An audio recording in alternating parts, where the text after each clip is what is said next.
I'm professional. I forgot the stream title and also the go live notification. So this is episode 27, in case anyone's wondering. Yep. Good work. Speaking of professional, our club turned professional recently. Like, yesterday. So that's pretty good. Also, welcome to the stream, Make a Billion. I hope there's no important football today that I interrupt. There, we thought about this, right? There might be some Premier League matches or some stuff. Apparently Chelsea's devastating Luton Town right now. So, yeah, that's going on.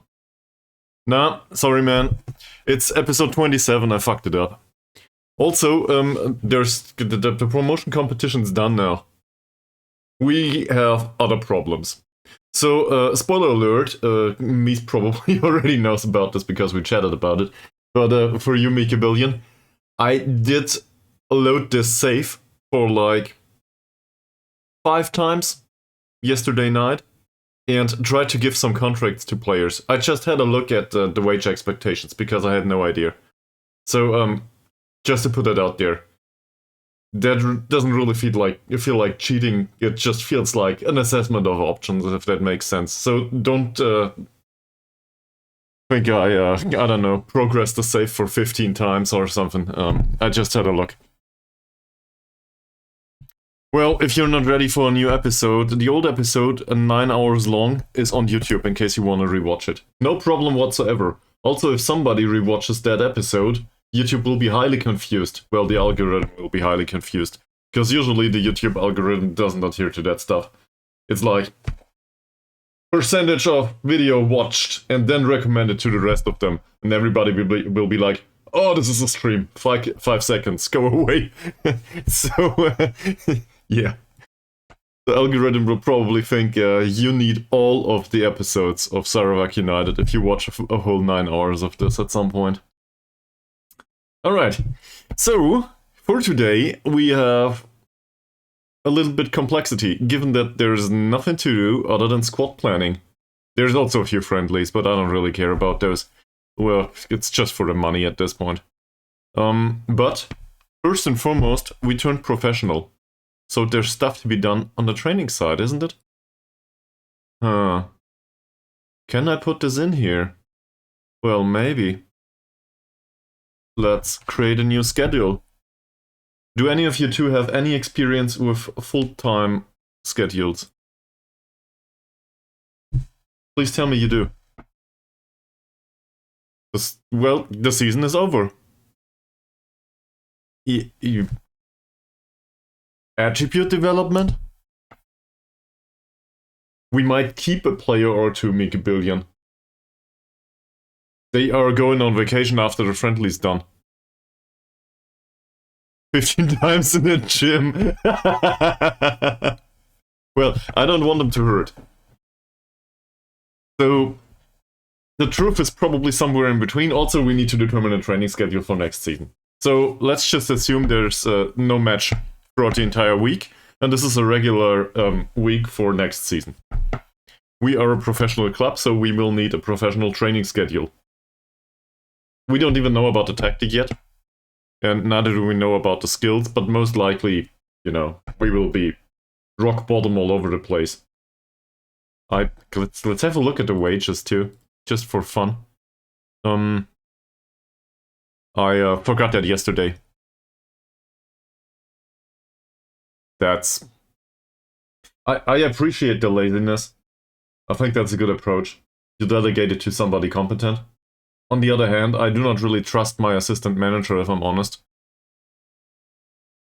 Not to hate on him or anything, but where is he? Yeah, true. But, well, that's... I guess that's my marketing gimmick. Play it as slow as possible, it seems. Our assistant manager is really qualified. We will ignore the name for now, but this guy is top draw. He's right next to the chocolate. So, that probably is not a good idea.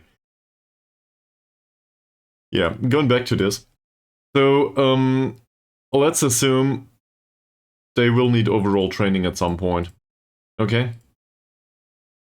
We have a maximum of 7 training sessions of overall, so what can I do? Also, rest sessions are rubbish. Just want to put that out there. They greatly reduce team cohesion as well as sharpness, so I will use everything other than a rest session if I can.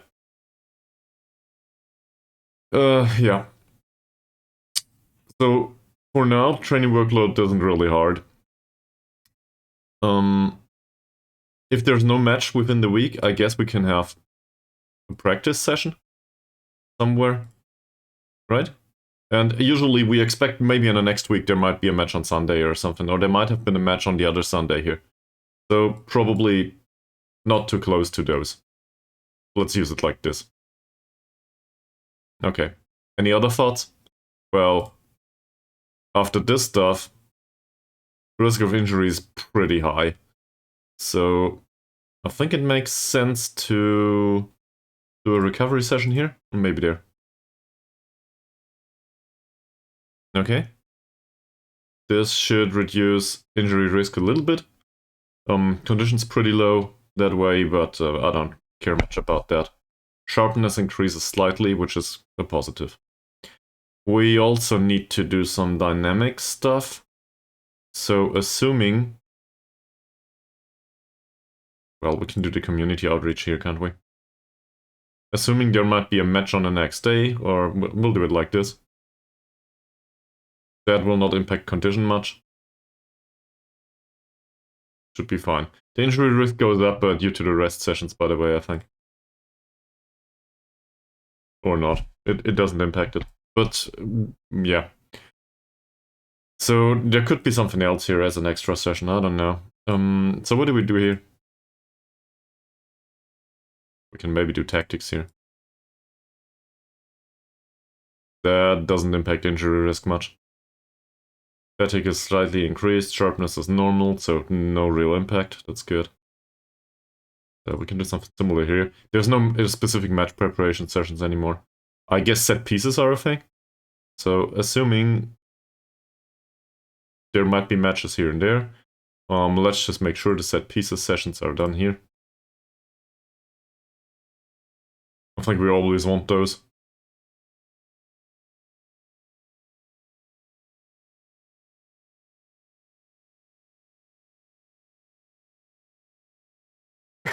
Welcome back to the stream. Did you watch yesterday's 9-hour stream, Bravo?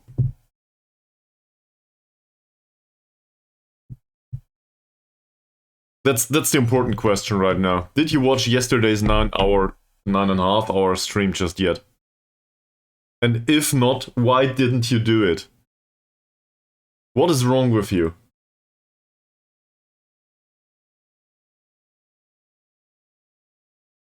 Well, then you will get massive spoilers today. So, it's up to you. Obviously, I'm very happy to have you back. But on the other hand, stuff might have happened. There might also be massive spoilers on the screen. What do I want to focus on next season? I don't know yet. I guess we do not want to get goals, is this the thing? It's probably a thing. Let's not get too many goals.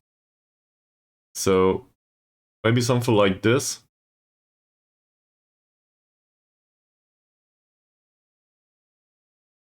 There's also the added goalkeeping thing, I guess. Goalkeeping's pretty important, isn't it? Fuck penalties. Who needs penalties anyway? On the other hand.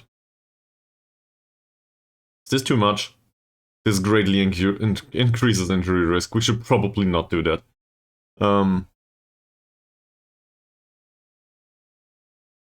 I see.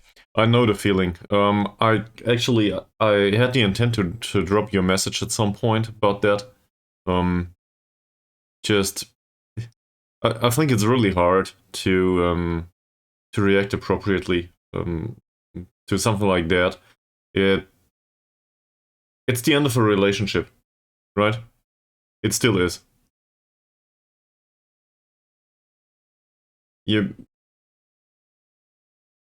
there's still this this time, just like with a personal breakup. Because usually your time with a company is still part of your life, and that's an important part. So I guess take your time. It will take time to settle in, and if you see it like this, you get paid for it. Right? But it still takes time to realize it. So you can do that, you know, do some gaming and stuff, but in the end, it will take time to settle in, and until you're ready for something new. I at least that's my thought here. I hope that helps. And don't be too hard on yourself. Like, if it takes 2 weeks until you are ready to, I don't know, update your LinkedIn profile or whatever, don't rush it. Because you gotta, I don't know, you want to be open for a fresh start, I guess. This all feels like relationship advice, but in the end it actually is, I guess. It's just not a romantic relationship. It's something else. I don't know, maybe the others have something to say about this.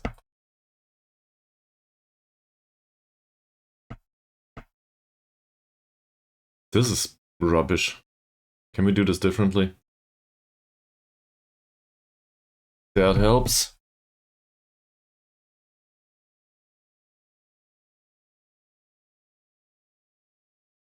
Why not? If you like that, go for it. You may well find out that it's not that likable after all, but why not? That makes more sense.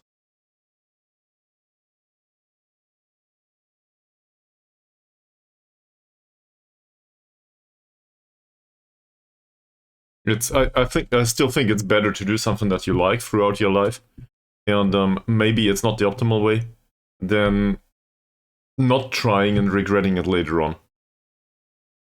So throughout my career, it's not that long yet, I also did try the odd thing here and there, and to be honest, I liked a lot of stuff about this or that, in particular in software development, but I also dislike a lot of stuff.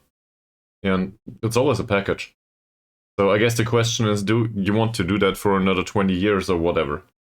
And if you don't, well, then you don't. But it might still be viable to go that way for a year or two, or 3.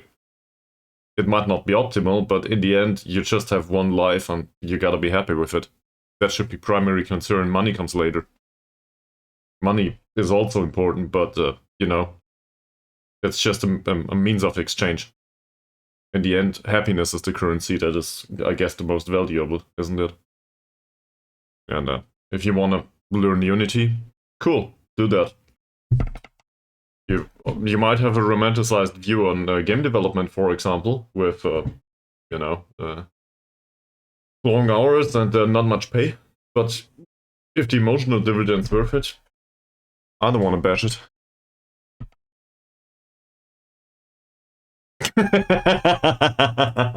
Yeah, have fun with that too. Is the goalkeeping? The goalkeeping is only intense on the goalkeeper, so I guess that's not bad. But I think the team bonding in combination with the match practice works better, right? So this is a bit weird. This session is low intensity, so I guess we switch it like this. So now we have 50% match intensity overall, and there's a recovery session basically everywhere. In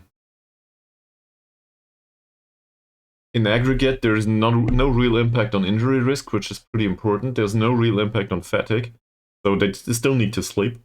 We might slot in the occasional recovery session here. Sharpness doesn't really decrease much.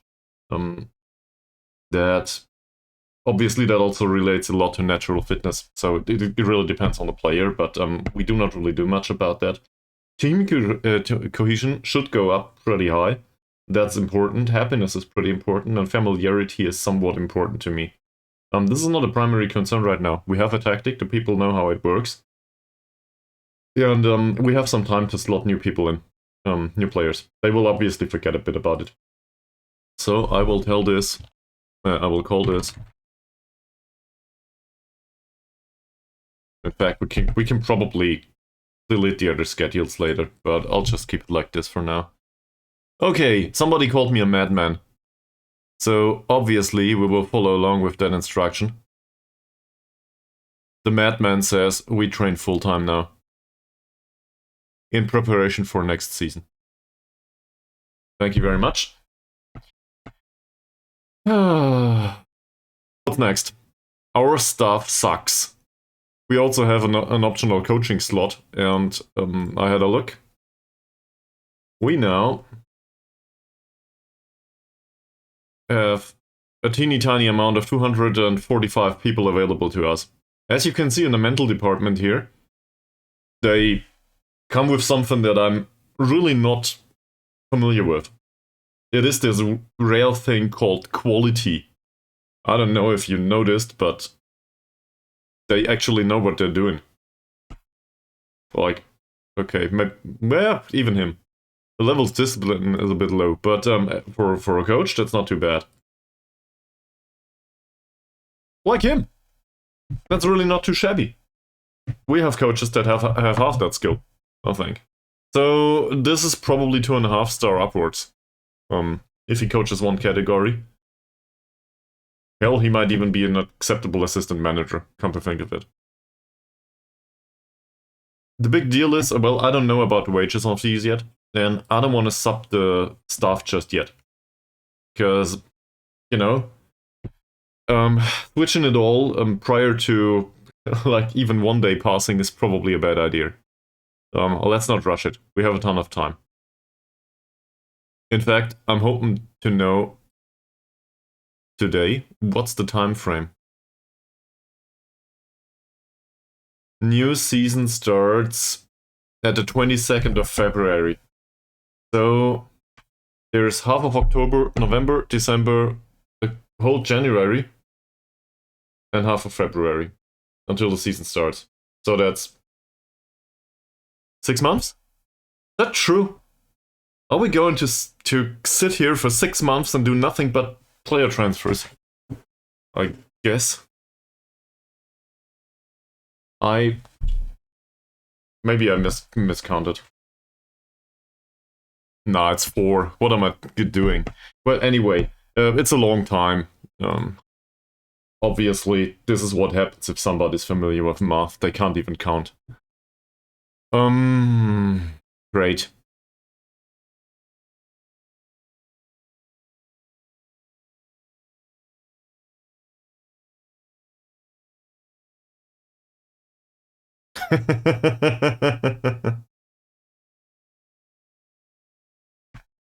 Well, that happens, I guess. On the other hand, it's Manchester United, so...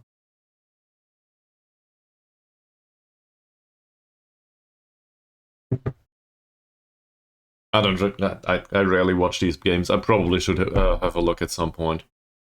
I'm just on the bandwagon. I will throw all of this out. Journal can determine that for next season. There's also the squad planner coming up, I think. So, can we agree upon one thing? Our goalkeepers suck. We do need a new goalkeeper. Saidil just hurt himself. The assessment says he's a decent player for M3 sides. So that means he's trash for where we're going. He's also inconsistent. Overall stats say 27 goals conceded in 20 appearances. That's more than 1 goal per appearance. I'm not really happy with this. I don't hate him. He helped us getting promoted. But yeah, I have my doubts. So a new contract for him is definitely not on the line right now.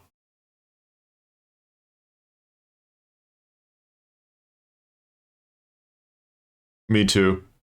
But in fact, I will have issues a ton with every single player now.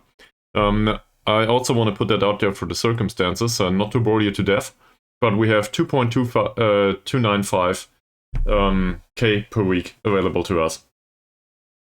Spoiler alert, a backup player wants approximately 100 euros. And somebody that considers himself star player, approximately 300. So we can have a squad of 9 or something. That'll be, yeah, that might just break us. We might also get a bigger wage budget, and obviously we can adapt this a little bit. Shift the remainder of the transfer window, budget over there. Maybe we also get a bigger budget at the start of the season. But for now, we need to plan. In German, we say tighten the belt, I think. Roughly translated. Not sure if that's an English thing too. So, yeah. We assume that we do not have any money. Which reminds me, just to emphasize the underdog thing a little bit, and to play a little slower, so Mika Billion can be pissed with me. Looking at our current... Where is it? There should be stats here somewhere. Where's the wages? I think it was in here. Salary per annum. Okay, this is our current league. Remember, we just got promoted with that salary per annum. And as you can see, we are rock bottom, dead last. 32k throughout the entire season. So we saved a lot on wages, and we still got promoted.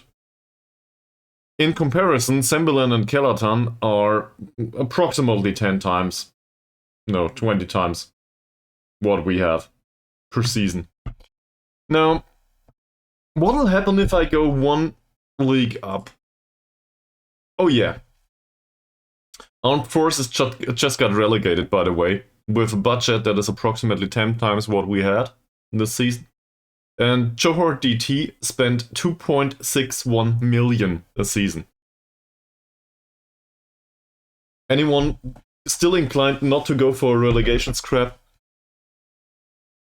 I hope you aren't. This is gonna be hell.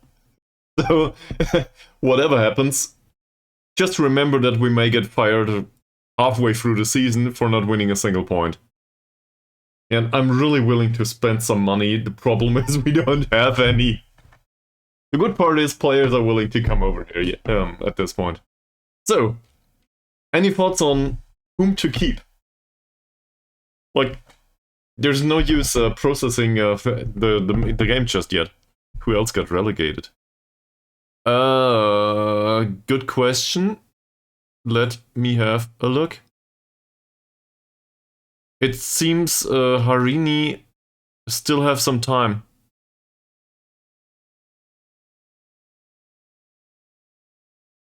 To make it out of there. Kushing might still go down. What's the fixture list here?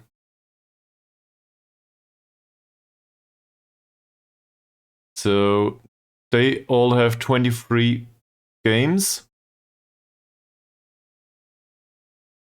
It's 14, so 26 need to be played. There's still 3 matches to be played. So it's unlikely, but Kushing might actually go down. And in that case, we can buy all of Kushing's players. Yeah, so that's still a thing. Hasn't been determined yet.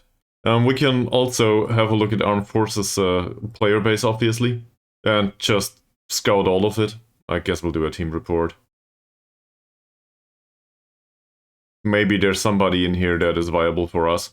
On the other hand, they just got relegated, so this is top draw player material, obviously. And just look at the wages. We cannot afford that, most of it. Like, if one of those is really high quality, like this Alphonsus Joseph Willie, which I will not sign back, then maybe. But most of them, he earns 550.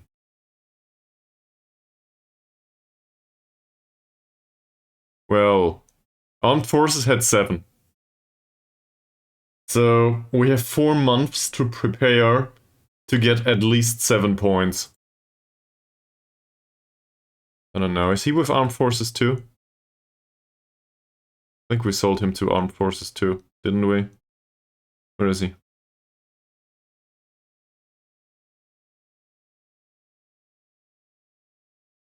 I cannot see him. Because he's not in here. Where did Rumley go? The important questions. Apparently we saw... Oh, here. He's with Harini. 21 appearances, 2 goals.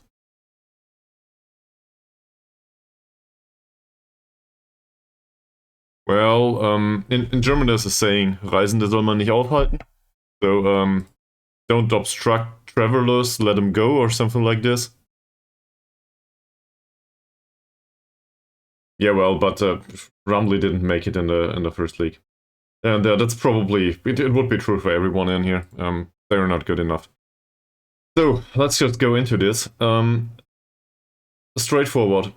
This is our best player so far, at least according to the star rating. This is also the best player according to the assessment of the assistant manager, which is not much. Sorry, Sharon Nullet, but your assessment is trash. That said, it's the best we have. And Sharon Nullet had, I guess it's Amran's report, never mind. Amran still had, his skills better. Amran still had 1 year approximately to get to an assessment of the player. So leading player for M3 side means he might be borderline tolerable for the first league, right? So what do we do with him? Is this somebody that we can use in the first league?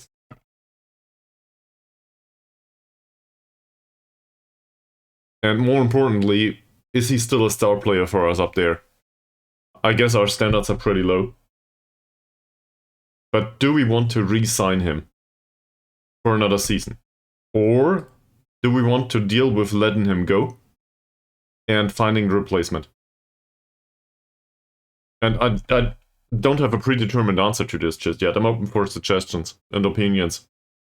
Because I guess we got promoted together, so we might as well do the squad planning together for next season.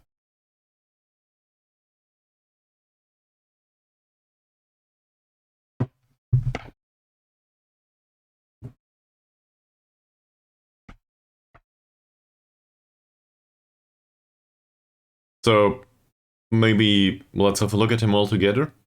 I didn't determine a tactic just yet. We have what we have, obviously. So this season he played as a playmaker. That's not horrible. But his balance is shit. Also, his acceleration and pace don't really serve any purpose in this role, so I'm not that confident that this is the perfect role for him. Segundo Volante, maybe? Nah, don't know. He's not that defensively minded. As a ball-winning midfielder, probably he doesn't serve well. And then we're going into the, well, interesting territory, let's put it like that. In midfield, he would do well as a central midfielder on attack, most likely. Problem is, well, somebody's got to do the dirty work for him.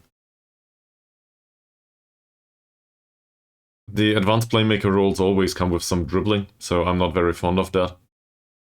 Metzala, well, that could be an idea, drifting into half spaces and stuff, but we usually play with wingers, or at least inverted wingers or something, so Metzala is not strictly needed. We usually have some roaming fullback overlapping. So somebody to drift wide is not that great. Granted, the Metzala does also go into the penalty area, so that's not the worst idea. Carriero, for example, doesn't really fit our tactic. That's more for, I think, a narrow sort of shape. So this is basically just an excuse. I had a look at this yesterday to place a player in central midfield position, and they drift out wide anyway. So it's not a real midfielder, if you want to put it that way. He covers basically all of the space. right onto the byline on one of the sides. In a three-man midfield usually. So I guess the playmaker-ish options are the best ones for him. He might also do box-to-box. But he's not really good at it. There's also a medical report, and a medical report says his injury susceptibility is above average. I'm not saying this is horrible and we cannot sign him, but he's good, but he's not top draw, if that makes sense. For us, he's probably decent, but he might injure himself, and that's not to be favored. In particular, now as the training will get harder and harder. So, I have my doubts. And having doubts about the captain from the get-go is probably not a good start. So, maybe let's start with somebody that I do not have that many doubts about. Let's have a look at Diego. So, he's also considered to be a leading player. By the way, you can forget about all of that striker bullshit I did this season. That probably will not happen next season. I don't want to rule it out entirely, but if we want to retain our position up there, it's probably a good idea to sign a striker that actually knows what he's doing. I'm not saying it might not be Diego, but let's assume we play him in midfield for a second. Okay? I know. Doubtful, but it might happen. So, what role would that be for him? There's Metzala here. Is he a good Metzala? The physical stats look fine. Balance is a bit off. Dribbling's pretty bad. Metzala makes runs from deeper positions, I think. So, anything that contains dribbling, not really a big fan. Also, his tackling is a bit low, but, well, depends on who covers for him, right? We might do box-to-box midfielder on him. He has the work rate at least. So that wouldn't be the worst idea. I like box-to-box midfielders. Because they bring variety into the match. The problem is, or into the tactic, I guess is the better way to phrase it. The problem with him is, well, his mentals are a bit off for that. It's not like he's horrible with it, but I imagine there could be better options for that. That's not to say he's bad, by any stretch of the imagination. Baldwin a midfielder, I think we can agree that this is a bad idea. In any case. Carrilero, well, there's just a tackling that's a bit off. But also this just doesn't fit a tactic that we play in. Central midfielder on attack? That looks decent. Like, the tackling is still a bit low, obviously. But that looks okay-ish. Same here though, the mentals are also a bit off, so... Don't know. And then we have some of the playmaker-ish options, actually. And funnily enough, in this case, it's only about the dribbling. So, basically the similar as with Ancon. DLP?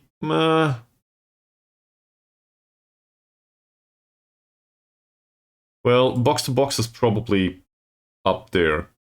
I think he could do replacement as a playmaker in case it's needed at some point. He will probably not be any good at it, just because the mentals are too low and the technicals are too low, but it's possible for him to slot in case it's needed. Also, we know that he needs approximately another year to learn a position back here. So, forget about that. That'll not happen. So, if we want to employ him next season, we need to have a box-to-box midfielder. Or something like this. Granted, he's pretty flexible. And, well, his marking is 8, so at least he brings something there on the defensive side. He's also 25.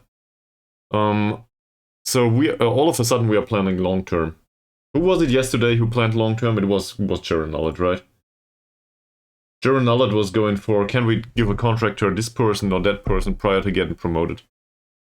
So all of a sudden now we have the option to plan long-term, and long-term is a whole year. Just to put that out there. What else is there to know about him? Well, his medical report says His susceptibility to injury is below average. We do not have a sports scientist, so he might be, you know, still somebody that has a recurring injury or something that isn't known. But for now, we have to assume that he is not prone to injury.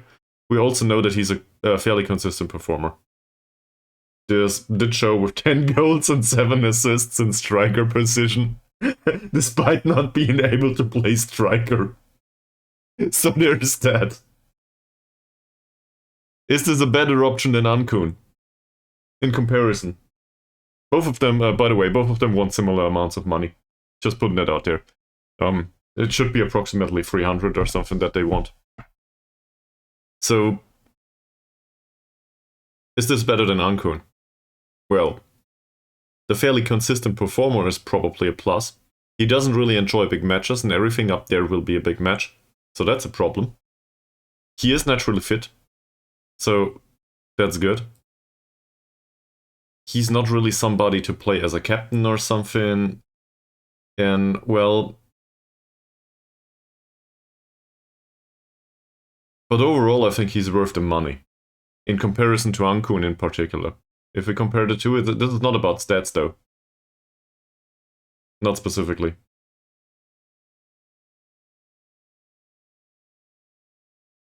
If we have a look at the report,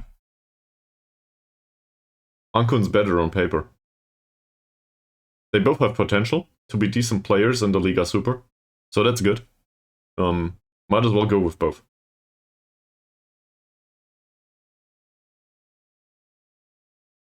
Recent form's good, yeah.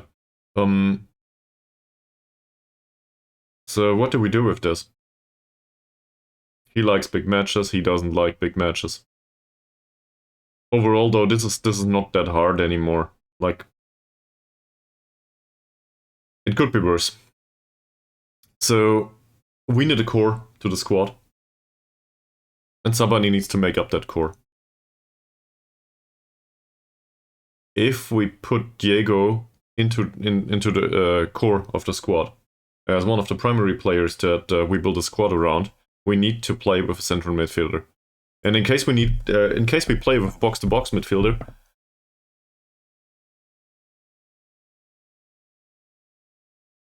I'm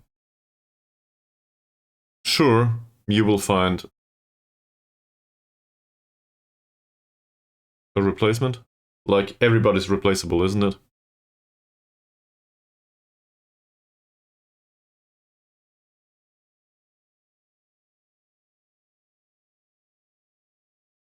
So, do we want to keep Diego? Is the question. This is a thing? I'm not really decided just yet. I guess it depends on the money. And I want to show you something that I tried recently. Let's go to the under-21s for a second and let's have a look at Ishak. So, just for funsies, obviously he doesn't have the skill, right? I do not want to give him a real contract. I don't care if he trains full-time. He might as well, but it doesn't really matter. He is considered to be a decent player for Liga M4 and he has the potential to be a leading Liga M4 player. So he's not even cut out for the level we do play in now. If we enter contract negotiations with him, he wants to be emergency backup, which is fine with me. Oh, he wants 100 euros. So assuming we get this down to, say, 60 or 70, that would be 5% of our wage budget? Is that correct? It's still a ton. Considering he's rubbish. So, obviously I will not spend that money on him. Alright? I think we can agree on that. Now, I want to show you somebody else. This guy is called Shane Thomas Baru. The added benefit is that he has the name Thomas in there. He also is a very consistent performer, same as the other one. Enjoys big matches, balanced approach. He scored 8 goals and had 10 assists throughout the season in 21 matches. He's also considered to be decent for Liga M3. And, well, it says here he might be a good Liga M3 player for the future. So, Our director of football assumes that this player will not be good enough for League One. That's the way it is. Let that settle in, please, in case you're familiar with Shane Thomas Baru. This guy is not good enough for League One. That's the assessment. And he never will be. It's not about agreeing or disagreeing at this point. It's about, this is the current assessment. Now, he does come with good physical skills, and the technicals, with the exception of the passing, are okay-ish. Not for League One, probably, but they are not rubbish by any stretch of the imagination. How's development?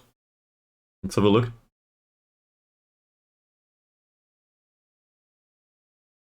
Okay. Is this a positive? I guess somewhat. Isn't it? His mentals went up a little bit. He lost jumping reach and strength. We don't really care about that overall. Corner taking did go down. That's not good, but it doesn't matter much.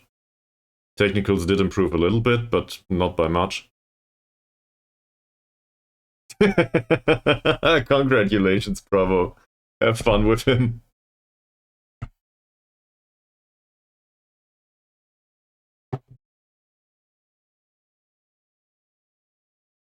So, maybe let's have a look at susceptibility to injury. Ah, that's above average. That's not good.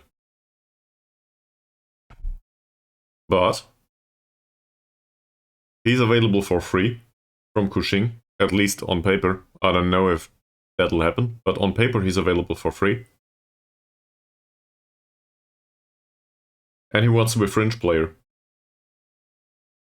So he's not even that set on playing that much. And in comparison to Ishak, his skill set is pretty high.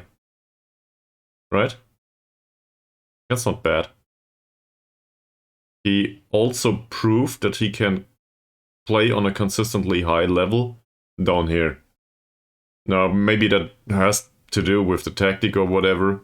We look at the stats here. Pass completion is okay-ish, but really that completion is okay-ish for most of our players because we play short, simple passes. Did have 9 goals.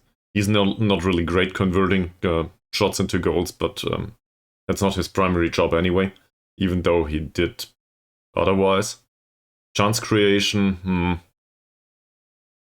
The expected assists per 90 minutes is 0.6. That's not fantastic, but it's not bad either. So we have to start somewhere, right? And I'm not fond of the fact that he's susceptible to injury, but I'm very fond of a consistent performer that knows the squad.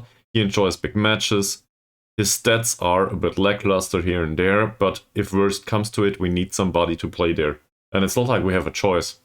Somebody needs to be available. So I'll go here, and I'll actually recommend he's an emergency backup. So we do it the other way. We sign somebody that can play if worst comes to it, and we hope that he develops a little bit. He's 23. Coming in from Kushing, hopefully adaptability will not be much of an issue. And also, we pay jack shit for him. Oh, he wants 110 euros. Well, in comparison to Ishak, that's pretty cheap, isn't it? Considering the value. So let's try to put that to rock bottom, if we can. Now, what's the minimum that I can afford here? This will probably turn out to be a 75 if it goes really well. I don't think so, though. He wanted 110, so 55 would be half that. He will not agree on that. So let's start with 65, maybe. Give him a few euros. This stuff, I guess that's a thing. It might be okay to give him that. And I also want to add a bonus for goals, because that might just push him over the edge. Well, same for assists. I want to stay in the league, so performance-based stuff is okay. 1 year extension after avoiding relegation in the final season. Well, the assumption is if he plays, he doesn't decline. So he would still be the same value. I will put this to 10 matches and hope that he makes the 10 matches, or maybe 15. Oh, let's make it 10. So that's okay with me. And then he can have an extension. Hopefully that works. I don't know. Okay, so this is way too low for his demand. But say we go 70. The signing on fee we can actually increase, so he shuts up about it. The appearance fee, well, I guess I prefer, if he plays, to paying him a base wage, right? And goal bonus and assist bonus can remain up there too. In fact, we can increase those if we want to. Unused substitute fees I'm not that much of a fan of, but on the other hand, that also means he was available. So let's give him that. Maybe make this 10 games and increase these to 60. That might show up as a wage budget cost on paper, but it does only show up in the budget if he scores or if he provides assists. So that's fine. Is this a big step? I don't know. Not by much. So apparently, did we go 75 or did we go 70? We did go 70. So let's go 75. He still wants the wage? Sure. Say we do give him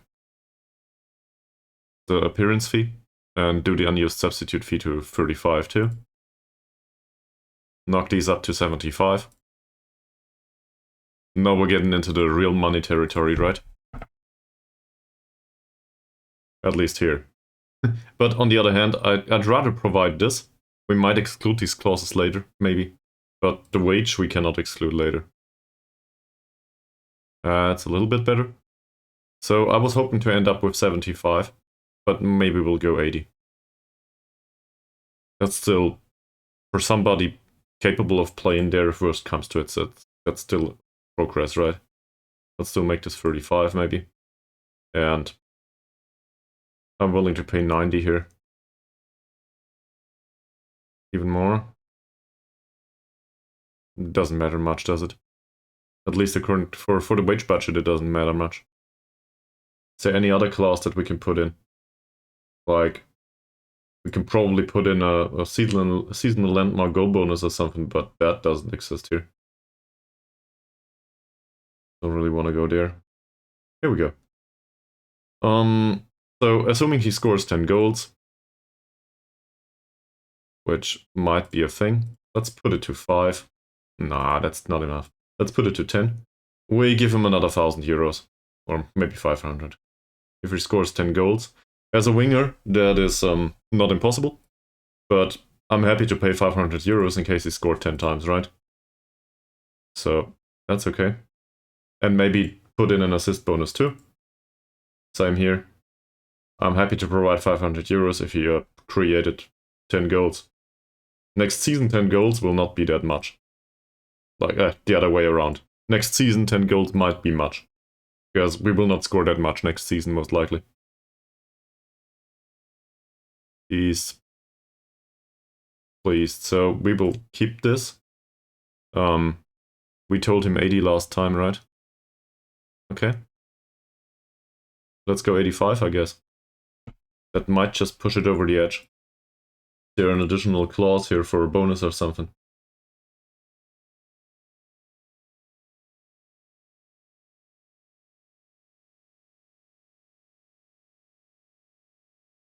We had those. I don't want to increase his wage. After an amount of league games, he might just play for the entire season. Don't want to go there.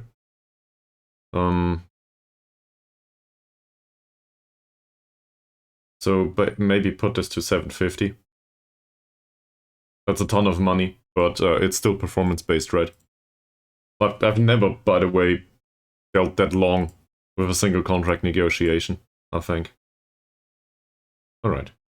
So there's that. And now, given that every euro counts, we do everybody's favorite and go back and renegotiate this deal. So, first, we try to part with less money for the contract itself. Maybe 0? No, not 0. Great. Baru.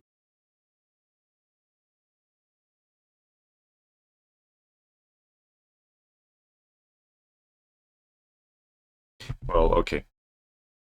That's probably fine. Then, maybe we can reduce these bonuses a little bit. Apparently, yes. Does he insist on these at all? What about these? Oh, he insists on the assist bonus of 90 euros. Okay, so that's good now, huh?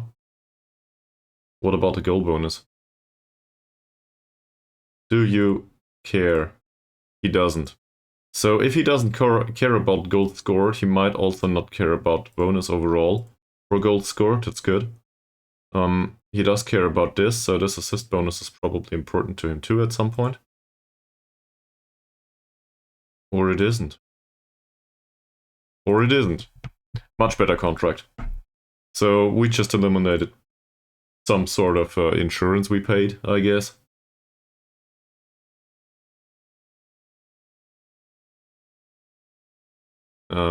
He considers himself to be emergency backup.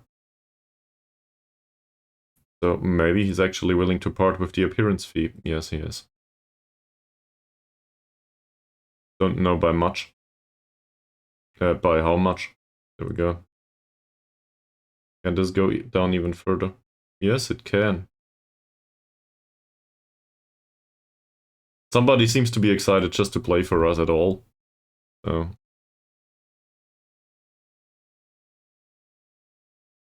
Now he insists on it. Okay. Still have the 70 euros up there. It's probably somewhere at 35 or something. I'll go all the way with this now. Even if it took 10 minutes to negotiate this stuff. Probably 15. 60. Alright. So, let's be assholes about it. And see if he is also okay with an optional extension by the club. He probably won't be. He isn't. Alright. Still, not bad. So that means we have a potential 2-year contract for Shane Thomas Baru next season. It's something. Well, if he accepts it. Might as well accept a counter offer from Kushing, right? Teeny tiny baby steps. Is there another player that comes to mind that might fit a similar description?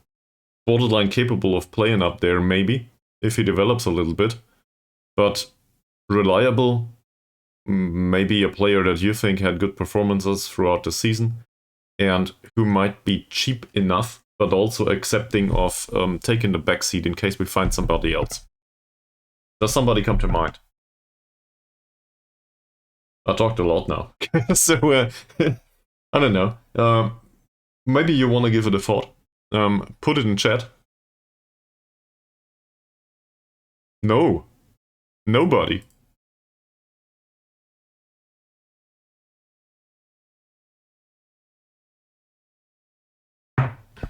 Well, I can think of one. Ankun we want. Is this the opinion of the rest of the community too? Are you also in favor of Ankun?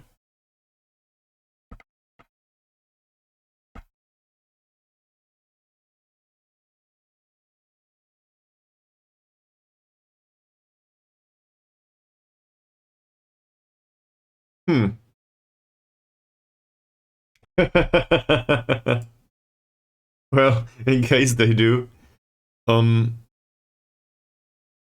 I also think that, for example, Iskandar Shadmot Jamil Killeen is an interesting player. The problem is the consistency. So, if I were to sign him, I would probably want to sign him and loan him out. That makes sense. He needs to play. And preferably it should be a loan move that plays him more than we did this season.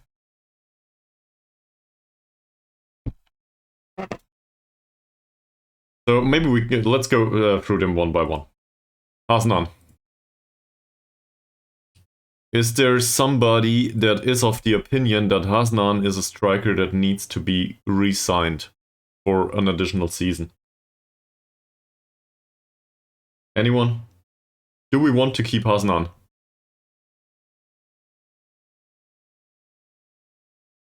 Great. Good having this talk. So, Hasnan remains in the squad on a non-contract. I will not throw anyone out just yet. Rachili, very similar question. I think the assessment will probably end in a similar way. His susceptibility to injury is not what pushes it over the edge. He's considered to be fairly consistent. To be honest, he didn't really get a chance to show. I'm not pissed with him. It's just I guess he's not good enough anymore. Do we want to sign Taib on a permanent basis? Well, the average rating is 6.99. But in comparison to Thomas, where's the real Thomas?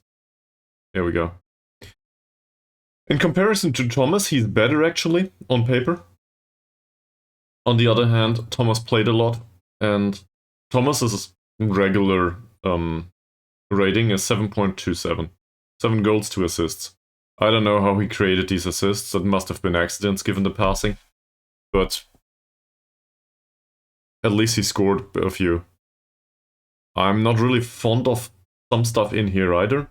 The balanced personality, that is, it masks the fact that he's a former fairly professional. So professionalism might be pretty high. He doesn't really enjoy big matches. He's considered to be an important player. I'm not sure if I agree with that, but it's not horrible. I think Taib probably neither. Harsey. Shall we talk about Harsey? So, Harsey had it not that great. 16 appearances, barely any of those was full-time, I think. Usually Chuchu played on the left wing and it put on a real performance. This is not very good. And please note the order here. I'm going into this in another order than expected. He's considered to be a very consistent performer. He has a potential to be a leading player here in Liga M3. And he's decent right now. So this is Baru level, according to the assessment by the director of football, by Amran. Also, personality is not that impressive, but on the other hand, there's barely anything to say here about him. That is a big negative. Medical report, average. That's better than Baru's, so I guess that's a positive. What's with the attributes? Well, he's slow. It doesn't get noticed at first glance, but his pace is 7. So that's not impressive. The rest of it is, though. Anticipation 7 too, stamina 6. I don't really care about the stamina, I care about the pace and the anticipation. On Malaysian level, this is pretty damn slow. Let's have a look at the development, maybe. Did he progress at least a little bit? We trained him as a winger on attack, I think, so let's emphasize on that. Well, not really. I mean, that's basically no change. And if there is a change, it is down. So, what's the gist here? There's a ton of positives in here, but he didn't really show them on the pitch. It's not like he didn't show them at all.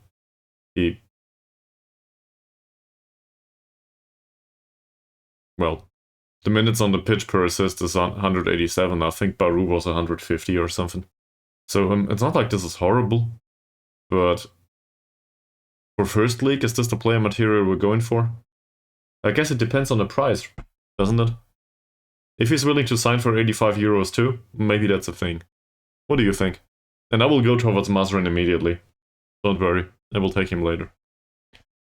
So, is this the player material that we want to rely on? I very much like the consistency. At least on paper. He also enjoys big matches. He will have a lot of big matches up there. In particular against Johor DT and whoever there is. Everything will be a big match. He's also used to the club at this point. He's 22. So I gotta come up with a decision. I guess we will try, right? There's also one added notion here. Just want to put that out there. Chuchu retired from professional football. So he would do semi-pro, but Chuchu is not available for the future. So the club hero goes off, with a great standing, but he will not play in League 1 anymore for us. So we need somebody for this position anyway. Alright, let's try. He wants to be French player, that's good. Let's put it to emergency backup, same as with Baru. That's very similar. That's very close. Can we get something similar done here? Might take us another 15 minutes, but I'll try. So we started with 65 last time. Hopefully he has some patience. This stuff he can keep. Sure, 1-year contract. I don't know if we will get to... Well, if we stay up there. And the contract extension is fine. Appearance fee, let's knock that down a little bit, won't we? He can have a reasonable assist bonus though, same as a goal bonus, please. Where is it? Here. Doesn't really care about the goal bonus most likely, but let's try. So I'm also banking on basically this being wrong. I'm hoping that this is not as high as it goes. I'm hoping that he has more potential.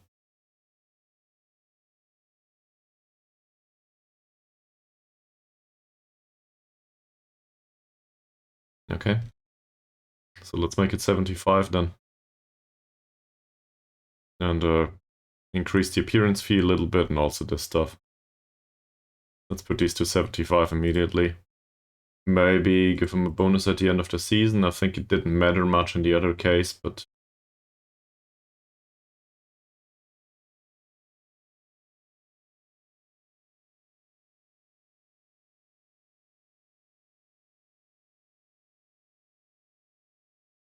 Sure.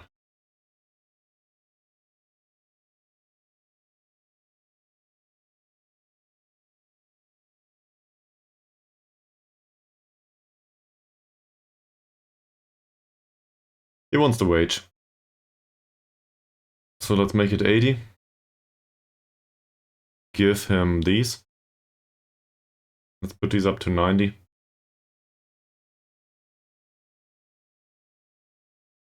Doesn't like it.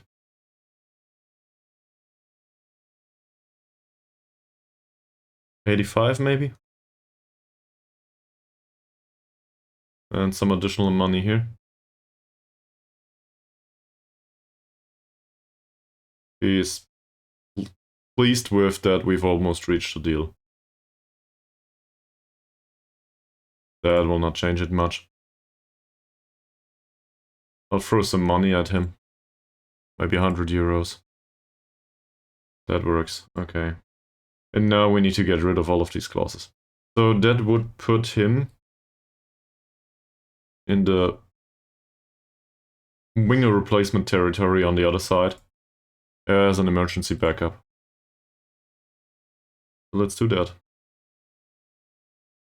That's Baru. Never mind.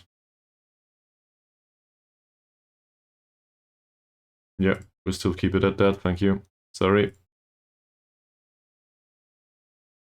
I wanted to go here. So does he insist on that? He doesn't. Does he insist on the goal bonus? He doesn't. On the overall assist thing? He doesn't.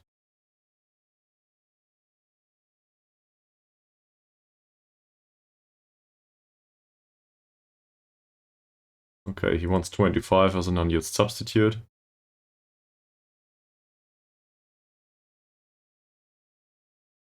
I guess this goal bonus can go.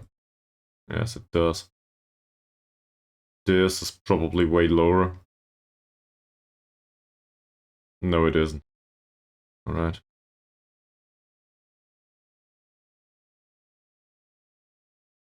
This might have pushed it over the edge previously. Cool. Assist bonus will probably be a thing for him. Yes, it is. Is it really 95 though? Apparently it is. Cool. So, on the other hand, that is performance-based, so I guess I like that. Similarly here, he will not get appearance fees if he doesn't play. So that's a thing. This can go all the way to 25, can't it? No, it can't. Great. Which leaves this up here. The wage will not budge. This doesn't budge either. So that's the contract. Would he accept a clause for 1 additional year? Most likely not. But we'll try it anyway. As always, sometimes players accept these. For weird reasons. So, that makes it 2. Emergency backups. Me said Mazrin. Just want to put out there that Mazrin is not a natural fit for Harsey. I'm not saying he's bad, I'm just saying he doesn't really fit the combination with Harsey. So, that's not really bad though. We might use him in another fashion next season. His positioning's shit though. So, there's that. On the other hand, being a little bit more flexible in the interpretation of your role is probably way better than not being able to have a player like this at all. Also, market value is between 22 and 70k. Just putting that out there. And, well, he's at the end of his contract. There's no clause here, so he might as well leave. Very consistent performer, good player for Liga M2 right now. He has the potential to be a decent Liga Super left back, it says. So that fulfills a ton of stuff that we would really want to have on a player. He's balanced. Medical report says below average. This is time for celebrations, I think. Training. Let's have a look at his progress throughout the season. Well, I mean, in comparison to the other two, I guess that's a positive. This is even better. So, what kind of money are we willing to offer from Mazrin? What's the impact on the wage budget that we're willing to go with? He did see some development after all. His positioning is really bad though. On the other hand, he might be able to cope for some of it with his pretty superior acceleration and pace. Agility is also pretty good. He's somewhat able to cross the ball. His tackling's fine. It's just the mentals that aren't up to a standard for the first league yet. But that's something that he might learn throughout a few years, being thrown against the wall repeatedly, apparently. So, I expect he wants 150. I don't know. I have no idea. He wants to be regular starter. Off to a great start. So, is this something that I'm going with?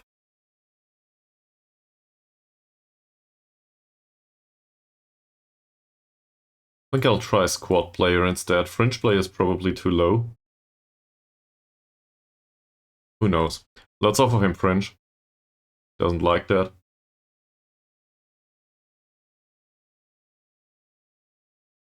There is still a ton of time, so we can... Squad player is fine with him. 180. Is he worth more than Baru and Harsey? I guess. I guess he is. He also wants a longer contract, by the way. Interesting. He older? He's younger. So he wants some reliability? Okay. Say we give him 100 for the start. Increase the clean sheet bonus to 75 immediately. The appearance fee can more or less stay. I'd rather pay that than something else. The yearly wage raise needs to go away. Don't like that at all. He can also have a goal and an assist bonus in case he insists on any money. I think an assist bonus is something that might get paid at some point. Goal bonus most likely won't. Don't really care about the signing on fee. 100 is pretty low balled though. Yeah, he doesn't budge. So let's make it 120. Give him the appearance fee, give him that. 5 year. No. I guess I'd rather give him 5% than more money up here. So we can leave that in case it comes to it. This stuff can go all the way to 100. I like to part with money in case there is a performance behind it. Okay, let's give him the 5% clause. Don't really like it, but let's give him that clause and increase this to 130.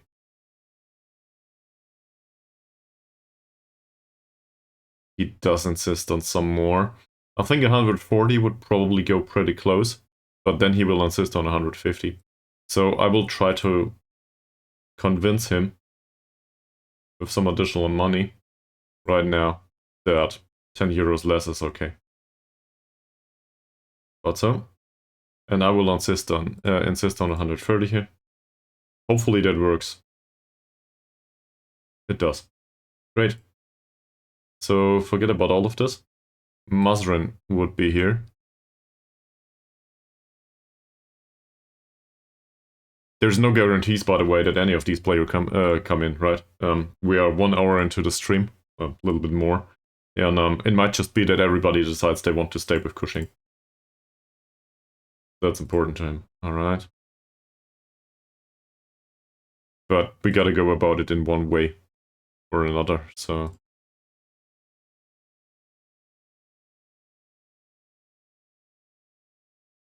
Also, we got him as a squad player, so he doesn't insist on playing all the time. He just insists on playing sometimes. That's not too bad. So if we find somebody else that can play in a similar, on a similar skill level, we can switch between these two.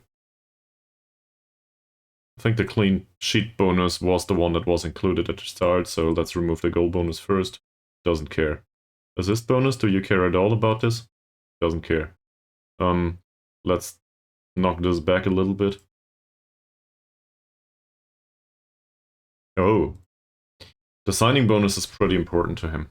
Alright, I guess he wants to take the free money. Appearance fee. He insists on that one too. So this is only about a clean sheet bonus at this point. And he insists on that too.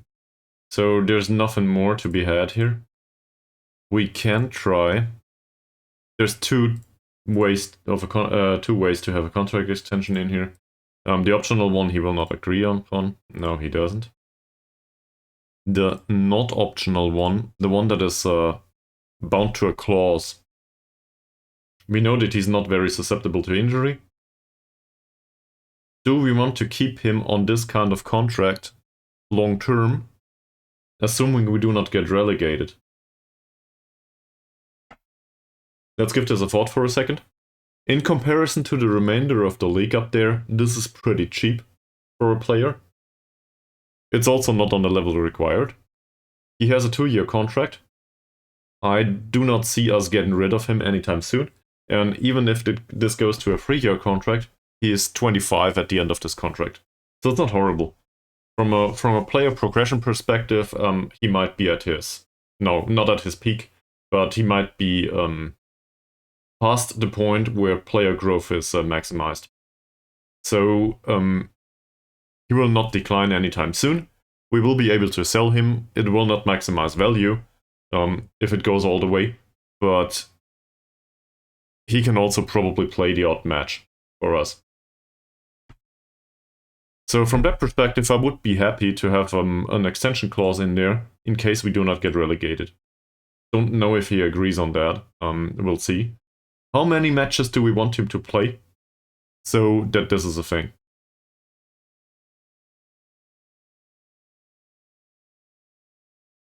I guess 15 matches basically say he's still a squad player, so his squad status is unchanged. And otherwise we just need to renegotiate with him. He doesn't care, he likes that. So now there's a clause in there, and he's bound to 2 to 3 years. Depends. Mazrin and Harsi, well, then Mazrin would need to play on defend duty though, so I'll put him there immediately. This also means that, well, out of the sample of mentals, the most important one that's missing is probably positioning. So we slap some defensive positioning training in here immediately. That's the primary concern right now for him. Okay. Anyone else from the top of your head? You said you want Ankun. You sure?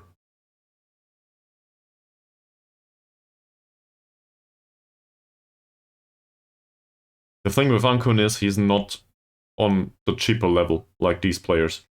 He's expensive. I don't necessarily want him to leave. It's just not sure about that. Let's have a look at Chuchu. So Chuchu cannot have a proper contract, I think, because he wants to retire. I would also probably not do it anyway. Club hero or not. He's 33.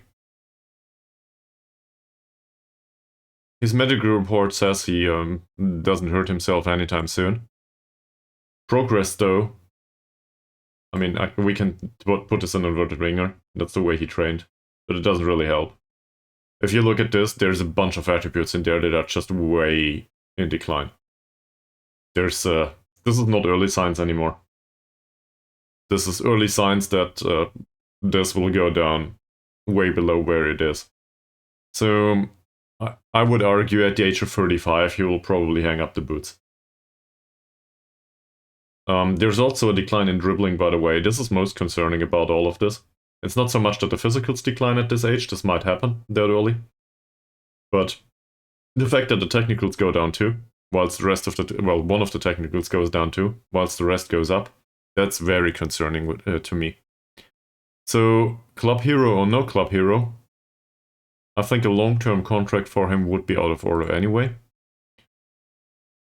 Scouting's not really impressive. So, I guess he gets a seat in the VIP lounge and there's that. For fun though, he wants to be a scout. A free though is not good scouting to me.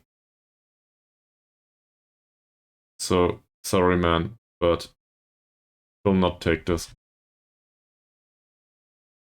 It's business after all. Thomas, do we have an opinion on that?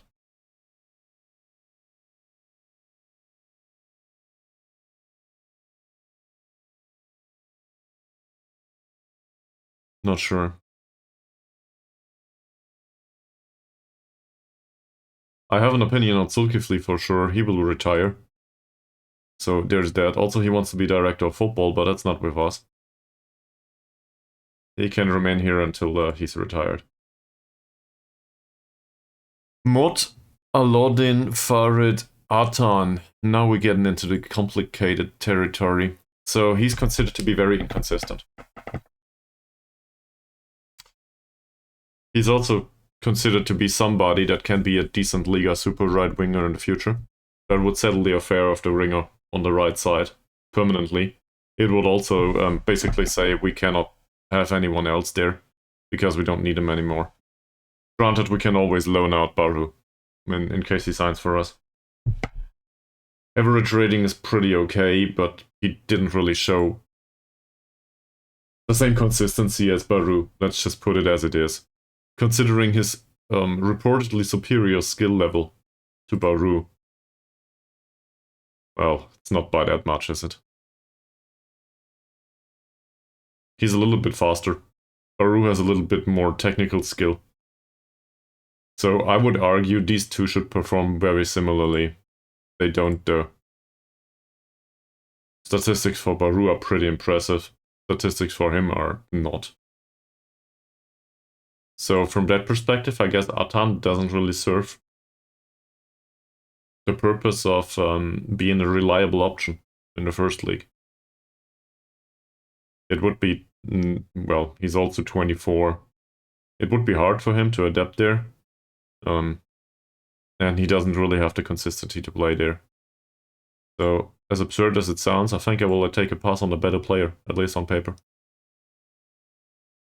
It might depend on the money again, but, well, obviously we can have a look. Yeah, thought so. So he wants to be important player. And I will not agree to this. Let's make it a regular starter for a second, okay? I don't think so. From my perspective, this is not worth the money. And it's not like I hate the player, I just think it's not worth the amount of money. So I'll walk away from this. Diego, we've just been here. It's hard to determine for me. Ankun is wanted by other clubs anyway. I'll do a bathroom break and then we'll talk about Diego and Ankun. Gonna make a decision there. Yeah. BRB.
Hi. There we go. So, I promised we would talk about Diego and Ankun. There is no guarantee that Ankun and or Diego will want to sign on a long-term contract. I assume Diego has the better possibility at this point, because Harini as well as Kelatan want Norman Ankun. And he might just decide to remain in Liga M3. So that's a thing. I'll go with Diego first. To me, this is a really important one. It is also one that might need to be re-educated yet again due to low versatility. I realize that I said we want to play him as a box-to-box midfielder, but he is somewhat capable of learning something else. I do not have specifics in mind right now. Maybe playmaker-ish stuff. He's not that far away from being able to play there, in case it comes to it. He's also 25. Medical report is better than Ankun's, that's for sure. Better, not better. Better is German. Consistent performer, naturally fit. He doesn't like big matches, and he has no dribbling. Yes, I am, John. Welcome back to the stream. You missed 9 hours of promotion scrap yesterday. But it's on YouTube in case you want to see the whole 9 hours. Have fun. And let me just put it out there. It was damn tense. And it got really close to not getting promoted. So we made it happen in the end, but holy shit, it was an experience for me yesterday. It took me a few hours to cool off. Diego wants to be star player. For this side, that's probably true. But it says here, we should try fringe player for him. Reportedly, my assistant manager is a bit confused. I don't think that'll happen anytime soon. I will go really out of my way and try regular starter with Diego. Not sure if he will agree to this. No, he doesn't. Can we put him on regular starter and put in a promise, maybe? Is he any good at anything? We can promise that he will be penalty taker. That's an interesting approach, I guess. Doesn't really care about it, most likely.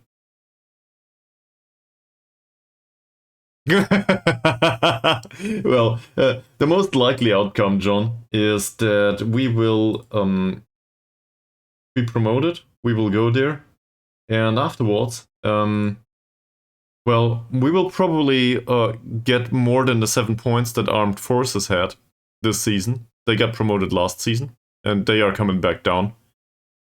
But 7 points throughout the entire season is pretty bad.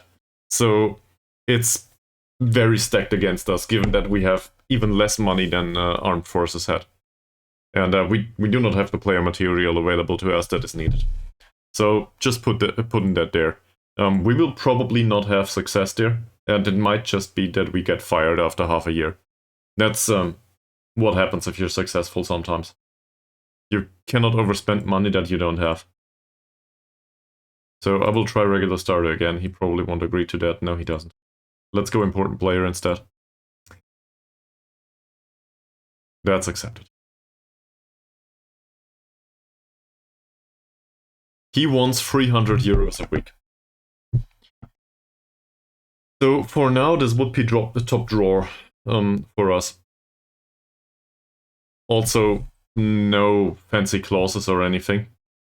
So the first thing that comes to mind is I will probably put in a clause like this here. He's 25, but I still want to extend his contract in case we do not get relegated and in case he plays. I think that's a thing. Not much, Mies. I renegotiated a deal or two with some of the loanees. I'll show you in a second. Yeah. So this is about Diego. What are we willing to offer for an important player that might be re-educated? I guess 200 would be fine, wouldn't it? Let's keep the loyalty bonus. Appearance fee is okay. 150 is too low, man. He will turn yellow immediately if I offer 150. There's no clean sheet bonus available here. I actually think these sums are okay. In his case. Most of this is okay. So obviously I want to go lower, but I can do that afterwards. It's about this, first and foremost. Yeah, he insists on that. So let's go 220. Hi Journal and welcome back to the stream. We are doing your favorite topic, long-term contracts for players that might not be worth it. I don't though. This is the uppermost level that we can pay.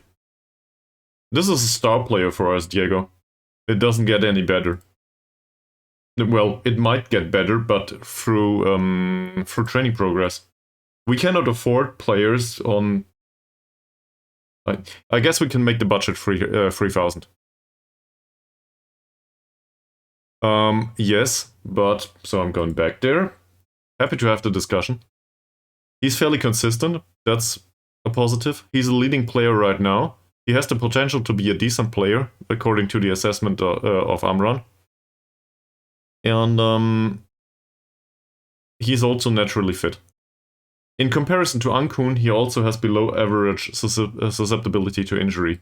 So I think he's the better choice. even though he might miss some of the mentals. I also think his physicals can decline a little bit and his mentals can go up a little bit, and that's still fine with me. He's 25, so he has a long time going. Yes, because I did it the wrong way last time. Back with PSIS, I went in and I tried to fill the foreigner slots under any circumstance. And this made me do absurd stuff like signing Moody, which I'm still fond of, but, you know, just in my heart, not so much for the performances on the pitch. I got somewhat lucky with Simon Owen there, because he was reliable and a good personality. And we got not lucky, but remember what happened with the Jamaican striker. And afterwards, we signed Jorge Cesar, and the Jamaican striker wasn't registered for the league. Was his name Carveng or something? I forgot. So I filled the slots just to fill the slots. We also had an Abdullah back there, right? I think he might just have been Malaysian playing in Indonesia. I'm not sure anymore. So the assumption is, hi, welcome back to the stream. So the assumption is that the foreign player slot needs to be filled to bring in quality. But if you put the cart before the horse, that's a bad idea. Why would you fill a foreign player slot with a foreign player in case you have somebody that is Malaysian that can fill that slot? That's stupid. Fill it with a Malaysian player first. And if they do not have any potential or anything, you might as well fill it later. Rules around foreign players in the next division is, I don't know the exact numbers, but it's 4 or 5 players, foreign players that are from Pacific region, 4 or 5, 5 or 6 from Asian region overall, and in addition to that, I think overall foreign players is 6 or 7.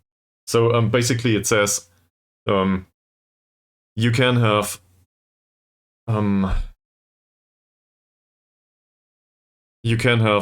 one additional player from the Pacific area or from Asia to the normal foreign player slots. I'll show you in a second if I recall, or if I remember at this point. To answer to Mises' point, so let's make it in order. Chirinolid, I think you are right. Tall central defenders might be a thing, and it's not like we have any choice. We do not have central defenders right now that are on the level that we're going for. It's even worse with the goalkeeper though. Like, the goalkeepers are so bad that the ones that we know so far, we need to find something else. I'm not going, we need to sign a foreign player there or not. I don't know. But foreign players will probably be a good idea in central defense, and also as a striker, by the way. Like, if I would want to game the system, I would probably go and hunt down Jorge Cesar again. I know that he plays in Portugal right now, in this save. He exists, that's a real life person, so he exists, and I know that he's tall enough and he was willing to come to Indonesia. So, last time out though, he was a consistent performer. I have no idea if he is a consistent performer in this save. And it feels gamey. So I'd rather go for somebody that's known to the club. That makes sense.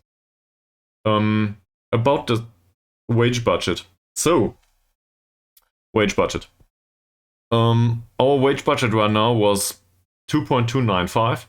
If we put a transfer budget all the way over here, it's 2.5k. So, there's something else going on there. And the something else is the scouting budget. We spent, I don't know, 10-15k on scouting so far. And we need it. And we will need it throughout the remainder of the season. But if we go all the way to maximum spending, which will probably be required, I assume we can plan with a wage budget of approximately 3k. I'm not saying it is needed and I want to spend it. Like, I'm not splashing the cash. But I think wage budget of 3k approximately is what we can go for. Which also means, if we go with the box standard rule for slicing the budget, I think Guide to FM taught me 1/3 on star players, so that's usually 3 players, though. So that means approximately 10% per star player. 1/3 of the wage budget for squad players to fill the rest, so that's usually 6 or 7 players that earn approximately half the star players earn. We have some of these already. They consider themselves emergency backup, but what can we do? So these are around.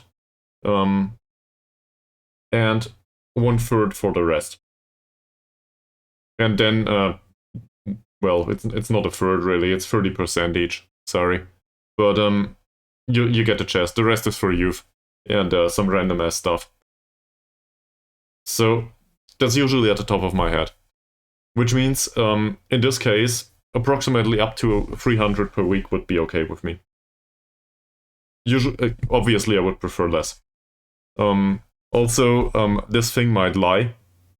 If I slap in clauses in here that are performance-based, obviously they will not get paid, as long as they don't fulfill, the premise of the clause. So it might go down on the wage budget, but in the end it only gets paid if they perform. And I appreciate that. I really like that.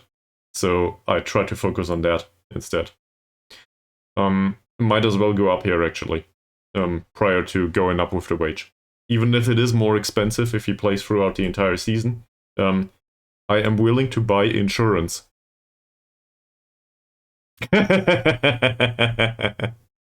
Probably in that direction, journal. I'll have a look later. So I'm willing to offer 220. Oh. That went faster than anticipated. So it's close for him. 220 is probably way too low though. 230 doesn't. 230 does budge. Same as this.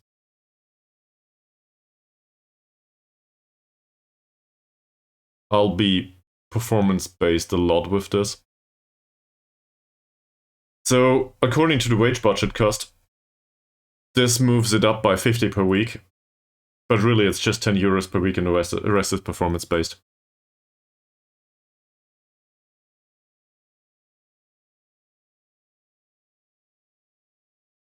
That's fine with him. Not sure if the 230 were needed. But I wasn't willing to lose him. So maybe I forced myself into this though. This stuff can go away. Usually they don't insist on it just because they are, star player, important player, whatever. Assist bonus, is this a thing for him? Yes, it is. So, but that's a good sign. That means that he absolutely needed this to sign the contract. It pushed him over the edge. Actually, the gold bonus too, which is pretty great. Does he insist on this one? Yes, he does. And then, last but by no means least, usually they do insist on the signing on fee.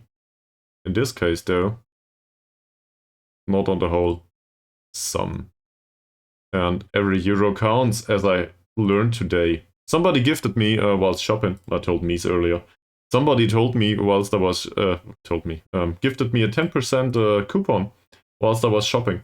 So that saved me 84 cents today. In case you want to celebrate with me, that's more than the usual stream makes here. So that's pretty good. It's probably like it's a fifth of what I do per month. And you do streaming at this point.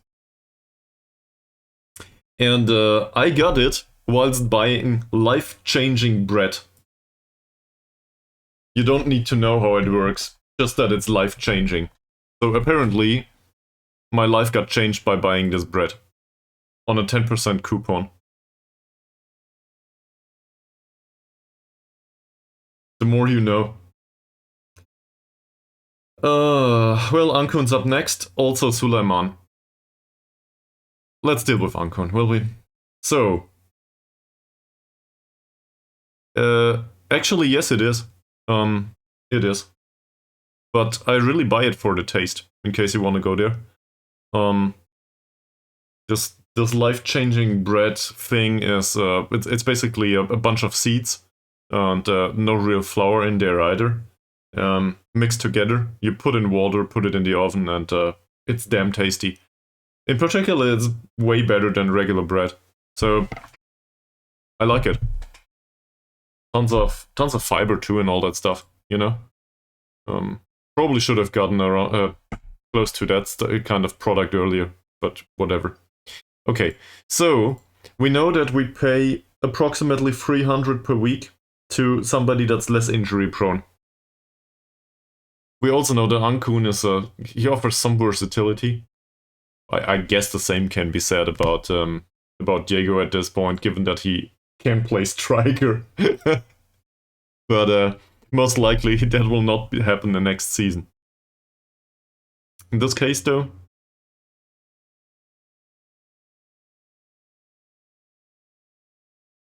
he's probably gonna improve a little bit. I'm specifically not happy with the balance. That said, might not happen at all. So he earns 230 now. So let's go. And try to make him a regular starter. Of course he hates that. Important player maybe. He's also captain, by the way. At this point. And he wants a very similar contract to what we had with Diego. So that means we started out in a similar fashion, but I tried to nudge it a little bit lower. Put in the goal and assist bonus immediately. Also a bit lower. Put this to 750 again. Something like this.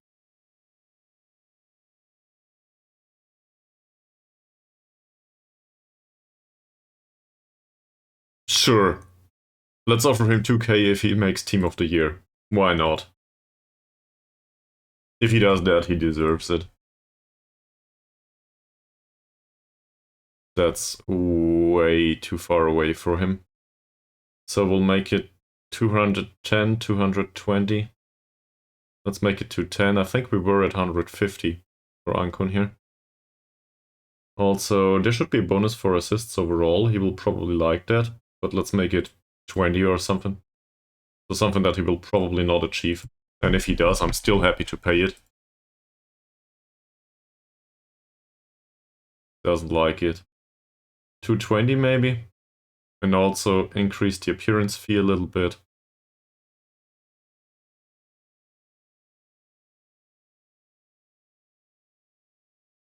Nah.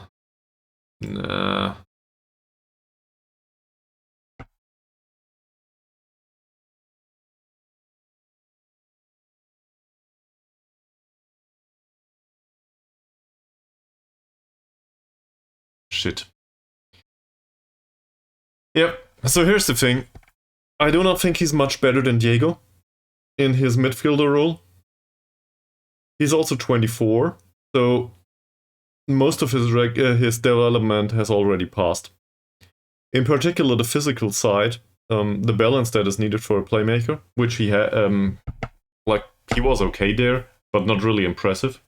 In particular, the balance side is a bit off. He has 4 points of balance, if I recall correctly. His technical skill set for the new league is fine, but it's not great. He will not learn how to dribble anytime soon. He's not threatening from distance. His set pieces are somewhat lackluster, but it's still the best we have in the squad. If you look at the mental side, this is bound to go up throughout his career, but it's not on the level that we need for the next season yet. So overall, I have more doubts in him than in Diego, if that makes sense. Because the player profile is less focused on a role that I need. We could play him central midfielder attacker or something. That would be okay. But again, I would argue the anticipation is not good enough and blah blah. I would find something. I guess we could try not to do... I guess we could try not to do Playmaker with him, but something like this. That would make it a little bit better, yes. So that would be in favor of a 4-3-3. Like with 2 central midfielders, 1 defensive midfielder, and basically our third tactic, if you recall that one. So he wants 275. We offered last time out 220. So I'll go to 30 on him too, even though I don't want to. What's 5% of this?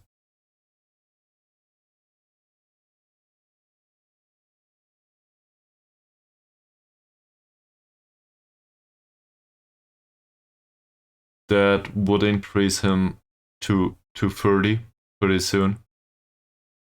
So if we go about it like this, that's probably not that much either. I'd rather pay it later than now. We might sell him.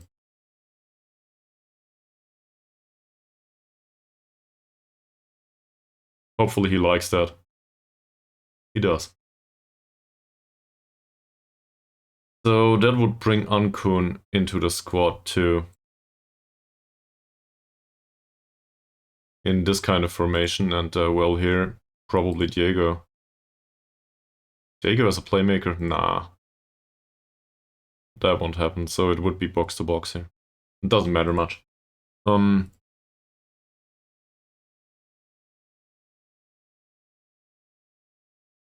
let's change this. Get rid of, first and foremost, the not performance-based stuff. Does he insist on this? Of course he does. Yeah, of course he does. Ankun. I still have my doubts about this though, due to the susceptibility to injury. He probably doesn't care about this part. The impact on the wage budget is a little bit too high, but much of it is performance-based as last time. So I'm somewhat okay with that. Goal bonus, do you insist on that? You do. He actually considers himself somebody that's capable of goal scoring, so I guess the assist bonus will be even more important. No, it won't be. You are a weird guy. I do not really get that. Team of the Year bonus. Let me guess, you don't think you'll make it? You are correct. Same with this bonus. You don't think you'll make it.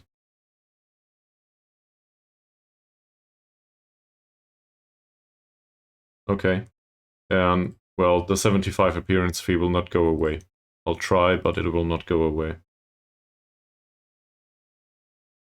See? Alright, there's also something missing from all of these contracts, and I will go through these immediately. Sorry to put that onto you. But the contract offer, if it is a 2-year contract, should have a relegation wage drop clause. And even if it's just 5%. In case they accept it. Which he does. Yeah, he accepts 5% exactly. That's fine though. It's money saved. In case we are still in management and this happens. And it is entirely possible that this happens. Even we might have a reasonable performance overall and still go down. So this is a 2-year contract too. Let's try to force 5% into this one. He doesn't like it. Diego haggles about 5%, sorry. Did I put one in here? Not yet. Doesn't like it either.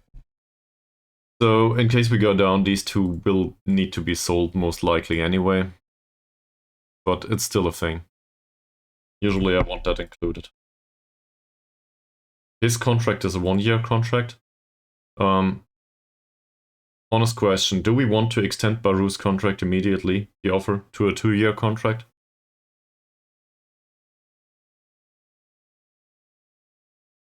I guess he's... Well, we can always loan him out. So I think that's a possibility.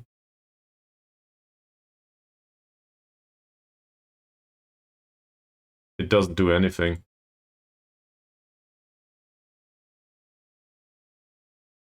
Oh, it accepted it. It just went buggy. Okay, I will finalize this first. In particular because the menu was a bit buggy right now. Don't want to fuck this up. And now we try to include a relegation wage drop clause in case it goes that way. 5% is fine. 10% is fine. Baru is a good guy. A very good guy, actually. 20% is pretty big. And Harsi on the other wing, similar problem. He would go with a two-year contract, so that's okay.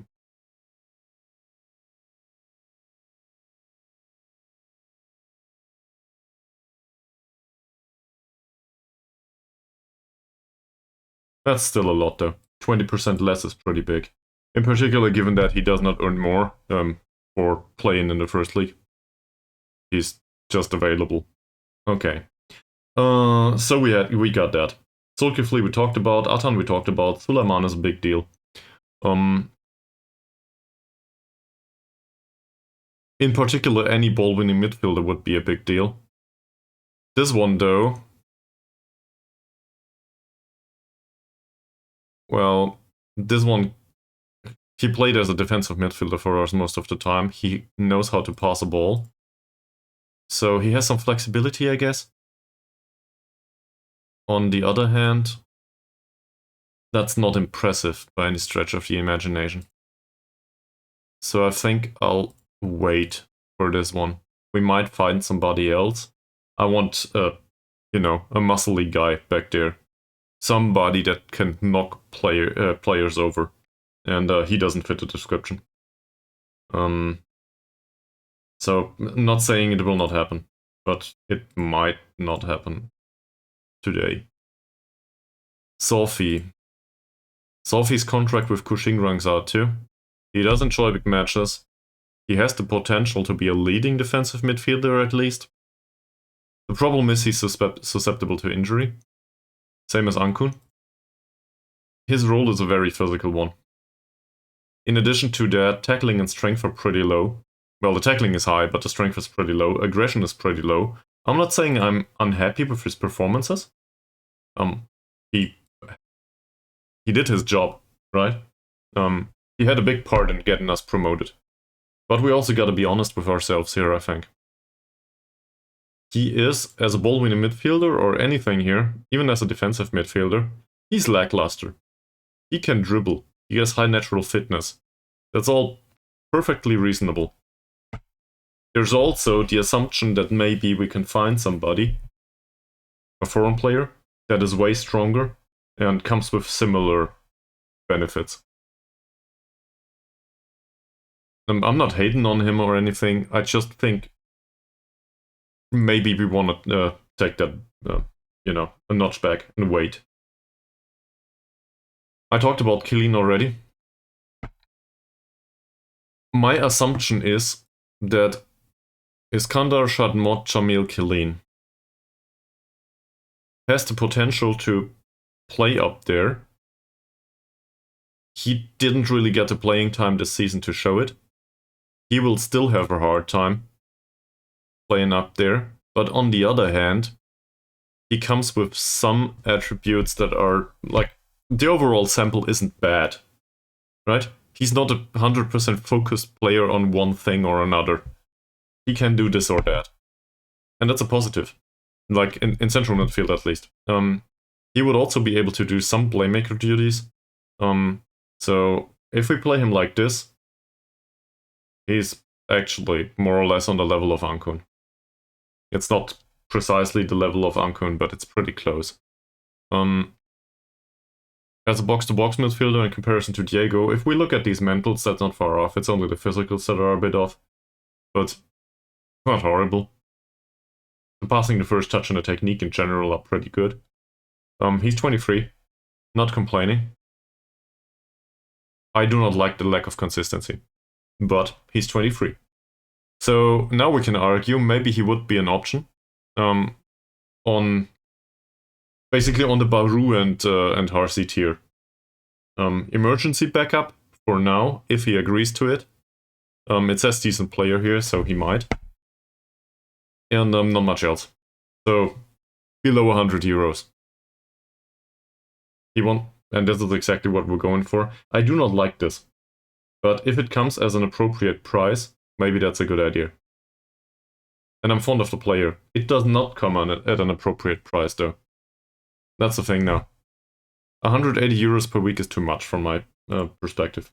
I don't like that. And I don't want to pay 130 either. We did pay 130 for whom? Mazren. I don't think he's Mazren level. He's not reliable enough for that.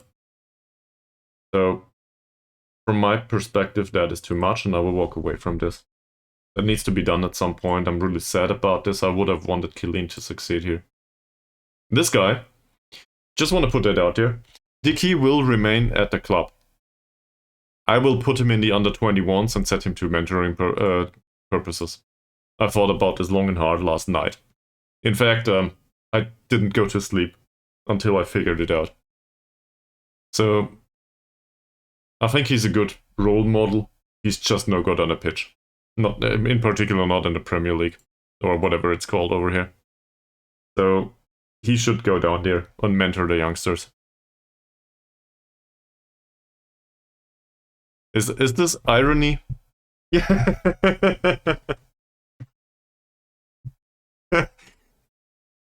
But he won't be in the senior squad anymore, so you don't need to see him.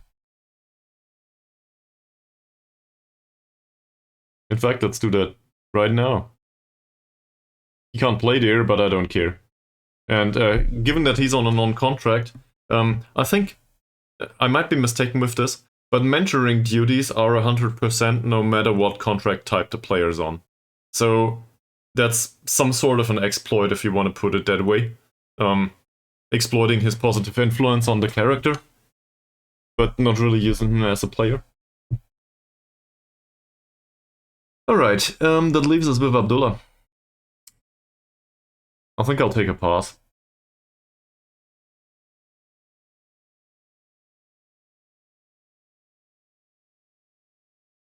Nah. Was an emergency signing anyway. This is harder, I think. If we look at his overall performances, this is lackluster at best. 6.69. I kinda got used to Mr. Hussein though. So, I don't really know what's going on here. Why are his performances that bad? Or is it the formation? Is it on me? What happened there? I'm open to theories and suggestions. There's not much improvement to be had here. Granted, his mentals went up a little bit, but barely. He is somewhat pacey. That might be good enough for the first league. At least for the level we're targeting, right? We're still targeting rock bottom of the first league level. Hoping that we can at least run besides them. If they have the ball and we run besides them. So, we're hoping for that. It's not Mazren level pacey though.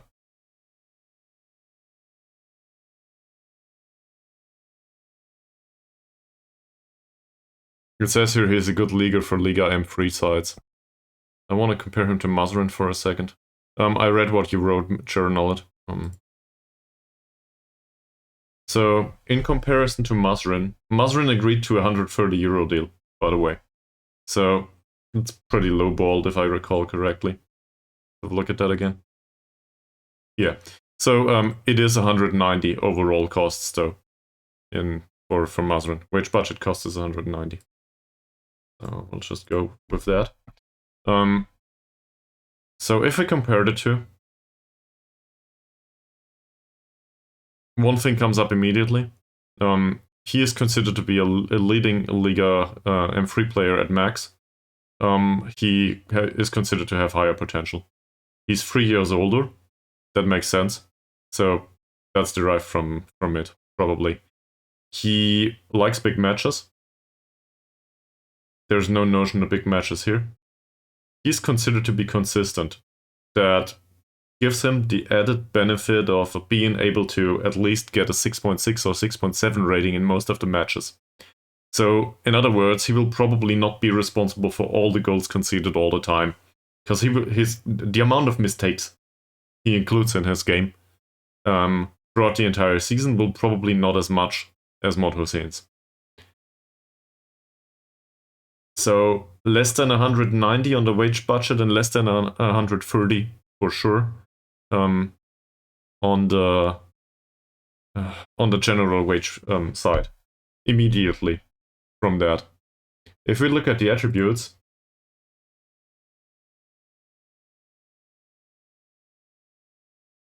he has stamina in comparison to Mazrin.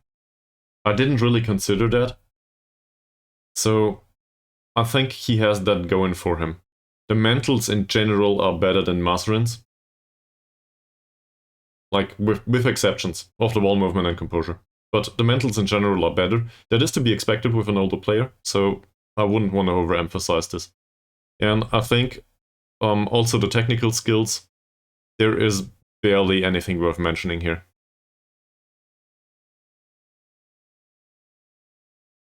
But he's 25 already. So as an investment into the future, he's not the same. Which means I would argue that he needs to be lower than 130 for sure. This is all against his price right now. And this is what can happen if we have an assessment that is very different from the player's opinion. Because I do not agree with this. I wanted him to be emergency backup. Obviously he hates it. So I will go with this, and then we will fail the negotiations if he doesn't. No. So the money could have been made right somewhat. We could have maybe found a solution to this on 140 or something. Then I would bite myself in the ass for doing that. But this is like the important player stuff is too high. I don't like this. So we need a right back. I don't want this. I don't have the money because the money's fungible. Mod Hussein is not.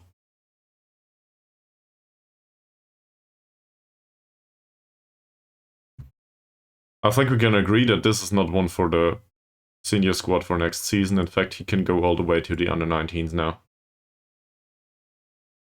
Do we need to talk about this? Or do we agree that, well, what's your opinion? Let me ask like this.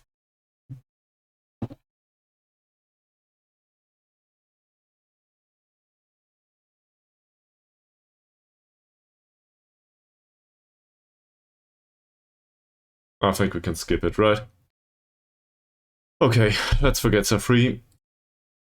This is more controversial, I think. Yeah. I agree with that. So that's why I move on to a more controversial example.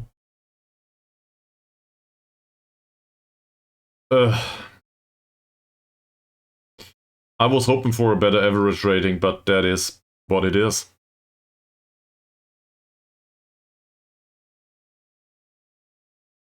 Stats say his passing's pretty good if he doesn't do anything useful with it. He did score 2 goals. Carrier's overall development is a positive. It's not much, but it is a positive. For some reason it doesn't show here. Here we go. He increased his jumping reach by 1 point. Also some of the other stuff. Opinions.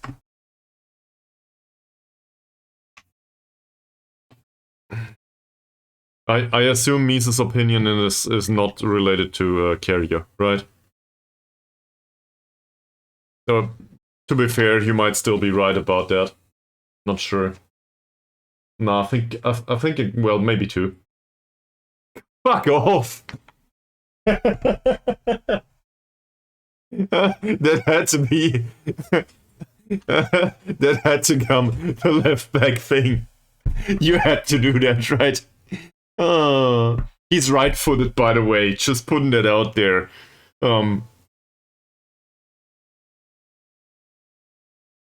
Also slow as fuck, can't cross, can't pass, can't dribble. I have no idea how you managed to pull that off, man. Okay, so can be third choice. The problem is we pay him money right now, so he probably won't agree to that. What kind of third choice level is this for us? True, I see. Back then, situation's different now. In comparison to a player like Baru or Harsi, who gets 85 euros a week right now, or might. We're basically hoping that we have somebody that can play in the position if we do not find anyone else, right? So let's have a look at the money. And if it doesn't go that way, well, then it doesn't go that way. Yeah. Well, neither do I. He wants to be important player. Yeah, fringe player maybe? Okay, we'll go with this just to see the monetary expectations. To be fair,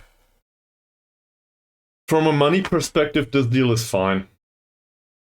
He also wants a long-term deal, by the way, at the age of 23. So I would be totally fine with most of this. He's considered to be a consistent performer, so that's a positive. Hate big matches, though. Don't like that at all. Is homegrown a thing? I'm not sure. So first of all, I will walk away from this. Because I don't think this is appropriate. He wants to be an important player, I cannot give that to him. Second of all, let's have a look. Are homegrown player rules a thing? And I missed that. So this is the foreign player rules, by the way. Who asked previously? John? Yeah, John asked. Is John still around? Nah, he left. Well, okay. Can't do anything about it. So this is the foreign player rules, in case anyone's interested. It also is visible. Damn camera stuff. We can use 5 subs and 3 stoppages. Hi, you're still around. So the chat didn't show. Sorry, man. It's a bit weird sometimes with Twitch chat. Like it refreshes 5 minutes later. You have no idea who's around and who isn't. Other than the people chatting, obviously. So that's the foreign player rules you asked previously. So it relates to players in general in the squad and players that are in the starting 11. We cannot make the whole squad up from players that are starting 11 only. Also, this is to be fair, they might change. Okay. So this is for next season. This is the one we play in. So they don't. We can register a maximum of 9 players overall in the squad, by the way. Foreign players. Did I say foreign players? I meant foreign players. So that's also a thing to keep in mind. So 9 foreign players is pretty much, though. Yep. To be fair, some of these need to be from the southeast. And from Asia.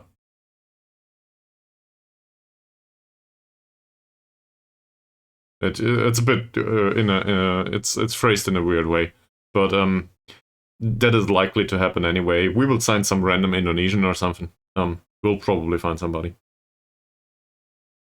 Nothing here says homegrown players are a thing.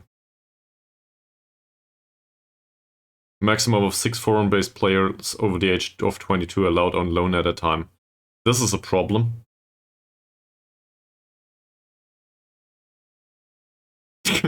I had a look at... I watched the trailer of the video you linked on the Discord, by the way. And well, we need to pay 70 euros minimum for... Okay, that's no problem. So that's pretty funny, yes. I think... Is it still in here? It's not.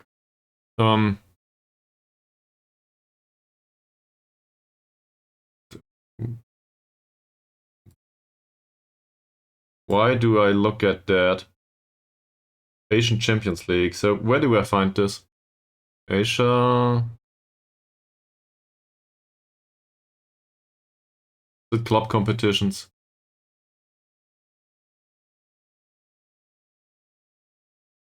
In Asia.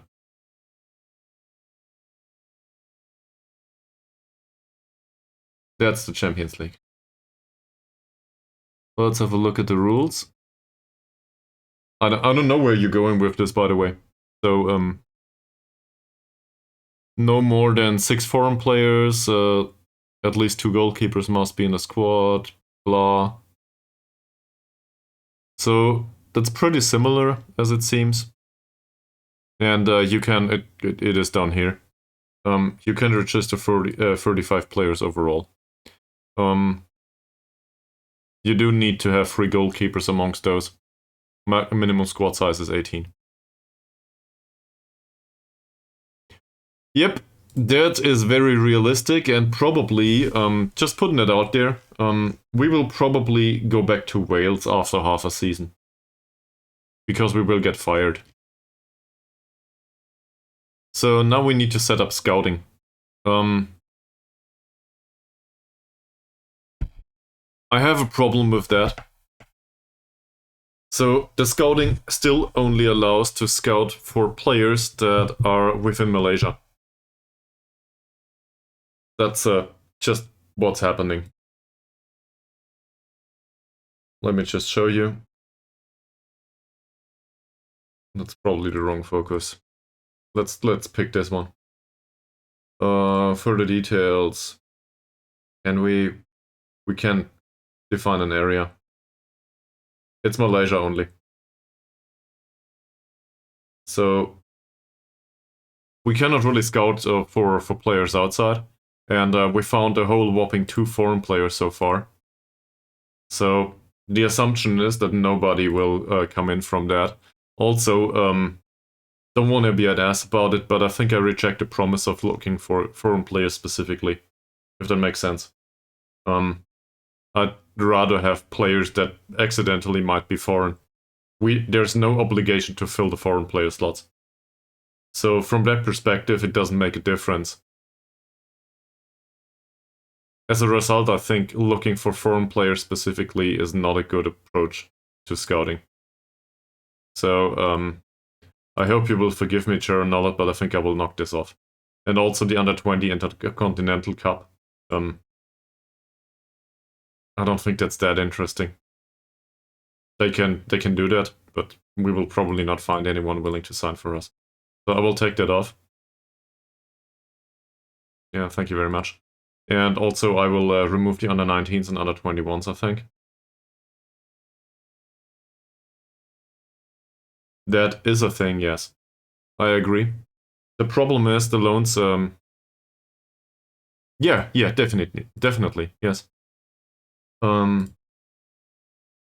In fact, we can just slap in, say, at least 10 points here. Cool.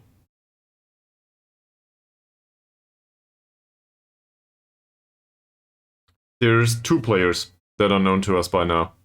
One from Bungaraya and one, this guy on his own probably reaches the character limit. He's leaving on a free transfer though. 24 years old. And I think the way we go about this is we offer a trial to both. But can we do another meme with this? Van Mood Akmal Hakim Van Abdul Wahab. Holy fuck. I guess that's a normal name somewhere. So, I don't want to be racist or anything, you know?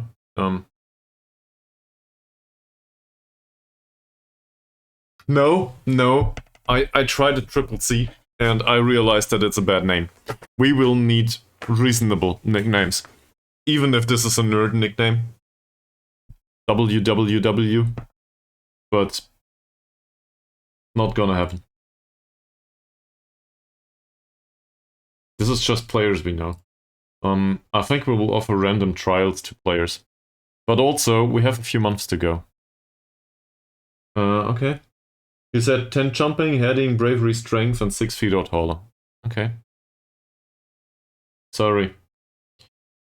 10 jumping, heading, bravery. Heading and bravery. Strength. Where's heading?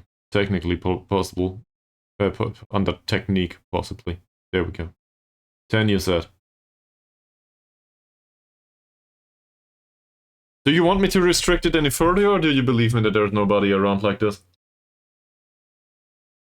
We can reduce it a little bit. That gives us a very similar result. So now we put in 6 feet and taller. Where's the additional add condition? There it is. Yeah, they might be interested in a long-term deal with us. Yusuf, for example. I don't know what 6 feet taller is, by the way. Can you translate that to non-freedom units? It's 1m82. Okay. So basically 1m80. So let's put that in. Height.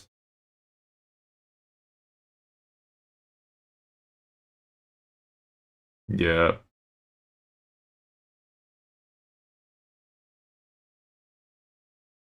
Yes, he is.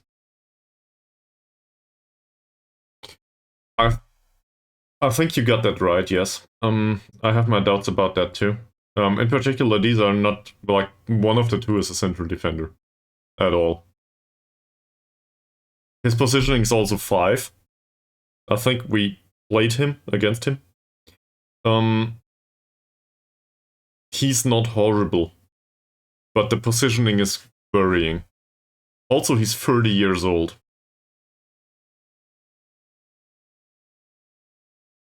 We will resolve this as any... yeah, he's a lefty. We will resolve this as any reasonable person would do. We scout him, and we move on.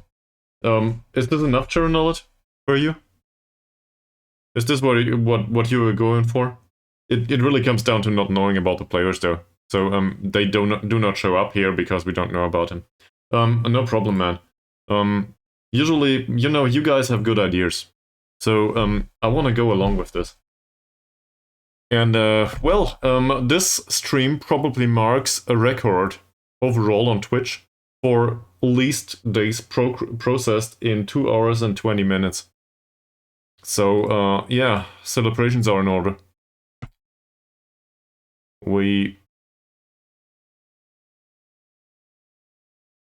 did get a rejection for the 39-year-old guy from Singapore that would have been a foreign player interested in playing as a striker. We will have the center back here, though. And the 18-year-old international from American... what was it? What's the nation called? Samoa. Thank you. International debut against Solomon Islands. Great. We will have him on a trial. And, well, Yusuf doesn't want to come. Well, to be fair, we have no idea about his skill set. Like, he can be really great. What do I know? I also want to show you something that I noticed earlier. So, I will take about Sharonal's scouting stuff. See if you can spot a role that is different than a poacher.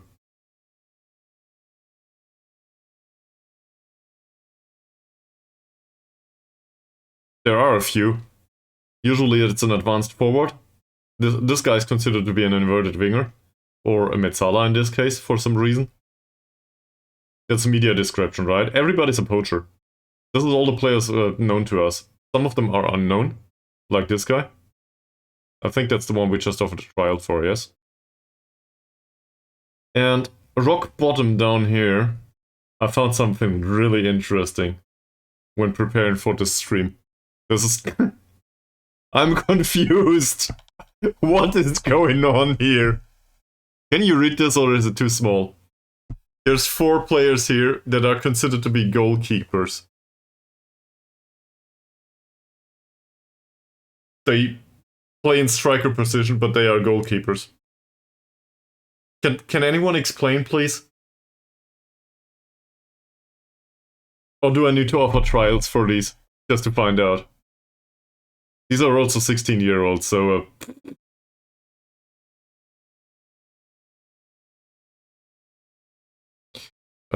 could be an idea, yes. So, taking away the fun part, those that don't have a club. Alright. That's not in attributes, that's here. Contract status is not expired, but unattached. That's the wrong one. Holy shit, here we go. All of them is not that many though. As it seems. That's 32 players overall. I don't know, man. It might be that their goalkeeper rating is better than their attributes. I could have offered trials for them, but really, let's offer to all of the stuff here.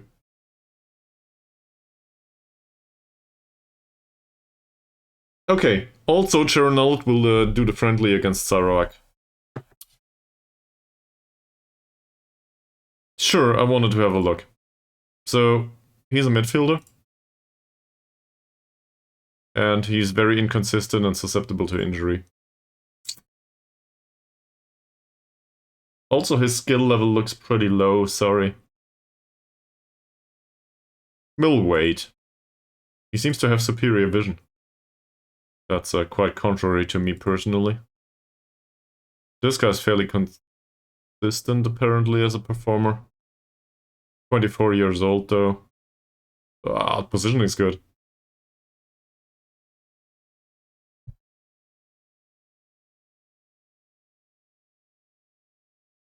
So, due to the failure, he accepts that he will no longer be have his agreed playing time automatically increased. That's good and all.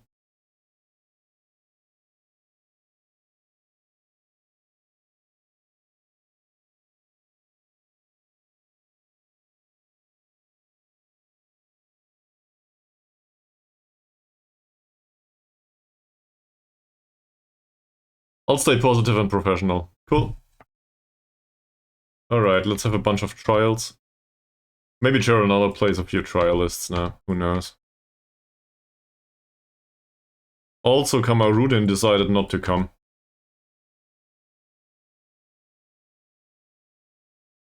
That would have been a center back. You don't do trials, do you?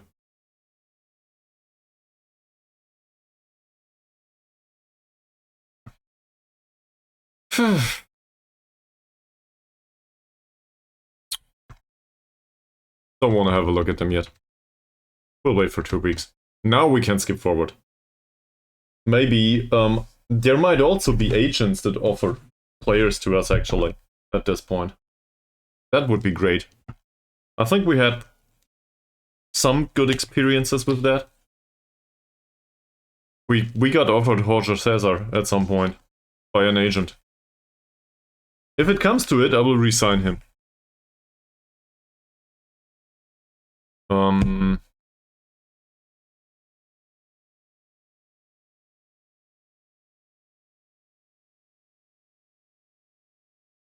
Oh, that changed.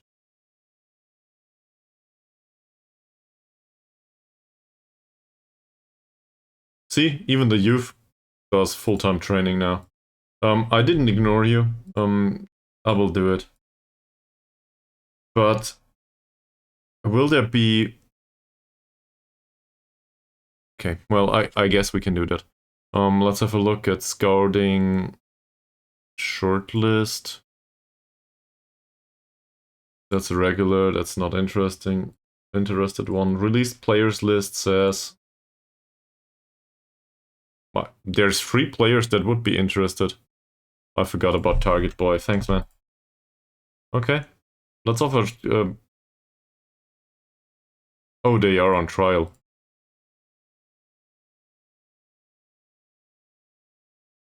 Or not. What happened there? Did I click the wrong menu, maybe? So, we have these. And now you want me to repopulate the list. Alright. Alright. Malaysia. Transfers. Released players. In October, those were... Add to shortlist released players.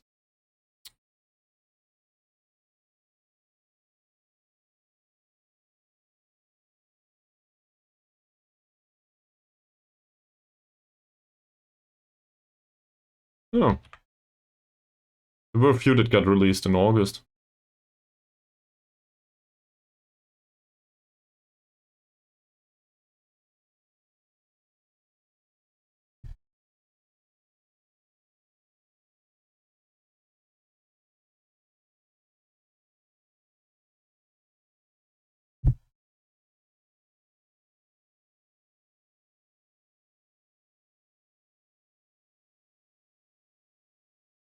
That's the wrong shortlist.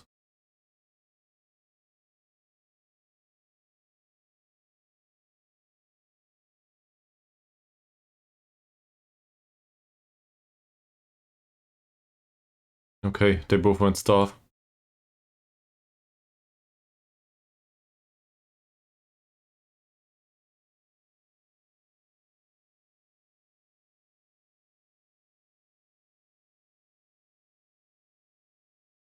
And I think these were on the list back then, right? That probably doesn't serve any purpose anymore. Target Boy, you said. I nearly forgot.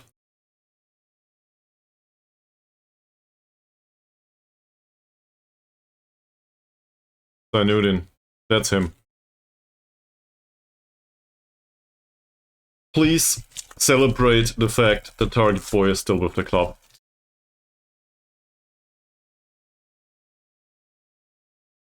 I have my doubts about the general physical attributes.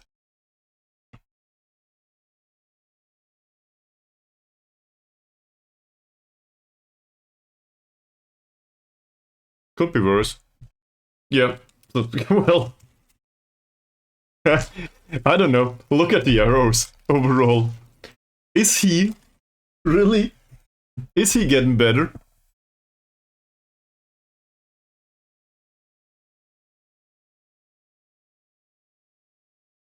I think, considering this attribute profile, he will probably do woodworking at some point.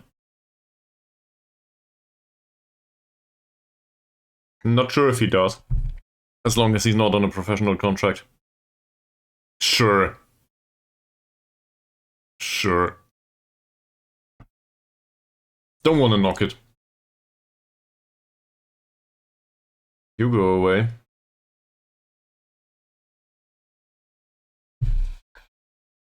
The released players shortlist contains a bunch of players that would be interested in coming to us, yes. Those that are on trial with us already, though.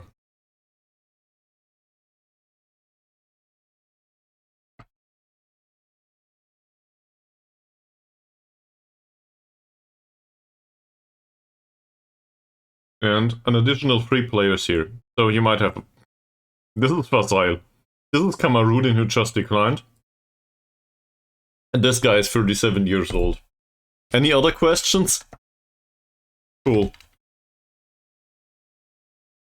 Lol. Alright.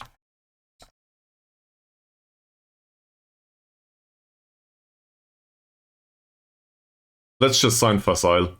That never went bad.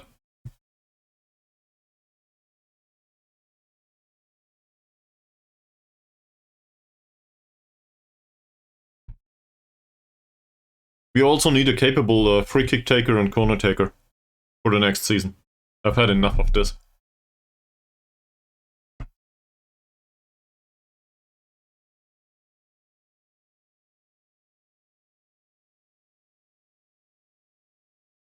For the under-19s? Did they play a match just now? Yeah. You're talking about this, right?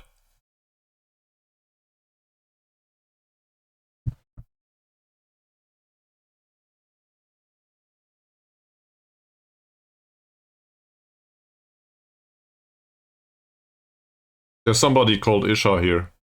I hold a spot in my heart for people called Isha. Also Ishak. So, this grayed out player, he's not grayed out player. He achieved a 10-0 rating. Oh, that's a casual one, great. That will not help him. And Hassan out here. Achieved a 10.0 rating too. I don't know, man. Let them just train. We'll see. If one of them ever makes it, to at least be loaned out or something, then we can talk about this. But for now... No! No! Don't you tell me. It happened. Here. It's really small, but it happened. We get a sports scientist! The casual can also be trash.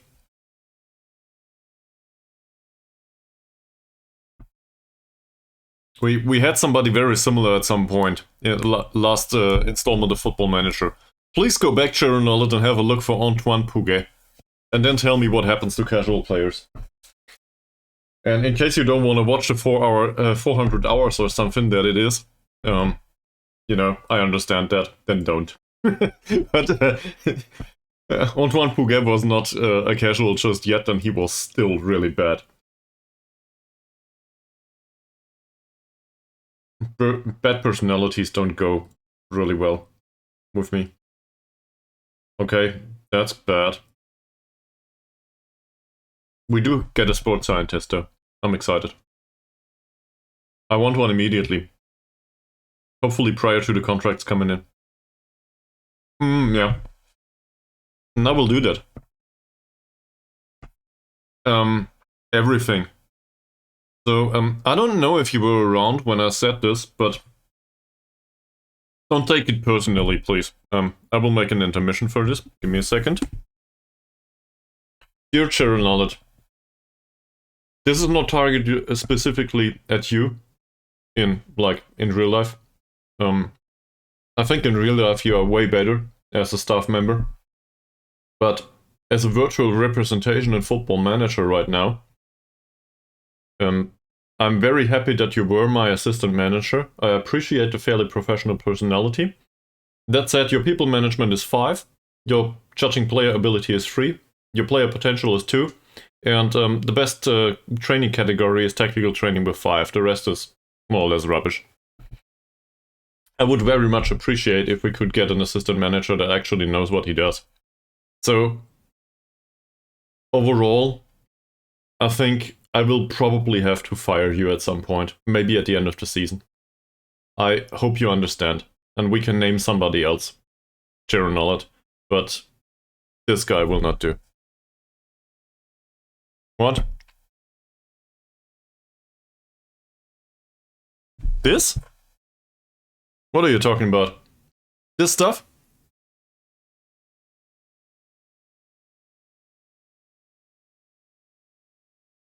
Yeah, okay, so I will show you. This stuff, these are cushions, I guess, from the balcony. This is how I deal with the echo in this room. This is really high grade material to make sure that there's no echo on the stream. And well, we bought that specifically for that purpose, but let's just say a person that might live in this household or might not live in this household is of the opinion that this stuff belongs on the balcony, actually. On the couch there. I have no idea why, because obviously the primary purpose is to stand on the wall here to make sure that there's no echo on the stream.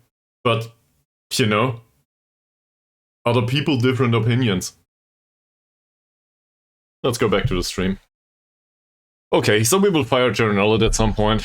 It's been done.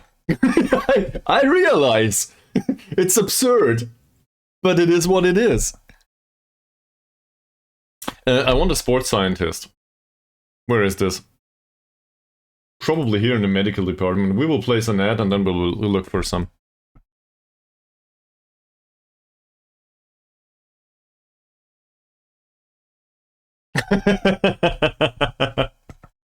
I will probably not fire him. His contract runs out. There's no obligation to keep him. So I misinterpreted. No, I misphrased. That's it. I misphrased. I will not fire him. We will be social about this, and he will have the remainder of his contract, and he can do whatever he wants. Is Bravo still around? This probably hits too close to home. Sorry, Bravo.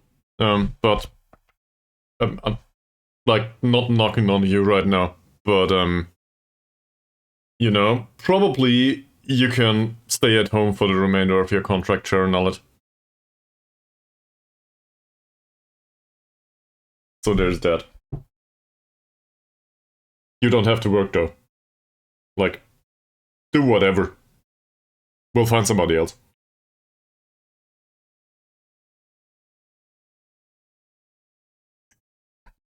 I will. In case we find somebody else, he gets the payoff. The remainder of his wages. Maybe we can you know, find a reasonable solution to all of this. I think we got a reduction in youth stuff actually. We can have a sports scientist for the youth teams now. On top of what we have, but nothing else. Also, we got promoted. Yay!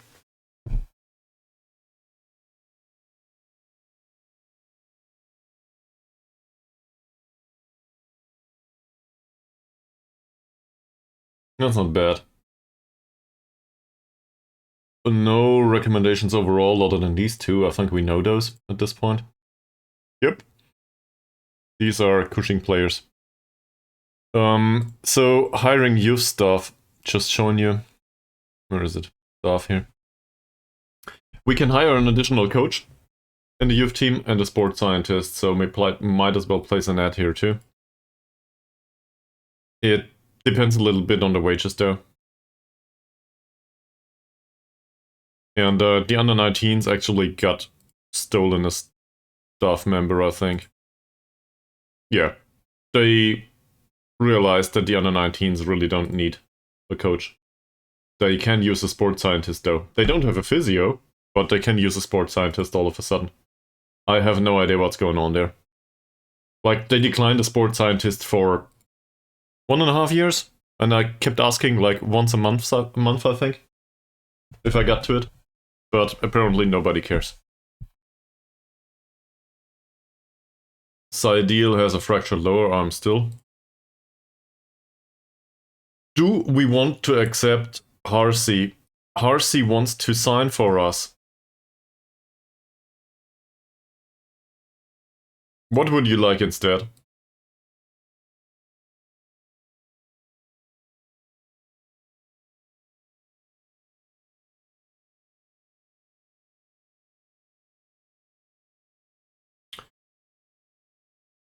Let's reflect on this again. 85 euros per week. He has a clause that drops his wages. 2-year contract. Pretty high assist bonus, but that's how we got to the wage in the first place. He is a very consistent performer. He also enjoys big matches, which is a big thing. Probably, these two in combination. People like this are hard to come by. He is slow. Pace is only 7. First touch and off the ball movement are they are in the process of increasing. Anticipation needs to go up though. In general, in comparison to where we're going, this is probably not good enough. Balance is also really low.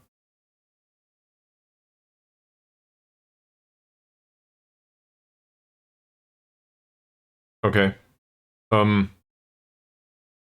I can see where this is going, but It's just friendlies at this point. Even if somebody hurts themselves, it will probably low-grade injuries. Also, a sports scientist will come in pretty soon. Like, I don't think it matters now. We can do it, of course. Let's put tactical training in here to reduce it a little bit.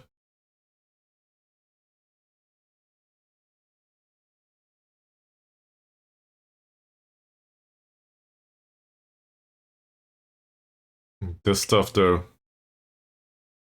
Well, we need to do the overall training at one point, right? This is pretty low. There's a recovery session in here. This counts. Good enough.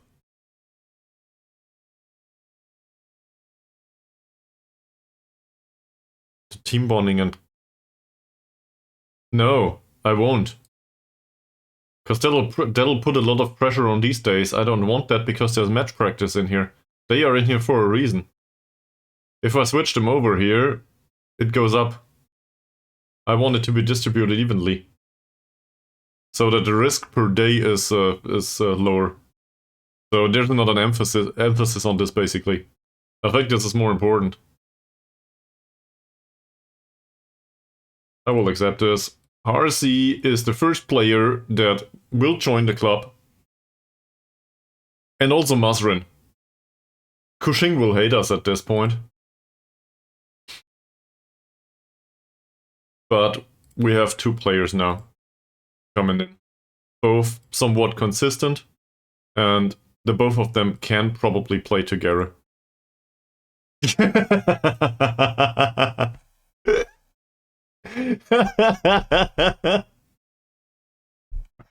Well, you're welcome to do whatever pleases you.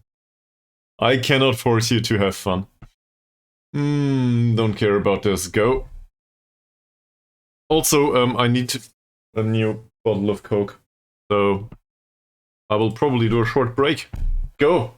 Go to the bathroom or something. This will take time processing anyway. Kirby?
Just have a look. We just spent 26k on Diego. Not sure if that's a good idea. On the other hand, I'm more confident with the Diego deal than with the Ankun deal. Also, Diego was not wanted by anyone, so that went pretty well. We consider him an important player these days. And there is a similar thing going for Baru. So, not to be an asshole, but I think Kuching City are in a bit of a situation. Their local rival, Sarawak United, is busy signing their youth players that were loaned to us, and they don't really give a counteroffer because they don't know the league they will play in next season just yet. So they have no idea if they want to keep the players or not. As a result, we get them. And we know where we will be next season. We may well loan them back to a club that might have gotten relegated from the first league. I don't know. Kuching or something. Maybe we'll loan them to armed forces. that go through in December though. So his loan runs until the end of November. And the deal goes through at the end of December. So I guess there's 1 month. As long as he doesn't start playing as a goalkeeper and goes skiing at in this time frame, we will probably be fine. Me's probably understood that reference. I'm not sure about the rest.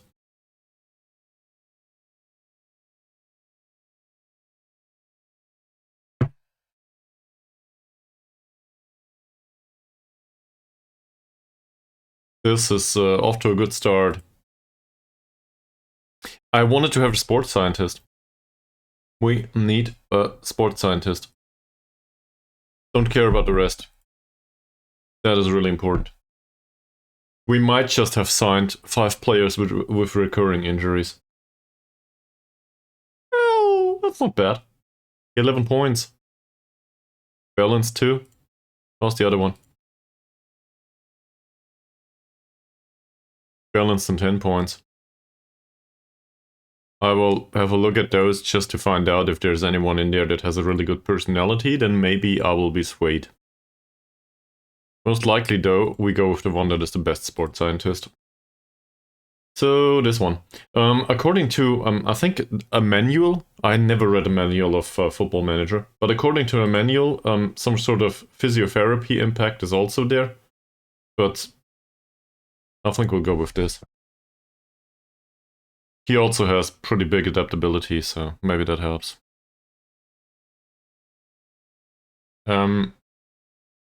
Well, this is good and all, but actually I want you for the senior squad. You know? Is it head of sports science that's open? No, vacant, sports scientist. 170 though is a bit much. Let's start with 100 maybe. Fuck off. Just because I offered you the better job. You'll get 130 and you'll be happy about it. Of course that fails. Okay. We will use this one instead. So we know that the other one wanted 200.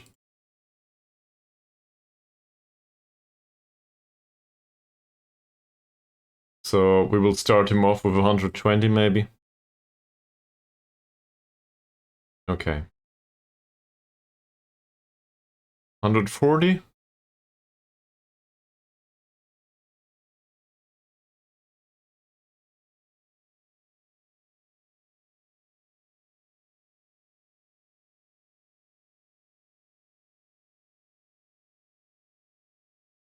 That's a lot of money.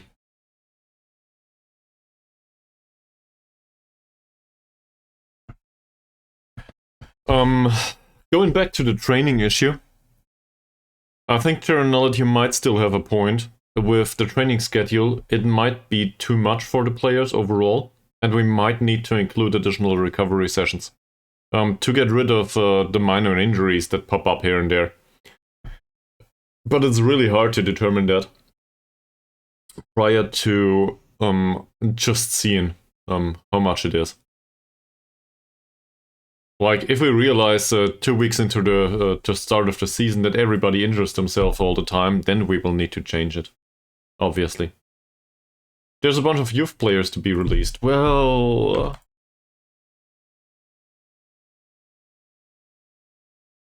I'm sure some of them will want to come in on trial. Look at that. All of a sudden, players are interested in our club. Borneo is pretty, guys. Come over.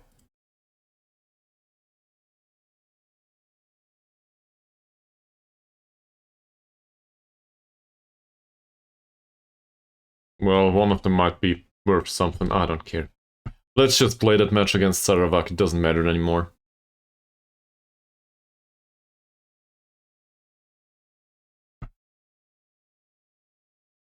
Don't really want to deal with that either.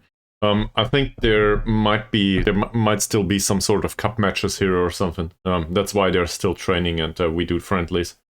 But overall, nothing should happen here for to us. Also, Waterford got promoted from the first division. I'm not even aware where Waterford is. I guess England, Wales, something. Very different countries, or so they tell me.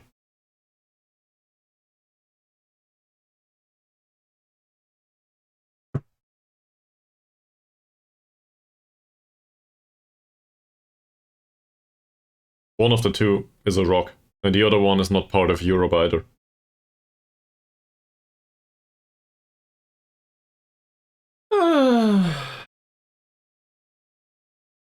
Hasnan twisted his ankle. That's not good. Also, I don't care. Did this happen in a match? During a training session. Alright. So, maybe that is the first sign that training is a bit hard on them right now. But it just happened to Hasnan. So, given that we still have a bunch of non-contract players around, I guess that's a positive to find out about the schedule right now. Maybe it's a little bit too hectic. So, what would be a better approach? More recovery sessions, maybe? More tactical stuff, brainy stuff, less physical activity.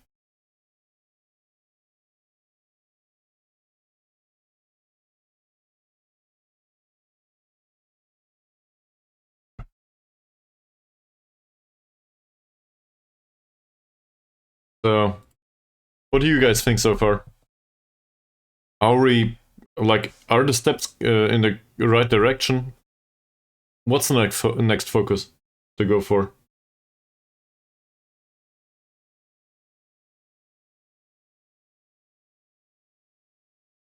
These physical sessions are great down here. This is all recovery sessions.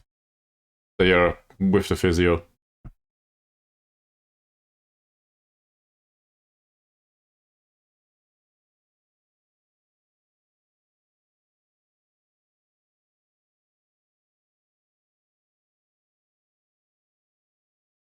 I never really finished the rest of the squad and potential contract offers. So we were up until the right back. Well, I guess I never finished it because the rest of them was goalkeepers and they are all not that good. One's going into retirement. One has attributes all over the place.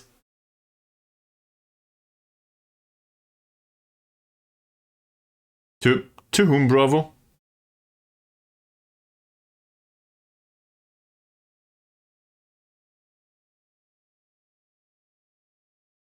Sports scientist, yay!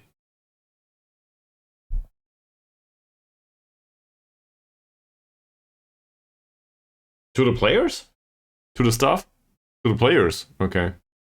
Well, for training, yeah, that would help. I guess most of them need to... It would be a good idea for them to have some education anyway. Football is not a long-term career choice, usually that's worthwhile. For some maybe, but not for all. So, he has slight transfer interest. Also, there's this teeny tiny transfer value of 1 to 10k. So assuming we get him for free, which will not happen, because he has contract until 2025, also the wage is too high. He's a poacher. Could do target forward thing for us, but not really. I think to get the most out of him, something like this is viable. So the question is, do we want to pay 350 to 550 to a somewhat injury-prone striker that did score 30 goals in 26 matches for a YPM? I guess that's pretty good, right? On the other hand, he's bound by contract and I cannot really afford that. Yeah, good having this talk. Then there's Yusuf. He is not interested in coming over as far as I'm aware. Positioning's pretty bad. For a 30-year-old, I have my doubts. Like, the doubts are mostly related though, due to the fact that he should have been well trained at this point, and mentals should exist. This all is okay. He might make it for another year or two. On the other hand, the level he's on is not good enough. So, I think I'll take a pass. Hopefully we'll find something better. No idea about him.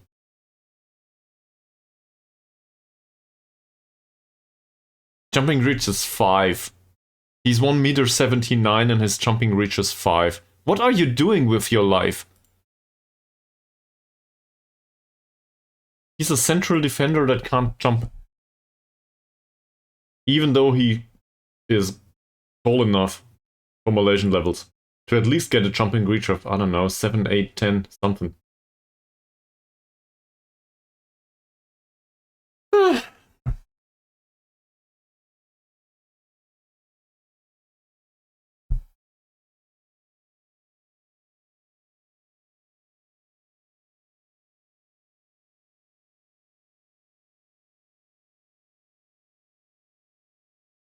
That's the wrong one.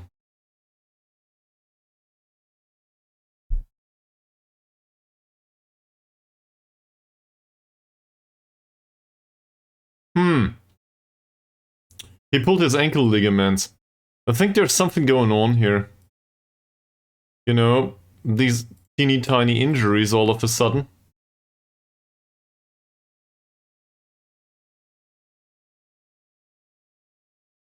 So maybe we do something to the schedule.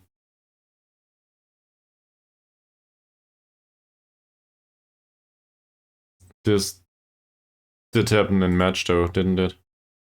Yeah, this did happen in match. So don't want to overinterpret this just yet.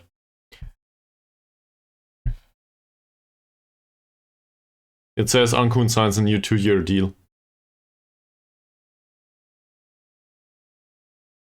One Ankun signing coming up.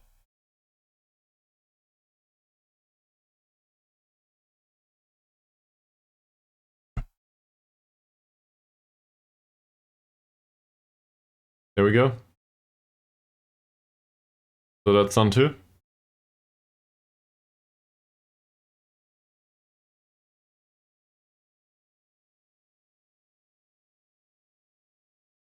Okay.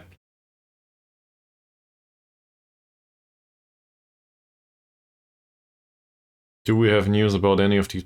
Wow. Well, yes, we do. We do. How long's the trial? That does... Okay, let's give him another week.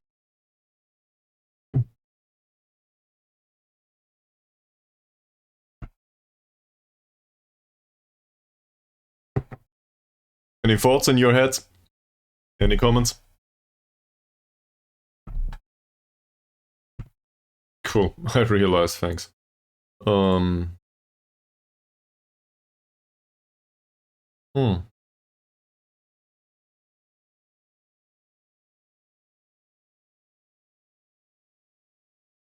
What happened here?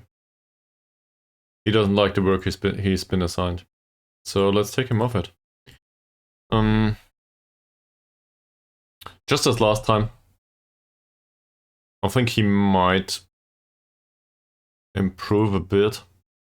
He's also fairly consistent. Sadly, he needs to be loaned out at some point. Mod Iskander Kumar changed his personality due to mentoring a little bit. Not much else.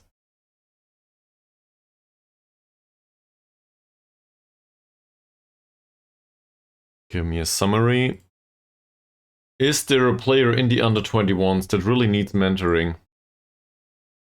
Hamza Zaini, for example.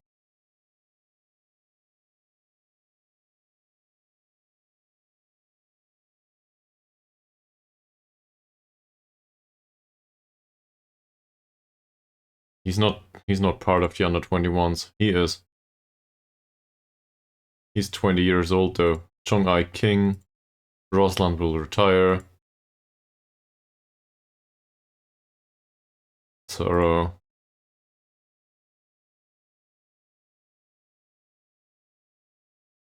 Yeah.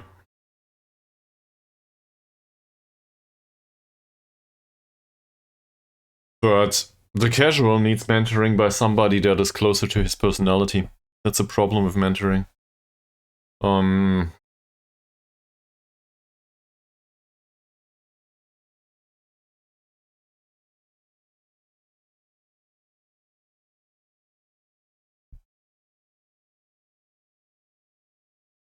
So Dickie's the head of this mentoring group.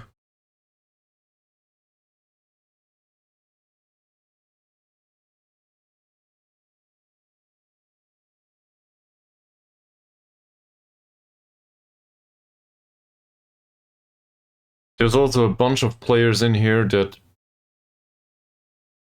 do not really need this mentoring group specifically. But it seems like the bunch of 17-year-olds in here, 17-year-olds in here will serve. Let's go back to the squad for a second. So apparently these are a thing.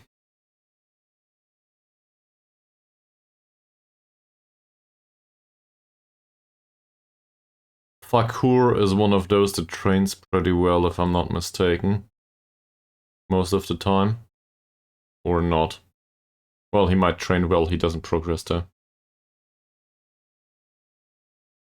The youngest guy in here is Khalid. Considered to be a poacher.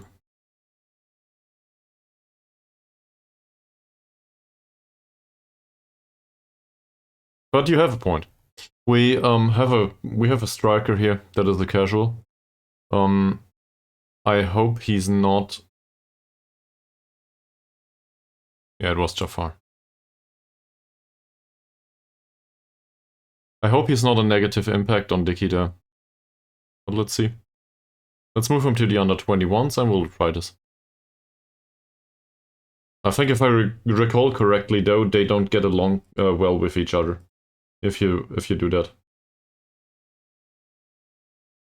this the one? No. Oh, he's older. I need to skip forward a day, of course. Sure. FM things. I think the casual one will be more appreciative of a player that is closer to his personality. Otherwise, there's no mentoring effect at all, if I recall correctly. I have a hard time determining it, how it works though. Under 21, training, mentoring. There he is. And this is, well, this is not really bad, but it's pretty bad given the age difference. So let's slap him in here too. If you look at the difference here, Jafar, the casual one, barely gets any impact by Dickie. He also does not dive into tackles. I don't want that in a mentoring group anyway. So I will throw him out again.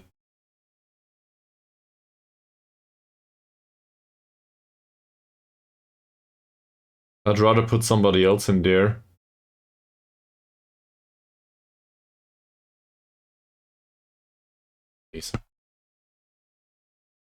Maybe even somebody that is closer to his personality. Somebody like Iskandar gets no impact at all from him. Great. Not sure what's going on there.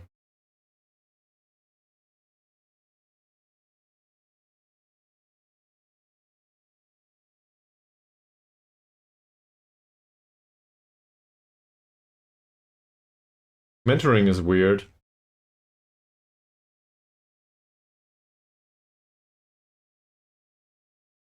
I guess that's a plus. I do not really understand it though.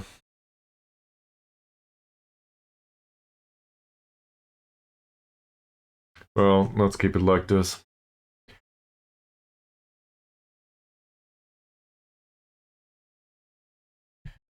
Actually, I want to get here to the end of the week, because the trials will finish there, and then we can have a look at the players. Maybe there's somebody in there that's actually a good fit for the squad. Who knows?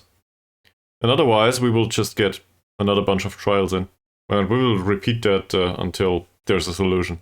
to all of this stuff in the squad planner.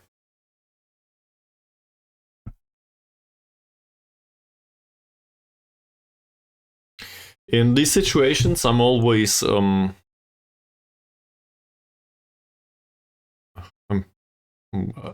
missing the word right now. I always think I want to throw out everything that will not work in the league above.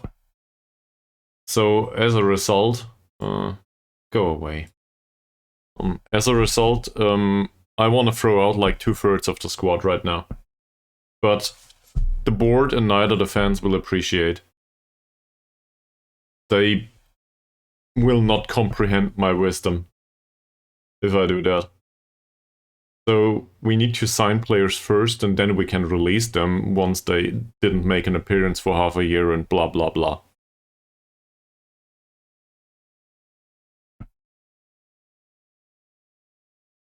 Maybe though we can slap them into the under-21s or something.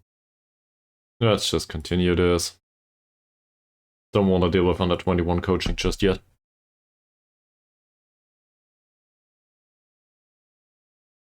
You know, and at the end of the season, well, I guess we could do that now. But at the end of the season, we should also probably have a look at the overall coaching stuff. Not just Sharon Nollet. We should offer a professional contract to Jafar, it says.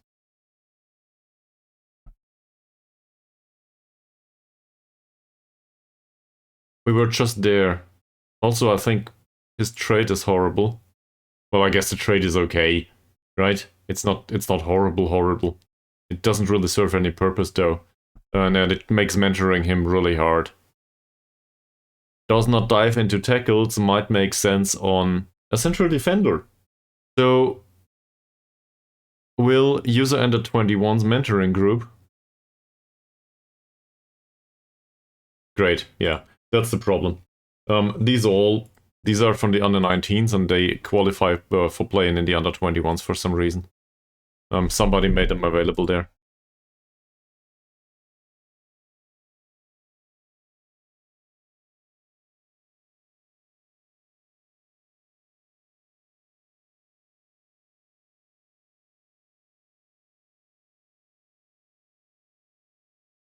What?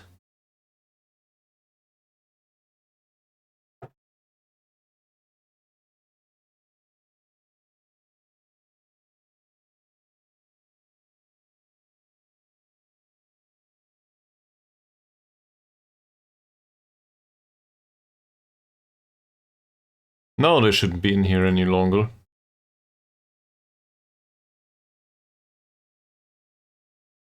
Great. There's still players left in here though. Yeah, thank you very much. So we can have a central defender group. And we will put the casual striker in it.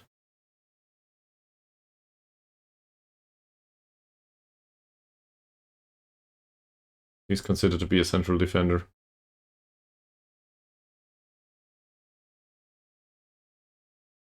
I don't know if this is funny or absurd, but whatever.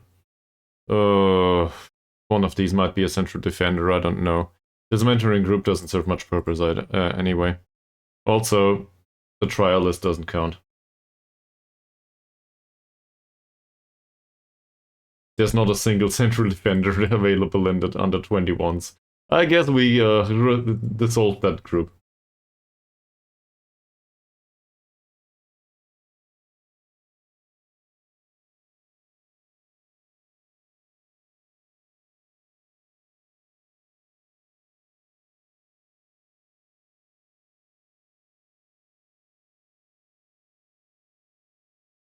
None of these have any traits.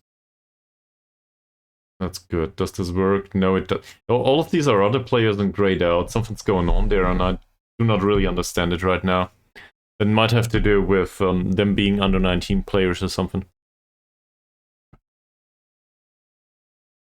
I thought I just removed them, but the mentoring menu in general seems to be delayed sometimes. Or maybe it's a bunch of trial lists or something.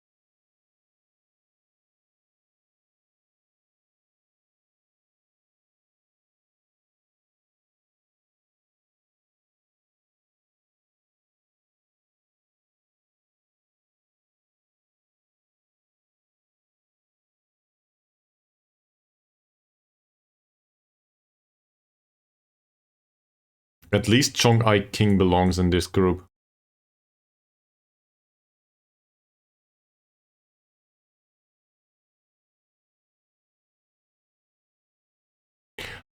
Oh. Is it possible that he cannot be mentor because he's too old?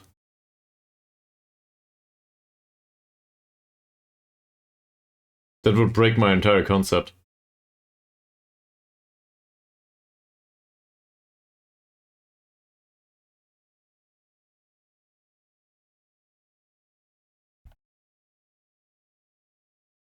Probably take away Roslan here. No, it works for them.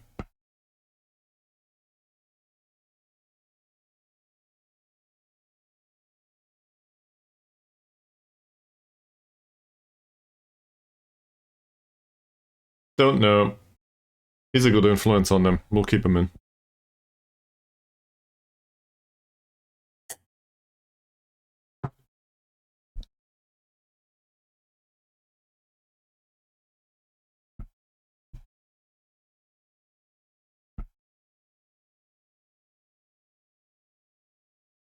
Diego's form is worthy of recognition, apparently.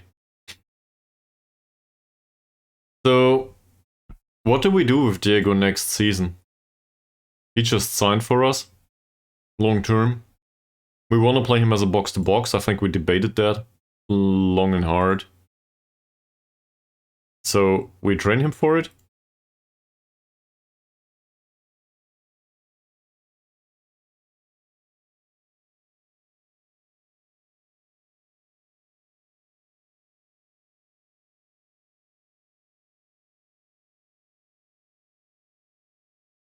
And I guess despite the lack of finishing, he's probably one of the better penalty takers in the squad right now. That said, decisions and composure are probably the way to go here. Now it's heavy. Let's knock it back to medium. Don't want to hurt him.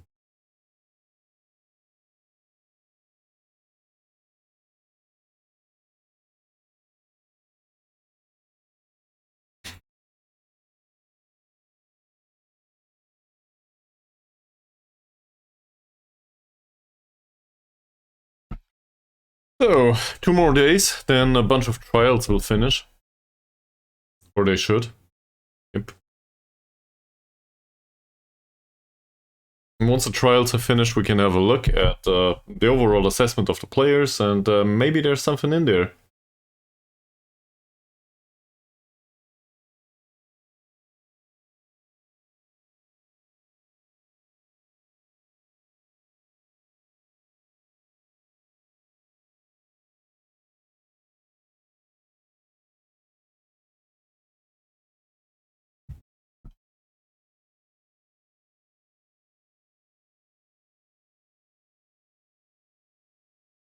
He's a good defensive coach, it says.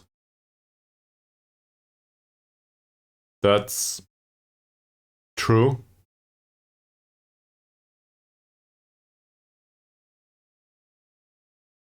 I also very much appreciate personality. So that's actually good advice. Okay, he has good fitness coaching, but the mentals are really, really bad. But the defensive coach thing is a thing.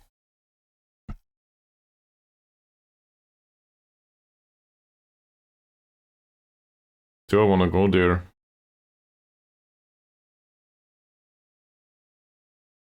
For technical defending?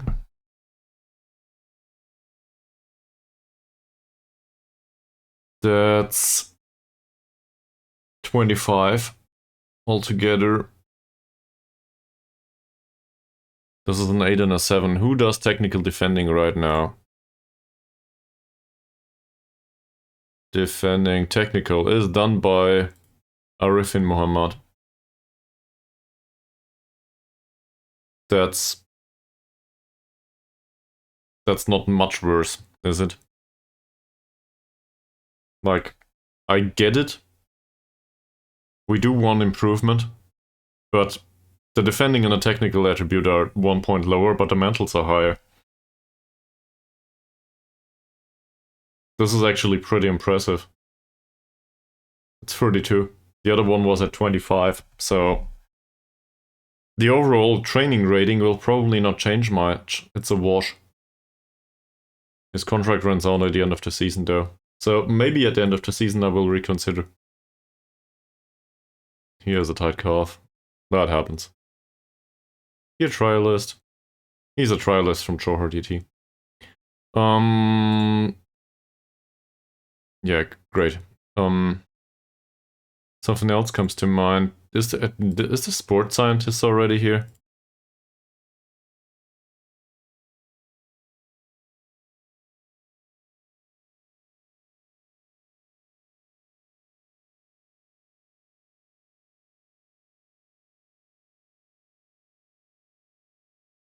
We can probably flip through them. Great.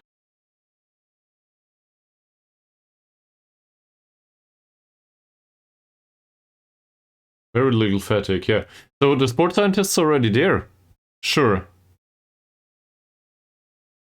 So we know that there are no recurring injuries on Ankun. Celebrations, yay!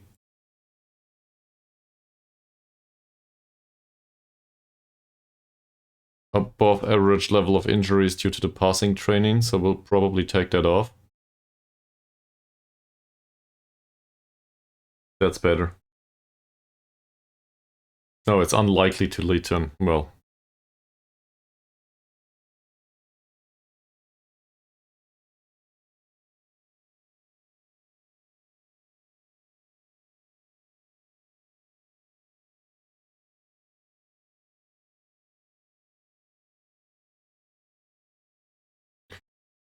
Hasnan has a twisted ankle, okay.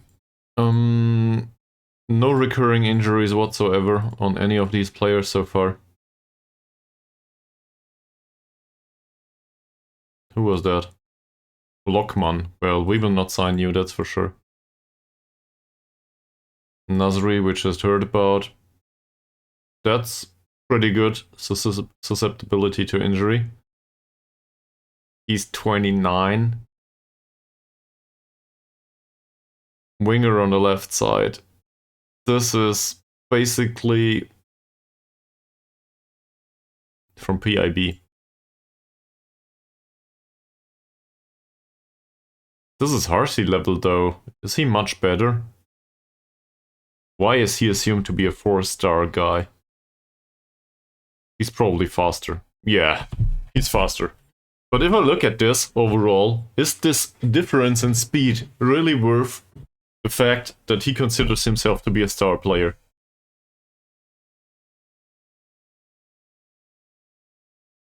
Which one would you take? I guess. That's the question.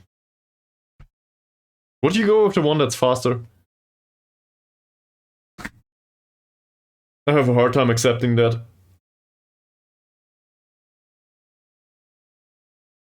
Nah. Nah. Not doing that. Overall, I still think it's okay as a signing, but then he also has some weaknesses and so on. I don't think that's useful.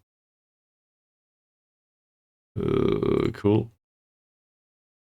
Still looking for recurring injuries, by the way, but it doesn't seem to be in there. There was somebody with high here. Safri! Well, I have news for you. Somebody was below average, that's Taib. Thomas is average. And that's ideal. With the fractured lower arm. I don't think we're going there anyway. He will not get another contract. He's new. So, we've been with Churchill. I think it's pretty clear by now that the overall injury situation is pretty positive. Not much happened there. So we got lucky. No recurring injuries whatsoever in the squad. We have the odd injury here and there, but not on an important player just yet. So that will probably go away. somewhere in the sample of trialists is a player from American Samoa. So maybe he's okay as a foreign player. But I'd rather not sign a player just because he's a foreign player. As I mentioned like 15 times now.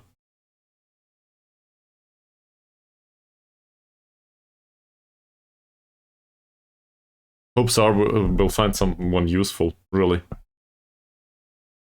But, so how do we get scouting knowledge from other countries? That's the question. Because that's what's missing. Can we ask the board to have scouting away from home? Is this a thing? I do not care about Facile. Wow. We could sign players from armed forces, yeah, that's true. Seriously though, we cannot really extend this beyond Malaysia. Can we ask the board to increase it?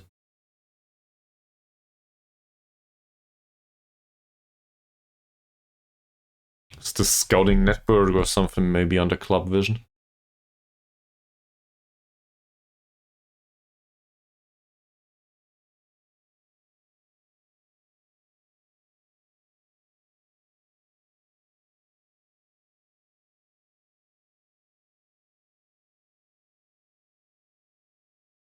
Doesn't seem like it.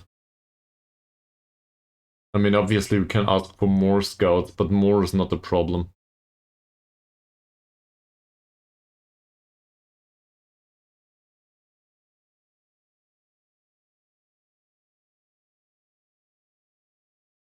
Ibrahim, 31-year-old winger. Somewhat fast, not really that impressive. It says good player for Liga M4. I don't think so. Badeli. Scouting range, but need money. Scouting. Where's scouting range here? Bravo. I might just be confused. Oh, here. Yeah, but I cannot go beyond Malaysia. That's because the budget doesn't... well, okay, I see. I get it. Thanks, man. So, this is not due to the board not allowing it. This is due to the fact that we don't have the money for it. I would need 140k in budget, and then I could go there. Southeast Asia altogether. Or even 35k to pay for the world or whatever. I see.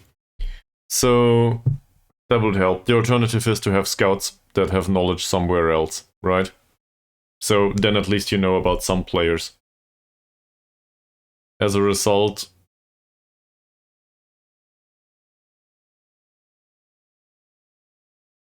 well, we do have knowledge in Sweden and Indonesia. Indonesia might serve a purpose. Maybe. Sweden, not so much.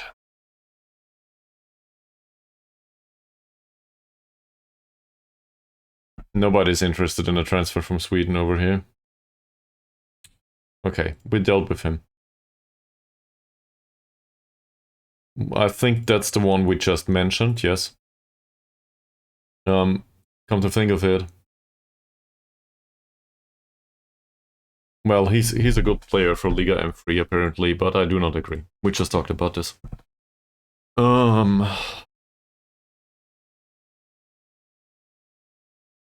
This guy cannot dribble at the age of 24, and he's considered to be prone to injury. Don't think I will go there. Mr. Lockman is a poacher. He's barely any better than what we have. Not good enough. That's Baru's side. And to be fair, the acceleration and pace are pretty great. Overall, there's no major weakness here. That is somewhat impressive. Where does he come from? Killaton. Made 2 appearances there, never quite made it. Doesn't enjoy big matches. There's no notion of consistency. That would be an alternative to replace Baru. But if we compare him to Baru, Baru is more technically gifted. The other guy has better vision, better attacking stats, better speed. As a winger,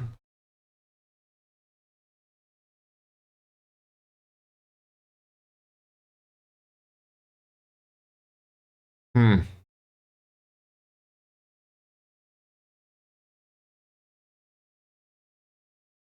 think that's not horrible.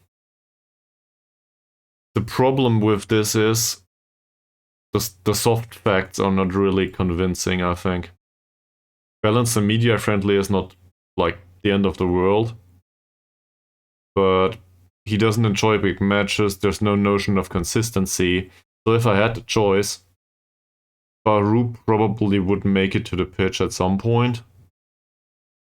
And he's considered to be a star player from the assessment. So he will probably want to have wages in that area. And I think that's too much. He's not that good. I might, reconsider at some point, but let's put him to the shortlist for a year. Not really a must signing to me. And neither is this. In particular, the off-the-ball movement is really concerning here. I do appreciate that he's a consistent performer. That seems to be, it's either FM24 or it seems to be a thing over here in Malaysia. Pretty small though, on top of that, I don't know.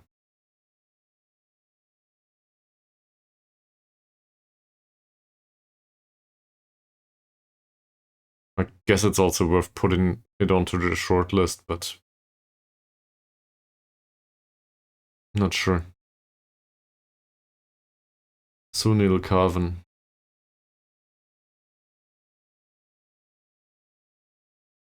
So now all of a sudden we find a bunch of players that are good enough for League M3. We didn't have any previously. In general, we need a replacement for Chuchu at some point. Assuming we compare him to Chuchu for a second.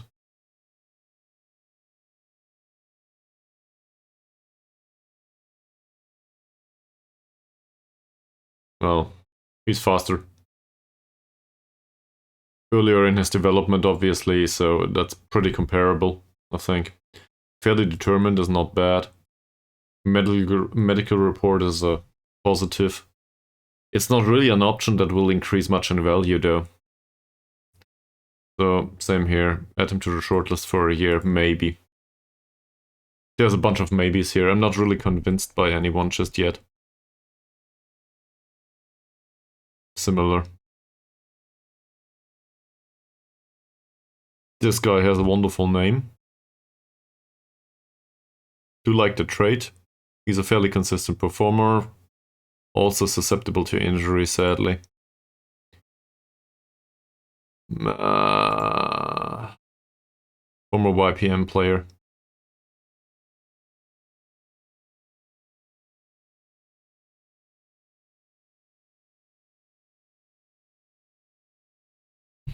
He's tall enough, but pretty weak. And, well, let me compare this to Carrier for a second. That will probably determine what I think about it.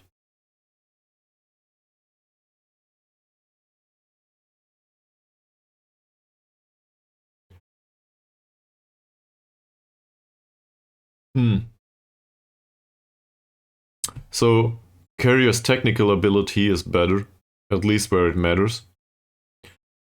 Carrier's mentals are all over the place, we knew that. There's no difference in composure. That's pretty bad.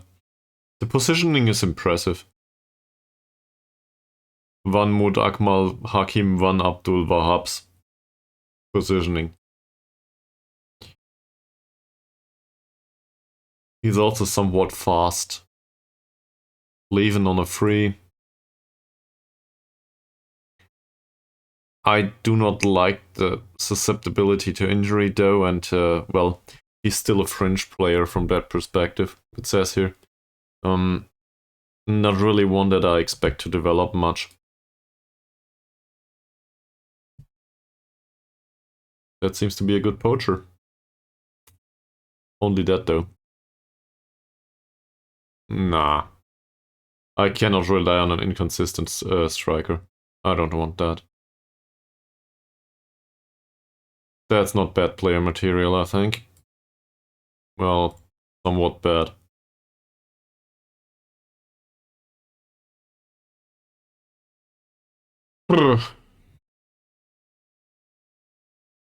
Not really that impressive, is it?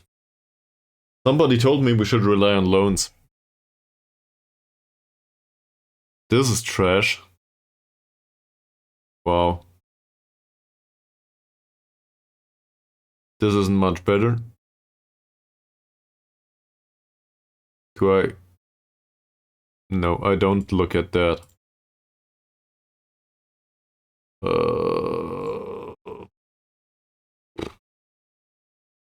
Bunch of gaps in the attribute profile.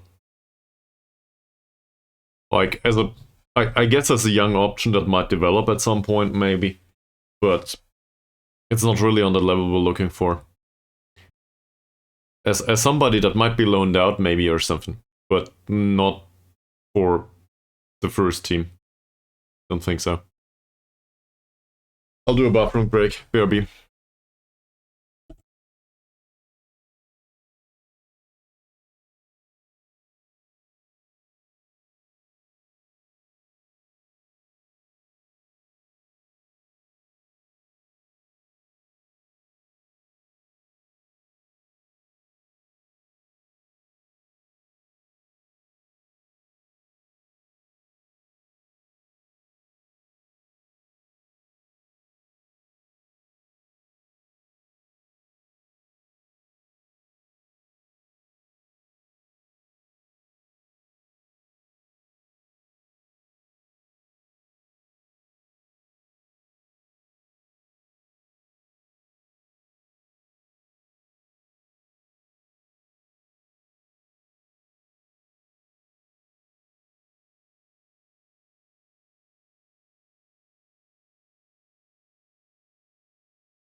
Really?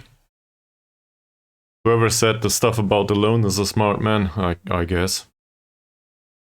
I don't know. Must have been sealant or something. Does this count as hydrating? I hope so. Otherwise, I need to go to the kitchen again. Thanks, man. Thanks for reminding me. I did drink a lot, though, today, so I think that works. So, I do like about the goalkeeper situation here that he's a consistent performer. Medical report is not that impressive, though, so I'd rather not. Yazar. Apparently, as a poacher, he's pretty good. He also knocks the ball past the opponent, which is acceptable, given that he can't dribble. Otherwise, he's not interesting. A wide midfielder. I am not a fan. Isha. Oh, it's a goalkeeper named Isha. Well, he avoids using the weaker foot, so that's positive for him. He's also fairly inconsistent, and at the age of 20, he doesn't really serve a purpose in our squad. Not due to the age, just due to the low skill level. Not interesting either. Mazlan, not to be confused with Mazrin. And at the age of 25, I think I'll take a pass. Amiruddin. Well, it's a 19-year-old. He's very inconsistent. Never mind. Razak. 3 points of jumping reach and 4 points of tackling. Why?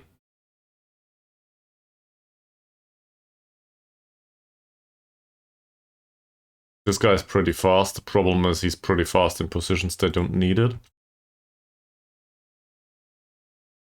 Says we should offer a contract to Muhammad. I do not want to play with a poacher next season. Everybody plays a poacher. And then there's Osman here. This is great, by the way. He does dive into tackles. I don't like that. So he's considered to have decent potential for Liga M3, though. Yeah, well, the problem is he's 25. Don't be swayed by the face. So there's no development in him anymore. I think he's from Bungaraya, right? He just got him relegated. Still managed to get 6 goals and a 6.79 rating. So it's not his fault. He's probably one of the better players for them. But overall, he will not make it. Not one league above. So as a result of the whole bunch, not a single signing. That seems acceptable to me.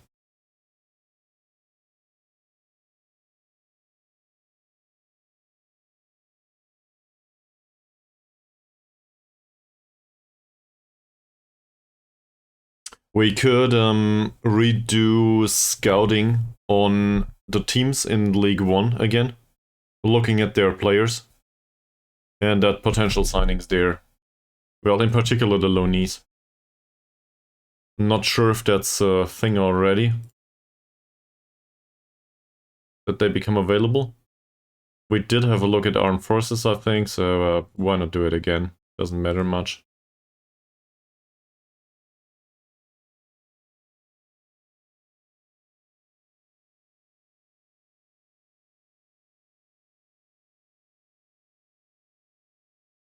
Kuala Lumpur need to be scouted.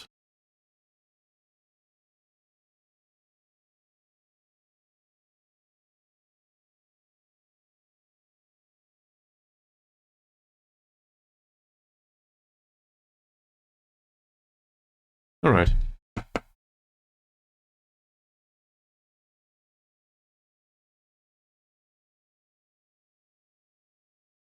Are there any countries that are known to have good youth intake, but international players that do not really have like clubs? Specifically thinking of well, of countries like American Samoa, I guess, but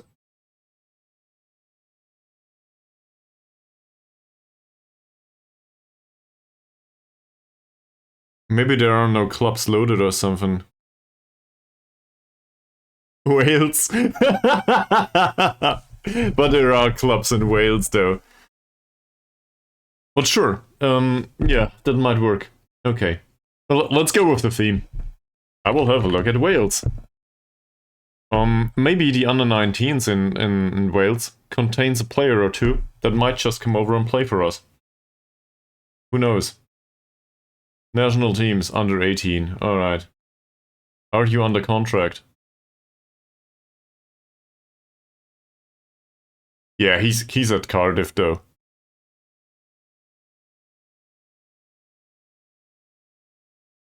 He's on a youth contract with Wolves.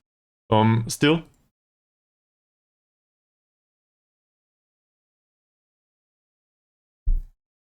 Alright, let's do that.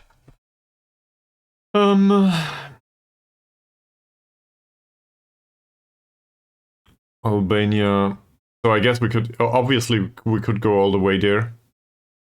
And see if we find somebody in the under-19s somewhere. Like in Austria, for example, why not? There's also, in Austria, there's somebody that's named Österreicher. So that's Austrian in German. Obviously, this guy is destined for greatness.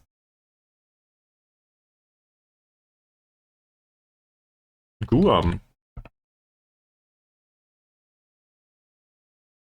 I didn't even know this exists.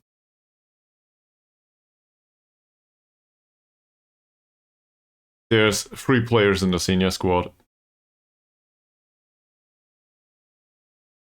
But sure. One of them is a central defender. So we'll offer a trial. Why not? New Zealand.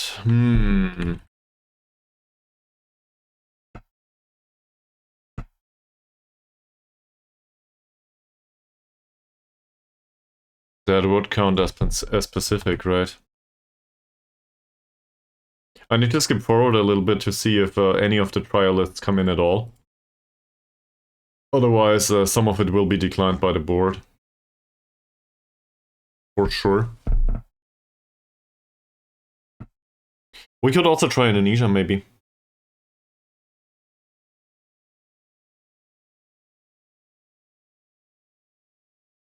Nope, no particular one. North Korea. No particular one, really. I'm trying to find players that, well, specifically, I guess I'm looking for players that I do not know about, that might serve a purpose as central defenders or as strikers that are not poachers. Because I think this, whatever happens in Malaysia here, the league is pretty dominated by... Oh, there's actual news here. The league is pretty dominated by poachers. So, as a result, somebody a little stronger in central defense usually should have an easy time with them as long as his movement is not restricted. So, you know, they come with the added benefit of being able to score off the corners or something. A reasonable central defender that would be okay-ish all over the rest of the world. And it's pretty much the same with a striker. So I don't want to get Jorge Cesar again, but really, it feels like we need Jorge Cesar. Somebody that can jump, somebody that is consistent with his heading, and so on and so forth. Nobody, none of them wants to come in. So maybe we need to go closer. Taiwan is not a thing here.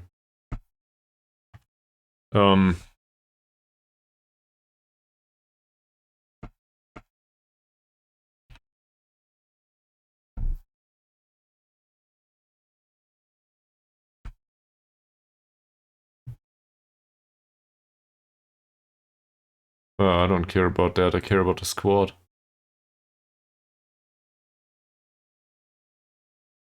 There we go. 2 whole players. Cuba.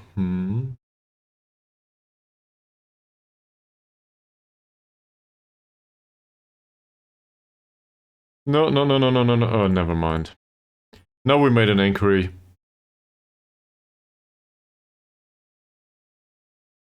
Okay, I guess they are on a youth contract, all of them anyway.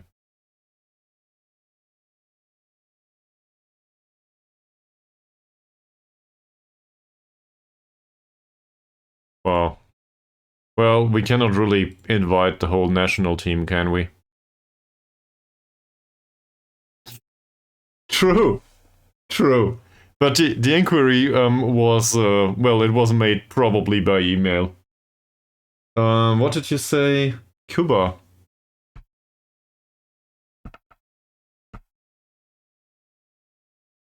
There we are. They have an under 20 squad only.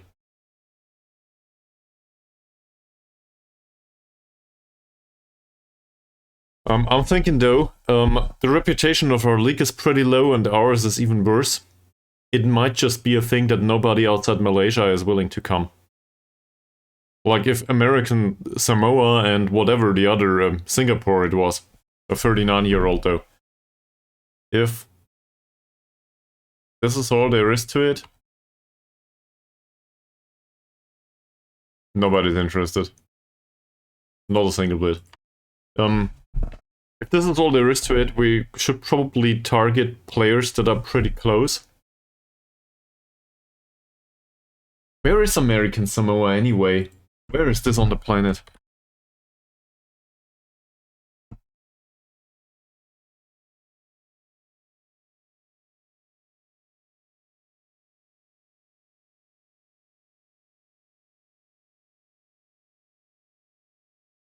Well, unsurprisingly, it is... Damn, this is in the middle of the Pacific Ocean. That's straight in nowhere land. Wow. So, anyway, I guess that counts as Pacific. So, it is somewhat closer to Malaysia than, for example, Wales. Even though, geographically speaking, well, I might be right, but not that right. But players from Philippines, Vietnam, Burma maybe, Indonesia, that's what we're going for. What's Kiribati?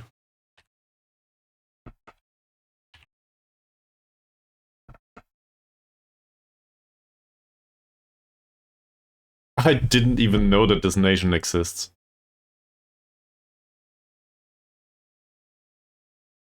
They have names that I can probably pronounce, so why not? No national team whatsoever.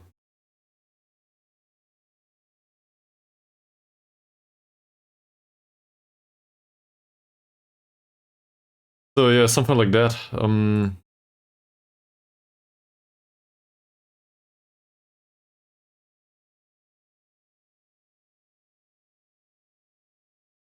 Alright. That's also fine. Oh! A trial offer was accepted.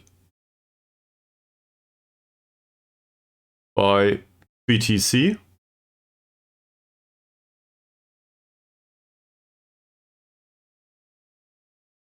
And by TUC, whatever that is.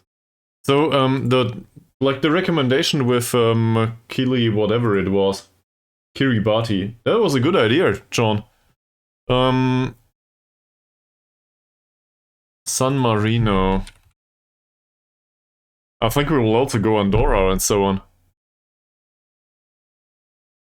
But give me some time. This might take a bit. There's players in here. Okay, they are also really young.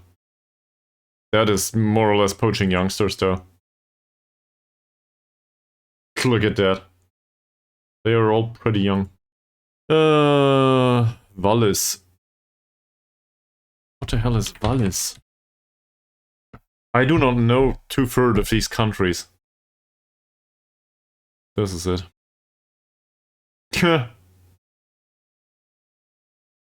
Okay, there's only a senior squad here. This is all grayed out.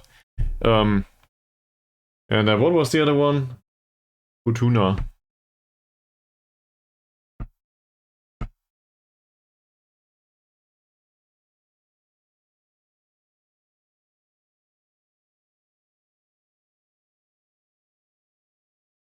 Similarly, yeah, nobody.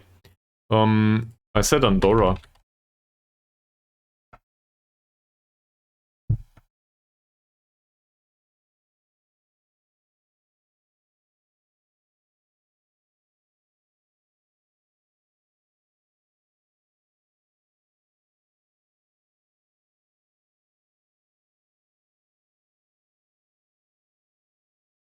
Valles and Fortuna are both clubs? Did I do something wrong now? Okay. So, I'll invite the whole Andorran under-21 team. Apparently these are all 16-year-olds. So what could possibly go wrong?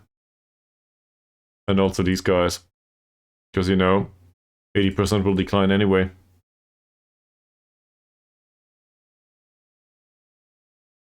But there's also a club that is named Valles, is what you're going for.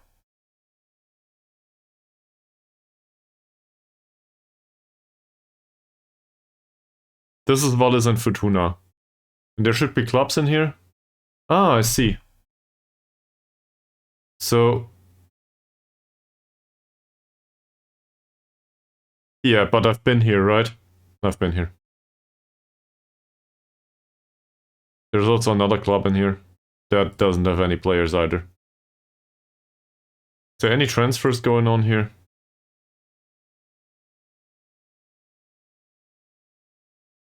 Not really.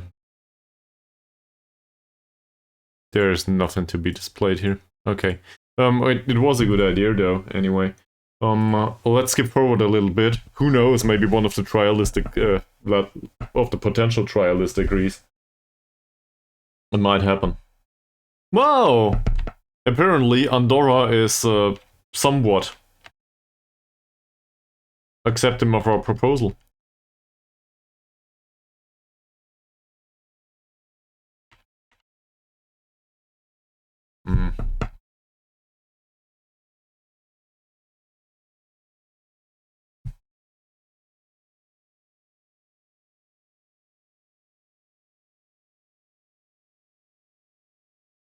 You always save after scouting.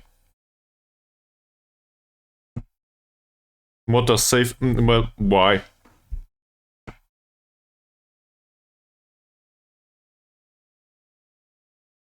Does the game crash on you or something?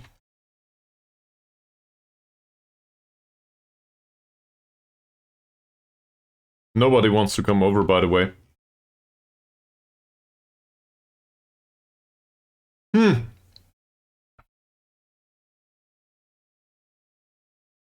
This inquiry for the New Zealand... no. He's North Korean.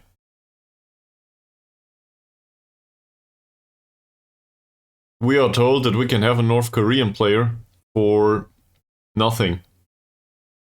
So I will reject his offer for now. He wasn't willing to come over. How much is scouting for him? That's just an absurd way to spend money, so obviously I will do... no. It costs us 1,000. Get in on trial, man.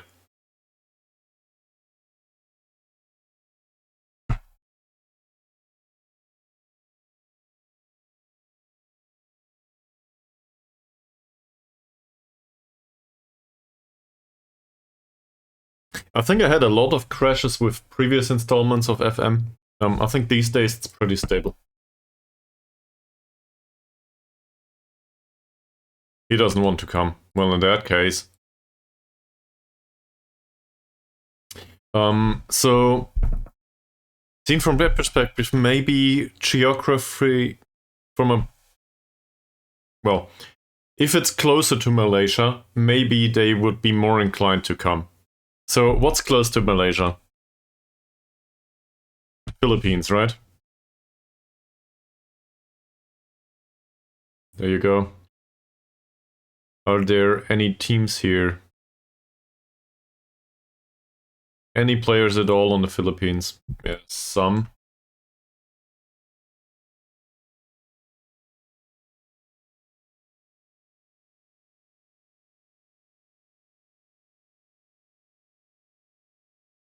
Let's try that. And I will do Indonesia immediately afterwards.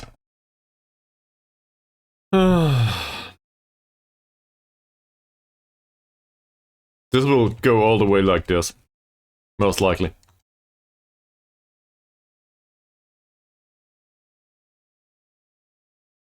Cool. He doesn't want to come though. So I'll reject this.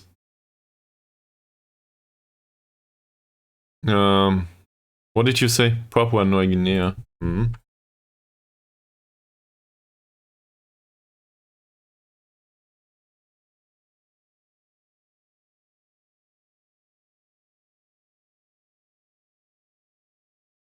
Oh. There's player material in here, yes.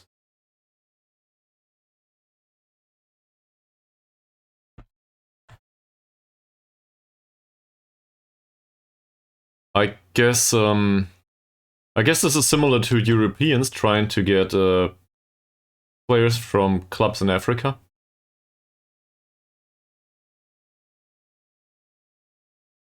Let's just try all of them. Who knows? Maybe somebody wants to do a transfer. Even a senior player. I don't know.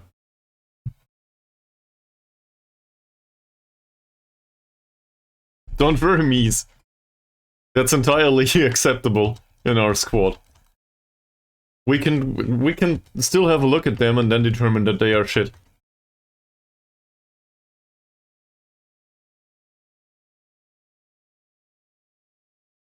Wow.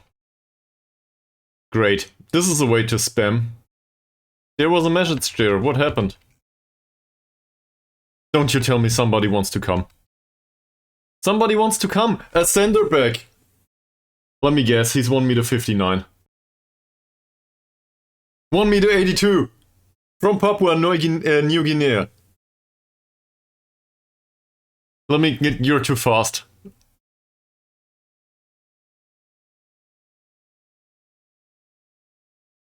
Okay, one after the other. Tahiti.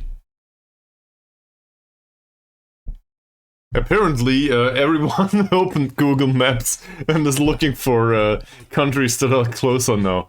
At least that's what I imagine. So we got one. I could probably also do this in a way easier manner. Come to think of it.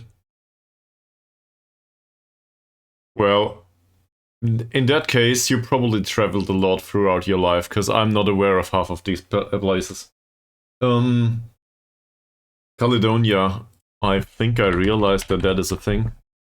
Caledonia. No idea where this is, though. Like, seriously. I have no idea.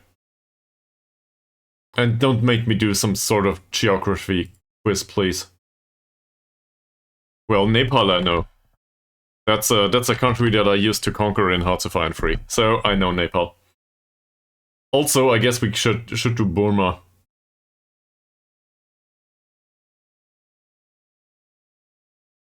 And what's the other way? Brunei? Is this a thing? Sure.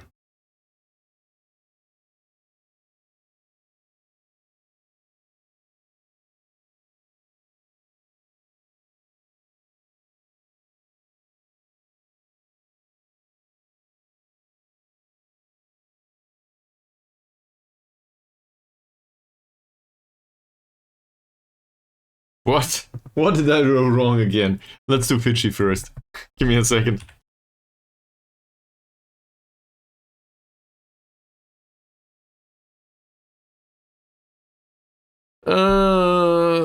Sure. Wow. There's a bunch of players in here. 23 people. So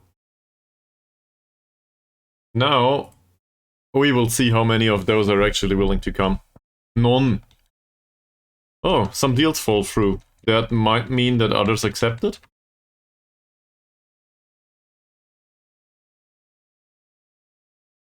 Can we read all of these? Mark all items as read. Great. We do have to respond on some of these though. Trial can be confirmed. Nice. That's it? Free trials. Well, look at that. Okay, that's still horrible, but whatever. Also a 34-year-old goalkeeper. What did you say? So, I got to a club in Trinidad and Tobago.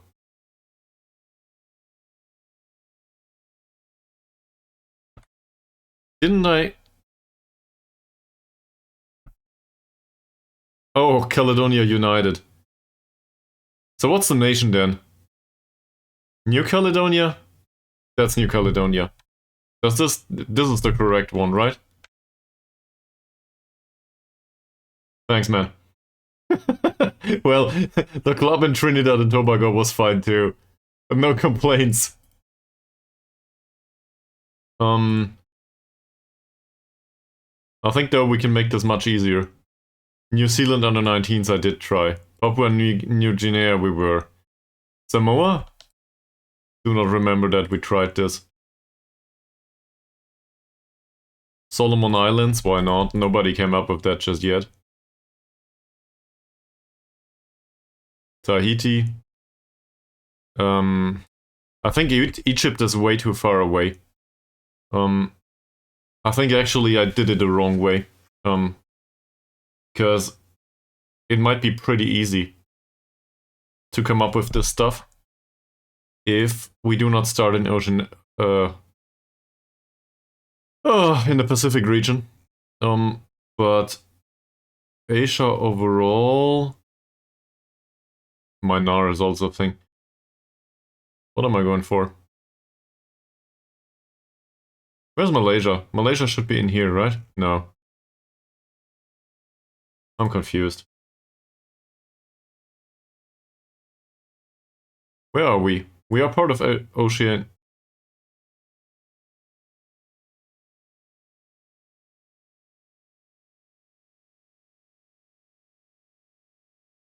Is this considered to be Oceania, whatever it's pronounced?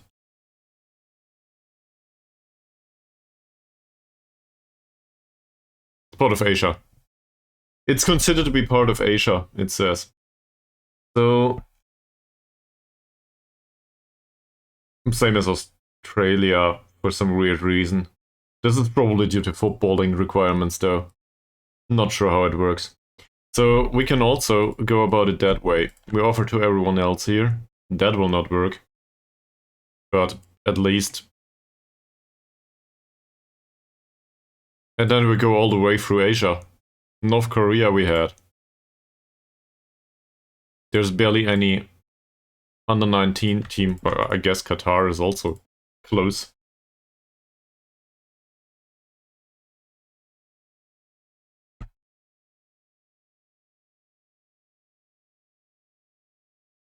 Singapore has a ton of players. Also, we know that at least a 39-year-old or something from Singapore was willing to come. South Korea, we didn't even try. Because, well, Bravo has a preference for the northern part, apparently. Tajikistan, Turkmenistan, Uzbekistan, why not? No problem whatsoever with that. Australia, I do not think we tried Australia, it's too big. On the other hand, they probably have names that I can pronounce, so that's pretty good. Bhutan, I said Brunei, forgot about them. I might have said Brunei. Maybe I meant something else. China! Sure. If we offer trials to Korean players, we might as well try China. North Korean. Then we might as well try China. Hong Kong apparently is a separate country, at least according to this. Not sure what's going on in real life there. Please don't blame me.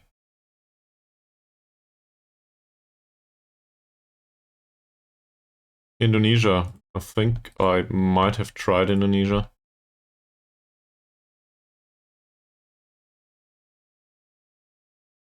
Iran. No, I sorted it by something, sorry. Iraq, Japan, well, that will not happen.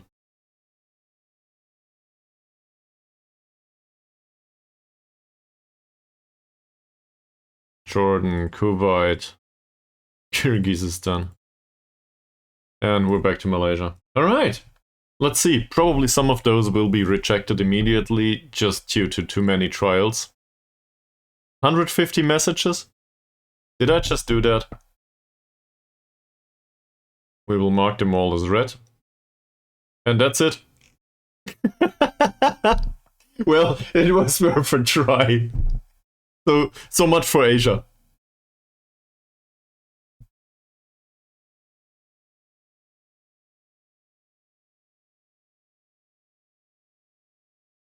We do have some trialists in here though, now.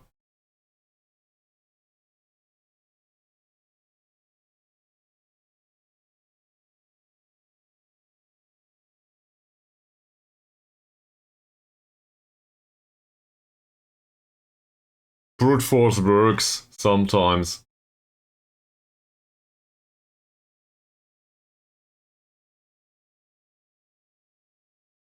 In this case though, well, it just seems like we got players that nobody else wants, for a reason.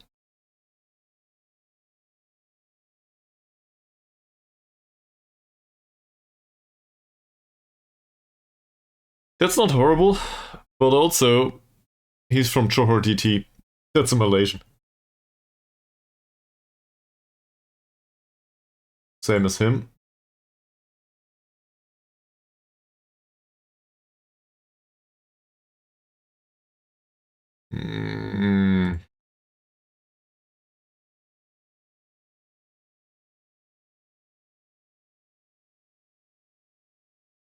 Person named Roslan that is not really fit to play for us in our league.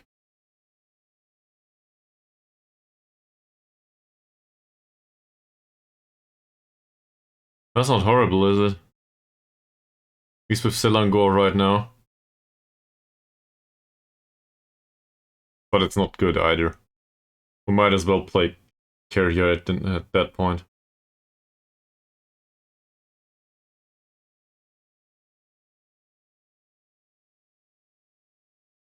It would be really funny to have a 34-year-old Nepalese goalkeeper, though. I would consider that to be funny. Gotta have some fun.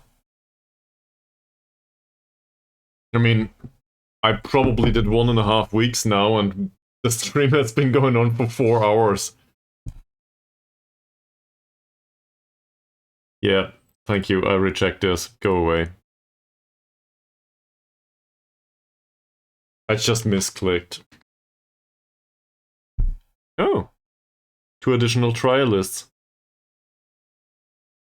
I'm really hoping we find some sort of target forward. Don't remind me of Target Boy, please. I realize.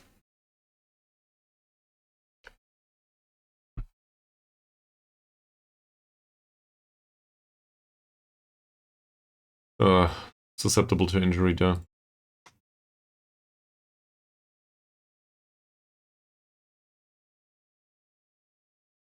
Signing high-profile youngsters would be really great. And then, maybe somebody wants to loan them. This might be like in Indonesia after all. Maybe if we come up with quality players, we might loan them out for 1,000 euros a month or something.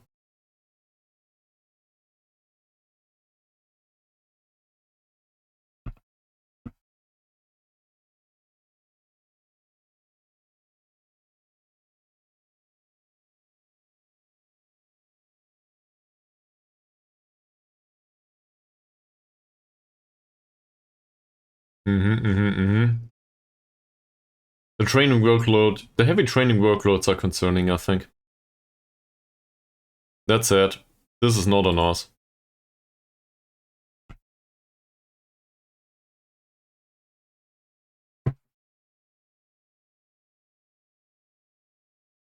Scouting report for armed forces. Scouting update. 5 Messages. Due to being scouted by by our scouts with armed forces. Okay. So there's a player named Hasnan. Pretty expensive. He did play for them in the Liga Super with an average rating of 6.33, so that was really great. I think if we go that way, we might as well stick with Hussein. He's way too expensive for the non-available skill.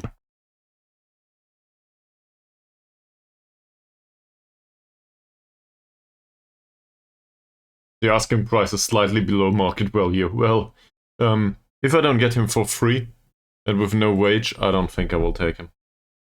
But thanks. This is an A+ signing, apparently.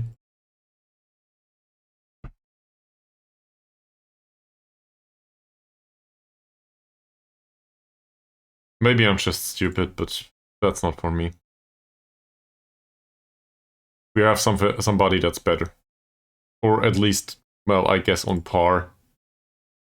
The estimated wage is pretty low. That's good. Transfer value is also pretty low. So that might be an idea. In comparison to Mazarin,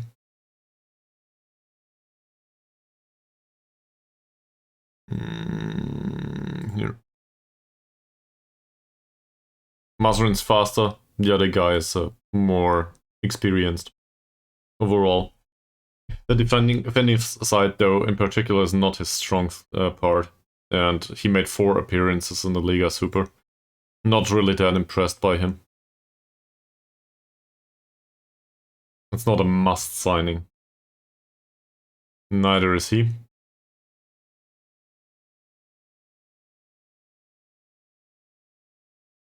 This overall estimated wage part, I like that one.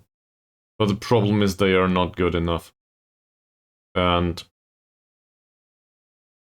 well, he's fast. But at the age of 23 and inconsistent and so on. Wow, that is actually impressive. 6.18 overall in the Liga Super. Thank you very much for being interested.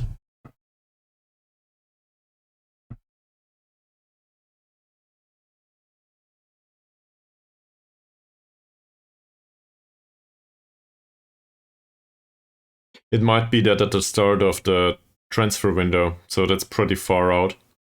At the start of the transfer window, some offers will come in. Most likely.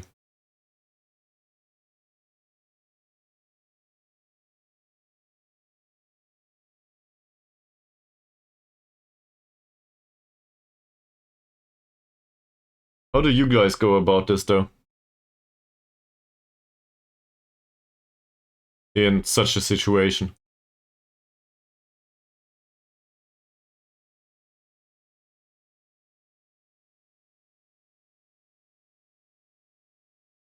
Well, finding players that improve the squad. At least a bit. Shit, he just hurt himself. That's really unlucky.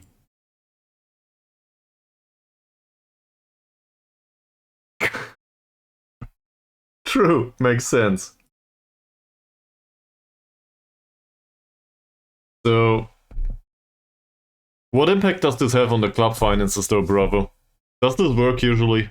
Or are you deep in the red all the time?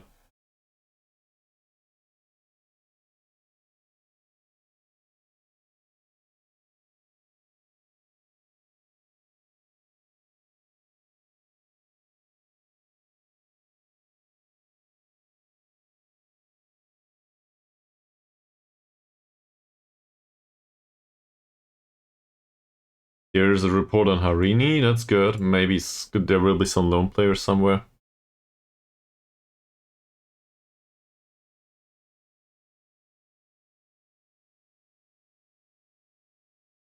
Just look at scouts or look ages into shortlists.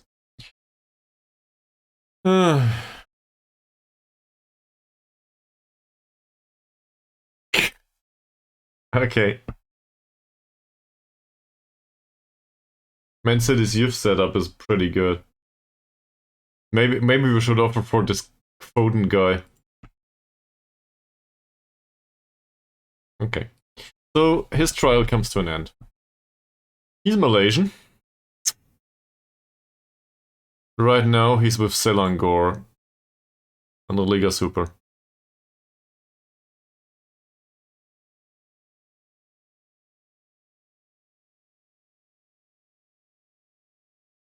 Yeah, makes sense. We don't have those anymore though, so that's concerning.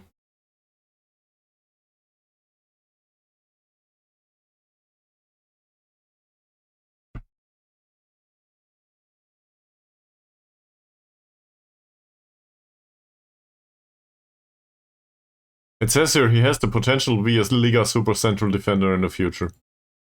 Potential. I'm also quite sure that he probably shouldn't play there just yet.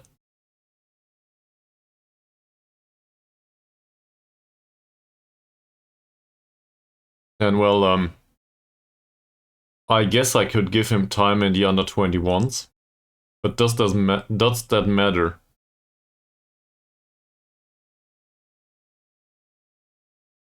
Also, I'm not really impressed overall by the mental, the hidden attributes as far as I can tell, so I probably won't do that.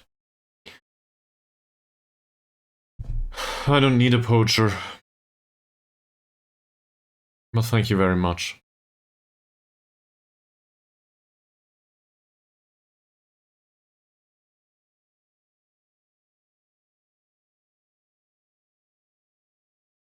He's so inconsistent, I'd rather not do that. Also, no potential whatsoever.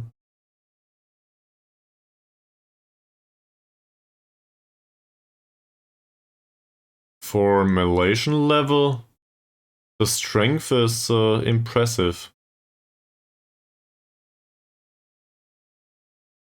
Yeah, he's from Johor. Fairly susceptible to injury. Oh. Ouch. Why? If not for the susceptibility to injury, at least Mod Nasri here could play a pass, do a decent tackle here and there, have reasonable positioning, some strength at least. That's not Sukipto level anytime soon, but it would be something.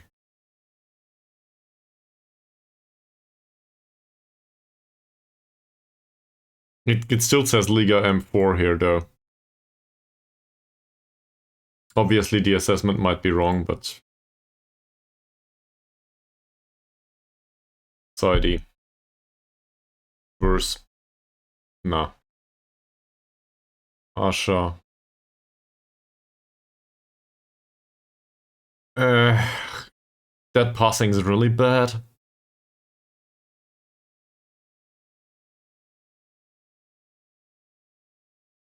Same here.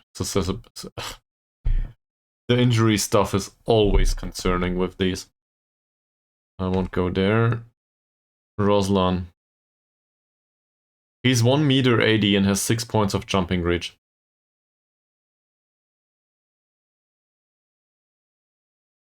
So it's assumed to improve at some point.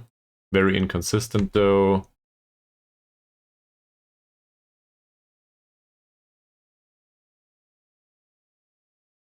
There's a bunch of staff contracts as well as player contracts set to expire. Carrier is assumed to have significant potential. Okay, good to know. And Thomas is not good enough, by the way. Just saying. I do not necessarily disagree.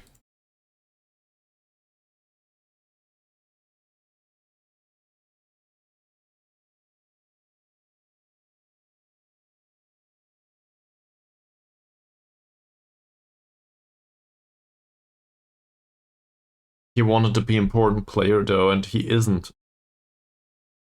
I just don't agree with that.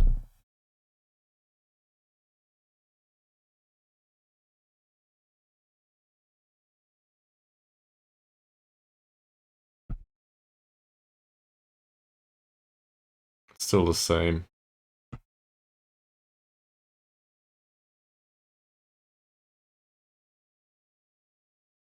And in Thomas's case, I mean, we need to retain one of the trains, don't we?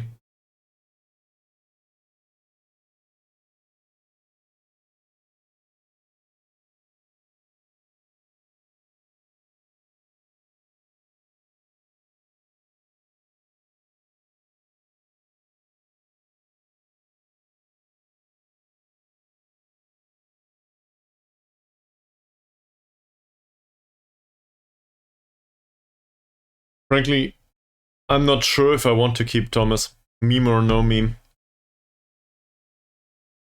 I know it's supposed to be fun and not serious, but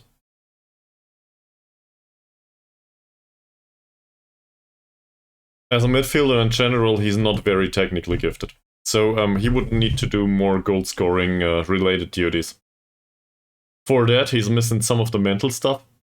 His physical attributes overall say I can run. He cannot really dribble though, so he can run without the ball. What does that make him? For lack of a better description, a shitty poacher?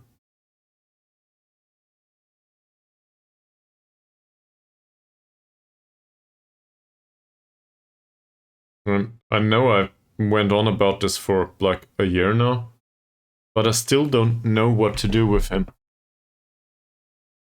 Even though he played throughout the season and, well, the average rating is probably fine.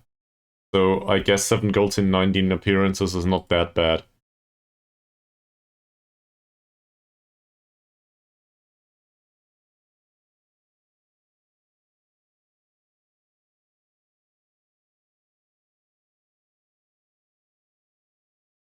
I will not deal with the contracts right now. Rachili injured himself too. I guess it might have to do with the training after all. Him too. A hip injury. Okay. So, it seems like people injure themselves too much. So I'll go to the schedule.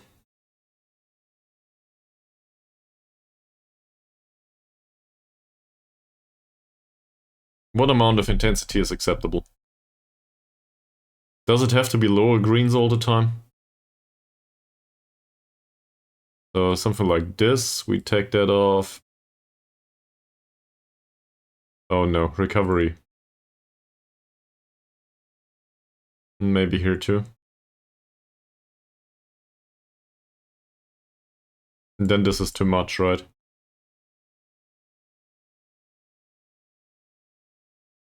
Yeah, maybe.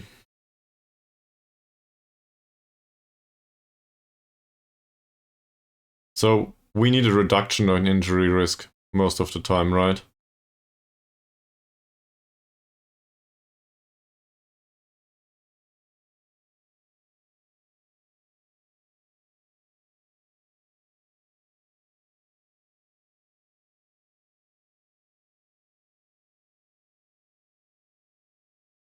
I'll save this, and for the future we will try to deal with a little less real training. They will spend a little more time with the physio. At least that's what I'm going for right now.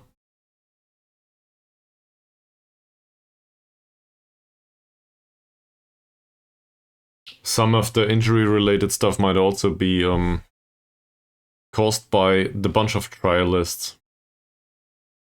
Chuchu, Zulkifli, Mod Aris, and Roslan do retire.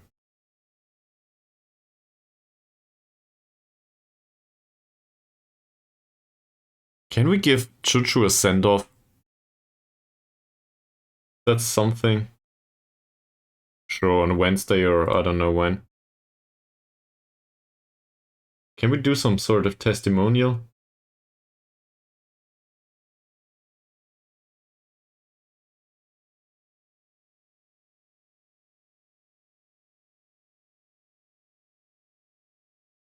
Currently not.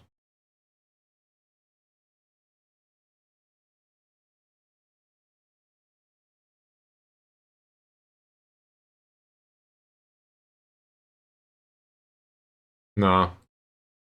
Well, in that case, it was nice knowing you, Choo-Choo.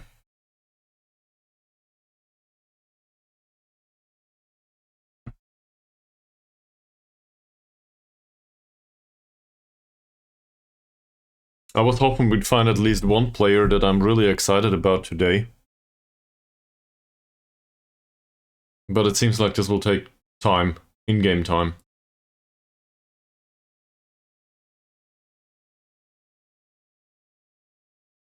Not quite as ambitious as before. He is. He is. He's also a hero that will retire now. Sadly.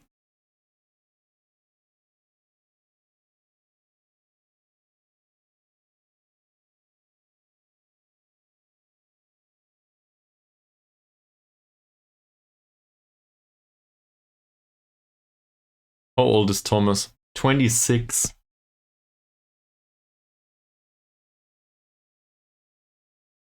Says he could improve significantly in the future. Not sure if I agree.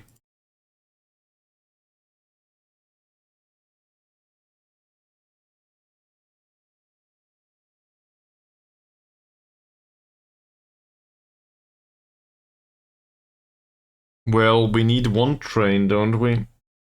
Otherwise, we need to find a new meme and I will need to do new stickers and all. I guess I would need to do new stickers anyway.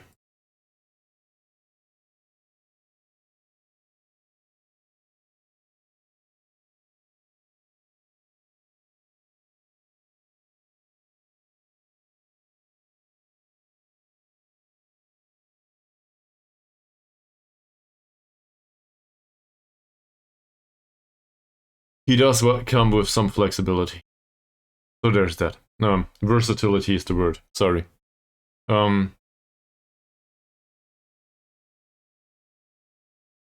So if it comes to it, we can, for example, also try to play him as a box-to-box, even though he's no good at it. But it's not like, this is not horrible territory. The overall skill level is not that bad. It's not Diego and Ankun level. So they now earn 230. And Ankun's probably on 232. Yeah. 230 each.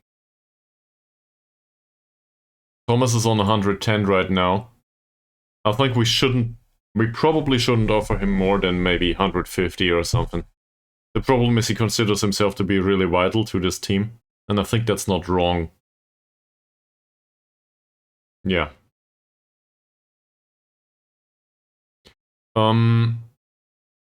It's not stretched yet. We have 2.5k. And, well, I'm looking to approximately pay the important players maybe 200 to 250, so that we can slot maybe 3 or 4 of them in there. And then we will need to have some regular starters in there, and that will be much harder, because apparently either they think they are not good enough, like Baru and Harsi, or they think they are star players, but the in-between, like Mazrin, for the 130 euros a week plus bonuses, that's hard to come by. So as a result, I think we're looking for middle-of-the-road players right now that probably aren't good enough for the league and not that impressive. But we're looking for players that might come with consistency, attributes that overall are somewhat okay, and so the players might not be impressive, but the amount of mistakes made up there might be the magnitude. No, it's not the magnitude. Well, the amount is small, right? So we're looking for something that is reliable more often than not.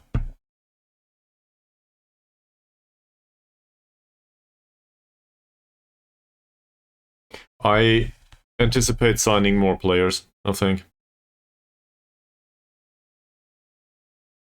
No. Also, thank you for the recommendation, Bravo, but I won't. If I can impulse buy a superstar, I might do it, But I will not, for example, offer 750 euros a week to somebody. He says prior to signing Jorge Cesar again. But, you know, not doing that. Let's try a regular starter here.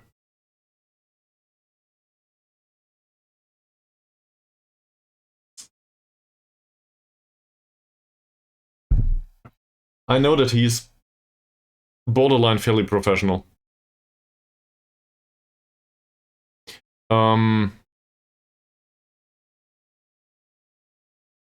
We'll probably find some turnaround, but I think it takes time, first and foremost. The scouting department will travel. They will do something. We might need to replace the scouts too, just to get additional ability on the scouting department. Because so far nobody was willing to work for us really that was qualified. So as a result, I should probably redo the staff pretty soon. Neither do I.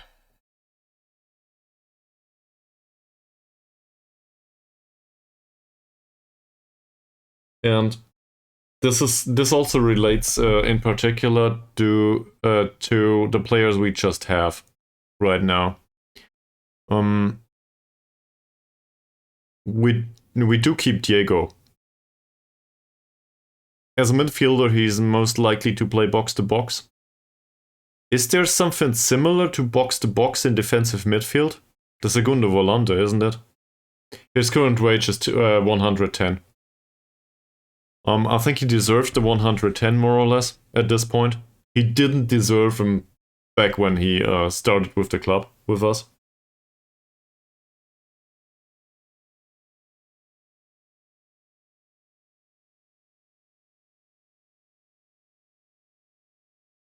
That's a good idea. That's part-time though. But overall, I think that's a good idea. So let's go to the squad planner for a while. And we do not have a goalkeeper yet. We do not have a player here. If worst comes to it, we will need to deal with Hussein, I guess.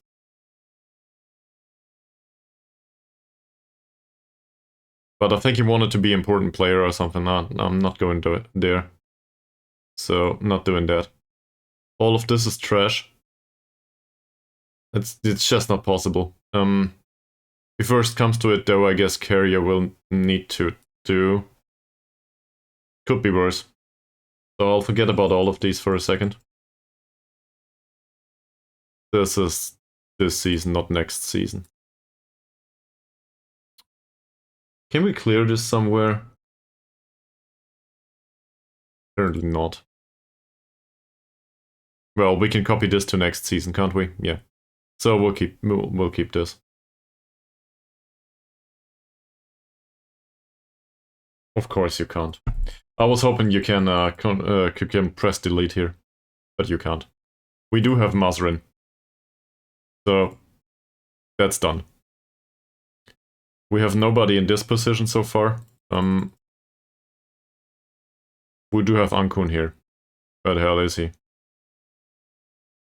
He's not even mentioned here.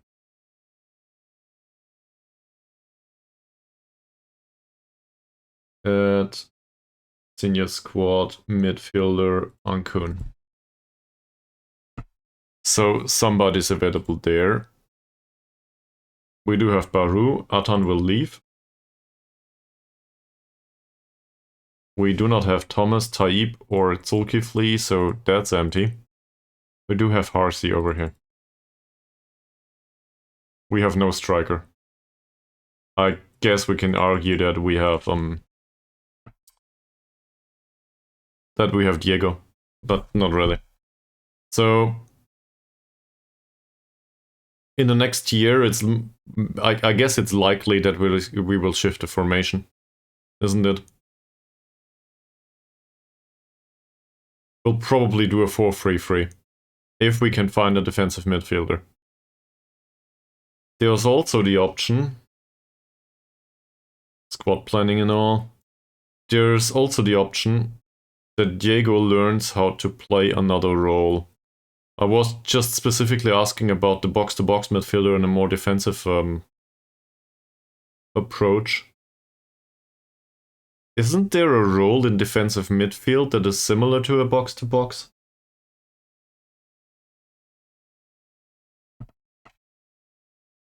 It's a segundo volante though, isn't it?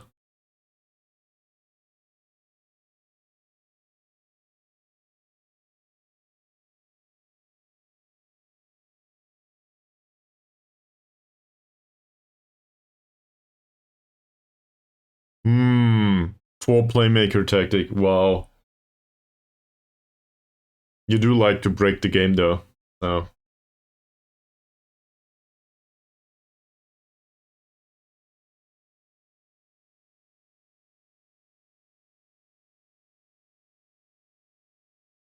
Yeah.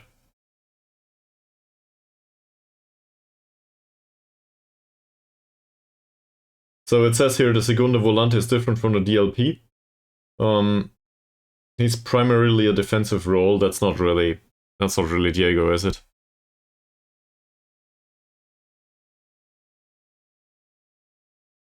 They often run with the ball or arrive with a late run in the opposition area, similar to a box-to-box though. He does have the endeavor for that.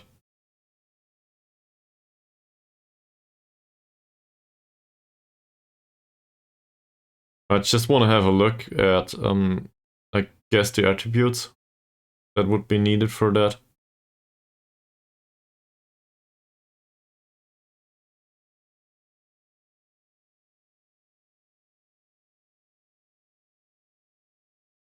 There's not much to, yeah, there's not much wrong about that. That's, well, if I'm cynical about this, Jaron, please don't take it the wrong way. Central midfielder on support is the box standard role that doesn't include anything. So as a result, he doesn't need to know how to do much. He just needs to pass the ball and maybe tackle here and there. Granted, the tackling is not that impressive, but like, there's nothing here other than passing the ball. So as a result, it's not hard. That's not to say he can't do that and we cannot play that way.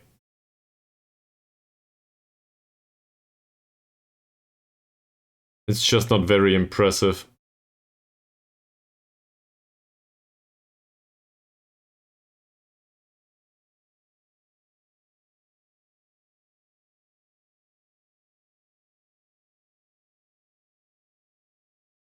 For a segundo volante though, he wouldn't need to know how to dribble.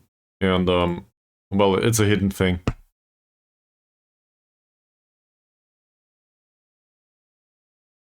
Yes.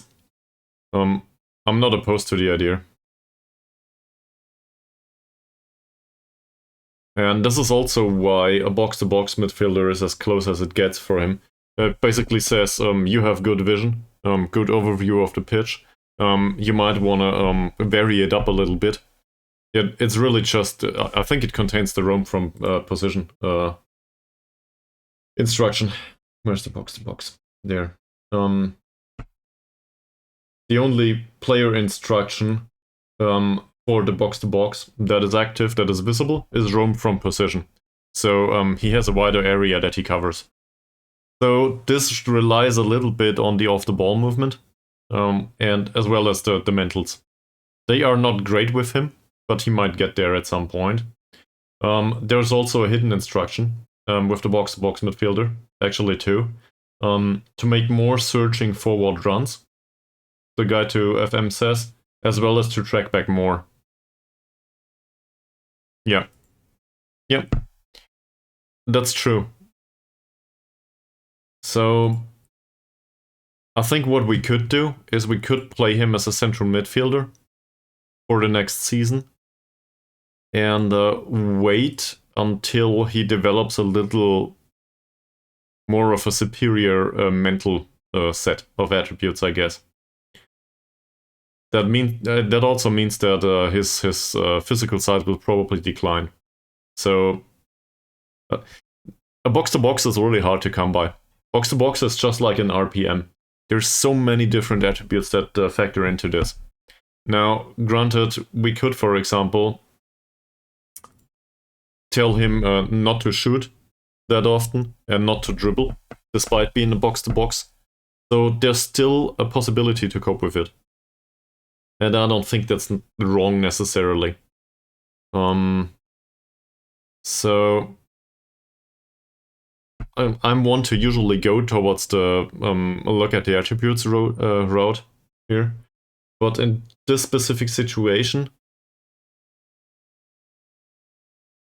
yeah, but the passing is not that good, is it? Vision and passing are okay-ish, but I'd rather have reliable passing. But, like, we can deal with this once we get there. So, if we want to use him that way, that means we need a box-to-box midfielder in our tactic. Or a central midfielder on support. Given that his defensive attributes are not that fantastic, like he will contribute and stuff, and that's alright. But it's not that fantastic. We need somebody behind him that can tackle. He's basically just a body that is there. Ankun is not a great defensive player either. We could try not to do central midfielder on attack, but something else. As an advanced playmaker, he really doesn't work due to the dribbling, or the lack thereof. As a DLP on support, well, I don't like the balance overall. I think this wasn't much of an issue previously. We can also go with central midfielder on support here too. There's nothing wrong about that.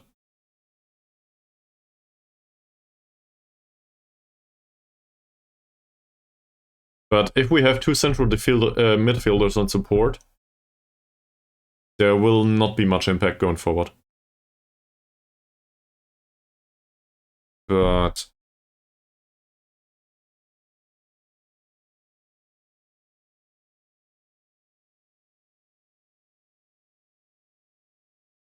I have my doubts about the whole playmaker thing on Ankun, to be honest. And this is down to the mentals. Like, I realize we used him as a playmaker for the entire season. But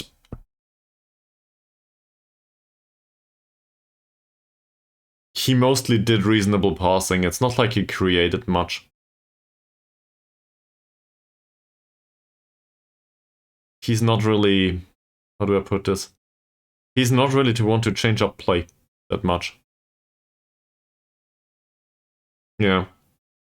It does depend on the formation. So, my thought here is Ankun and Diego will need to play in a formation. So as a result, I can think of, well, Diego really is, there's not much versatility there. So he needs to play in central midfield. Ankun learned how to do another role.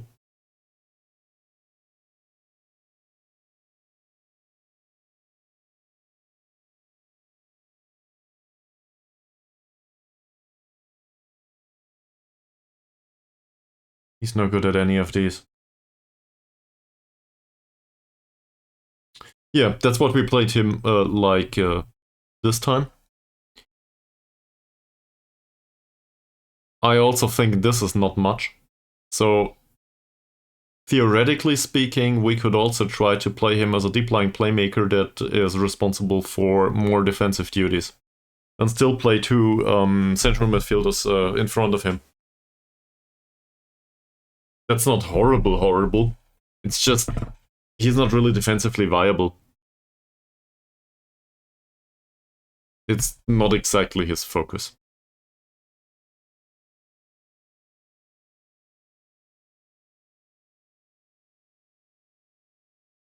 None of this is any good.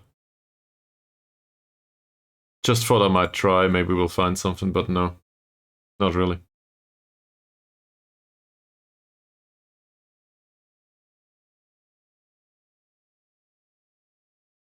There's no rules here, but I just had an idea. Theoretically, he could play on the wing, in theory. And you might hate me for it, but well, I don't want to do that. But let's just put it out there. Maybe, in theory, he could be defensive winger. The dribbling's shit, but he's got the rest.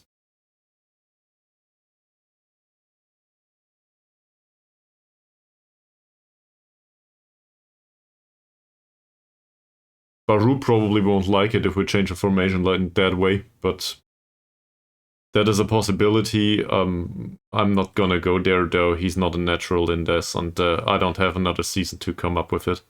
It's just not optimal.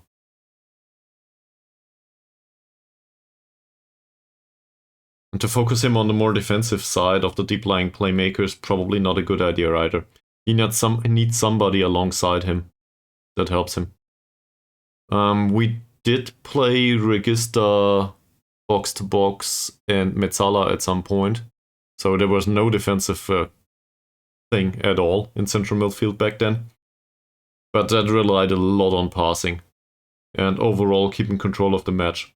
In case you were around back with Yidahawk, that's like, hey, you might remember.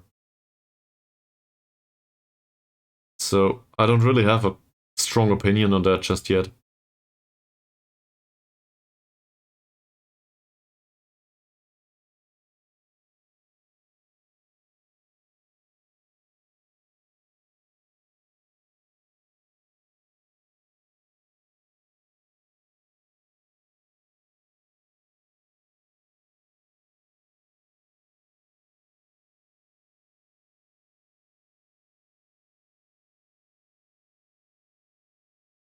What kind of tactics will we encounter up there?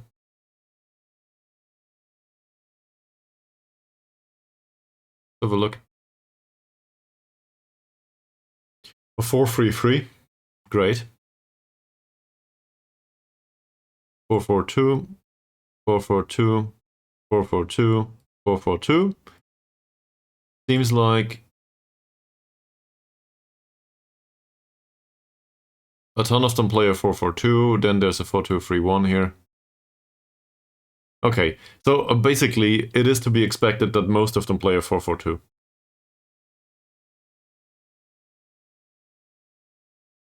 Is this our Rumley? Well, no longer, but yeah, this is the former striker of ours.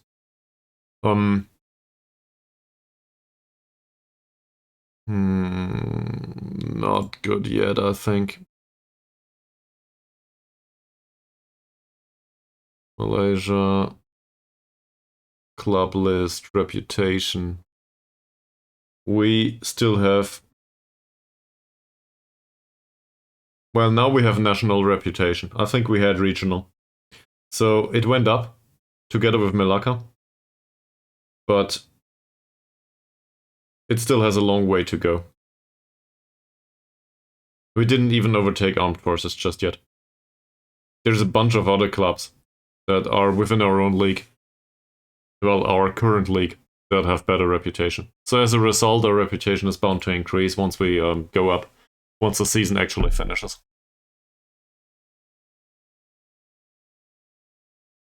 I also have one other pressing concern at the top of my head. It's not a top priority, but it should be a priority somewhat. I'm basically looking... Damn. Well, I didn't sign him anyway. I'm basically looking for somebody that can be leader on the pitch too. I know Ankun is captain right now, but I don't think that's the best option. Not sure if that makes sense to you, but I'd rather have somebody with 15 points of leadership and some work rate and stuff. Preferably somebody that is determined, professional, maybe a bit ambitious, a loyal servant to the club. And that's not really... It doesn't exist so far. So I'm concerned by this from the perspective that there's no... In the medium term, but also in the long term, there's no positive development on the character side.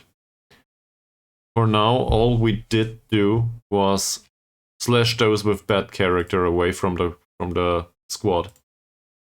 And we didn't find somebody that is akin to Dicky on the personality side, but with skill that's actually enough to play him. We did have Thomas as a former fairly professional player. That's the best we had. Now, I guess we can somewhat deduct from the training levels of Diego and Ankun that they are not the most unprofessional players just yet. Squad's general character had a good impact. That's probably ambition. Or is it? We are fairly ambitious, yeah. So we are going the ambition road for some reason. I want professionalism in this club. I think we need that. Sophie hurt himself too. Can you stop hurting yourselves now? Here, have a recovery session in there. In here too. Maybe comparative to that one.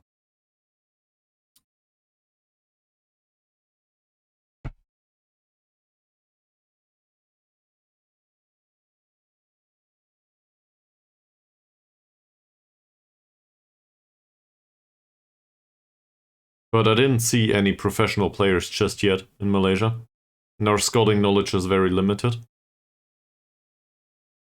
Which means that we need to come up with better scouts, doesn't it?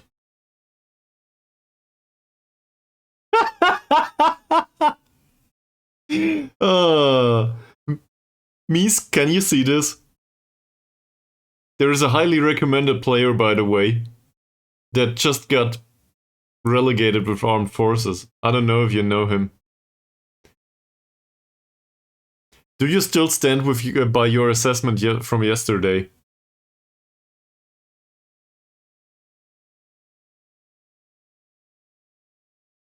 He's wanted by Bungaraya.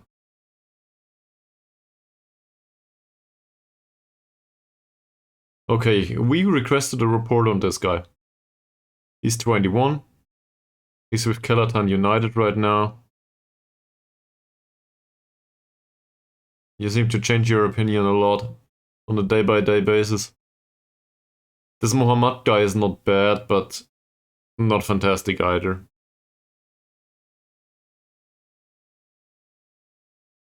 He would be interested in a loan. He's also fairly consistent. C+ rating though. Fans wouldn't be that impressed by it. Neither will I be. As a replacement, maybe, but he's not top drawer material right now, so I think I'll acknowledge this and then we'll move on. Saidin. I think we've been here.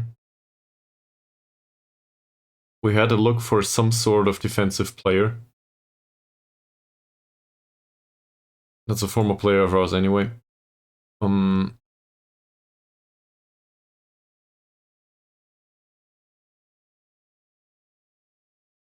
If we look at something like this, it's not horrible.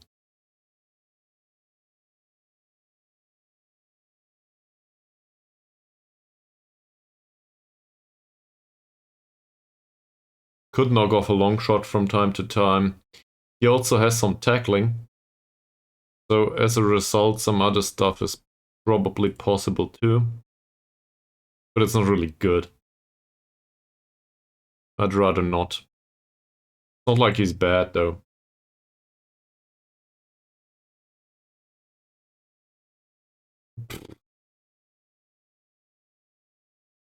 This is a loan option. Yeah, it is. But the problem is we don't play with a wingback. Not in this position. And I'd rather not re-educate another one. This guy's pretty fast. Good finishing. Composure's really shitty.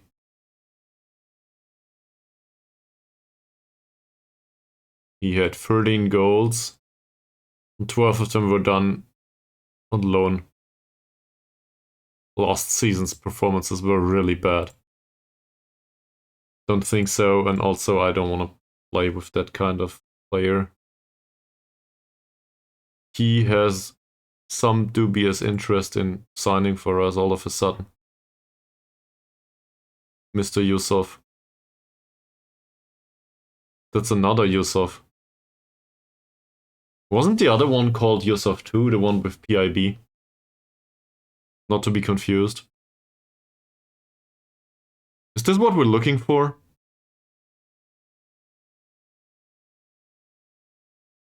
He's expensive.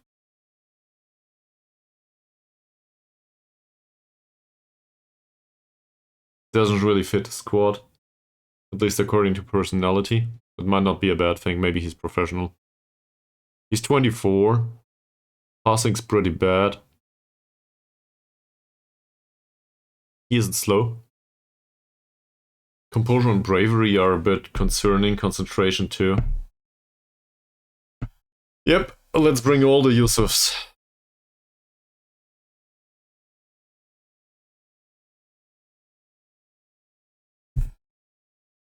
How did he do?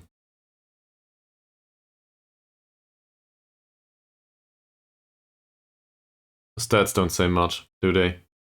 He came in as a replacement a few times. Not really tested on that level. He is supposed to be good Liga M3 level. Still under contract for yet another year. If I compare this to Carrier, if I can find him. Okay, there.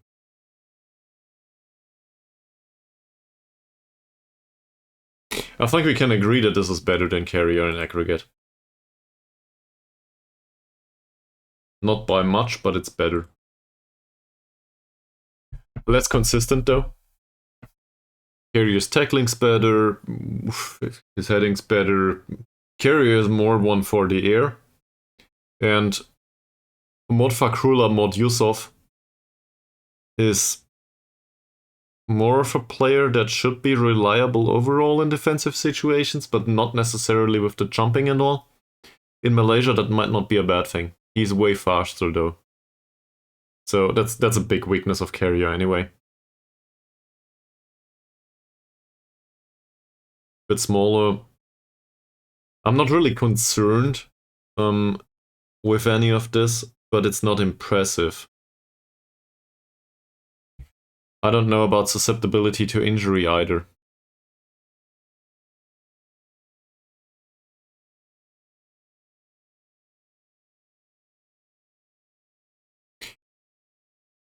Don't think we will need to create a new shortlist. I'll put it on the default one. And we will have a look at the default shortlist and sort it. That makes sense. I also offered a trial to him because I want to know if he's susceptible to injury. If he doesn't want to come, well, then it is what it is. I think we can ignore Willy. Like, this is not horrible. The estimated wage is okay-ish. That said, he has proven last season that he's not worth the money. To be fair, they would let him leave for free. That's probably because his contract runs out.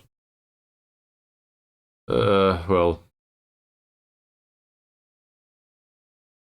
This would be the story. Mies would be excited, probably. Or maybe not. If we brought Willy back. He's 24 right now, though. So back when I sold him, I thought he probably won't develop much. I get that, yes. I get that. And I'm conflicted on the whole affair now. Because he is not significantly better than what we have. Like, a little bit. But only a tiny little bit. Overall, for the age of 24, he didn't really do much. He's not horrible from a attribute perspective, and a poacher might be, well, just what we need to do over here. I don't want to, but it might be the thing that's needed. On the other hand, just want to throw that out there. Yes. On the other hand, a setup like this with a poacher, he will be astray like 90% of the time. YPM strikers, I had a look into this, I think. So he's on a shortlist anyway, isn't he? Yeah, he's on a shortlist, so I will just acknowledge this. YPM strikers either are expensive or old, or under contract and would cost us 50k or something. I think I had a look at it, but I will have a second look. This is the fast one. I think we were here. Transfer interest is also pretty dubious, so yeah. Wanted by immigration. I'm not opposed to having a player like this, but if I compare him to Harsey, who is too slow, he's faster. The difference is only in the pace. And well, a little bit in the technical side.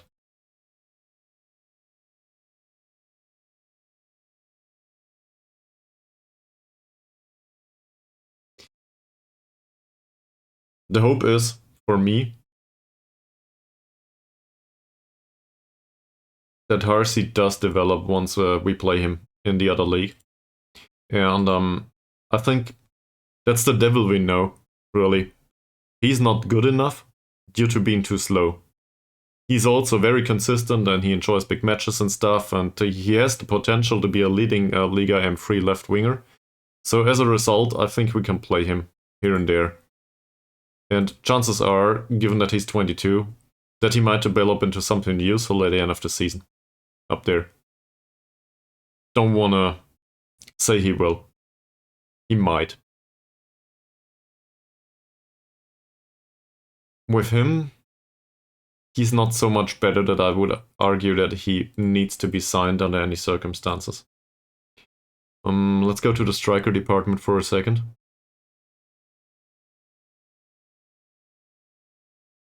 And let's have a look at those that we know at this point.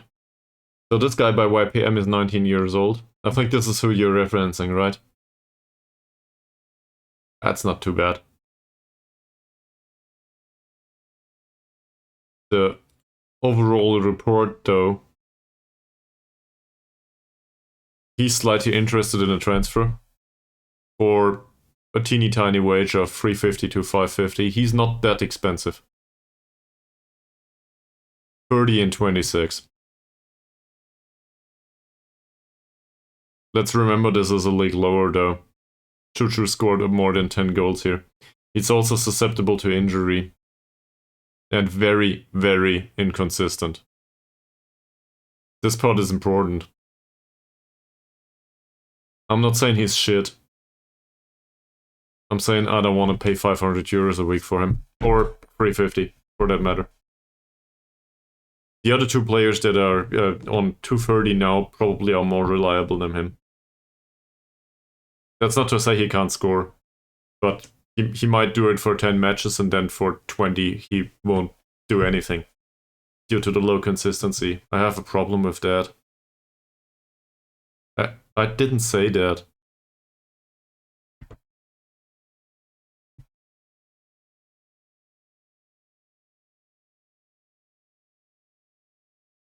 It also doesn't need to fit the tactic, so we need to supply him. And reality is YPM had a very dominant season, at least in the second half.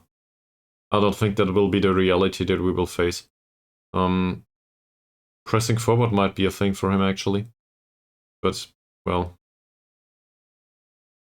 what else is available here? A 23-year-old with Kelatan. I guess we can scout him.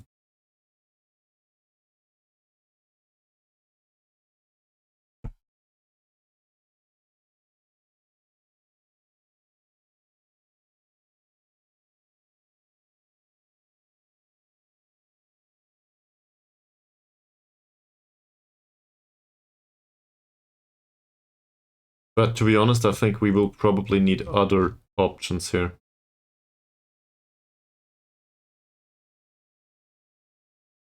Players with expired contracts, players that are bound to leave.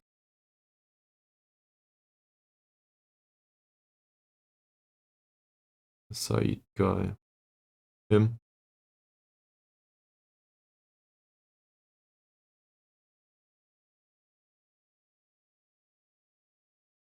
That's not bad.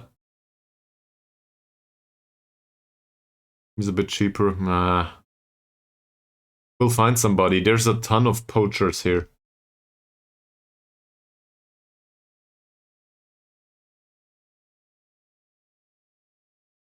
Does anyone remember Kamarudin?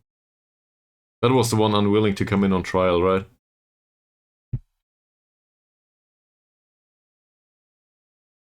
There's also transfer listed, isn't it? Somewhere. That's always a possibility, I think. Transfer status is listed. Here we go. To me, there's always an option to have a player that is transfer listed in case they have a running contract. If somebody else pays the wages. I'll have a look immediately. So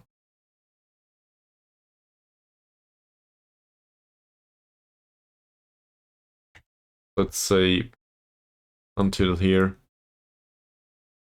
I want to give them a glance.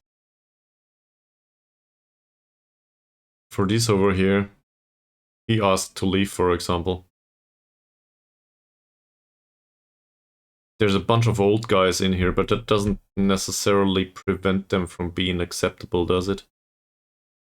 There might be central defenders that are worthwhile, or I don't know, anything.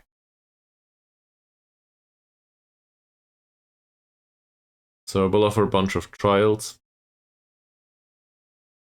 And we'll have a look for these.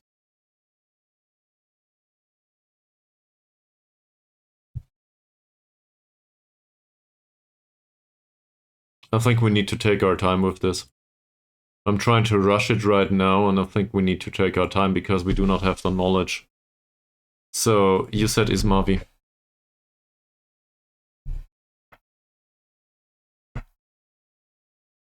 Whoa. What was his name? Was it this one? Yes. That's him. Well, he's with Perak in the Liga Super, so we will face him pretty soon. Way better than Carrier, for sure. At least it says here. It also says transfer value is €0. I highly doubt that. The report's pretty old.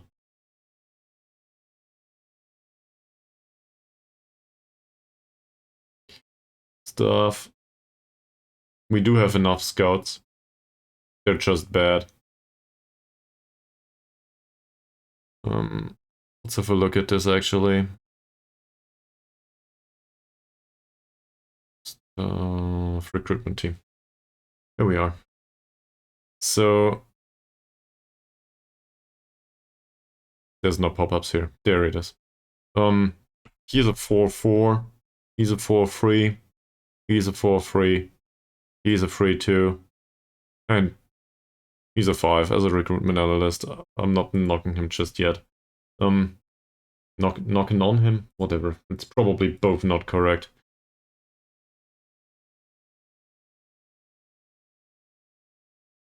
A bunch of these have contracted till the end of 2024. We might replace them. In fact, we probably should, if we find better ones. So we're looking for a scout. Is there anyone in here that would be willing to work as a scout that is better than a 4-4?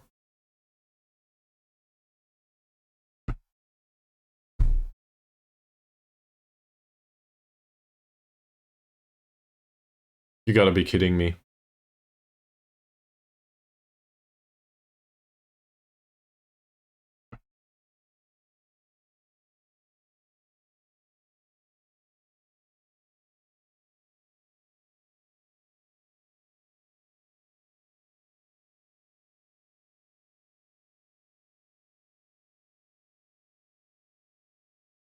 I guess I will ask for another scout. No trial for Yusuf. So we cannot know about his susceptibility to injury. We can derive it from the sprained ankle ligaments and a twisted ankle. That's, you know, something. Bunch of trials have been accepted for all of the transfer list of players. Now let's see if somebody's interested. Oh. Well, it's been a while since we had somebody that's named Mokhtar in the squad, so that's an idea. By the way, did any of you have food today? Because I certainly didn't have much so far. So maybe I should do that at some point. 5 hours into the stream. I am prepared though. No cooking today. I already did that. The microwave will help. Ham and Swiss. What's a Swiss croissant? Is it pronounced croissant in English? Bread. Bread is food too, at least to some people. What's a Swiss croissant though? I'm uneducated, sorry.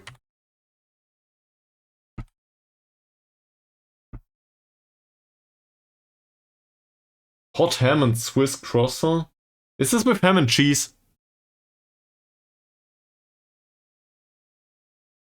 I didn't know this was a thing. So, not only is it the most unhealthy croissant variation, no, not only is it the most unhealthy bread variation there is, a croissant, which is, you know, bunch of, is it called trans fats in English? Probably it is. Bunch of trans fats. No, on top of it, there's also Swiss cheese. And ham in it. I guess the ham is the most healthy thing about the entire product. There's also, in German we call them Schoko croissant. You probably have something similar in the United States. So, a croissant with chocolate in it. That is like damn tasty, but also basically death as far as nutrition goes, if I'm correct about this. So, you know, if you want to die, feel free to eat that. Somebody will tell me that there is more unhealthy stuff on this world. Also, it's very, very tasty.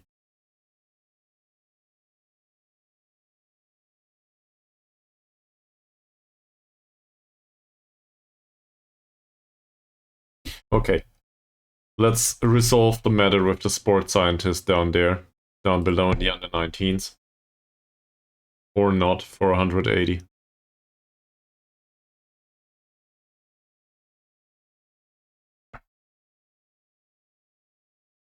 I'm really hoping that some of the players accept our trials.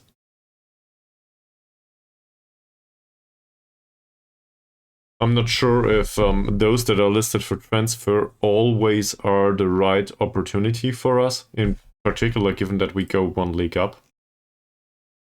He's back. That's not bad.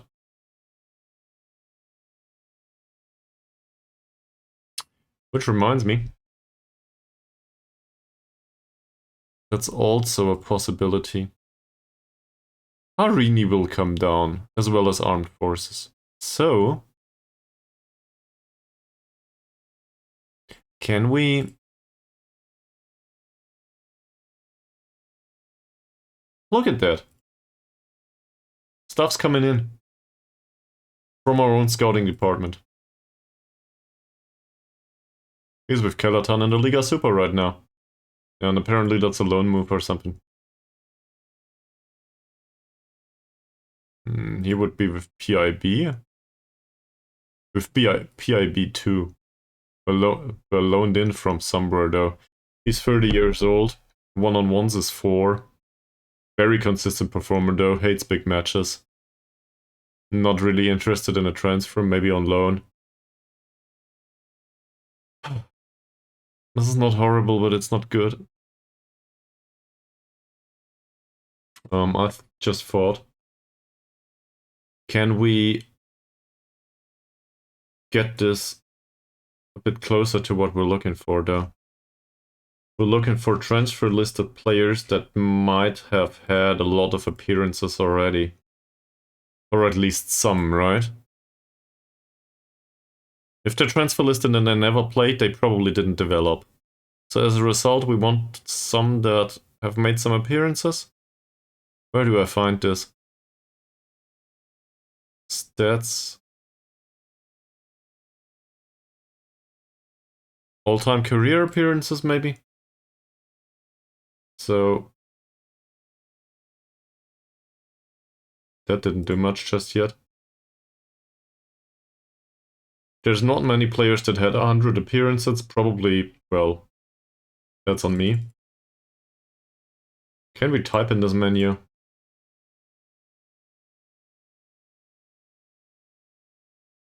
Nope, we can't.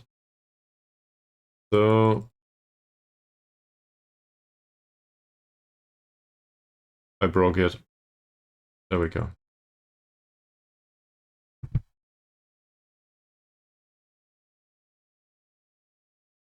I'm looking for 50, by the way.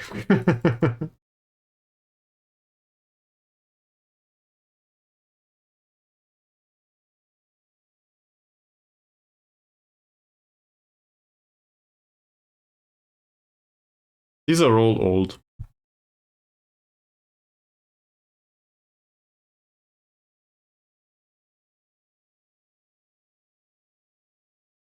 Now we'll reduce this a little bit. So that means they played, most likely, they played in the cup maybe. And also overall, they pretty much played everywhere they could. I guess this relates to the leagues loaded, right? And the time you played. So...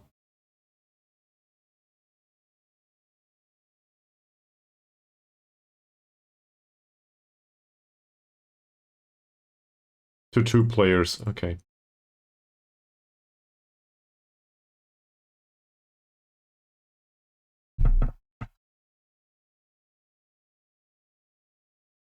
Some of the stuff was rejected, blah blah.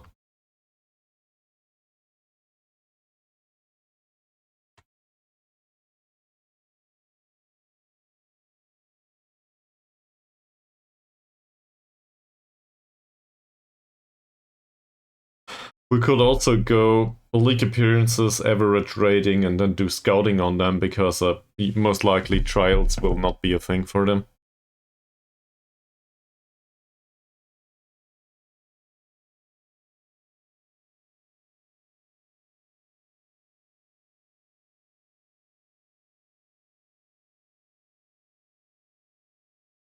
But I also think in general the scouts just need to travel. Like, we cannot get quality scouts, so we need to give them time. And they will snatch up the odd player here and there. That might be a good option for us. Like this one. Don't know about him yet, but... well, that's a supposedly future former Bukit Tambun player. Decent player right now. Medical report says he would be tolerable. Where are you?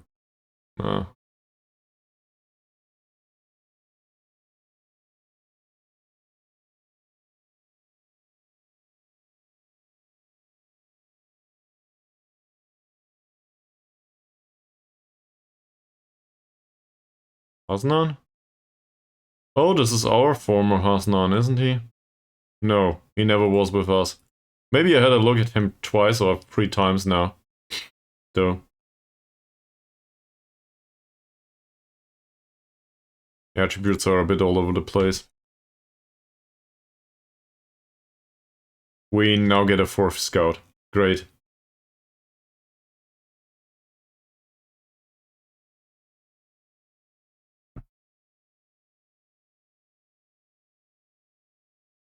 Okay.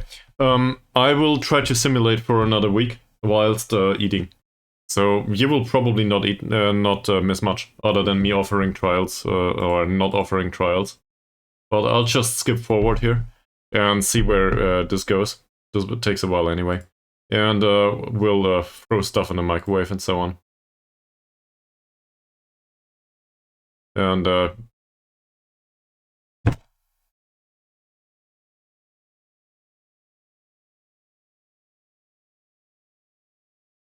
was a friendly.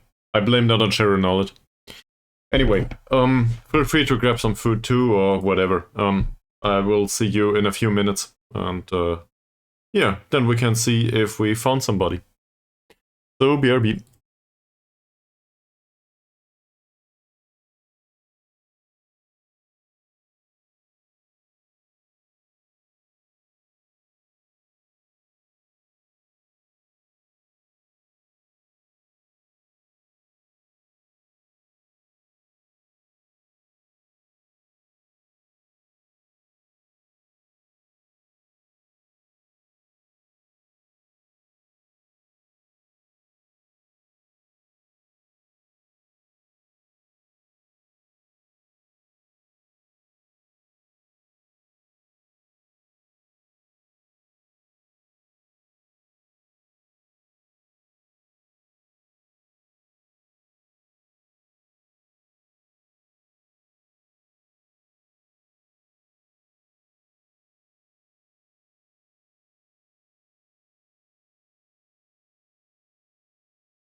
The end of season review came up. Let's do this.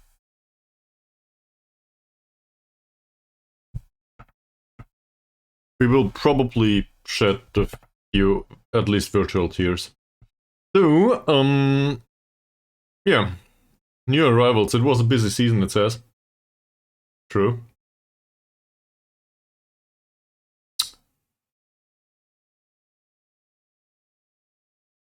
Diego's high ability relative to the rest of the squad was much appreciated, it seems. And we had a few other players that have a good average rating, but also a bunch of players that really didn't do much. Abdullah served a purpose, despite having a bad rating, I think.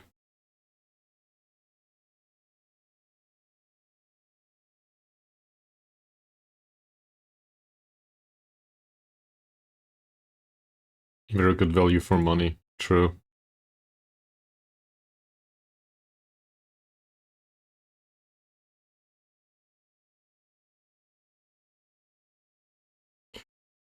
Okay, so we got promoted. That was pretty good. In the cup, things didn't go that well. On the other hand, we defeated Johor Darul, Tassim FC. So that's certainly something to keep at your hearts, I guess. And the goal of the season was scored by Thomas in a match against Naga UKS. Pretty damn close to the end, because it was a vital one. It wasn't so much about the perfect finish from 23 meters out. That was pretty good too. It was more about, this was the goal that managed to get us promoted, I think. If I recall correctly. It must have been last stream, right at the end. No sponsorship deals. Not much to be said here. Well, no new ones. No prize money from competition. We did have a little bit more of a broadcast revenue. And apparently, corporate and hospitality as well as matchday commercial and retail went up. That's probably due to playing Sarawak all the time, though. It might not have to do with the league or the increase in reputation. At all. Also, Choo Choo broke all of the records, it seems. Well, most of them.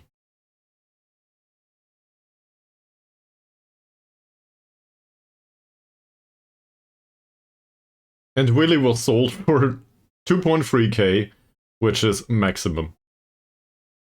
For a transfer fee paid to Sarawak United FC. Given the whole 2 or 3 years of club history, that's probably to be expected.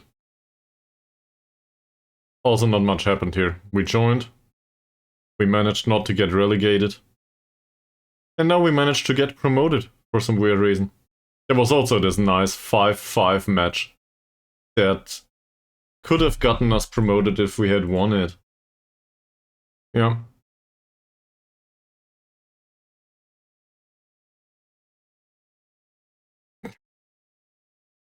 The expectation for next year is to try to not get relegated. I think that's reasonable. Also, we have 1.2k supporters on social media, so that's good. Club Vision and oh, fuck. Are you kidding me?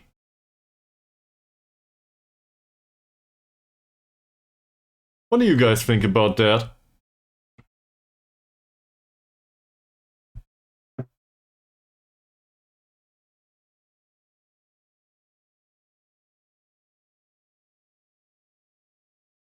I thought we would focus on defense. But apparently this is not the way it is going.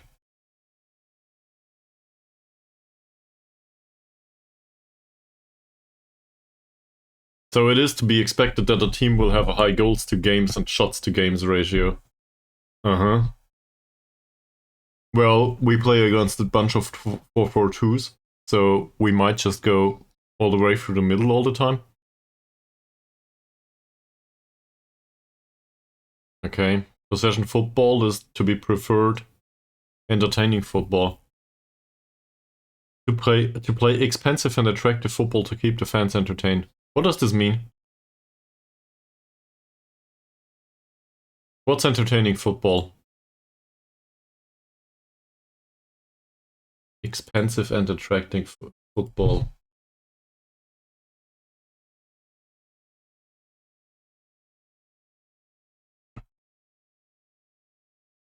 Does anyone know?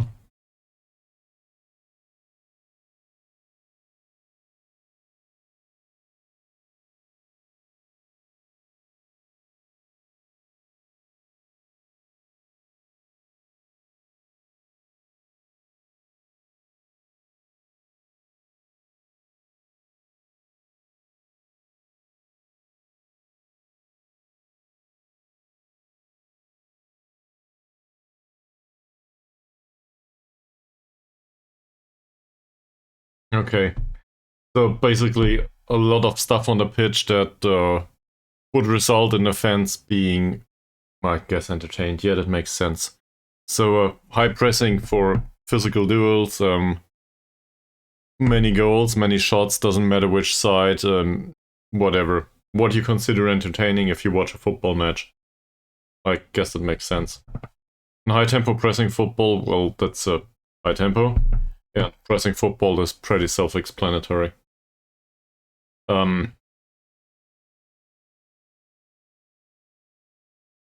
This is in line with what we did this season, by the way. It's not like we didn't do that, right? It's just concerning that it comes up now, given that we got promotion. So, do you guys think I should remove one of these? Do you guys think I should adhere to this? For example, possession football. I think we still can do that. We can also still play high pressing, high... Okay. Which one though?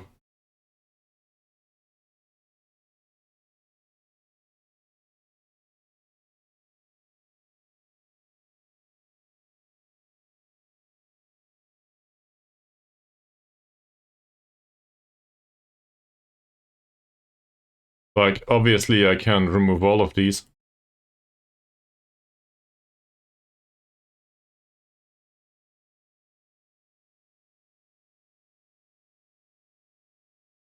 So, the high tempo pressing football... I don't know. Say I removed a... I think possession football is a form of defensive football in a way, if you want to put it that way. The opponent cannot really do anything to you if you have the ball. So I somewhat agree with this, and it seems to be very important to them. The attacking football, I think, is unlikely, given that we are getting promoted right now. I do not expect us to play very interesting attacking football anytime soon, with a high amount of shots, and in particular not a high amount of goals scored.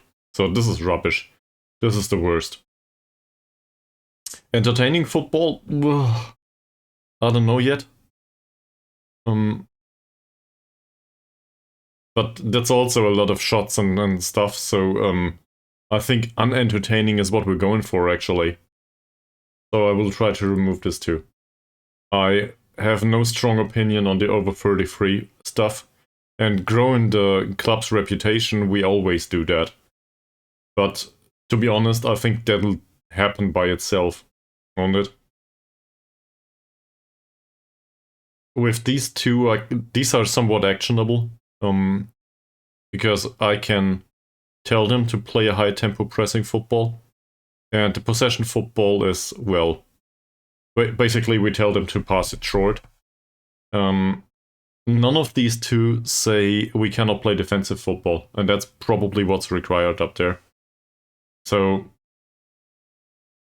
I think we can go with that if they accept it.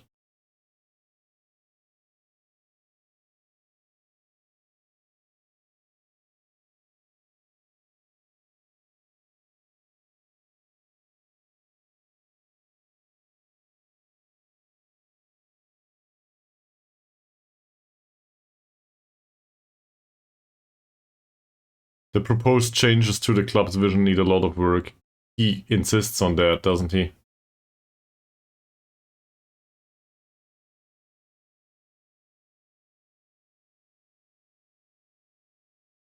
Nah. So I guess we need to confirm this. We will be judged by all of this.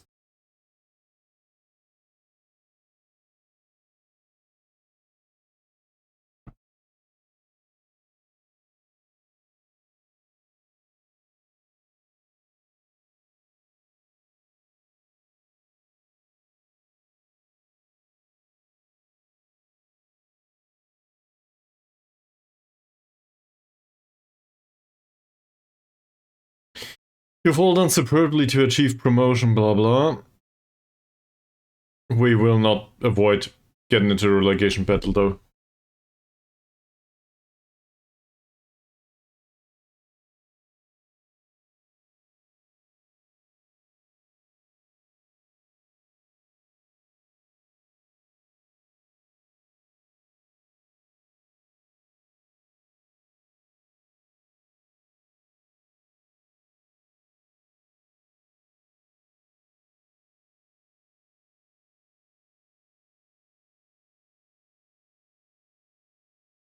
Promises for next season, probably not much. I don't like to promise stuff. I'd like to focus on the progress being made towards fulfilling the club's vision objectives. What does this say? Where is this going? I'm torn. On one hand I want to try, on the other hand I don't want to fuck it up. We'll try.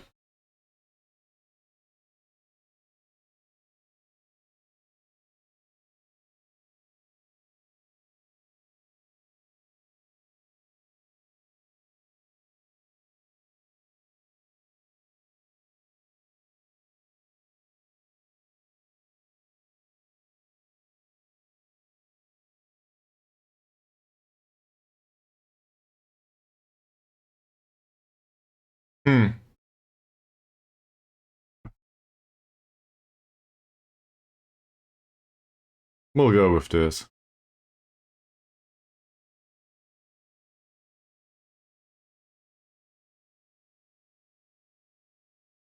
The ideal is not happy. Well, okay. No promises. So Sideal is unhappy, but the remainder of them are okay. Everybody's in really good morale. That's good. Doesn't matter much though. Yeah. There's a problem here. Apparently we have a ton of youngsters that are somewhat capable. Don't really agree on that.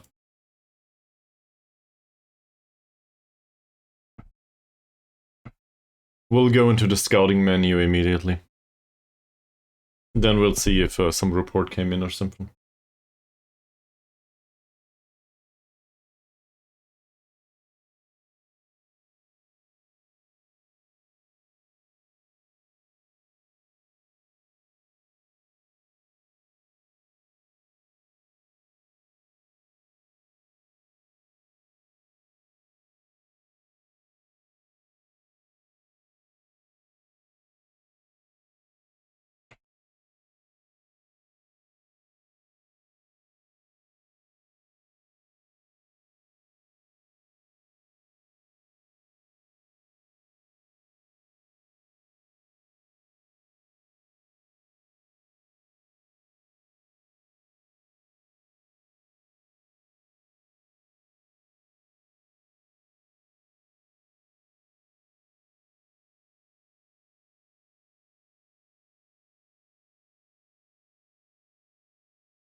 Of course.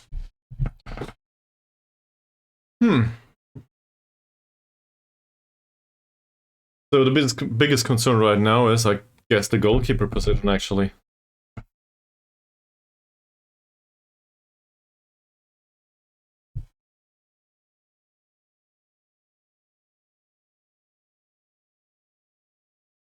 Yeah, and we do not need one goalkeeper, we probably need two.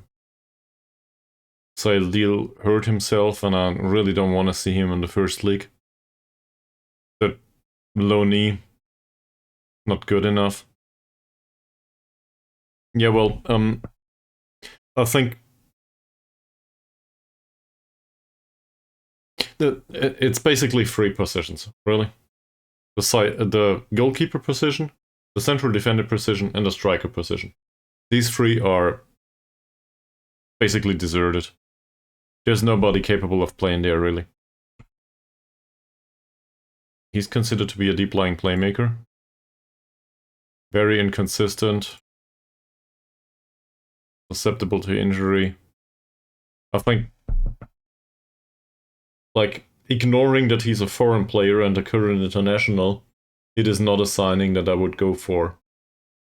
So, as a result, I think it's not worth it. That's pretty... I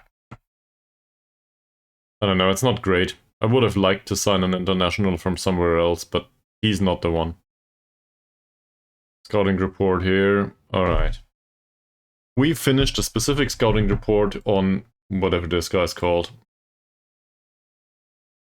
As a striker, he's not horrible. I do not like the monetary aspects involved here.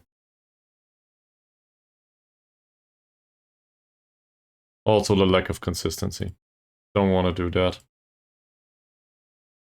Very different on him. Problem is he's damn old.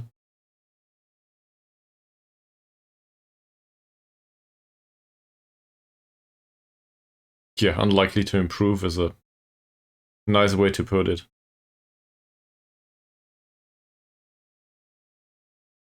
Ah. But the physical decline is just too much, isn't it?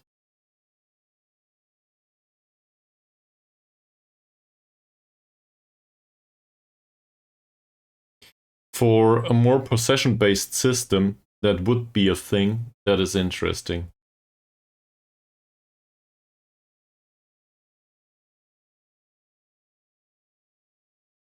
I can see the memes already. 2 million poachers available, scoring 30 goals a season. He's going for the 39-year-old that can play a pass. He had 5 goals throughout the entire season. But, just hear me out. This is probably the one... No, not really. I thought maybe he's the one that provided all of the assists for the other one that scored. But he only had 24 appearances too.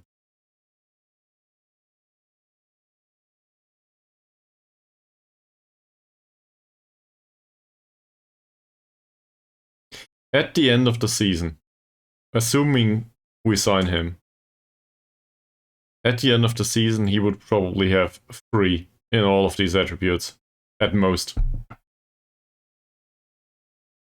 At that age they decline pretty fast, don't they? Rapidly, I think is the way to put it.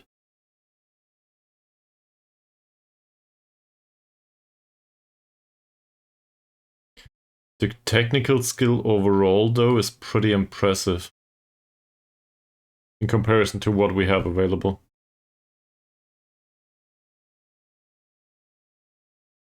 Vision's a bit low.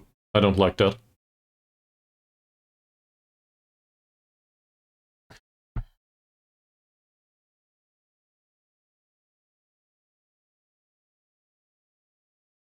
And, well, we were looking for somebody that is remotely capable of playing DLF.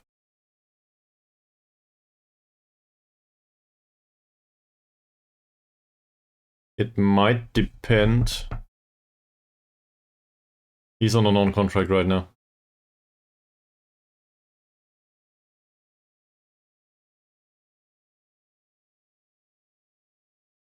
Personality is fairly determined. Media handling is level-headed. That implies some loyalty, if I'm not mistaken. I will slap this into a personality calculator. Give me a second.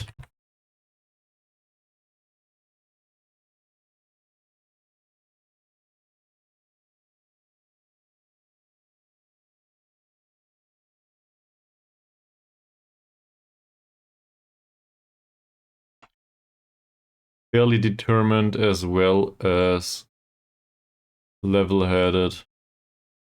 The staff attributes are rubbish. He might not be willing to sign for us at all, so he might want to be scout. Fairly determined as well as level-headed. That implies 6 to 20 ambition, 1 to 14 controversy, 15 to 17 determination. Yeah, I guess that's true, given that he's a 16. 2 to 20 in important matches stat. Well, great.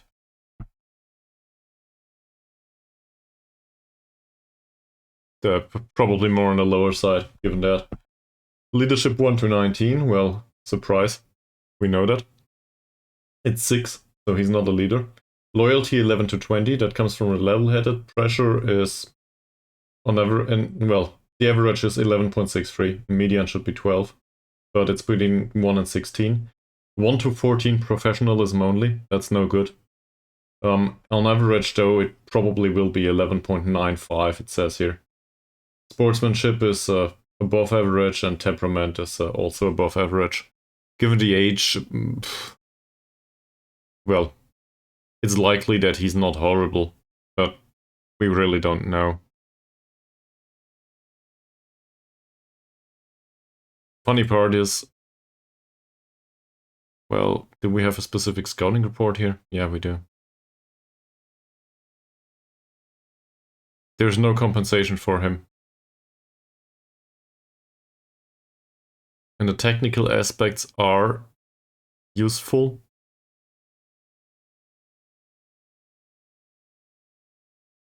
This feels like one of these emergency signings that I will regret later on. But on the other hand, if I don't do any signing at all, let's find out what he wants. He wants to be an impact sub. Okay? Say we make him a fringe player.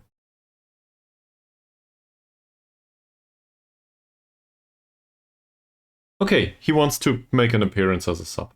Cool.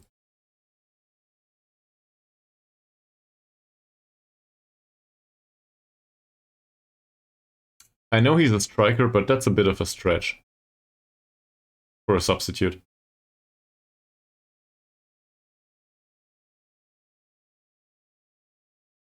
We cannot really afford that.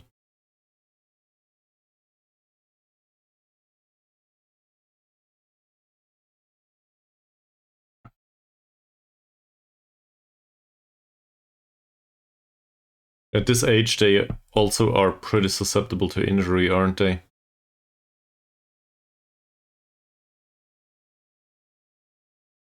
Yeah, that's pretty much all there is to it. That's true. Passing, shooting, no walking. He can't dribble, can he? His dribbling's 4. So we need a static role for him. And even if it says poacher, really he shouldn't. Like, I know that a poacher does not need to run with the ball, but the thing is he can link up play. And we might just need somebody like that. In particular, due to being forced into possession-based football. We need somebody that can do the duty either as a target forward or as a deep-lying forward. Hell, I would also take a pressing forward on defender or whatever. Doesn't matter much. We need somebody to hold the line up front. And he can do it from a technical and tactical perspective, not from a physical one anymore. So as a result, I think this is the best we just have right now. The problem is, it's pretty early on in the transfer window, area, for lack of a better word. So we might find something better. On the other hand, he wants to be impact sub. He does not want to play all the matches. And he comes for free. And the entire assessment here might be a bit off. Due to the fact that he has good technical and mental attributes. If we compare this to other strikers, he has some flair, some off the ball movement, some anticipation, composure's there, concentration is a bit low, and bravery, but that's not really that concerning. 14 points of decision making are nothing to snuff at either. Work rate's pretty okay, and the entire technical skill set is still there with the exception of the dribbling. For an attacking player, that is. So he might be at the wrong...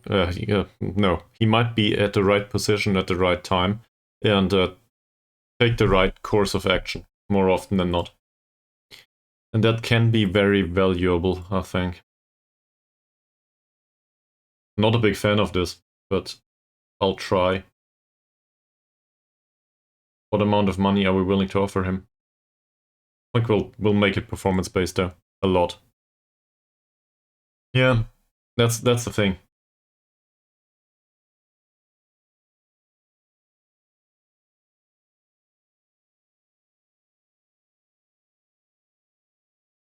For an impact sub, this is pretty expensive.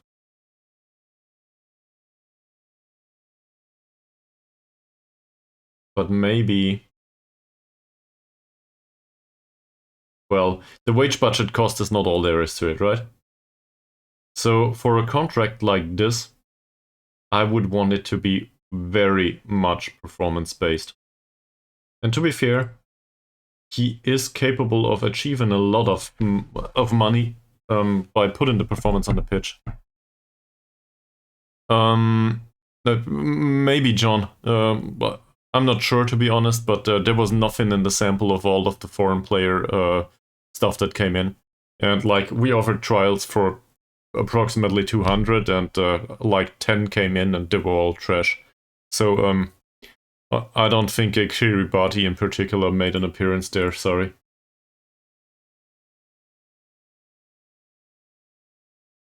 I'll try something like this. Yeah, he insists on the wage. No surprises.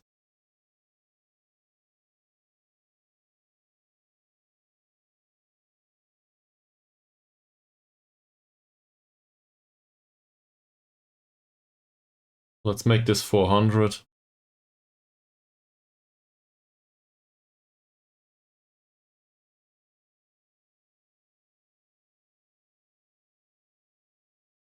Well, he didn't score that much this season, but if he does, it will hold us in the league. So I'm willing to go to outlandish areas actually with that. I also fear that he might be very susceptible to injury, so I'd rather give an appearance fee here. Something like that.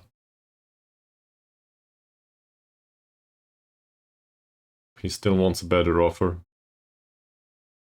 Let's make the assist bonus 200 too. I don't like it, but it's a thing. Oh. Don't want to do that, but it might just make the difference. What else is there?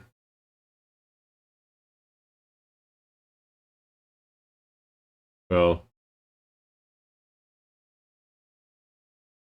we can put an assist bonus in here as well as a goal bonus. Sure, let's go all the way with this, why not?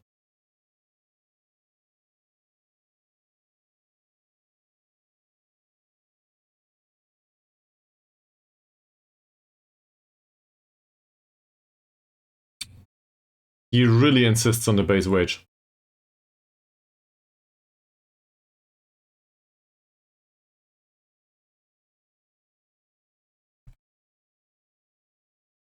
What happened? It's not yet decided though. So this is lower than the estimated wage by a good stretch. It is also pretty damn performance based, and we might release him if a non-playing job offer comes in. What do you guys think? For 39-year-old, I must be confused. Well, we can still take it back. And it's 1 year only, so Well, neither am I. Now, you can argue, if you're not sure about it, why do you do it? I guess that would make some sense. Release? Release what?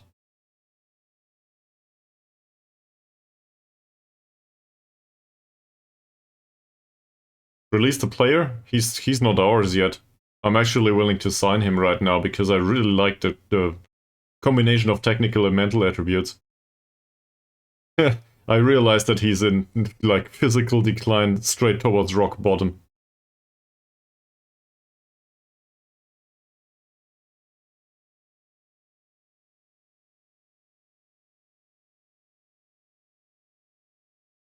That said, as I previously explained, I think we need somebody to link up play. A poacher won't do that. With the kind of formation we're probably destined to play. Well, this might also work well together with a... If we find a Shadow Striker or anyone, so the formation might be up for debate.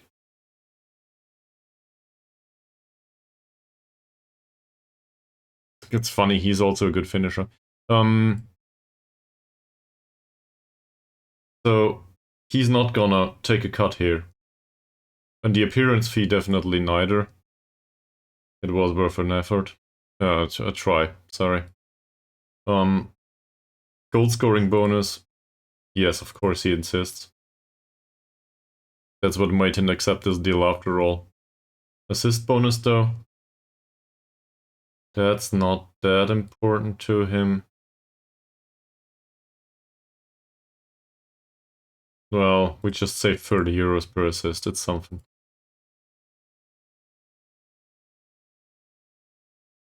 Well, let me guess, the unused substitutes fee is important to you. At least at some point. We saved 10 euros per appearance on the bench. Given that he will be on the bench sometimes, that is useful. Does he think he can achieve this? That's a big question. Is it really useful to him? Okay, let's try to remove this altogether. He doesn't care about the assist landmark bonus. The goal? Of course he cares about the goal bonus. He thinks he can achieve 15 goals. That tells you something. He just played with YPM and he wasn't able to achieve 5 in a season, but he thinks he can do it in League 1. Okay, gotta have your confidence. Can we offer a trial on him on top of that? Nah, we can't. That is funny though. It's not guaranteed that he will sign for us yet. I will go down in history as somebody signing 39-year-olds. Lokman. Oh, we have a notion of a history of injury here. Not gonna do that.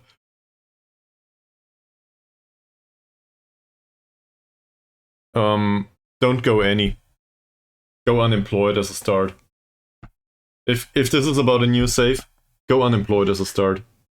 With, like, no idea about anything. It results in a very different experience. And as somebody that does that repeatedly, it is an experience that is different from picking a Premier League team or something. The good part is you can focus on specific things. Maybe. Bravo. So, knowing you will probably sign him for no reason whatsoever. But going back to John's question, I think in a way it is much more complicated to go unemployed and then find a club afterwards. But in a way it is also very easy because you can focus on those things that matter.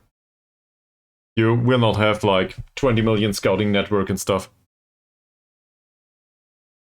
Yeah, rock bottom. Like, no experience, no idea how to train players, nothing. So as a result, you will be forced to deal with all the bullshit all the time. But also, you will end up somewhere rock bottom in a league, I don't know, might be Wales or Sarawak United or anything. South Africa is a common thing, I think. And then you can find out what's appropriate for the situation. But more importantly, I think it gives you, how do I do it? Say this? I think it is preferable because you realize that new manager syndrome is a thing, and you need to deal with the trash that's there. Like, I'll just pick Safri here. This is not a good central defender. It never has been. He's entirely incapable of most of the things that's needed even on this level. He's also 24, no development in him anymore. He left us for another club. We brought him back. Why? Because we didn't have much of a choice. So, in the end, though, his average rating is 6.68. That's not impressive. It got us promoted, though. So, sometimes necessity is a virtue, I guess. And you will not have that if you play Chelsea or something. You probably won't have that if you play some sort of championship or, I don't know, League 2 club either. And as you can probably see, I'm pretty passionate about this. I think it is, well, somebody under a YouTube video said it is the only way to play Football Manager. It is the true experience. And I think I agree with that. I'm not saying everybody else can't have fun on their own, like they like to have, but for me, this is the Football Manager experience. This is the way I want to experience Football Manager. And I want to be in difficult situations. I want to be fired at some point. I want to have problems. Yeah, I don't know. But start unemployed. Find out about a situation somewhere. About a team somewhere that nobody knows. If I tell you go Jidder Hogdals IK, you will just copy me. That's bullshit. Don't do that. You can, if you're interested in a Jidder Hogdals IK save, watch the YouTube videos. And like there's a ton of stuff in there. And a ton of mistakes. And that is worthwhile to a degree. But you know, but in the end you gotta make your own. In the same club as somebody else did, I don't know if that's the right way to do it. Pick something. Let something be picked for you. Maybe the management doesn't like you. Maybe you will not get there. Yeah, true. But that would be copying this stream at this point too. Why would you do that? Go South Africa. I never did that. Why not? I have no idea how it is there. Circumstances will be vastly different. Well, it's M3, so second league. Yeah. I see, but there is no, like, it's not in the default database. We have a 34-year-old goalkeeper that just finishes his trial. He's consistent, balanced, and not good enough for the league we're going for, sadly. Kiran Chemyong. Maybe Kiran Chemyong. I don't know. What nationality is this guy? Nepalese. Yeah. So Nepalese would have been pretty funny. I also think he can play another 5 years, but he's not on the level. Chara completes his trial tomorrow. I will skip that, it's just another poacher. Who are you? An 18-year-old white midfielder.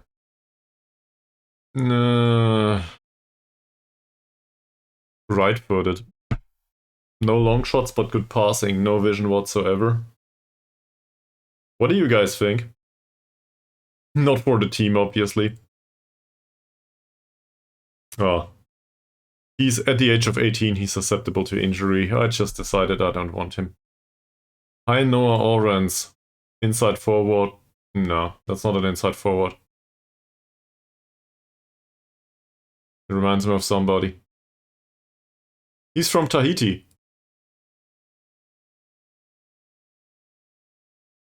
Look at that.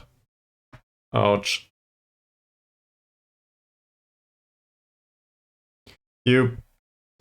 I don't know about your hardware. Did you set up a whole new database? Probably.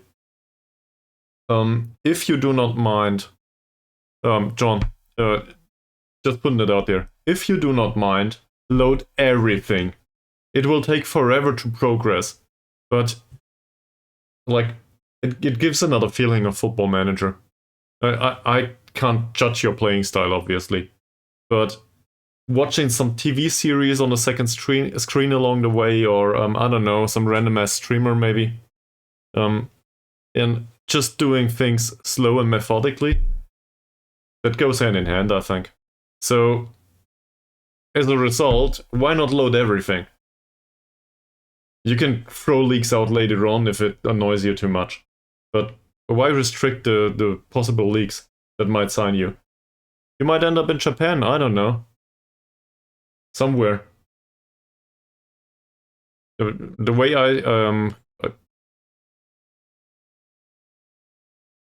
I do not agree.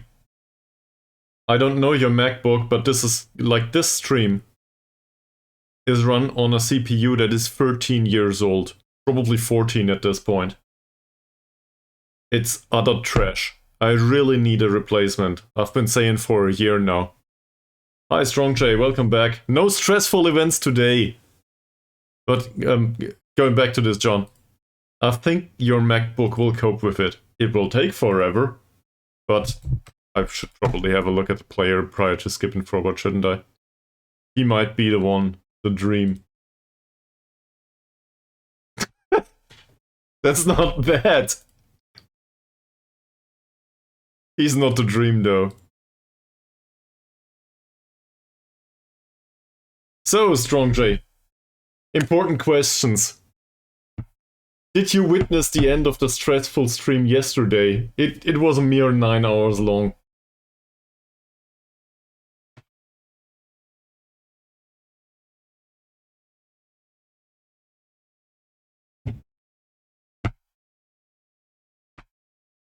Ugh. Let's have a look at the guy.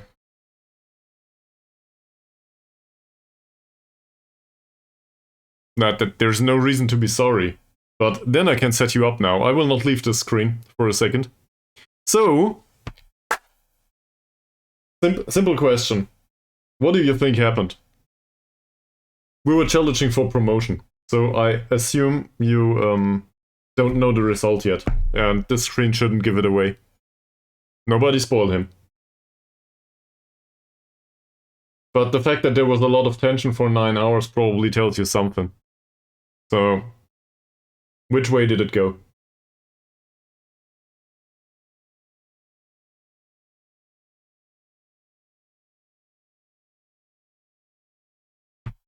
Well, maybe there's a hint on this screen, but it's really a teeny tiny one.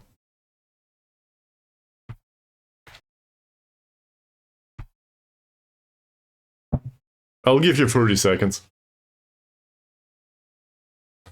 Afterwards, I need to move on with this stream, because, you know. I just wanted to include some tension, really. Okay. You are very confident then in my non-existent ability to get teams promoted. So, let me just tell you, it went down to the last result.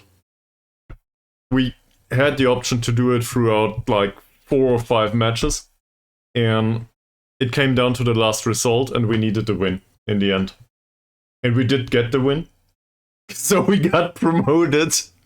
But it took me like 2 hours afterwards to cool off, and I still thought about Football Manager at 4 AM or something. It was really stressful. That said, it's done now, so we can be a little bit less stressed. Hi, welcome to the stream. Hey, yet another member for the fan club. Are you quite sure it's not a self-help group? That's nice, thanks. That completes our follower goal for today. Or for, like, the month, I think.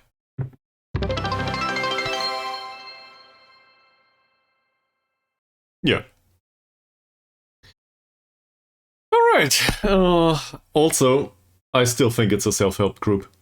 So, what do we do with the Tahiti guy? I just skipped him. But is this a thing? He's 22.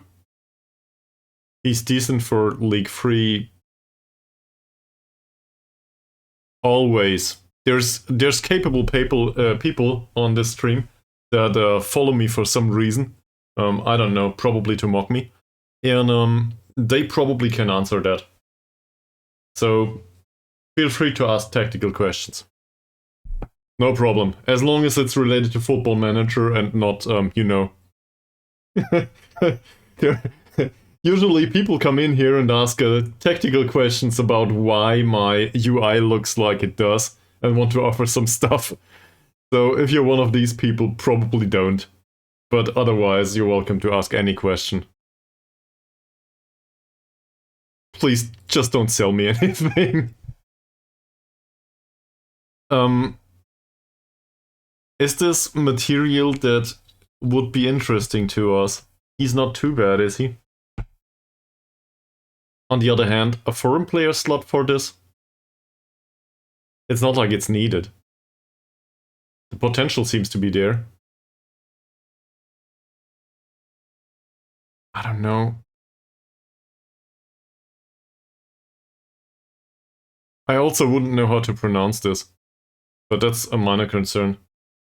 Probably in a French way. Yo. I don't know. But I think I'll take a pass, sadly. I also skipped him. Yeah.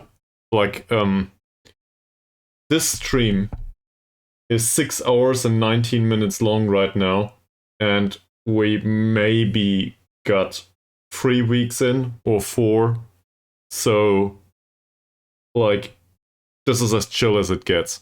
We might have fun, maybe, but, you know, you probably shouldn't expect a match anytime soon, if that makes sense.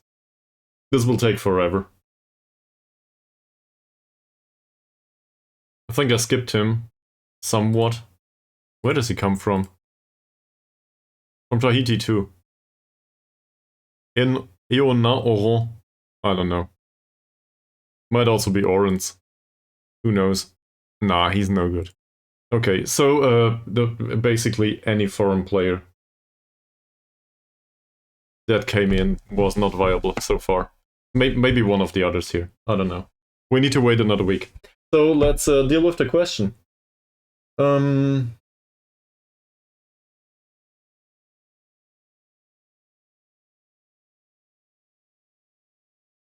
am not aware of any changes on the Football Manager implementation side or with the match engine.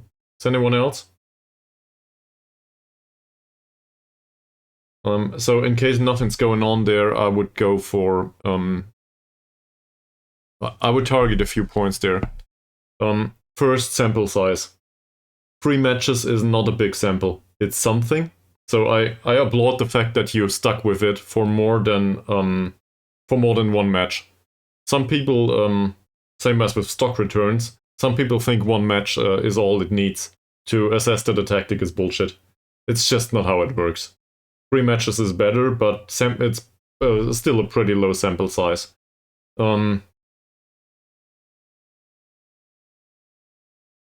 Nah, like, setting up the database takes half an hour. At least on my rubbish system. But, you know, do something else alongside it. If it's a MacBook, I don't know. Probably watch a streamer. Do you have a second screen? You might want to get one in case you don't. You might even read a book, to be perfectly honest. But it still works. It's another way of having fun. Then no snitch. Just to come back to the question, right? You said you've always been successful with that, with some sort of gegenpress vertical tiki-taka. So it's kind of hard to phrase this, given that I'm not a native speaker. So I try to phrase it in a kind way, but I will probably not get it done that well. It's not intending. The intention is not to insult. I think, as far as I'm aware, gegenpress is pretty much meta most of the time. That's also related due to the fact that it works in real life. But Football Manager has, according to some people, a problem that gegenpress is a tactic that usually works with most teams. I do not necessarily think that this is a bad thing. It's just, I don't know. So it's a go-to tactic for most people. They arrive there on accident more often than not, though. But it's very different from, say, playing a low block in Football Manager. If you play low block in Football Manager with less closing down and stuff, you are bound to suffer a lot. Just it has been that way throughout the seasons. You can make it work, but it's hard. I do also think teams figure you out at some point. They adapt their tactics. So I would also ask, how long has this save been going so far? It's FM24 after all, and depending on the pace you put into the game, you are half a season in or 15 seasons in. So how long did it work so far? Because if it worked for 15 seasons, you probably shouldn't bother. You'll just get into it again. But then I would argue, the player material maybe changed a lot. And you're trying to, how do I put this? Maybe you try to 7 to 8 seasons. Okay. So it is not about the opponent figuring you out throughout one season. I don't know about the club either. Like, I do not know if this is, I don't know, Liverpool dominating Premier League or if this is rock bottom somewhere. But if it worked for 7 or 8 seasons, it's fair to assume that you somehow got promoted or whatever, no matter where you started. Let's continue this. Don't want to deal with it just yet.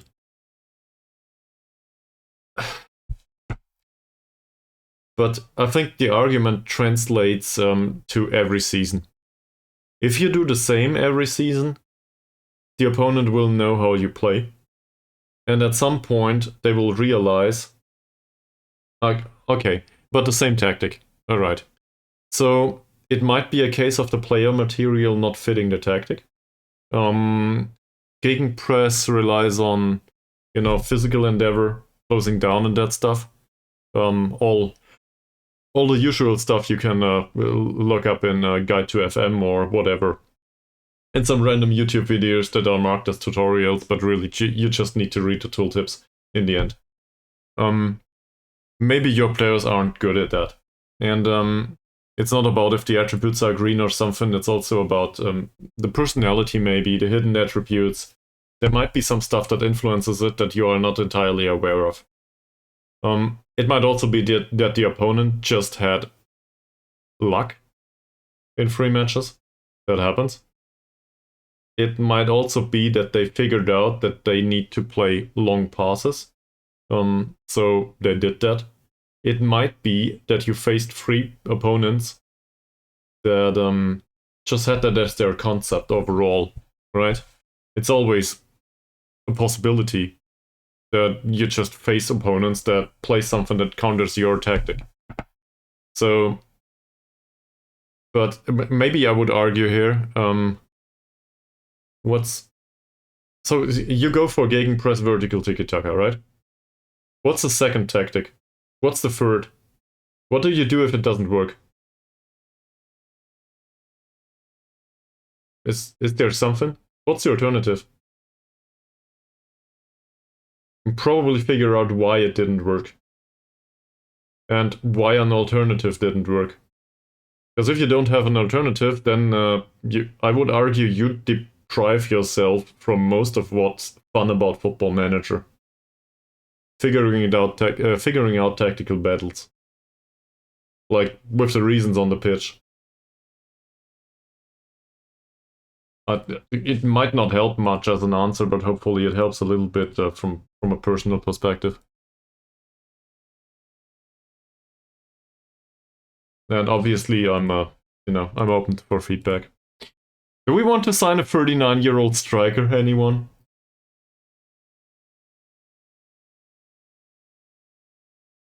Okay. But why the change in formation? Is the change in formation the impact you're going for? The formation on the pitch is mostly defensive lineup, if I'm not mistaken. This is more or less how they line up in defense. Well, okay, they drift back and stuff. But the rules are what they do in attack, usually. As far as I'm aware. At least that's what the Guide to FM taught me, I think. So, you might as well stick with the 4-2-3-1. It might be about the way it's implemented. It might be about the roles. It might be about where you focus play. There's a ton of stuff going on besides formation. Mentality, maybe. Maybe they force the issue too much. Sometimes patient play is fine. Maybe you should have forced the issue. Maybe a long ball would have been all that's needed. I don't know how they played, the opponents. So I have a hard time coming up with that. Also pitch sizes and all that stuff. I think I remember one match throughout the season. Which one was it? Does anyone remember? We played one match against a 5-man back. And the pitch was pure horror. It was so narrow. There was no space on the wings whatsoever. And I think we conceded 2 goals. It might have been against PIB, I'm not sure anymore. We conceded 2 goals and that was it. We had no chance to break the opponent down. Just because it was their setup and they were really well optimized for it. But, that happens. I didn't doubt the tactic for that. It just wasn't the right fit in that situation and then it was too late. That happens. So, I don't know. Don't overinterpret it. This is a new signing. Well, in fact, we have a bunch of new signings, actually. I will show you in a second. So, first of all, we did make the decision that we need somebody as a striker. This guy is as old as it gets. We will, he usually goes around in a wheelchair. But he then plays on the footballing pitch. He rarely moves. And he doesn't really like to be challenged physically, but also he rarely moves with the ball. But he can play a pass and he can score. And we need somebody to link up play and he's pretty good on the mental side. The vision is a bit lackluster, sadly. But otherwise, he's pretty okay. So we thought maybe we bring him in and he can link to the midfield. And we really need that because we will probably play a 4-3-3. Well, he will turn 40. I accepted this. He also wants to be impact sub. And most of what we pay him is actually not the wage, despite being too high. It's the performance bonuses. So if he comes in and scores or has an assist or something, he did his job. And if that turns matches around, that's pretty good. He also thinks he will score 15 goals. He insisted on the clause after being provided by us.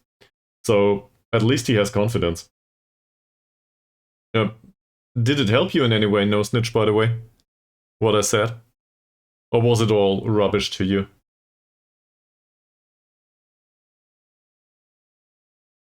We removed a guy named Mazurov from the shortlist. He's way too expensive anyway. About the transfers. So you will probably not be impressed by this. In fact, you won't be impressed by this at all. We did sign a few players, but the players we signed are players that were with the club. Strong J. But if you want me to elaborate, I can show you for for a while. It's basically these players though. And we're trying to find a lineup that is borderline tolerable, one league above. And it's really hard, because we are pretty much cash strapped most of the time. And also want to find players that have at least some potential, or are close to the level that we would need to achieve to be rock bottom in the league. Like, it's a desperate situation overall. So, we started off with Baru, actually. Baru's not good enough to play there. He was willing to go for emergency backup, though. He is considered to be a leading player for Liga M4. I do not agree with this. Yes, and he has a real contract these days. I wanna put an emphasis on this. Baru had 10 assists and 8 goals whilst being incapable of playing League M3. I think we'll be okay. I do not see him playing every single time there, but I think he has something going for him, and that's potential. Somewhat, at least. But more importantly, reliability. So we'll tell him to play easy passes, and maybe cross the ball here and there, and that's about it. I don't know if that will go any further. But as an emergency backup, he also came cheap. It doesn't say anymore, but we pay him 80-something euros. It's a very similar story for Harsey. Harsey's too slow. Otherwise, he's considered to be consistent. He enjoys big matches. He's not good enough for even the league we were playing in. But I still think it's better to have an emergency backup than no one. Mazrin, I was a bit conflicted on that. Given that we signed Harsey, Mazrin's biggest strength, the overlap, will probably not come to fruition next season. But he's also considered to be consistent. We need consistency. And there was some development in him, like teeny tiny bits. So being exposed to football one league above might just push him over the threshold. He also came in pretty cheap, I think 130 euros per week. That is pretty cheap for us. And we need regular squad players. So yeah, not good enough for the league above, but it's better than what we have otherwise. There's Diego. I do think we will play Diego either as a box-to-box or actually as a central midfielder on support. The problem with this is this doesn't do much. The good part about it is it doesn't really show any of his weaknesses. But maybe we'll go box-to-box with less dribbling and no shooting or something. Just retain possession. And, well, somebody else will do the creative process. Diego's a bit more expensive, on 230 per week for the future. And we signed him until 26, so yeah. Also, you can probably see a pattern here, in case you have an eye for it. There's a bunch of big bonuses in any of these contracts for assists and goals, as long as I didn't get them out anymore. I'd rather pay bonuses than pay the base wage. And then there's Ankun. You probably remember Ankun. He was the playmaker so far. I think he will probably do central midfielder on attack next season, though. I'm not saying he should be the primary goal scoring threat. He does have a long shot, though, so there's that. There's no real big weakness in this profile, and chances are playmaker will not be the major concern. There's something missing here, and that's consistency. On the other hand, he's 25 right now, I think, 24. I think he can be somewhat consistent.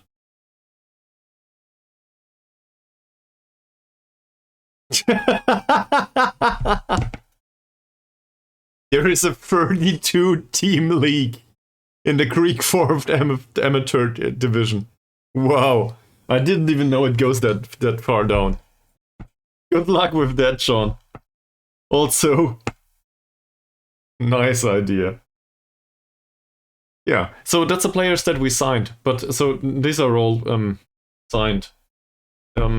Most of these are from loanees.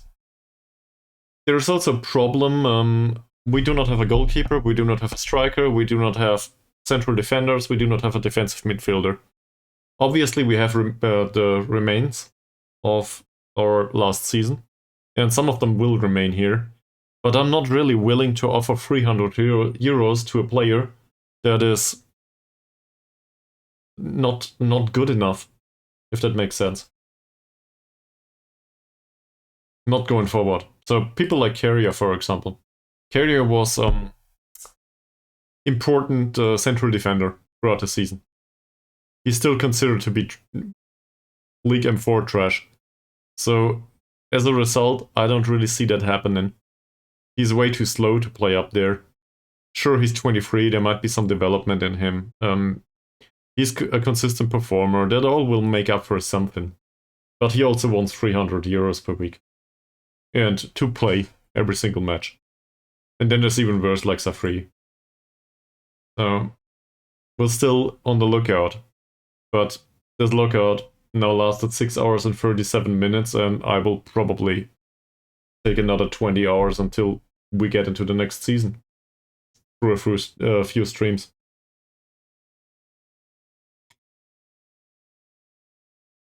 But maybe we find something. Like a 39-year-old. He was on a short list, and I don't think I... What happened there? Okay. Great. I'm not interested in the guy anyway. Oh, he was on trial with us. Alright, that makes sense. Yep. And now we're going for trials all over the place and basically looking for players that might be okay. So... no strong emphasis on anything in particular right now.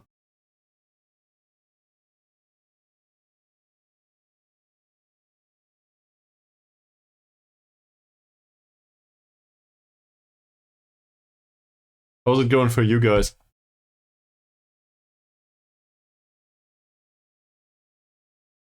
Well, he's old enough, isn't he? How old is Messi at this point?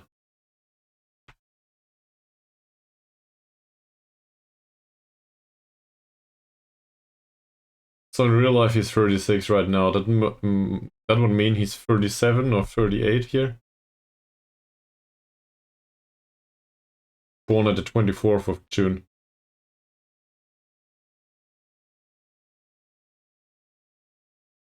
So we are at the end of 2024, so 37 probably. The nightmare of too many Wonder Kids. You can give a few. Just toss them over.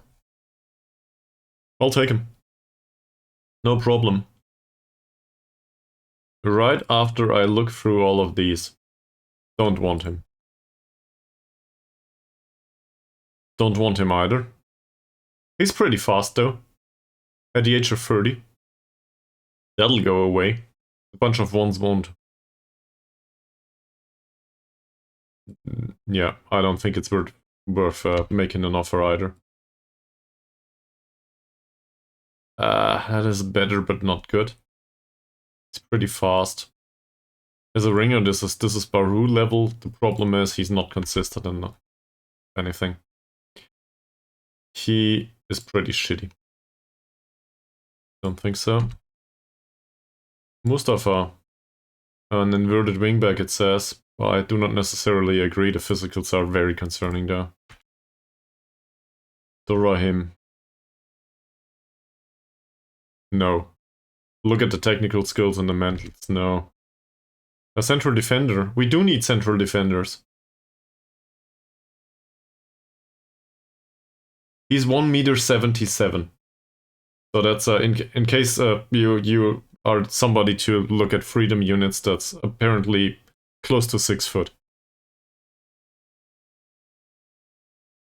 How? What is happening?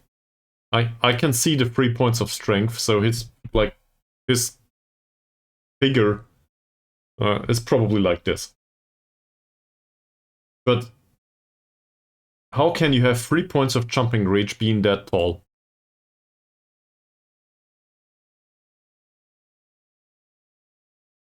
This guy's considered to be a wide player more often than not.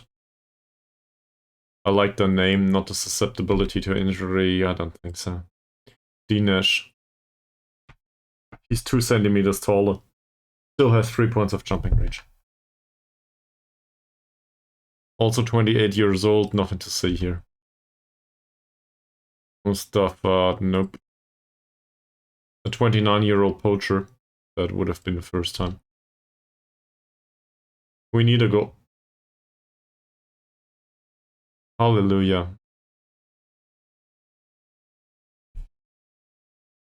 I don't believe in God, by the way, but this is probably a sign. Maybe I should start praying.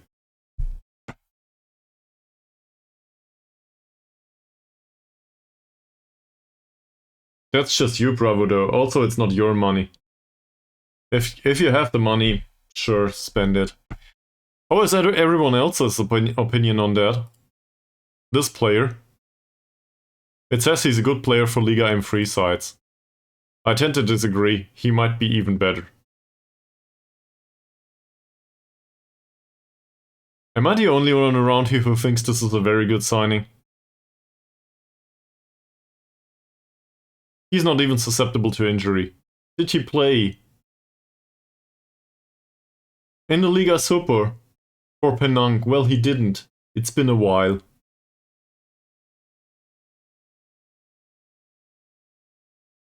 Seriously, any of you got an opinion on that?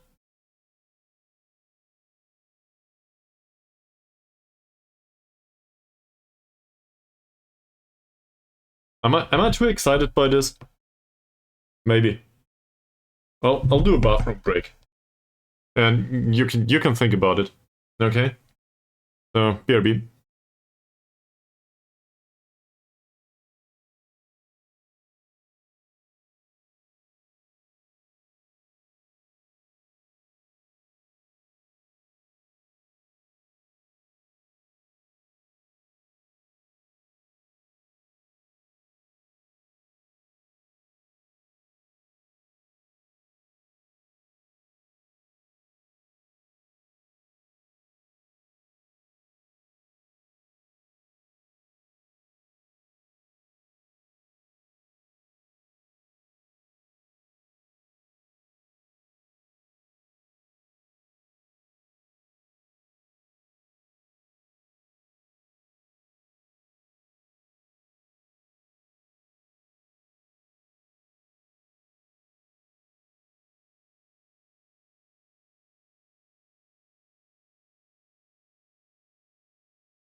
We found a goalkeeper's replacement.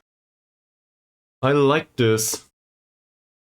Thanks, Strong J, but well, we'll go back to him immediately.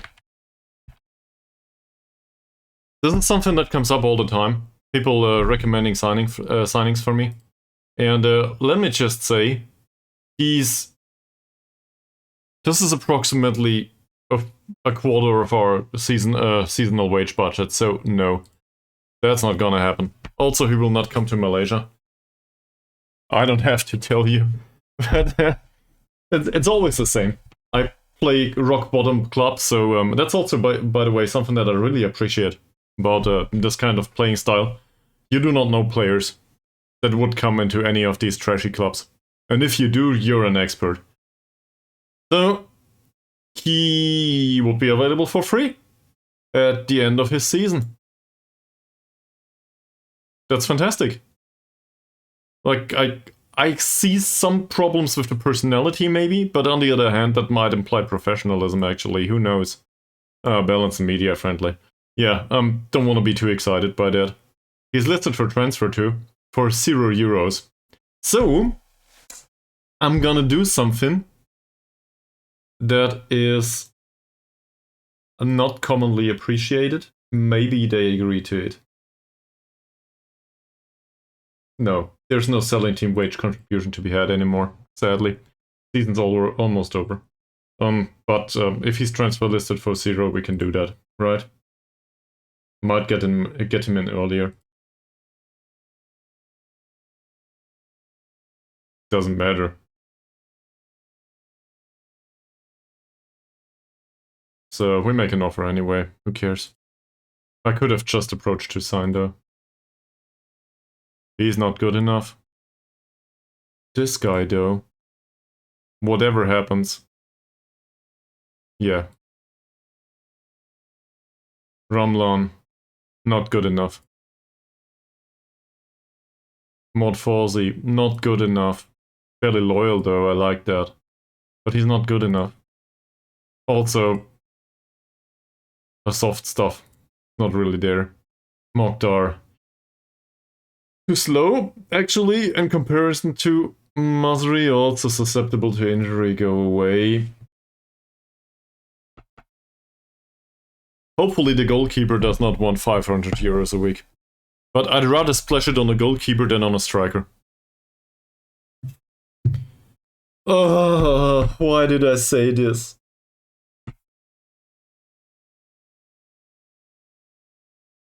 Expectation is 275 to 375. Being an important player. I'll show you. This one is a loanee. He never really played for us anyway. And as you can see in the attribute lineup, well, he played for us one match, I think. I regretted it immediately. So that one, not an option. Also, due to this, Dreads playing bit matches and fairly inconsistent performances on a goalkeeper are horrible. This is our regular goalkeeper. Our regular goalkeeper has one-on-ones. 1. 4 points of throwing, which I don't care about, but it's still a thing. And, more importantly, 4 points of positioning. Don't worry, he broke his arm. So, it doesn't get any better. Because right now he's still injured. He was injured. He was injured. He broke his arm. In a match, I might add. So, yeah, catching the ball. However that happened. But that's not to be concerned, because he's also a fairly inconsistent performer, and I've had enough of this. In some matches he's okay, and in others he's just trash. It's really horrible with him.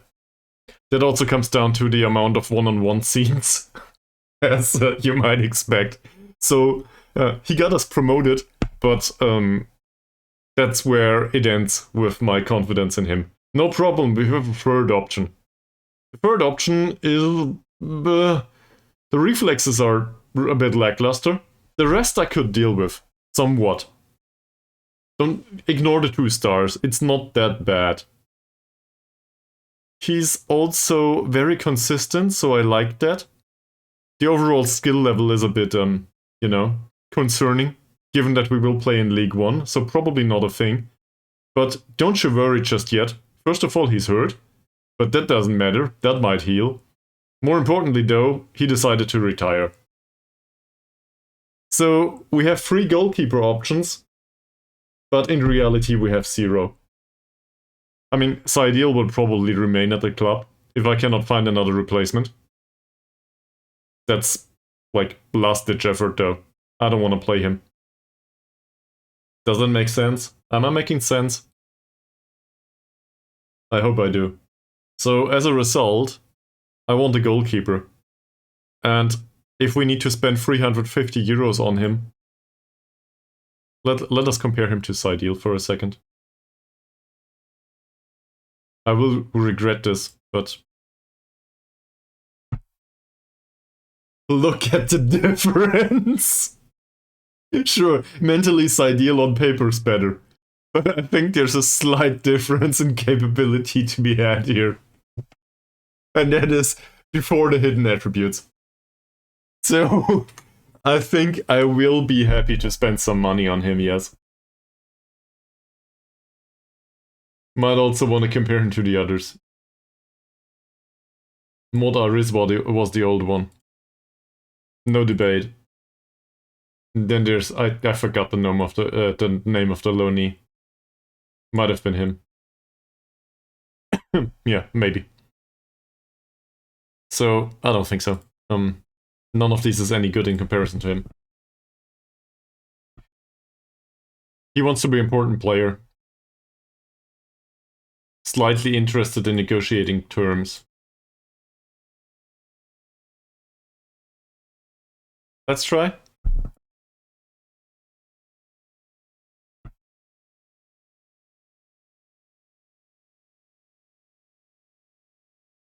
I think we'll get this done. 350 is a lot, but I think we'll get this done. The problem is he's only slightly interested.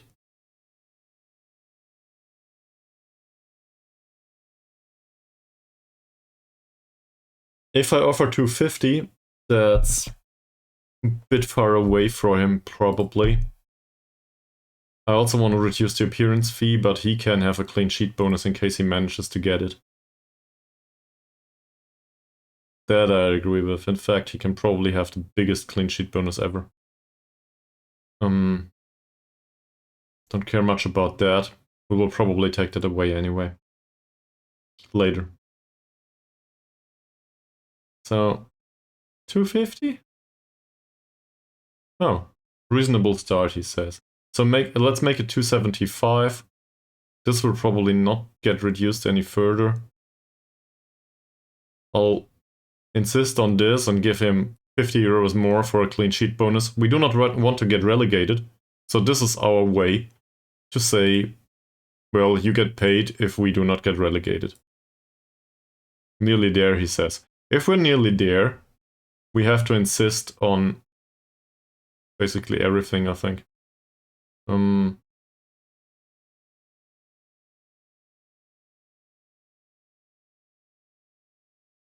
What can we do? I'd rather give him a little more signing on fee than a bigger appearance fee. On the other hand, this is money wasted, really. So let's give him an appearance fee. He might hurt himself. Who knows? Come on, man.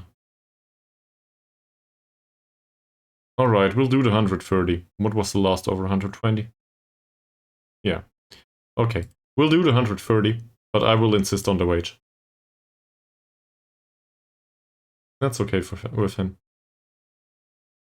He is first choice goalkeeper. Maybe we can take this away entirely.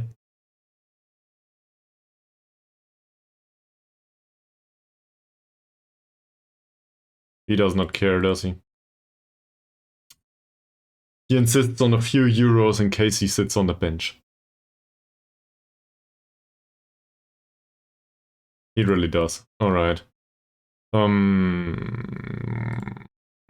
Base wage is nothing that we can deal with. He does not insist on all of this, so we'll reduce it until he does. Money's money, right? Every euro counts, in particular with an expensive player like this one. This is all part of our transfer budget too. Okay, 600 euros he wants. Alrighty. What about the performance-based stuff? The appearance fees, they will be pretty important to him. Of course they are. I would have preferred not to spend that money, but it is what it is. And he also insists on that. Do we want him to have an additional year of contract in case he makes 15 matches in the last season and we do not get relegated? I don't know why I ask. I think that is a thing. So maybe a 1-year extension after 15 league matches in the final season. I think you are okay for this. And, well, he might... Assuming we find somebody that's better, he might do as a replacement. So I have no worries with this. I also have no worries selling him. I think if worst comes to it, we'll probably be able to sell him somewhere. He doesn't like it though. So then we go to the last important clause. We might get relegated. He insists. Fine.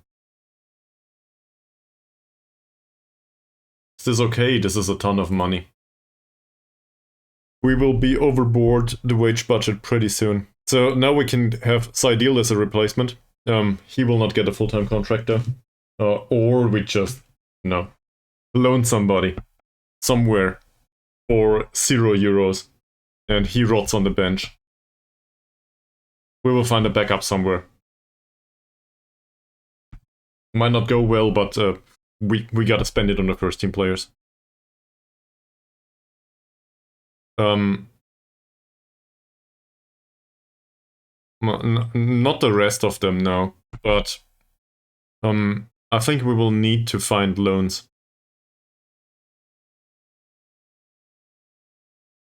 We'll get there though.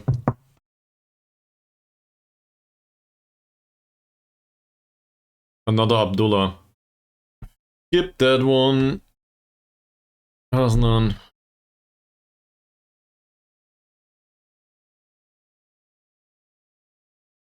Well, the assessment might include a bunch of non-contract players that might just have to leave. So I wouldn't want to stretch it that far. We'll see. Don't worry, Mies. We'll get it done somehow. And if that means that some of the non-contract players need to play right now, like if we go into the season with Safri and Carrier, I'd still favor having a goalkeeper than to having both of them on real contracts. So I think that was pretty important. And I'm happy to have found him. Preferably, obviously, I would have taken the same goalkeeper with a professional personality, but you can't have everything. This is not too bad. But he's under contract. And we have somebody with similar capabilities. He's very consistent though. How have his performance? 6.33 overall in this league. We will get devastated next season, whatever we do. That's not too bad either. I'm not really interested though.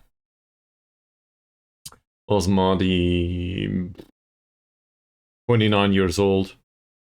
Dread's playing big matches, no likelihood to improve. He doesn't fit the league we're going to play in. Neither does he. Kushni. We do need a defensive midfielder, not this one though. He has 1 point of strength.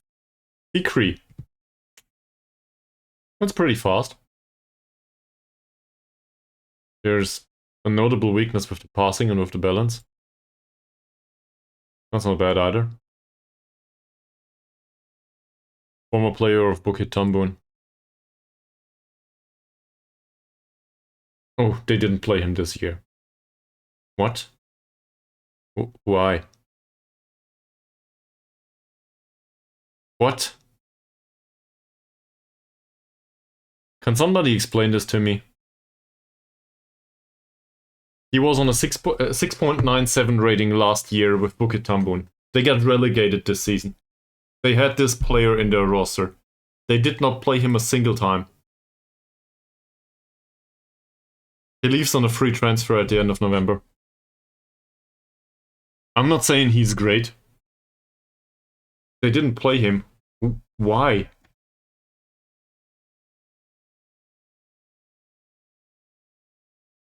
I also think I probably will not compromise and sign this guy. But he can go to the shortlist.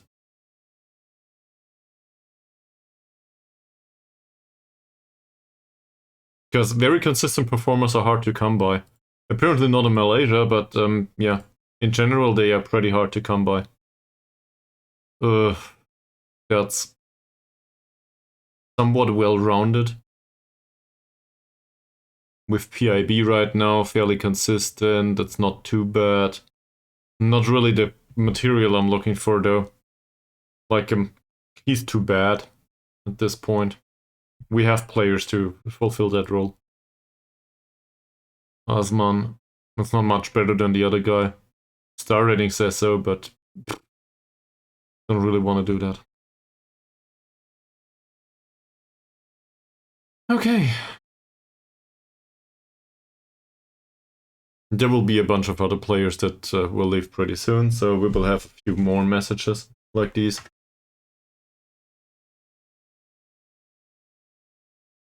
Ahmad Forsi Roslan. I think we thought about this. Cannot really afford them. Well, I can afford the man, but I do not really want to afford the man. This is concerning to me overall. That's better. Little bit expensive though. That said, he might come in as a striker on loan. But, as I previously stated, we need somebody to link play to midfield. That's really hard to come by in Malaysia here. Does anyone know a Rumley? Fuck, he was devastated up there. 22 matches, 2 goals.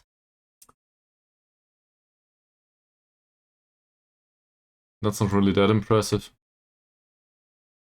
It says A+ rating though. 13 to 18 pace. This is probably a 13, isn't it? Still under contract with Armed Forces. It says 3k transfer value. Is he listed? Yeah, he's listed. They want 3k for him. I do not agree. I do not want to play for 3k.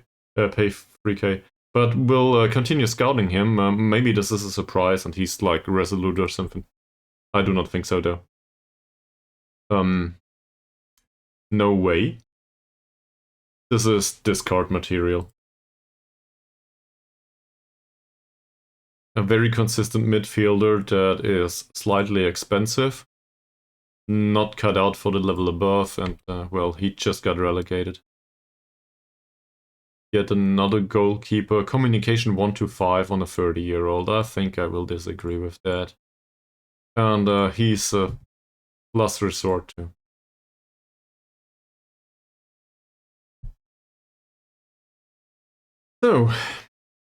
So much for that. Yet another saving dialogue.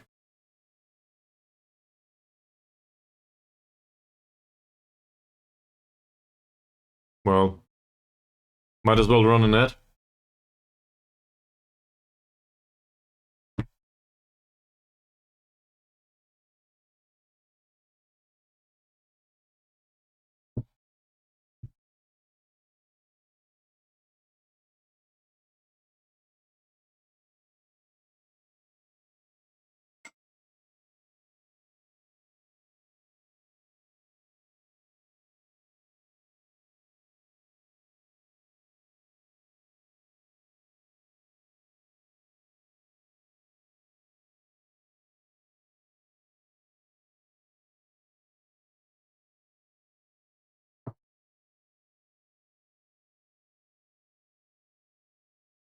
What's the next follower goal, by the way? Given that we hit 150 for some reason. I can, yes, of course. I can do that. But the only new signing for now is a 27-year-old goalkeeper. Is it?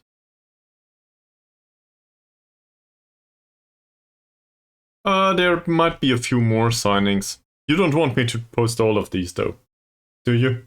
This is a bunch of youngsters.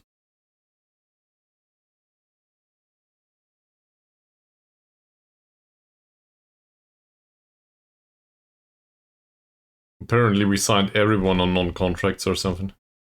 Nah, the real ones are this guy and the goalkeeper. But you saw them both. In case there's any other new signings, I will do that. But you probably think about having a look at them overall, right? Sure, I can do that. Please, dear Discord.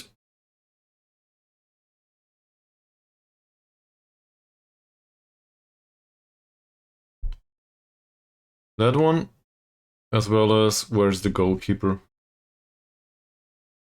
Well, he's not signed yet. He might not come. But I suspect we might stand a chance.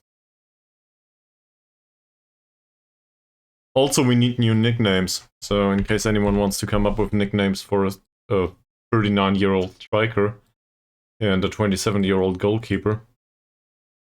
Preferably it has something to do with trains. Because apparently this is the theme we're going for. There we go. See? He's willing to come. Of course I'll do that.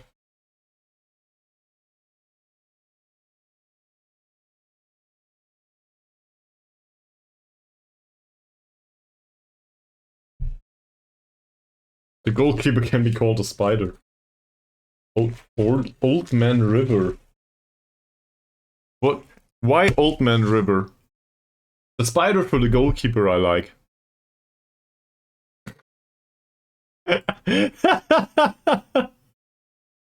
It's not sure that he will score though.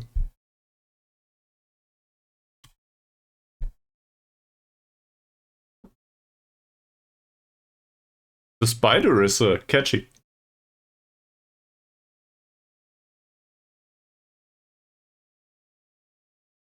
Yeah, I get it, but why River? Is this his name? Did I not read it?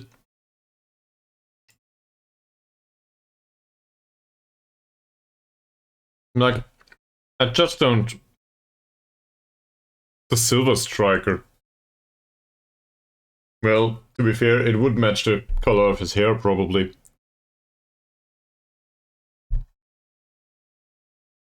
Which reminds me. No, he's not a good leader, is he? 6 points of leadership. Never mind. How's the goalkeeper?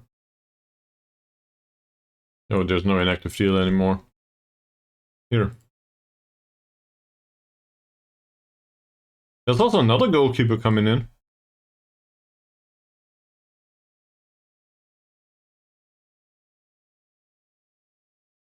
Well, apparently the replacement has been determined.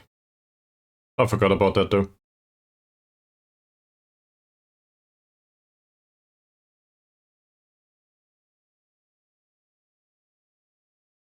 Still, he has 9 points of leadership. Given that he will probably play most of the matches, he might make an acceptable vice-captain.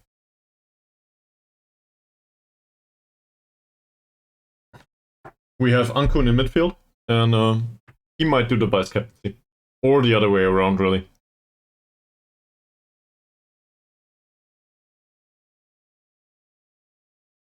Also, as it clearly states here, no, well now it doesn't anymore.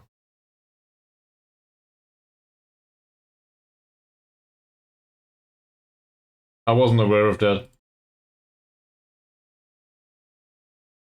You know, I'm too young.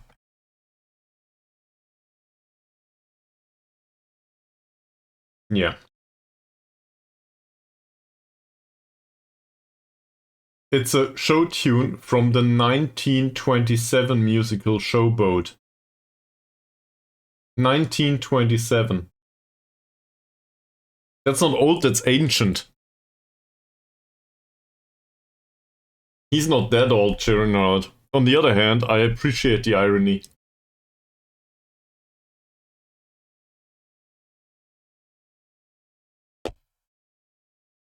Yeah, true.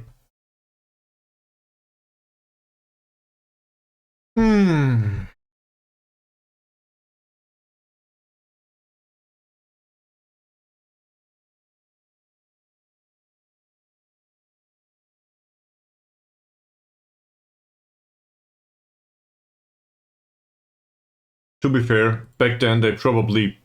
like, the football was probably some sort of blown up pig's bladder or something. So Champions League wasn't that much back then, most likely.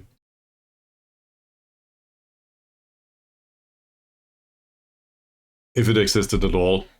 Somebody will probably tell me at some point that the Champions League has been founded in year X. Why would I know?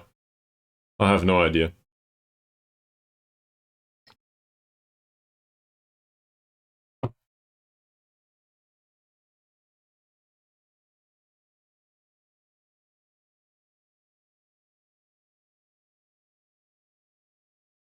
Okay, I have an idea.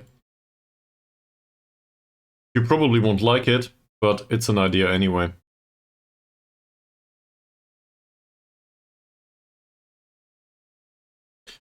But I don't think Thomas will agree to it. He's somewhat versatile. It doesn't show here, but he's also somewhat capable in playing one position beyond his current one. According to the attributes, if I see that correctly. He's not horrible at it. Same as, well, Thomas is pretty horrible. So I'm thinking maybe we could keep... Well, Diego's not much better, but he's really not versatile at all. I'm thinking maybe we could still include an attacking midfielder, one, or another tactic. A more, I guess, the more pressing one, the one that pushes up higher on the pitch. Because this will probably be the defensive go-to tactic later on. I will probably switch this. I'll probably take this one. And, well, I don't want to switch it around just yet. But most likely this will be this kind of formation, defensive setup. More or less the same as we played recently. Just maybe a little bit more cautious. And not with a poacher, but with a deep line forward. The primary goal scoring threat will probably be Ankon. I don't know. That might work. Like, we have experience with that kind of stuff from last installment of Football Manager. And, well, not only PSIS, I'm specifically referencing Yidahawk Dice IK stuff here. Sometimes the striker does not need to know how to score. We've shown it repeatedly, I think. Hell, it might be somebody that has 4 points of finishing and long shots that scores most of the goals throughout the season and gets you promoted. Yep. I also fondly remember Mr. Ishak with his 4 points of finishing and a ton of physical attributes that worked well too. He wasn't a primary goal scorer for sure. I think I called it football for imbeciles back then.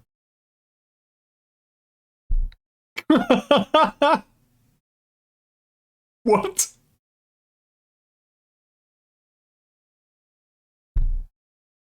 What the hell? Thanks, Bravo, for this absurdly unrealistic and also completely made-up fact. You are enlightening my day. Song Ai King is too old for the under-21s, it says. So he needs to come up. I feared as much. So, we'll get him up.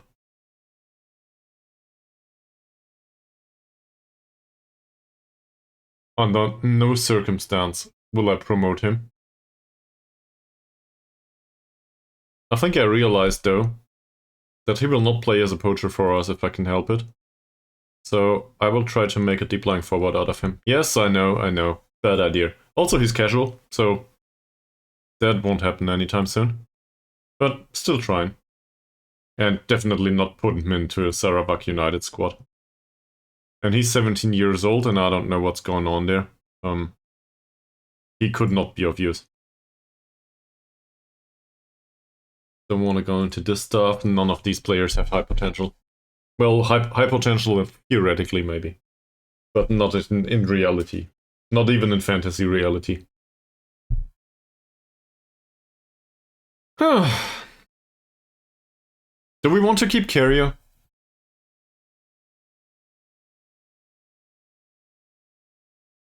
Do we want to replace our staff? Contracts run out, right? Is there anyone within our staff that needs a new contract? We should probably have a look at this. Duh. Okay. This is great. This is fantastic. So nobody can read it on the screen. This is perfect. The president and the director do not have a contract, neither does the doctor. We have a physio that has a contract that runs out at the end of the season for the senior squad that has 7 points of physiotherapy. So the first obvious step would not be to ask him if he wants to resign. The first obvious step would be to look for a physio. Because, you know, gotta do your homework. Get rid of that. Is there anyone that knows about physiotherapy? Yes. Is there anyone that knows about physiotherapy pretty well? Yes. Can we replace the guy that's in office right now? Probably two, yes. So we will do what any reasonable person would do. We tend to optimize the business. That's not too bad. His name is incomprehensible to me, but that would be fine. He considers himself to be a fitness coach, though. Well, I guess that's alright, but don't want to go there. We could use a fitness coach, though. But we'll look into this later. So, one of these two. Which one is the younger one? The 35-year-old. There might be more development in him. So, we'll go there, we'll do that. Level-headed and balanced could be worse. He wants to be under 21's physio. I want a physio for the senior squad, though. So, I'll sign him for the senior squad and I will offer him 130 or something. He might not like it. I don't know how much is appropriate, though.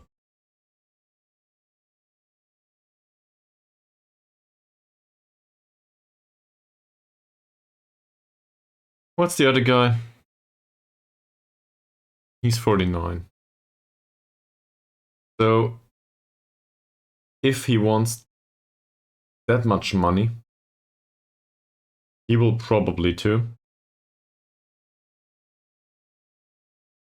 So I'll start with 150, not to insult him. That's better. Let's make it 170 maybe. He's pleased that we've almost reached a deal. Still wants 240. I'll gamble this. We have a physio. We don't have to have an improvement this month. Fuck off. Okay. The fitness coach will probably not appreciate being signed as a physio, will he? So we'll ignore this. We'll come back to this though. Any other stuff that needs to be signed? Under 19 manager. This is not important. We do not have to waste money on this just yet. This is a coach for the senior squad and do I want to keep him? The mental part is pretty good. What's he doing? Sadili. Sadili is responsible for technical attacking. Technical attacking only. So the question isn't if Sadili is good enough for technical attacking only, but we might as well look for a replacement. Technical attacking replacement. Coaching attributes. And we need somebody for technical attacking. Coach roles. Attacking technical. And we need at least 10 points. This is a unicorn. This doesn't exist. Can we...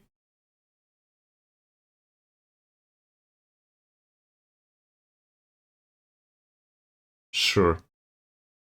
Thanks for having this menu here. Perfect.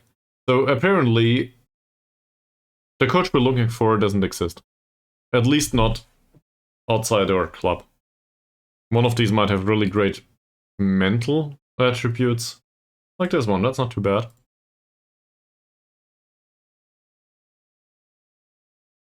But if we compare him to Sahili, it was Sadili. Close enough. Tactical attacking coach, it said, right? Technical? Tactical? I forgot.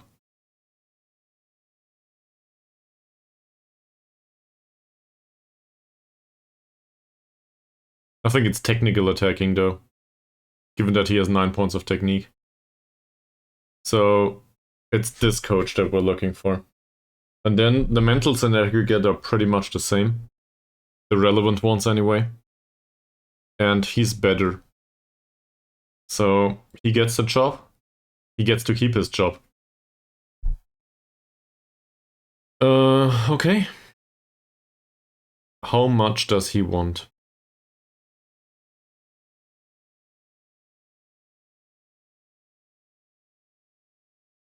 How much does he earn right now? 80. So he'll probably accept 80 in the end.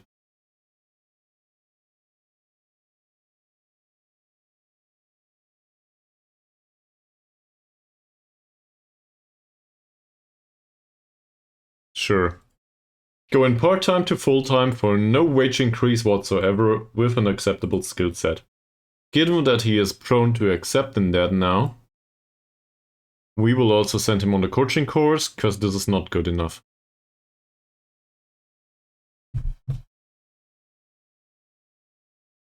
And I forgot about the rest of the stuff, but, you know, might do it one by one, and there will be stuff that's not good. Yeah, I should probably deal with this.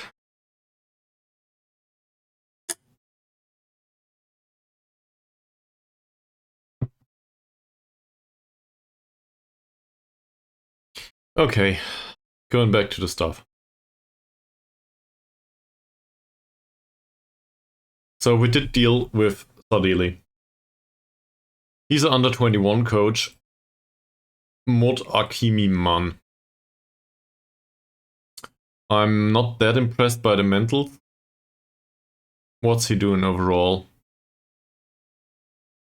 As an under 21 coach, well, to be honest, I do not care much about the under 21 coaching. I care about his impact here. And I forgot his name. Mok Hakimi Man. Is he responsible for any category here? Tactical possession, actually. So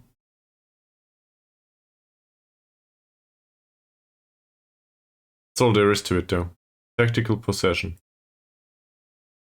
So let's find somebody that's better than Mod Hakimi Man. Can't we look for similar stuff here? Yeah, what is this? Maybe realistic signings only. Thank you very much. And why the hell would I care about the license? Go away.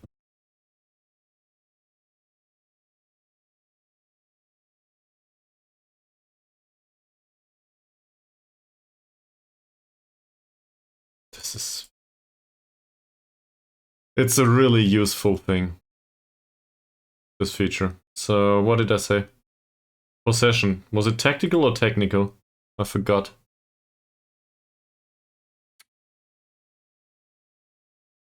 Mod Hakimi Man is... I don't know from here. Here, tactical.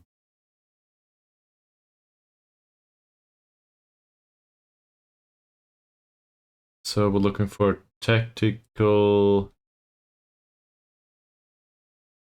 possession coach. This.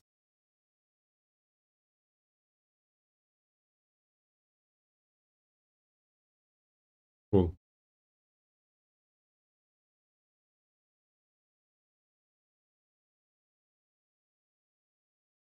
That's the same guy that came up last time. Granted, he's pretty good on the mental side. So let's compare him.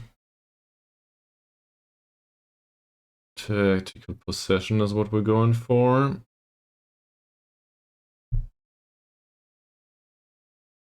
That's better. It's not by much, but it's better. Any opinions?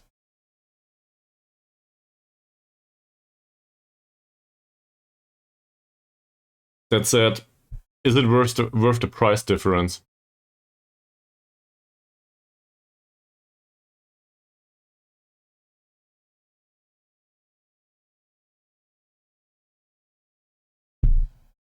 So in aggregate, these attributes here are in his favor. Not by much though, but by a little bit. The 2 points of additional tactical coaching will probably see this through.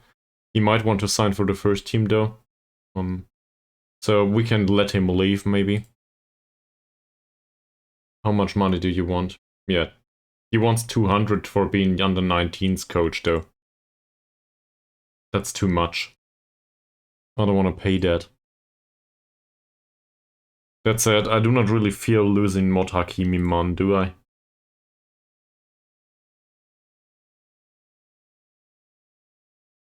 Neither any of the other coaches. We will probably find a replacement there.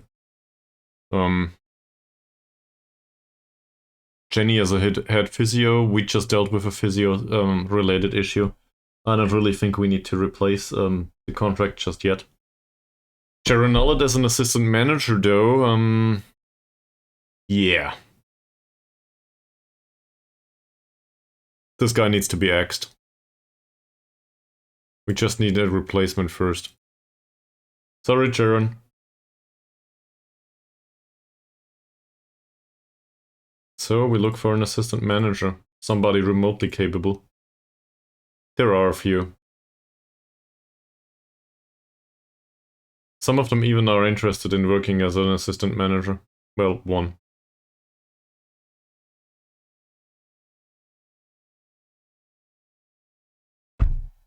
What is going on with the people over here? Such a shitty coach.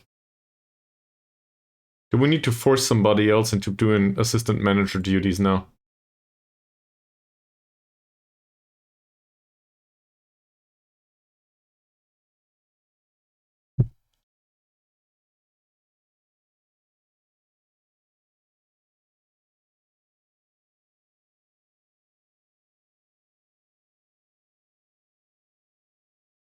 Let's just sign John Moreno, no problem.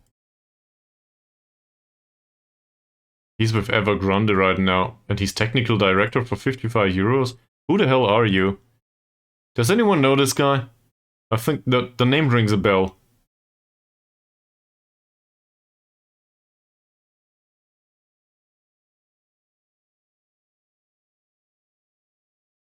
That would be pretty great. Also, he probably isn't interested in signing for us.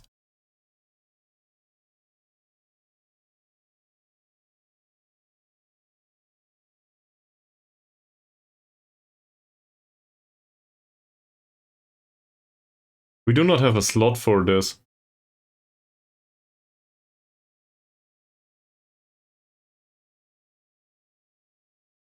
And there is no slot for a technical director in our team, by the way.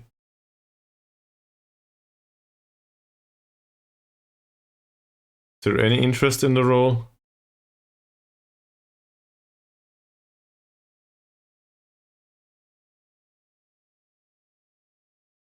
Well, this might not go well, but I think he's worth the money.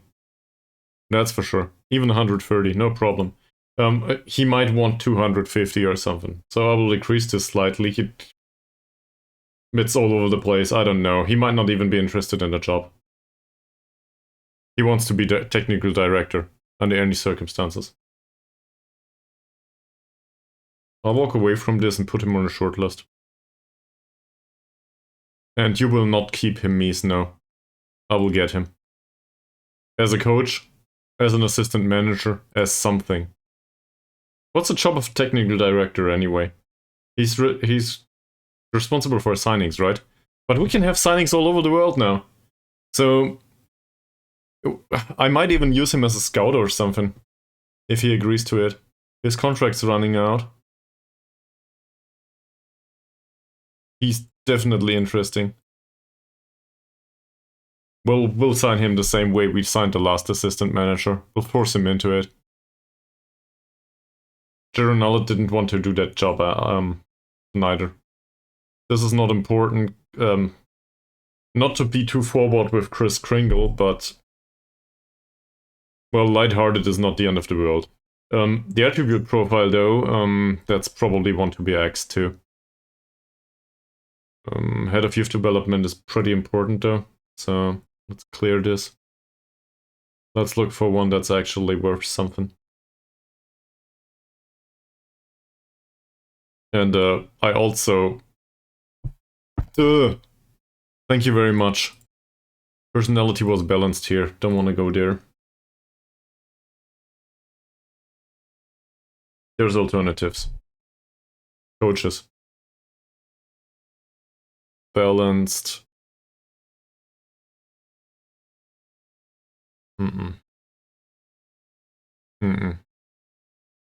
We need a professional.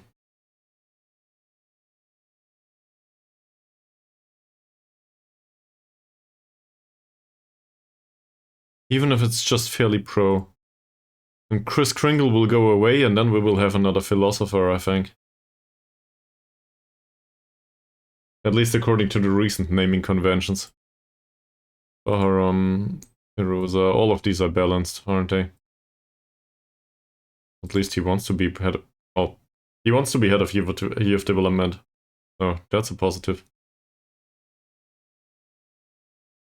He wants to be director of football. Then what happened?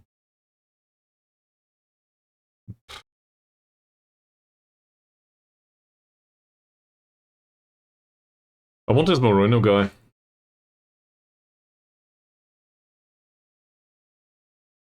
Okay. So...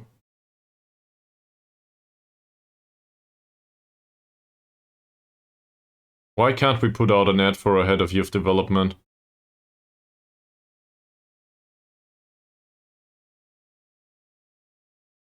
Apparently the old one needs to leave first. What else is there to be replaced? A coach? He's not good enough. The attacking is fine, but overall I do not think that we need to replace him immediately. Dali as a manager for the under-21 doesn't matter. In fact, we should probably fire him. Under-19 coach, Johari, not really that important. Performance analyst, neither. Goalkeeping coaches are somewhat important, that said.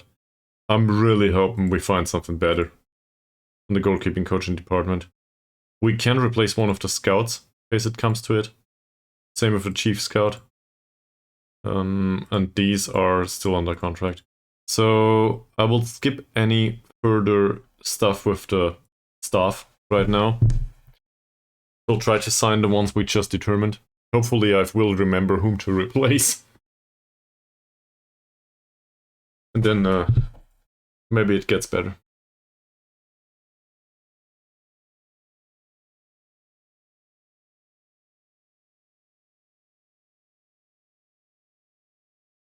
We didn't find a Brazilian star striker just yet. This is weird. This is not a football manager I'm used to.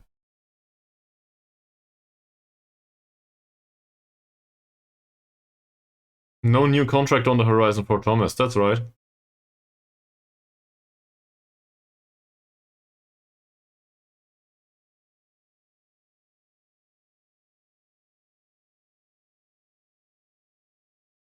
I realize, thanks. Would he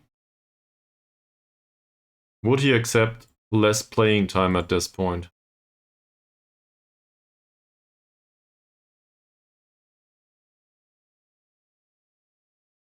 That's his squad player.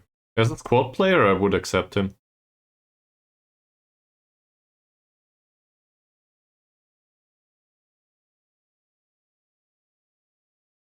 That's better.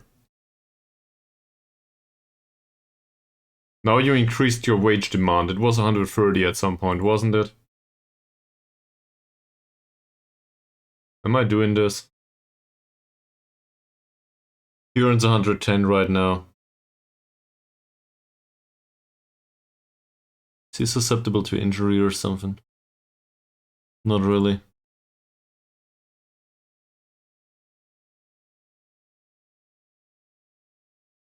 Okay.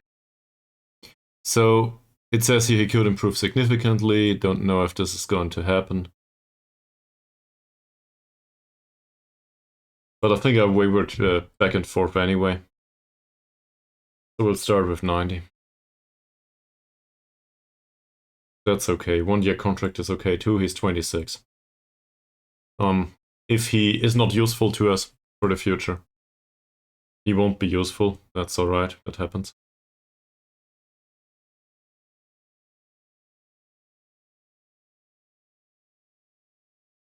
We'll agree on 120 and you get a bonus for goals and for assists. And not much else, sir. Okay. What about Carrier?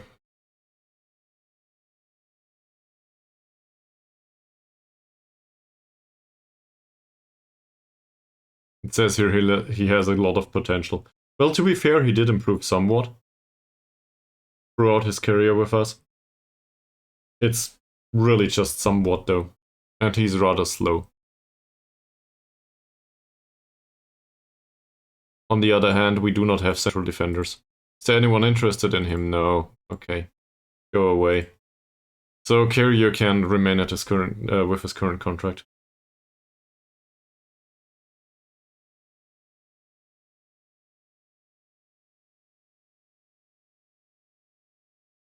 We didn't talk about it yet. We had contract negotiations 3 times, I think. Well, just lie to the press. They will do the same anyway. Hopefully there's none of you is a journalist, right? In case one of you is a journalist, I'm very sorry.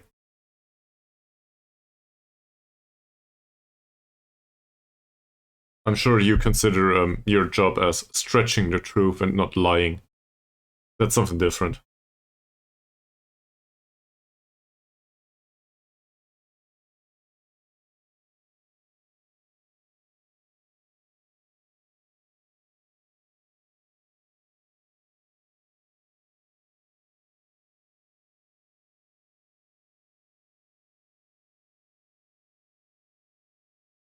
We need a new follower goal.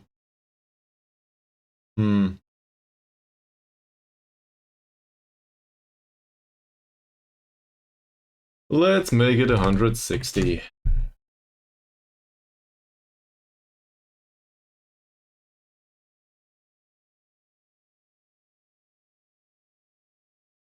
Did it start now?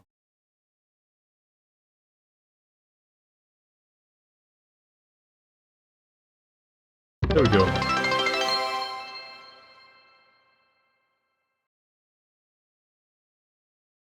In case anyone wants to bring along some people.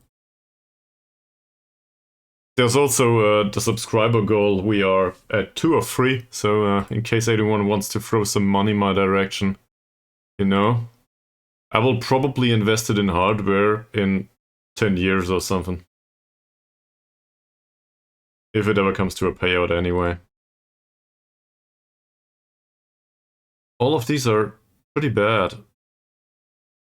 We might invest the money in the squad actually. Wish that was a thing. Nah. A goalkeeper. I think goalkeeper position is done for now. Ridvan, no way. Early signs of a practical signing by a goalkeeper that does not know how to jump in or anything. Good sports scientist apparently? Well, but we have one. This is for the under 19s or something, I think.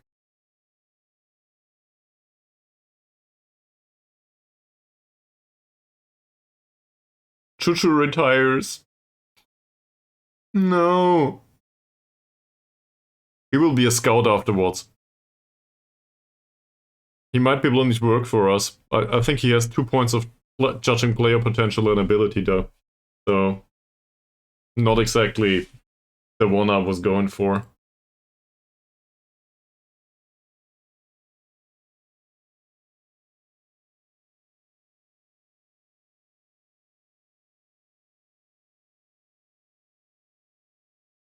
Not much to say here.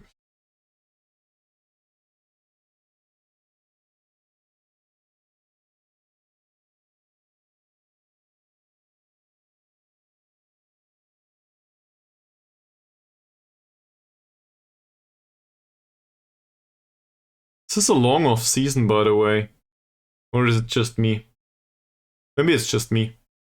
But in comparison to Europe, this is a long off season. The league's a little bit smaller, I think, in comparison to, I don't know, Germany and, well, England, obviously. Not that many teams in here. So that might have an influence. We might also have additional cup competition next season. I like that. On the other hand, that results in probably more matches to be played. Less players available without being jaded. I'm looking a lot at the physical compositions of the composition of the players and making sure they don't hurt themselves. I'm really good at this, as I've shown. In 3 weeks, we had like 20 injuries since we turned full time. So I will probably need to do another training schedule that is a little less forceful. That makes sense. Don't know how to do it. Feel free to come with suggestions. Maybe more tactical coaching and stuff. Keep the coaching low intensity. No physical work whatsoever. No match practice either. They have enough match practice on the pitch.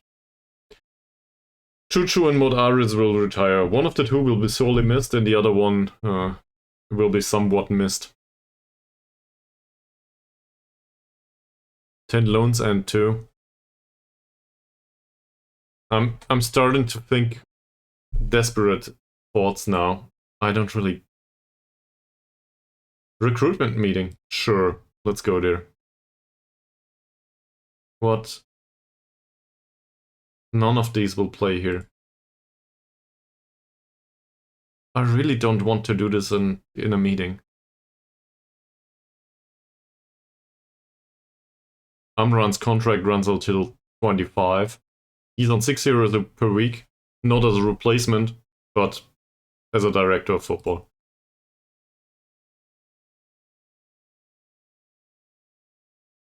Thomas should be set for release, he says. Well, I do not agree. That's all there is to these.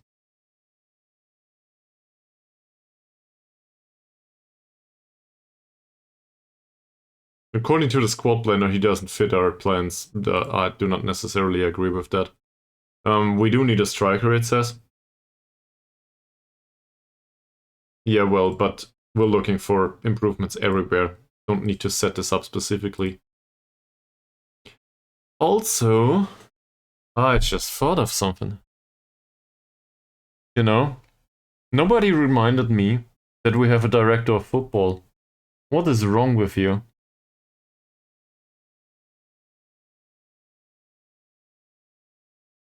Yeah, he came out, thanks.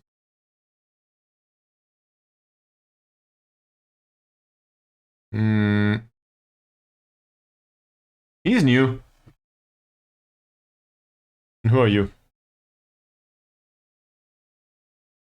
Shall we have a Chinese striker? For no reason whatsoever?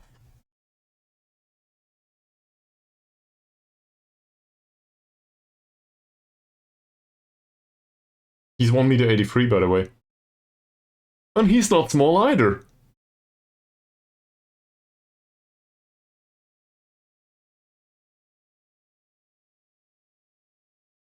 I've seen worse.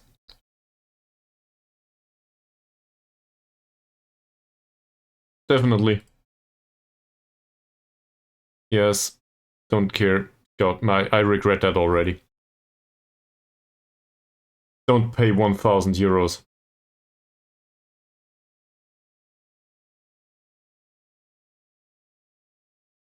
Where is it?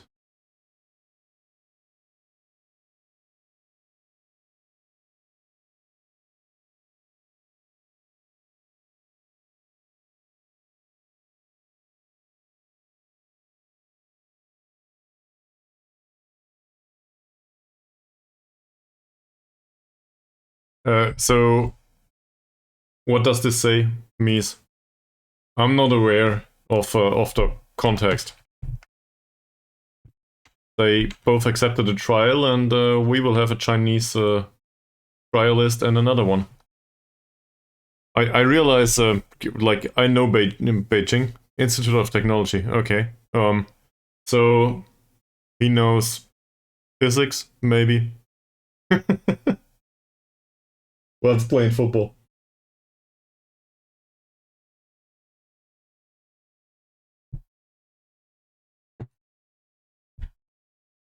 There's not enough time to play Football Manager on these days. It just everything takes so long. Is this my fault? Maybe.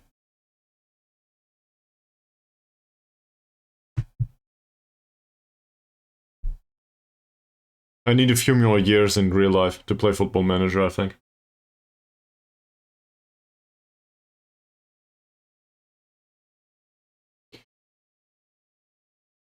He is supposed to be a poacher.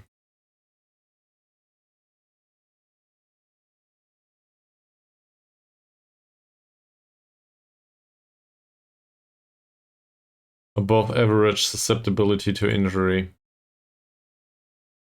Due to physical presence, though, I think this one could link play.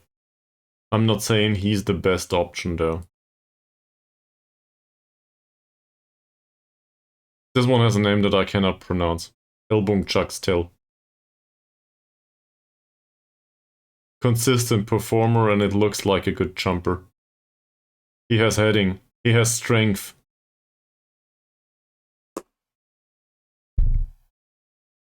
This might be the thing. He doesn't know the language. I don't care. He's under contract. We need money.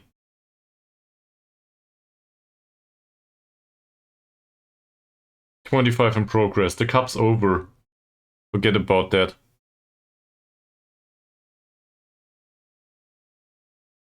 Go away. And also, the old section should probably be edited at this point.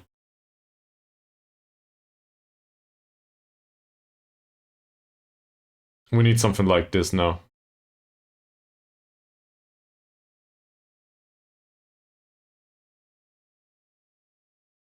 That threw a few out.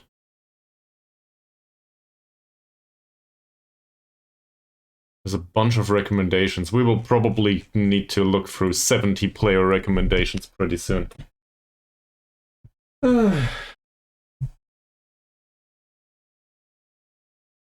But Director of Football is the way to go. We need to do the same for the central defenders. Maybe we don't have the money afterwards, but at least we have capable players that we know of. Our Director of Football is pretty good. For some reason he has scouting knowledge in Malaysia, but he knows about Chinese strikers. Not sure what's going on there. Still might work. So, what do we need? Let's have a look at the squad planner. Oh no, I offered trials to 25 million people. Okay. We need a central defender, at least one. In fact, we need probably 4. We need at least 1 defensive midfielder, preferably 2. And we need a target forward. We do have 2 candidates for target forwards in the club. I will take a deep lying forward too. So, we will request 3 transfers for DLFs. None known. Target forwards. None known either. Can't come up with any of those. Can't come up with any of those. Okay, cool. What about central defenders? He doesn't know any central defenders. You gotta be kidding me. How did you come up with the strikers?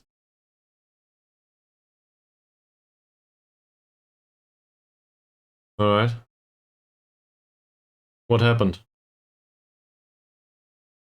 He knows transfers for defensive midfielders at least. He even knows loans.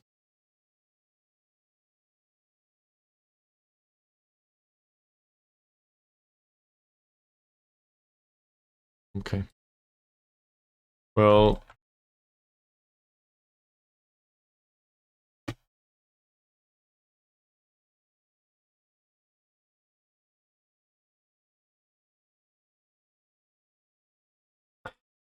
we need to offer them a trial one by one, I think.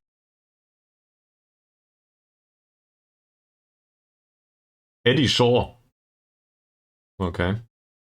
That's an interesting name. Also, he's cheap as fuck, apparently.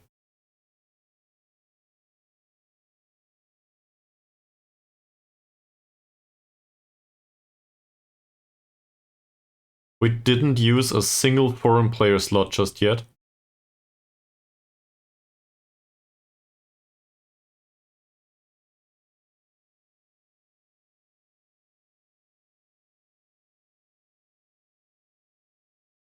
You'll see. This is all playmakers.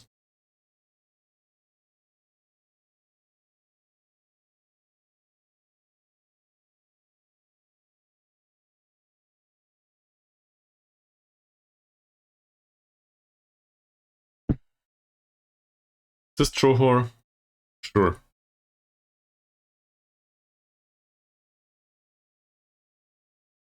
Eddie Shaw doesn't want to come. Are you kidding me? He's from Ireland. He's Northern Irish. Sorry, he's from Northern Ireland. And he plays for Knockbreda in Northern Ireland. And he doesn't want to come to Malaysia. He's transfer listed. He's listed for loan. His contract runs out. He goes to the shortlist. He'll be released pretty soon. If I send somebody for scouting purposes over there, it costs us €1,000, doesn't it? 2.5k to scout a player in Northern Ireland. What are they doing? Is it a plane that costs that much? That could be a lot worse, but also a lot better. Not really impressed. Aussie. Very consistent performer, fairly determined. It says Liga M4. Nah. He's also called Shaw, so I guess that's a positive. Not impressive from that. That is better. At least according to the star rating. He might be okay. We don't know yet. Let's skip forward 2 weeks. I want to know about the strikers. So that would mean that we have a 39-year-old striker that is physically incapable but technically gifted. And we would have a Chinese guy that is a tower. If that's not a reliable option to retain possession, I don't know. Also, you know, pretty easy way to score in this league. At least it was in the second league, Liga M3. So maybe in the first league we stand a chance with a target forward. To be honest, I don't know. We should probably have a look. Oh, he's back from injury. Well, that will not help much. He's bound to retire. So at least we financed his rehabilitation phase. Always happy to help. This guy's studying for Continental License B now, but he extended his contract, so that's good. Also, he does this off-season, which reminds me, I should probably start a coaching course, come to think of it. Given that it's off-season right now. How are the strikers? I need a nickname for this guy, if this should be successful.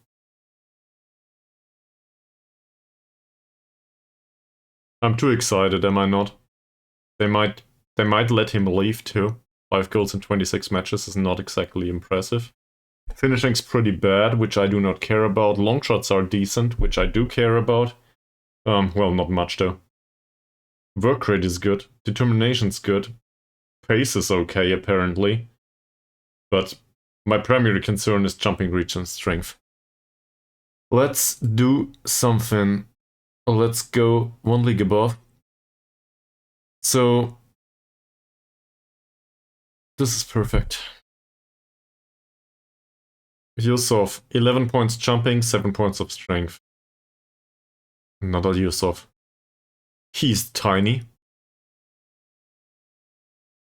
People are celebrating the new year outside. It's the evening of the 30th of December. What the hell are you doing? It's the wrong league. Never mind. I wanted to go one up. I thought about this. So here. Can't jump. Can't jump somewhat. This is the club that spends a few million a year on wages. Not bad.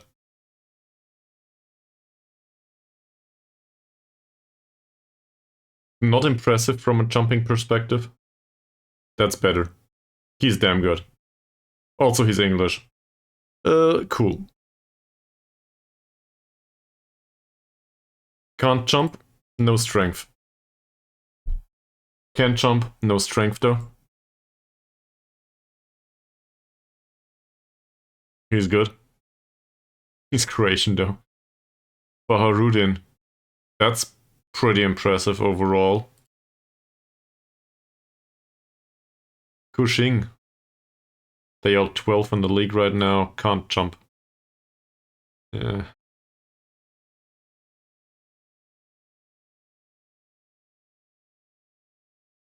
So, my assessment so far is 10 points of jumping reach are a thing here.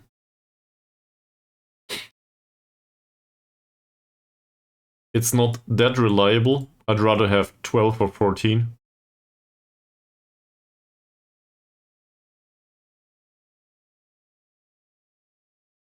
But in general, a target forward will probably still help in League 1.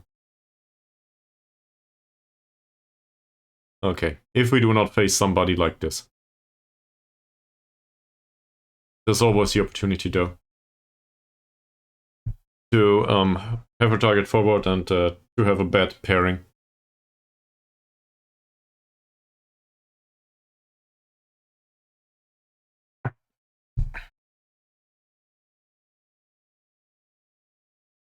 Yeah, exactly. I will do that.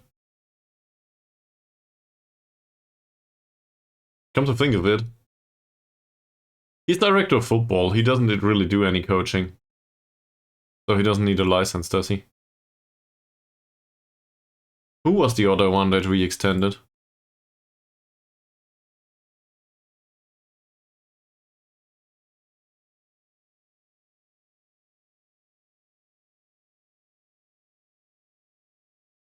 Arthur Schopenhauer also has contract for a while. He's studying for a license though. Him. Studying for a license. And then we're going into the I will be out of contract territory. We'll find replacements.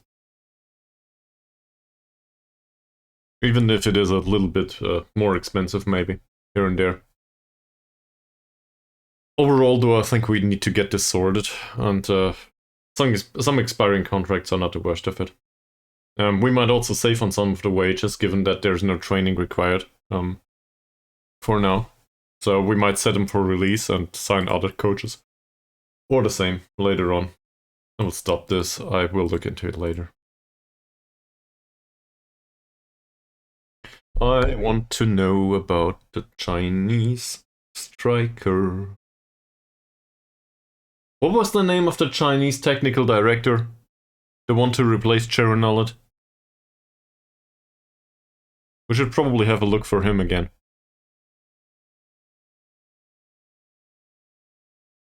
He will need to be bribed to be assistant manager. How much is appropriate, bribing an assistant manager to leave Mises' club?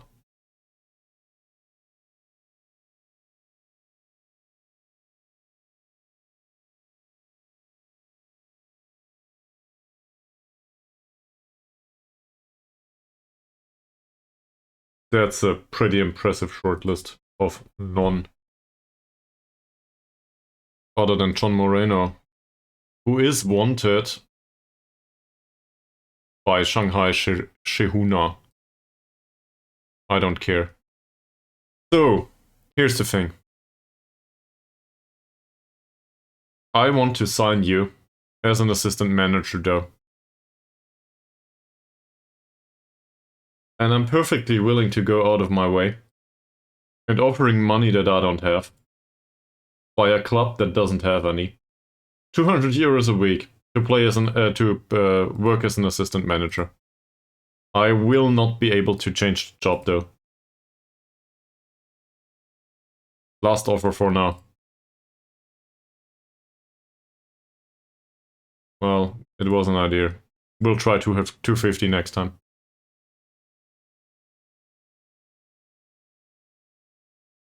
Is there any other stuff in here, by the way, that does not have primary nationality Malaysian?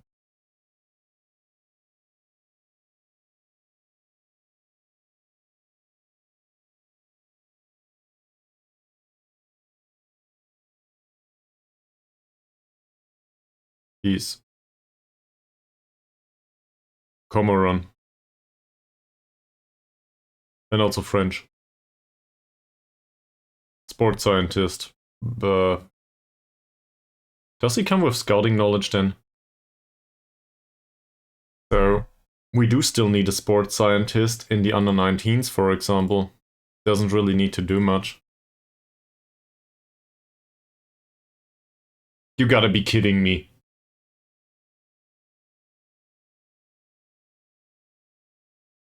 €625 a week. You can live from that in Germany.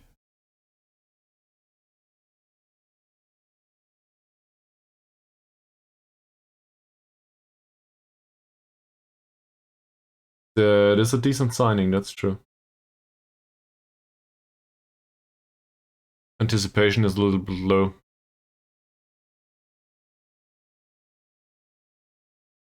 I feel like we can shortlist the guy and move on. Oh, 40. Alright. Don't think so.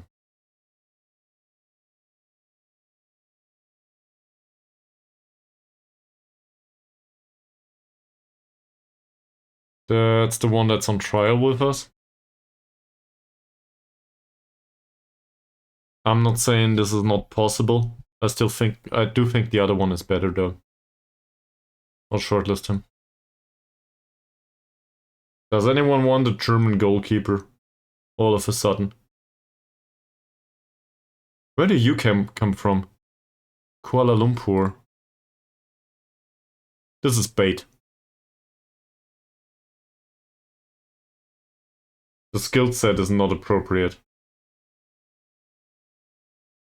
Were you born in...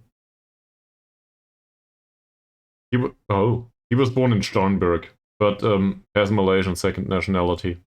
Okay. Well, I'm not interested, sorry. No.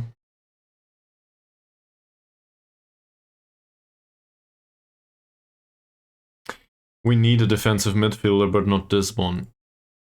I am confident that we will find something better.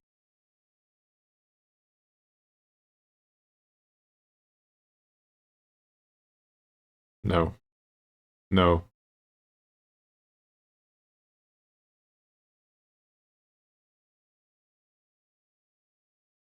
Neither.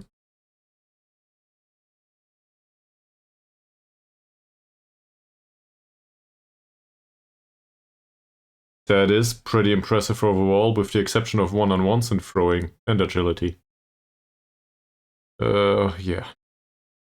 The wage is appropriate too. I'm not really impressed overall though. It's a bit lackluster. Not really, no. 3... The strength... Can he jump? He has jumping reach too. Never mind. He has been set for release. And I think I can see why.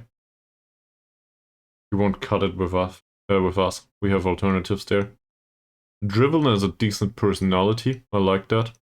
I also like the pace and the stuff. I do not like the dribbling one. He does have a trait that copes for that, but yeah. Defensively, he's not good enough. We might as well use Hussein in that case. Definitely not. Can I do it like this? It doesn't really help. Looking at the appropriate attributes. Isn't there... There was a menu to switch this. Somewhere. No. Oh, I can't find it right now. Anyway, he's too expensive and susceptible to injury. A center back. Well, no.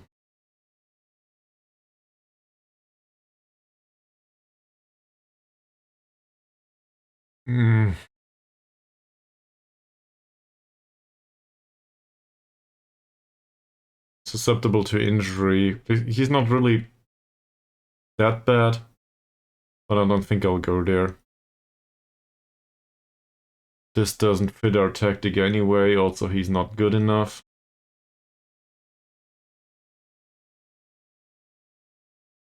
%90 of this is bait.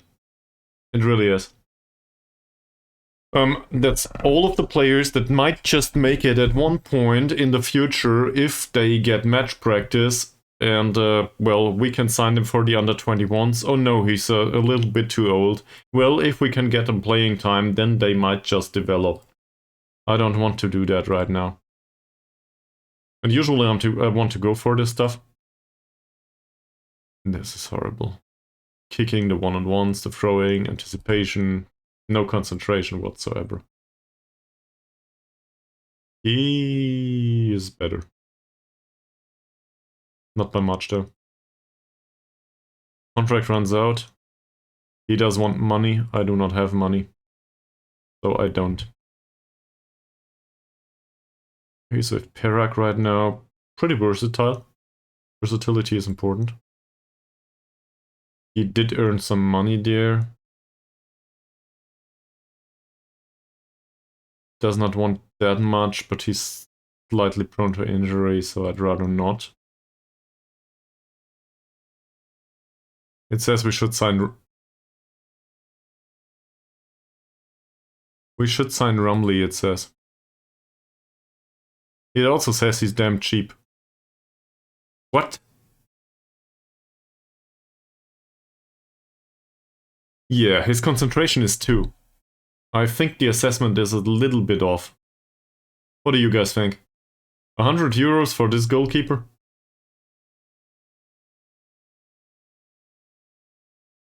I mean, he has good reflexes.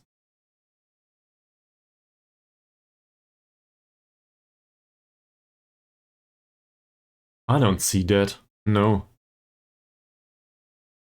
I don't see that.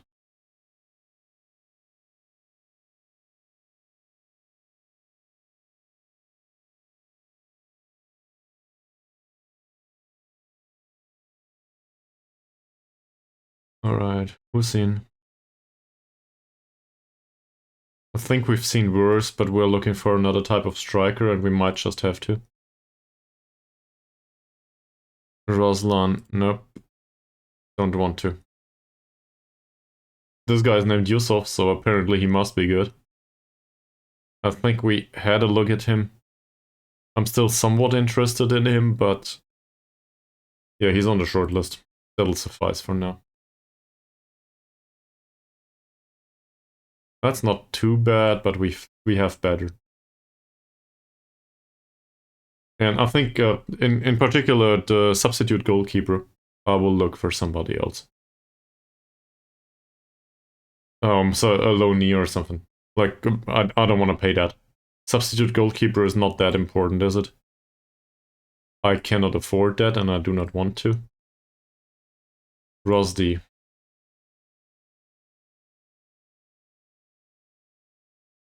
Uh-huh.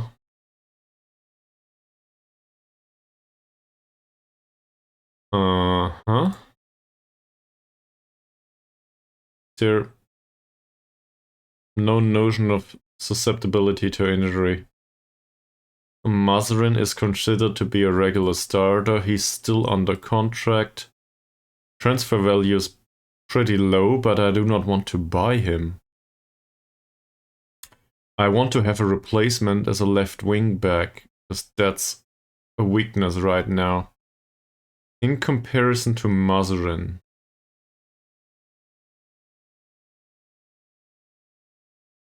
I need opinions, I think. Anyone still awake? Hi. Try to loan?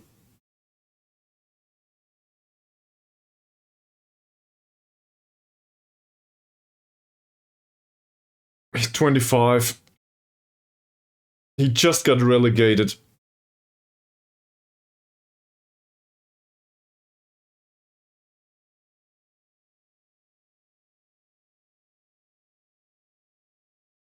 Well, the estimated wage says no money whatsoever. But the player here in front of the keyboard thinks maybe loan for nothing.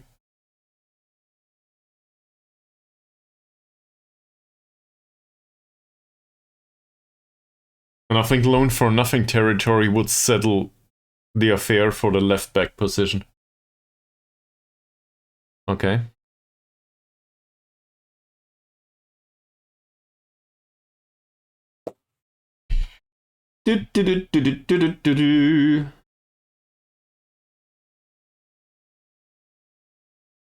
That's the wrong end though. 1st of December 2025. No, that's the correct end. Next year in December, yes, for a year. I want to loan him for a year, exactly. I would argue he is impact sub, so he might come on from time to time, but not all the time. He can play against your own team. Obviously, we want to terminate the loan in case it's needed. Cup matches against your own team, all of this is fine. Optional future fee is not really required. In case he wants to stay on a permanent deal, this will go to 0, because it's the last year of his contract.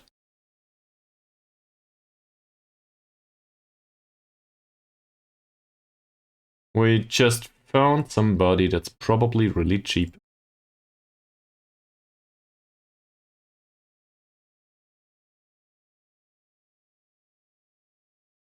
Similar argument. Depends. I think so, yes. If I compare this to Harsey,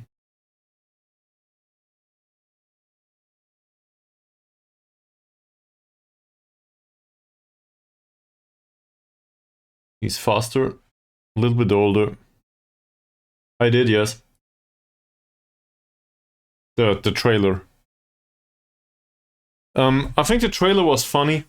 It sounded a bit like a comedy. And to be honest, I thought it was a film that might be fun watching with a significant other. I don't know how the film is though. But it's less serious than the usual stuff I watch, so... I don't know, did you watch the film? I guess you did. It's a documentary. Well... Yeah. But the trailer is somewhat funny though. Okay. So in case you recommend it, maybe I will find it somewhere and buy it. I don't know. It must be on Amazon or somewhere. I would want to watch it in English though, and you know, all of these platforms usually come with some sort of language requirements and stuff. I usually cannot be bothered. So I don't know. Maybe we can talk about it later. Oh.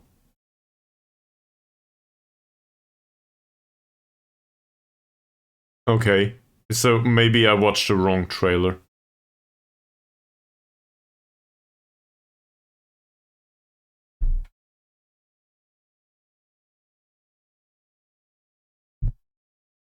For a loan, I'm not that convinced.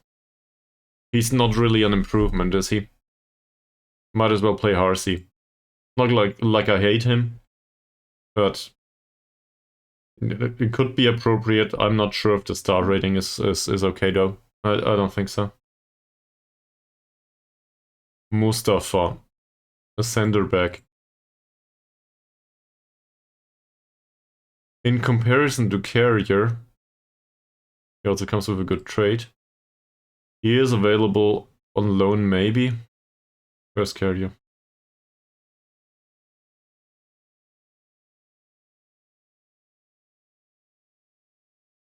Not impressed.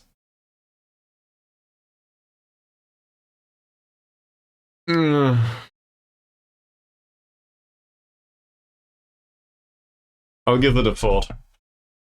I'll go around the corner for a second. BRB.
Hi. Thanks, Mies, for the comment about the comedy film and stuff. Maybe watch both. I don't know. I guess it depends on the occasion. But both might be viable somewhat. Who knows? What do you think of the central defender? We're still missing a ton of central defenders. Maybe you can offer a trial.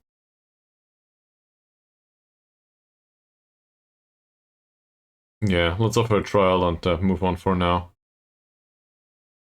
A striker that was with armed forces? No. Goalkeeper. We do have a goalkeeper and this one's not good enough. Rosman. No way. A 23-year-old goalkeeper that... Well, he might have potential. But also, not really a big fan. If I sign a young goalkeeper, he must have at least personality or something. Wahab. We did offer a loan for somebody here. I don't think so, not now. Bahari.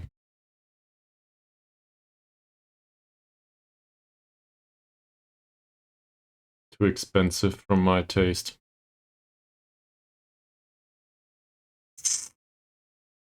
I've seen worse. Consistent performer on top of that. Not sure about the overall skill set. In comparison to Baru, He's probably faster. He's faster. Baru is technically a little bit more capable, but not by much. There is a difference between the two, but not that high. That's a pretty close contest. Baru is younger. To the shortlist he goes. But this is the central defender with the funny name.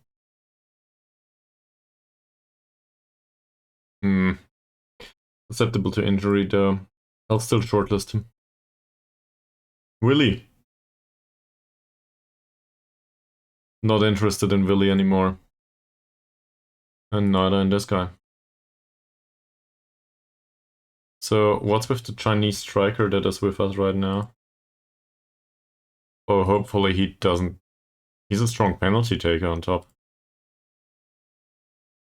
Hopefully the attributes are not too disappointing in the end.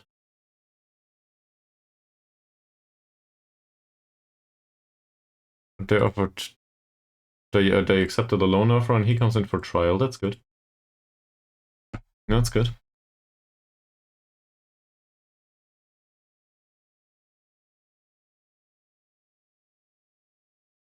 So, that would settle left back position if we had the loan.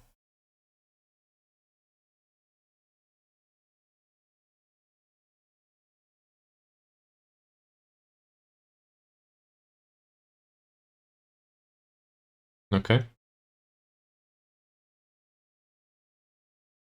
It says he's not susceptible to injury either. Below average, actually. I do not like the lack of strength, though. On the other hand, this is what some of the other clubs up there deal with, too. If I compare this to Carrier, I've been there. He's way faster than Carrier. He's got that going for him. He's also physically capable in comparison to Carrier. Apparently. Whatever physical means in this case. It can't be strength. So, stamina maybe? Must be stamina related. I'm still really concerned about a bunch of ones here. In German there's this word, Fachidiot. How do I translate that, Mies? Fachidiot. You know, a specialist that can't do anything else?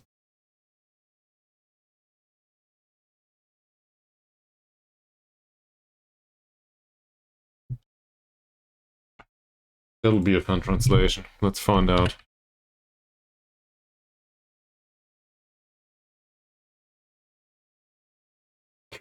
As I said, I'll find out. It says professional idiot. I'm not sure if this has the same meaning though. A native speaker would need to teach me. One Trick Pony is pretty close, yes, I think. That's a good thing. But well, the German Fachidiot has professional work context, if that makes sense. Like somebody, I don't know.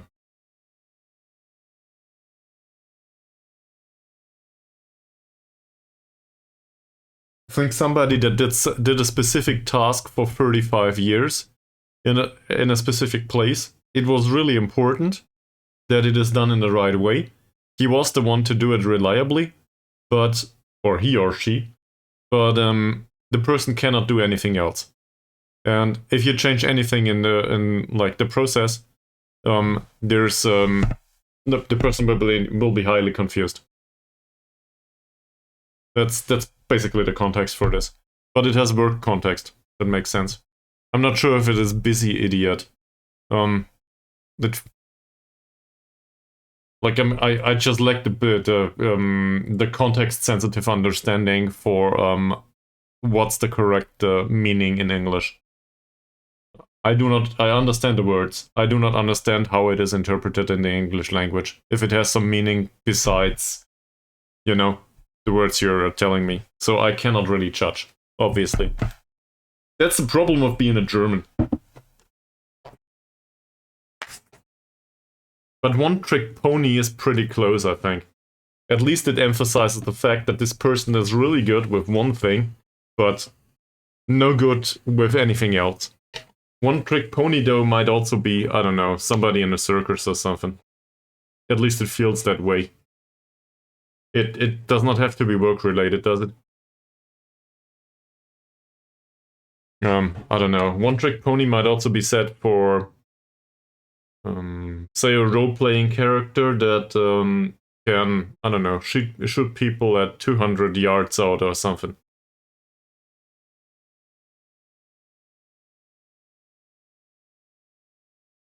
Okay. Who's Ramsay?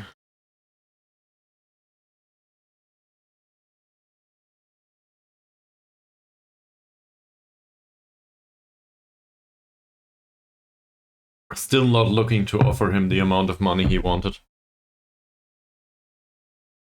Nobody's interested in signing him, so he will be on a month-to-month contract.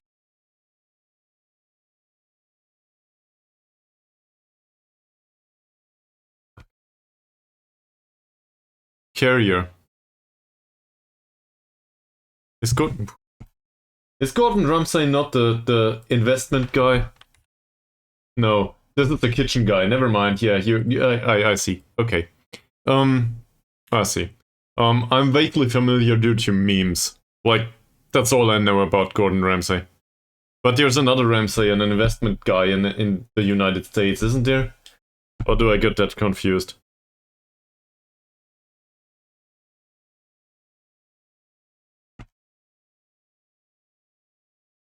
Apparently it's spelled with E though.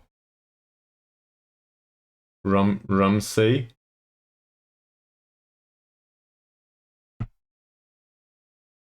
No, maybe not. Maybe I'm completely wrong. I don't know.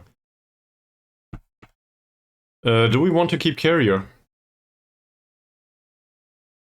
Still not sure about his contract's expired. I think we'll keep him on a non-contract right now.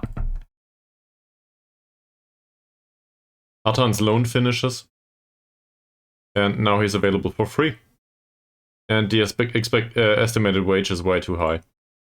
So I'll offer him a 4-week trial immediately. Not really sure if he's the appropriate signing, but if he reconsiders the amount of money he wants, I might reconsider the amount of emphasis I put on giving him a new contract. Killeen would be interested in a transfer. Killeen is a natural center midfielder. He can play on attack duty. I've seen worse. The estimated wage is a little bit on the high side. If that declines, I will reconsider. Sophie, used to the club. He's a good tackler. As a ball-winning midfielder, I think he will probably not cut it up there. The problem is we do not really find anyone else. He's also susceptible to injury. This is hard. Because I think the level of tackling is okay-ish. It's the rest. It's just about the rest. And he's 24 now. I want to, but I don't know how.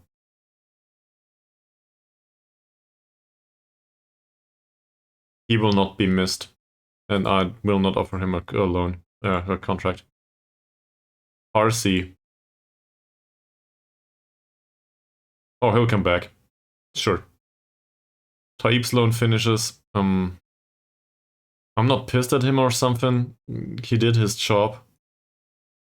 In the end, it was an acceptable loan move, and not much else is to be said. Baru will come. The under-19s manager can stay here as long as we don't have a replacement. Same here. With a bunch of them, actually. Mazrin will come over. Sulaiman. I'm still conflicted on the issue here, too. The strength is absurdly bad. There is no real role in defensive midfield that doesn't need strength, as long as it's As long as it's not a creative one. And, well, we could play a Register. For whatever reason, but we need a defensive player there. A defensively minded player. Like Abdullah, for example. But do we want Abdullah specifically?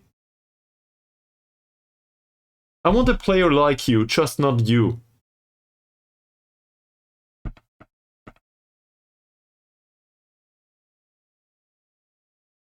The money is no problem. The skill set is. I think we need a foreign defensive midfielder. Cherenolid might decide that he wants to leave. Chris Kringle, Mohan, there's a ton of people here. Whose contract did expire now. And we have a bunch of people that might have an expiring contract at the end of the season. So let's see who leaves. There's a few trialists, sure. That's the ones that just left though.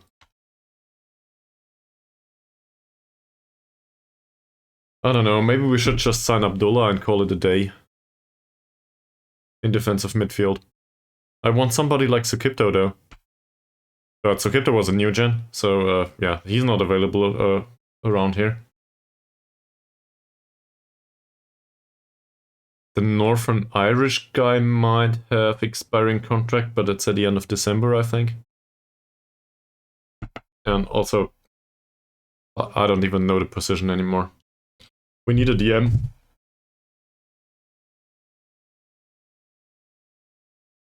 By the way, Bravo, thanks for teaching me the name of the TV series, I guess it is, Hell's Kitchen, right? I didn't even know. I just knew the memes. Is it something that is in British TV? Or what is it?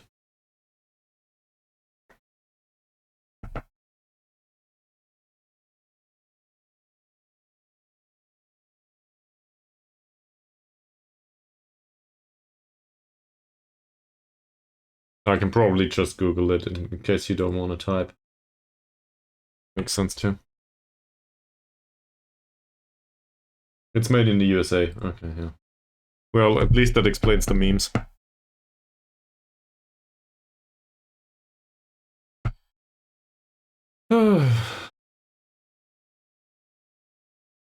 Hi, welcome back, Strong J. So, first of all, I'm really stressed. No, I'm not. I'm not stressed at all. Well, a little bit, depending on how you think the player transfers are. What was the last signing we made when you were with the stream? I want to find out if I have to give you updates on what. We did sign a 39-year-old striker. You were informed about that, right? Did you witness the signing of the goalkeeper? The goalkeeper. I think the goalkeeper is the last one though. We did find a loan move for the left wingback position, so that's a positive. And there is stuff going on about a target forward maybe. We have two options, both Chinese. Our director of football came up with these, so that's going on right now. Still missing a defensive midfielder. And still missing a right back. And center backs, a ton of them. Probably 3 or 4 at least. Also, contracts ran out of Thomas, as well as, Chuchu will retire, Mod Aris will retire, a bunch of other people will retire at some point. And Carrier's contract, as well as Thomas's, ran out. And I do not offer them the money they want right now. We could try to sign the players that have some experience playing here on loan. The former Kushing players. I don't know. I'm conflicted on that.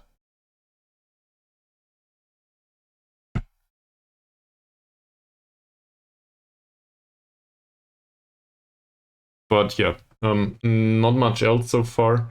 Hopes are, I think, Elbuk Chakstel. However, this is pronounced in Chinese. I have no idea. Hopes are he is a good target forward. But we're still waiting for actual results. We know these players, don't have to look at them. Don't want to do that, no. Ismavi just got scouted. He has no interest whatsoever in moving away from Perak though. So that's not gonna happen. He did play there and it wasn't really impressive. I'll shortlist him, acknowledge this, move on. There's not much profit coming in. So let's have a look as long as Strong J is around. This is one of the strikers. Balance is a little bit off, and I do not like the majority of the mentals. He's 23 years old. Between 0 and 14k. Don't know yet if I want to pay that. It says he's a decent player for most Liga Super things, and he's a little bit unsettled for some reason, don't know why. That would be the one alternative, and this is the other. This doesn't look that impressive, but it's pretty rounded so far. Same here. Little bit unsettled. He is a decent player apparently, and has the potential to be a good player. 24 years old. Probably not available for a free transfer either. I don't know. We don't know the price tag yet. A positive is he's not susceptible to injury, and well, I'm still waiting for a star rating to be honest. But it seems like he could be fine. He's also not that slow, is he? For a target forward. Heading's a bit off. Long shots are pretty good. Passing could be worse, same as the vision. On a physically dominant player. I'm also waiting for the trades. So I think we will need to wait a few days. It's just how it is. Yeah. That's it. So other signings, not really much to tell. The wingback I forgot. In case you're still interested. Let me see if I can find him.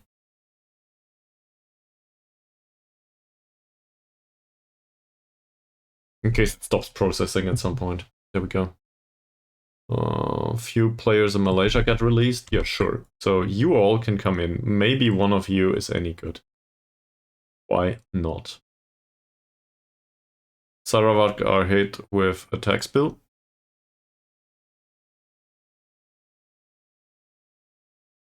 What?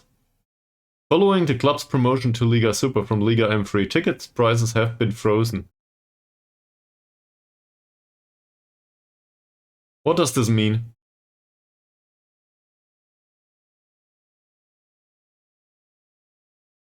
Ticket prices went up from...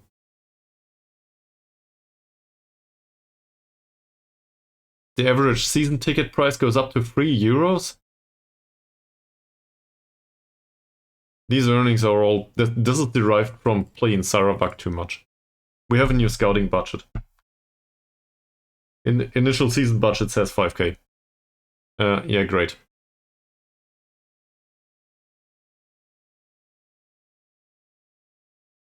South Shields.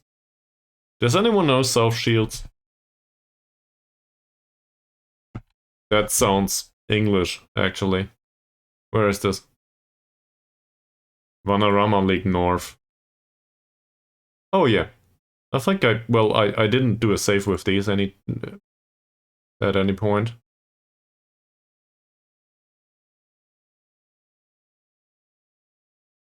Don't know any of the players. What are the circumstances? They are new to the Vanarama, it seems.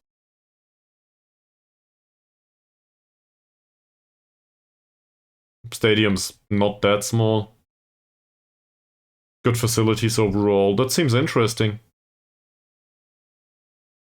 Like, adequate and average? That's not too bad, is it? You might have good youth intake. How's it going?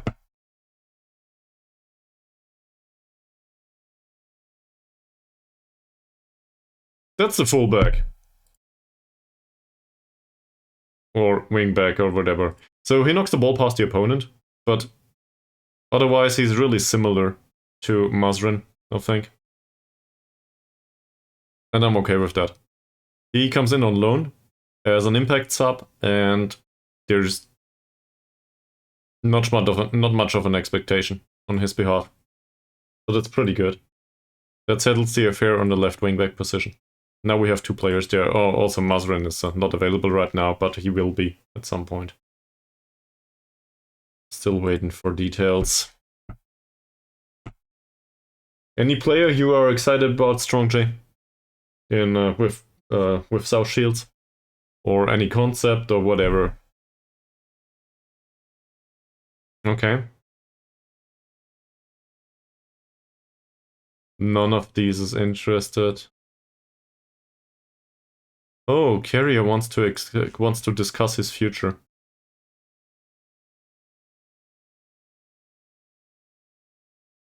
He is inside the final year of his contract. That is, that's not a final year. You are on a month to month.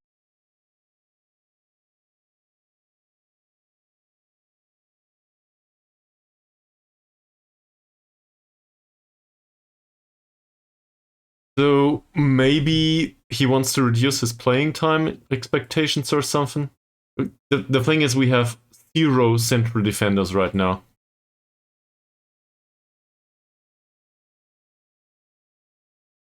Good luck, man. I'm not sure. You're not on the Discord, right? In case you're on the Discord at some point, feel free to post his stats. Or post a screenshot. So we can have a look at it. But I don't want to force you there, right? So if you don't use Discord, don't feel obliged to follow through with this.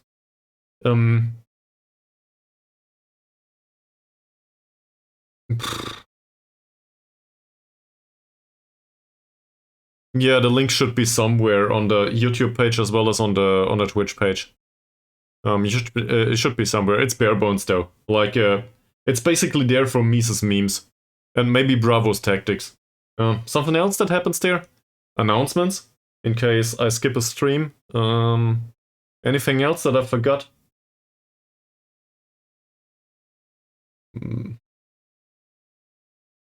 I guess we share players and stuff. So that happens there. Okay.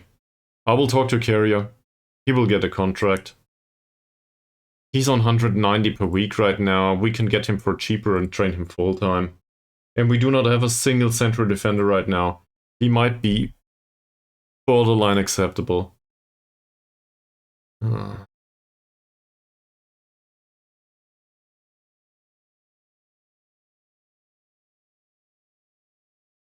He wants to stay.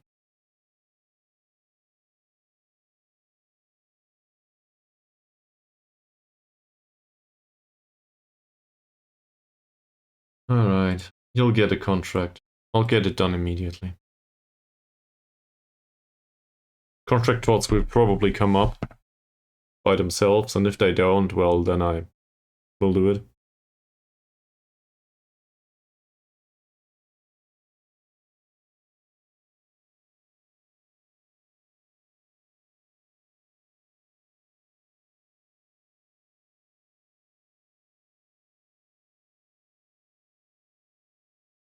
Apparently I need to do it. Okay. Where's the promise? 6 days left. We will probably give him a contract immediately. He also has, apparently he has potential to be a decent Liga Super Central Defender. I don't know where this is coming from, but okay, please. If the assistant manager thinks so.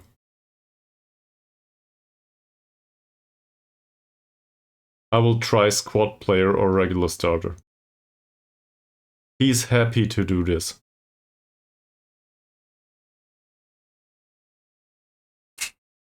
Just wait. Just wait until there's no money left. No problem. Look at that. Way better. I would probably sign this immediately, but you know, we might as well haggle. So let's make it 55 for starters. don't want to fuck it up. In case it goes wrong, we will just give him whatever he wants. And the yearly wage raise doesn't... This is nothing at this point. Doesn't matter much. Also, I think we want a 1-year extension in case he makes it to 15 games in the last season. And a relation wage drop of 25%. So let's make it 60. That's good.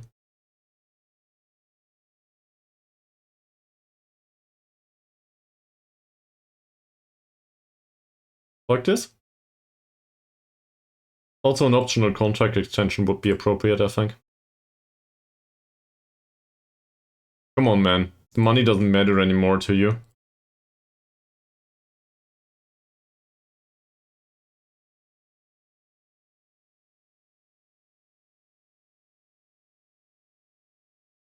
Do I need to buy this off you? If I offer the money, he will probably agree to the clauses. And the money is not that big, is it? But then, I want a 50% drop, at least. And a 2-year extension clause. No use having a 1 year, in case I pay him.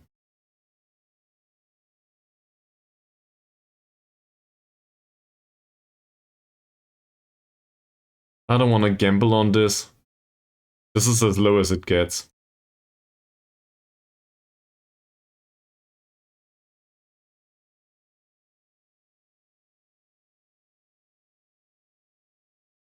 One moment, Strong J. Give me a second.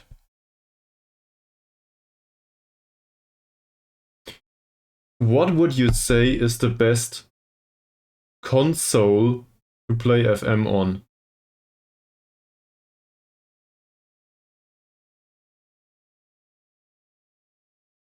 A PC!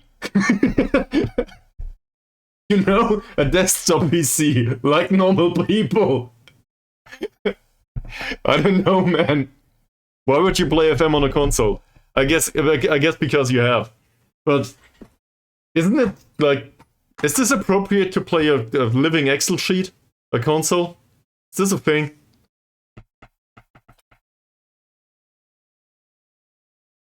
I just wanted to be a little bit unserious, I guess, about this. I wasn't even aware that FM is on consoles. I don't own one, I don't know. No idea. But from my perspective, a PC, definitely. I drive a hard bargain, he says. I do not agree. We'll haggle a little bit.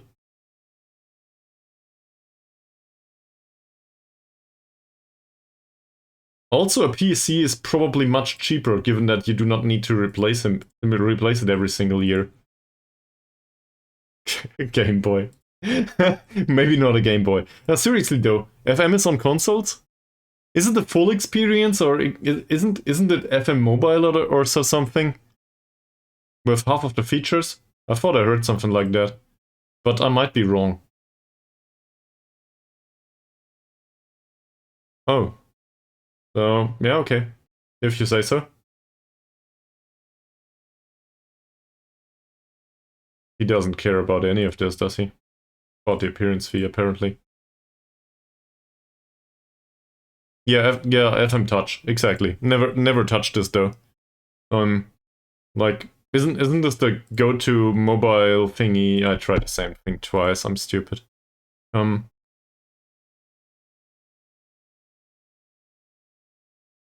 I thought it was the stripped down experience to make it more on the go, less leagues loaded and all that stuff. I'm not one to do this.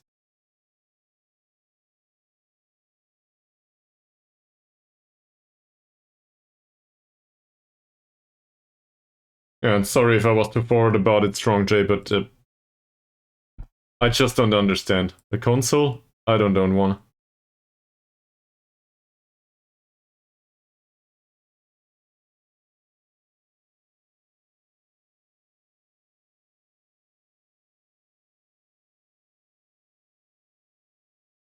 Does he insist on this?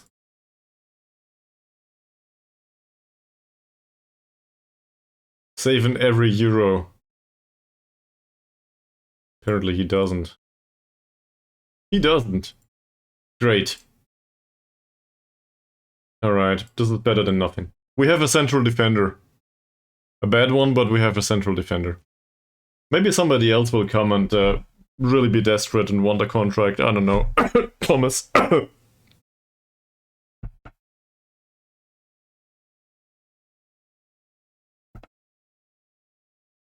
For that amount of money, though, I'm perfectly willing to negotiate. Sure. 70 euros. That's Baru level. But it's even a bit lower. Pretty good. Nah, he wants to be squad player only too. So that's fine. Reality just kicked in.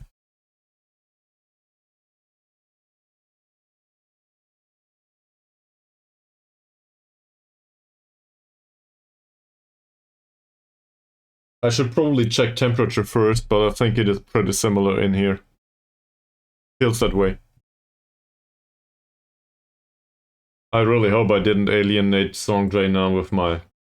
I guess it's a little bit condescending. I have doubts now, I just want it to be funny.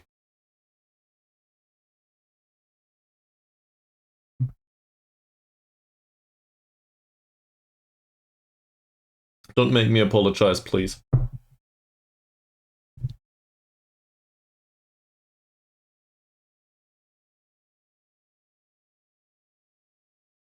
These players were removed from the not interested list. That tells you a lot. A few mentoring groups need attention. Let's throw them out. That's it. That's not in... doesn't exist anymore. Why do you ask me? Let's turn this around. What do you think? You guys in general, not me only. What do you think? How will the season go? From what you've seen so far. We have one central defender, two left wing backs, no right wing back, one goalkeeper that might be appropriate, a striker that is 39 years old, but we might get a target forward, and there is a midfielder for every single position, but none of them is up to... well, none of them is really impressive for the first league. But they might still be appropriate, considering the monetary policy of the club. So what do you guys think? Tell me.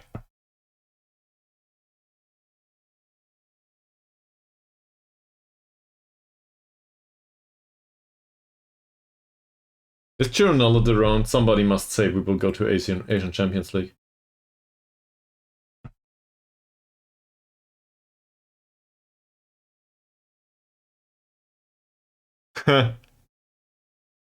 Well, that's pretty optimistic, Bravo. Thank you very much.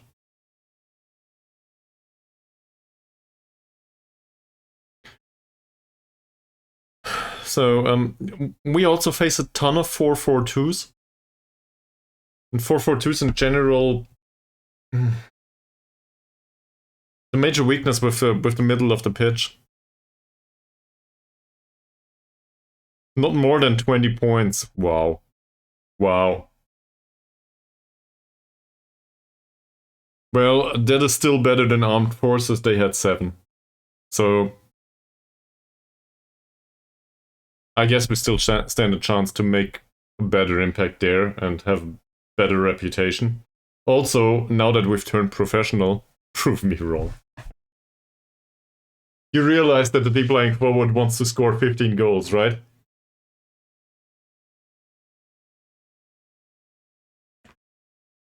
Who knows?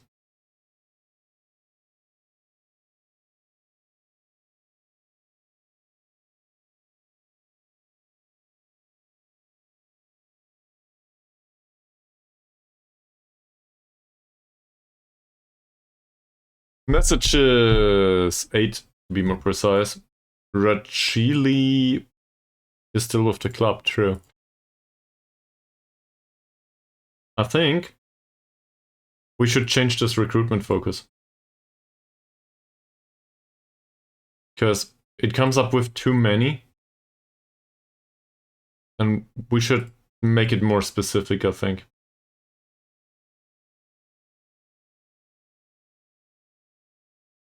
I want the new players to be really good.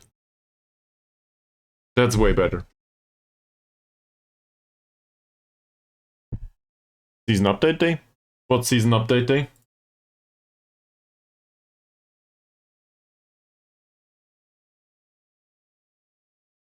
Honest question, I do not know what you're talking about. So feel free to inform me.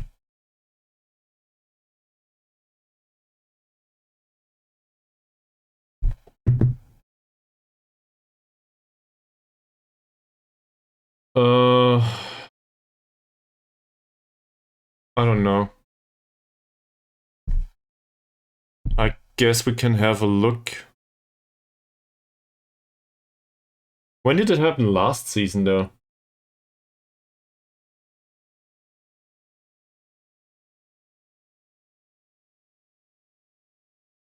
So usually it's at a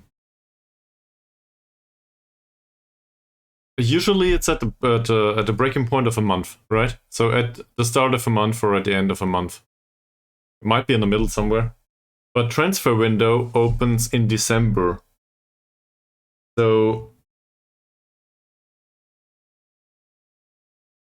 it's when the leaderboards automatically show. Yeah, that makes sense. It makes sense.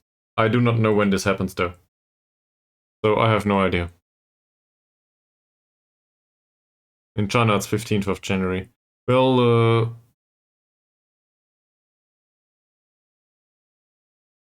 speaking of China,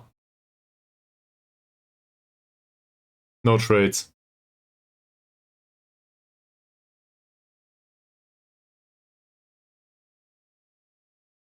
It says poor intelligence on the football pitch. 12 points of penalty taking. Sure, that's 2 goals a season, still, you gotta have them. Let's compare him to the other one.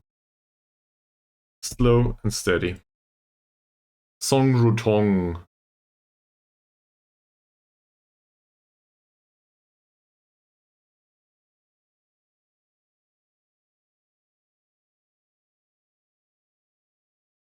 Song Rutong is better attacking and apparently also better in the air.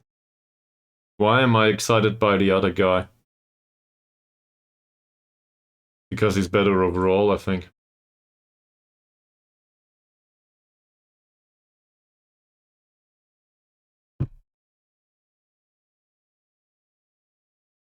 He's 1 year older though. None of these will speak Malay.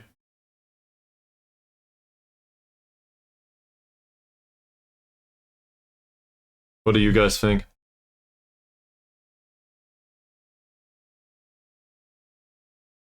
He's also considered to be consistent.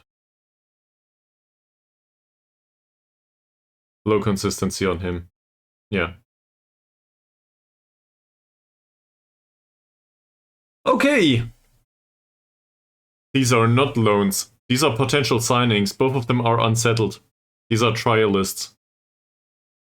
These are ones that we can actually have long-term in case they are interested.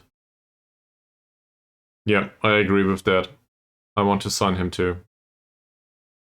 So, now we're getting into the real troublesome stuff. I want to have him. And I want you to pay half of his wages.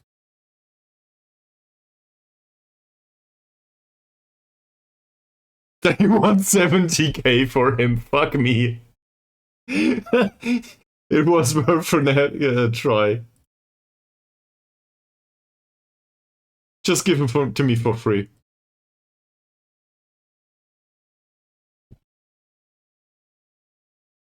Thank you very much. Okay.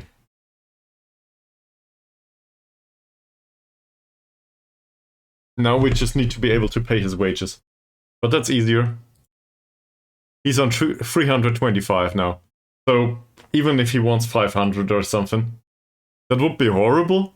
But to have a target forward on this level, in this league, is probably a good idea. That's entirely within the realm of what we can do. I wouldn't go as far, but yeah. Nobody else is interested. He wants to leave. We get him for free.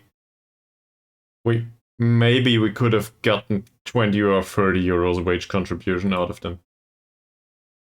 Star player. Let's make it important player, maybe. Still interested. He wants 400. Oh, that'll be close. Okay, let's get this done.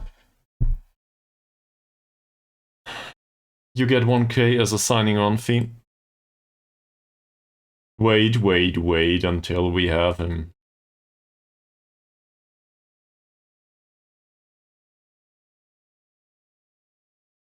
Seasonal landmark goal bonus says 10 goals for 1k. That's okay. Also 20 goals for an additional 1k, I think. And 30 goals for an additional 1k because I do not want to pay your base wage and I can't.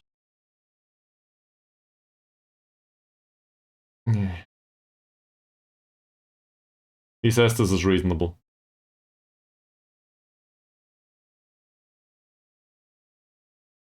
Let's make it 325. Also, 1-year contract extension in case we do not get relegated and you still play for us.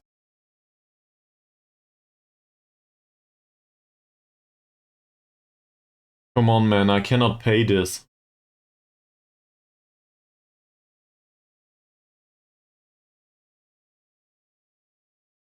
You get 100, and I will pay you an appearance fee for of 100. Strikers are so expensive. We could try to sign him on loan, but in the case of a primary striker, an important player, I don't want to go with a loan. I want to be able to manage the morale. And it might not go that well, in particular given that he will move to another country. China to Malaysia is probably a big move, so adaptability will be a problem. Fine. He accepted.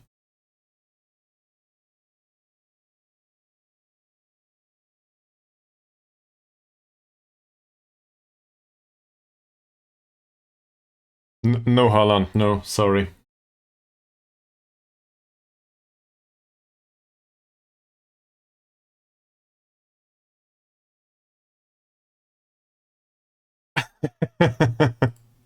Maybe, yes. That will not happen. He most likely will not be substitute. It's a ton of money for us. But he's a decent Liga super player, it says, so that's good. The goal bonus will not be deductible, and he will not accept to any of these either. And he doesn't like an automatic extension. It's a ton of money for us. And he insists on every single cent. You greedy...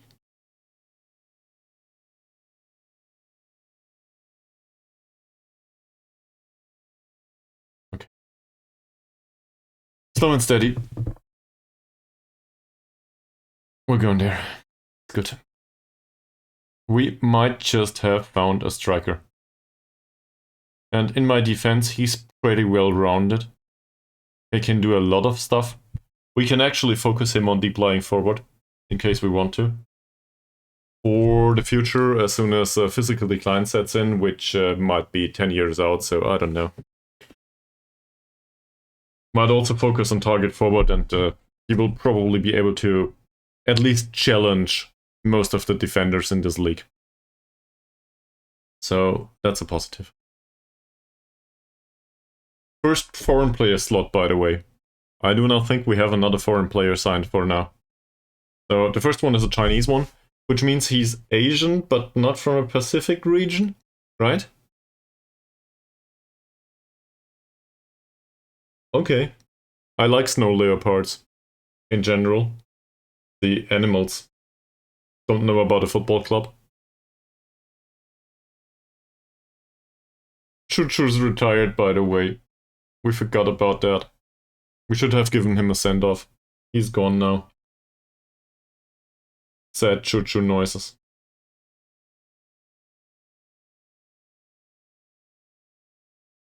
Okay. Well, our club will not dissolve. We are in the first league now. We are important.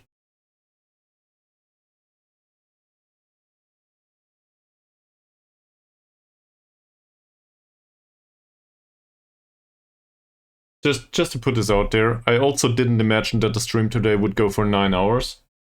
I don't know. I might be slightly addicted to a Football Manager in general, but in specifically in this save. To this save. Sure. Like there's a ton of randomness to it anyway. Feel free. He did score 2 goals in 35 matches, most likely. Then I will be 10 games, okay. 0 goals. Wow.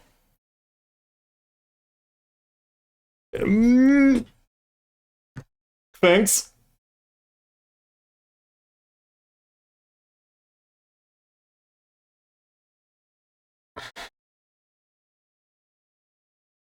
So, does that lower or what impact does it have for your predictions? Does it lower them? Or do you think he will be different with us?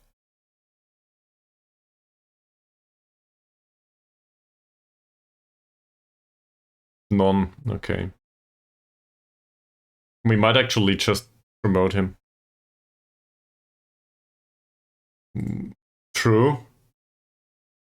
That might be the same for me. He's not really appropriate. I think this is the first time ever that I have a Chinese player in my squad.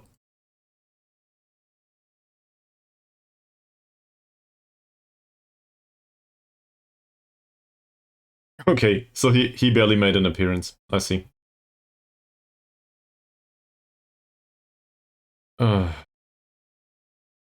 Thomas is still around. You guys think Thomas will agree to lower contract demands now? He turned 27. His birthday was 2 days ago. We should probably celebrate. With a new contract, maybe.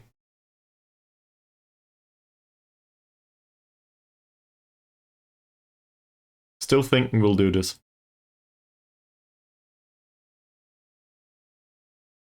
Holy shit, no.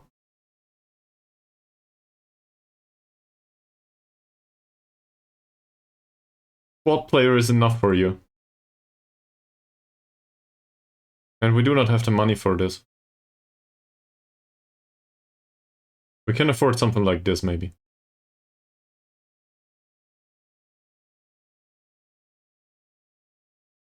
Oh, come on, Thomas.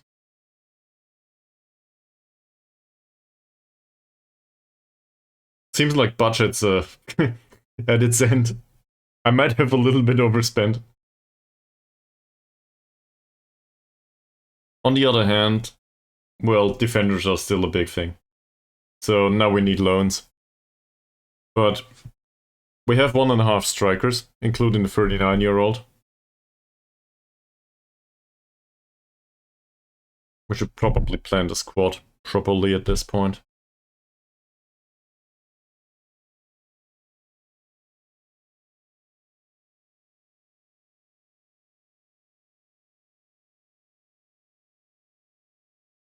Okay. All of this can go away. So...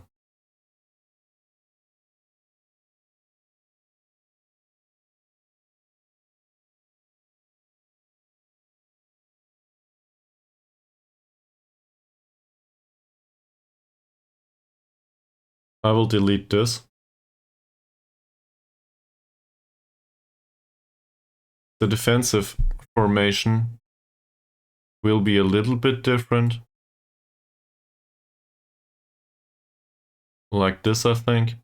Come back. Like this, there is no inverted winger in the squad anymore, so this will be a winger on support. This will be a target forward.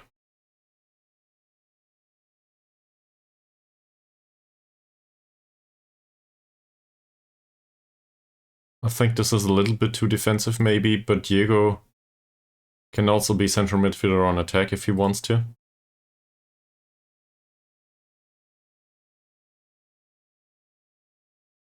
That's not too bad. So forget about box to box on him. We let him do the central midfielder attack thing. Which means that he needs to learn yet another position, but whatever. We'll get used to it. Because this is the defensive stuff. More direct passing makes sense with a target forward. One person in attack role. So 26% of headers, but maybe the Chinese league has. Maybe it has more capable central defenders. So I wouldn't overemphasize that just yet.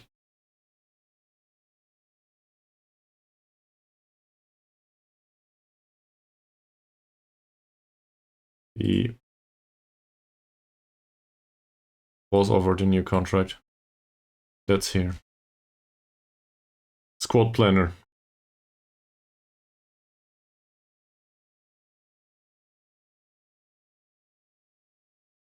Yes, that's the correct shift.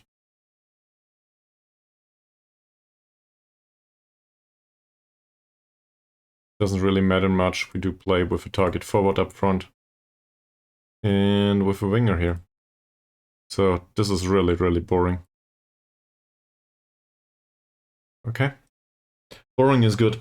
Boring might work.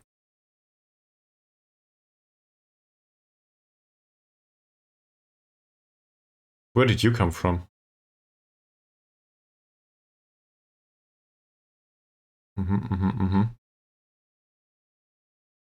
And what's with the Irish guy, the Northern Irish one?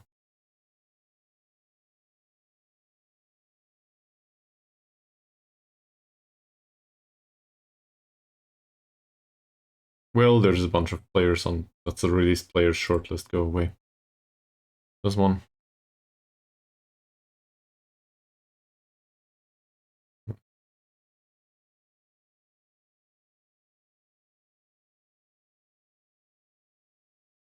He's not on it. Well, I don't know what happened. Fine, he's gone. What can you do?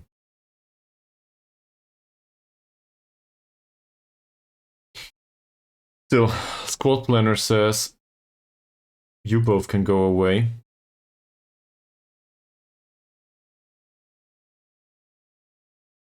We will sign him most likely. And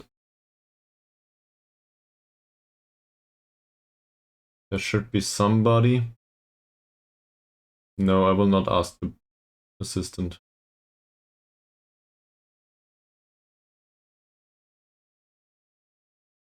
As if I know the name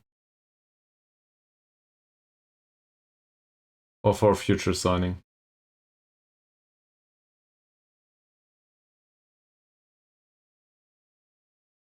Akil. Exactly. Obviously I knew that. So that's not too bad. We have Baru on the right. And I do not really rely on any of these. If worst comes to it, Chung Ai King. What about Atan? Well, for small money maybe.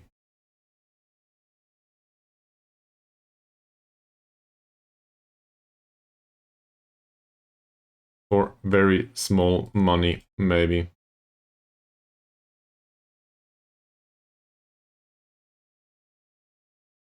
Gotta be kidding me. I cannot afford this Atan.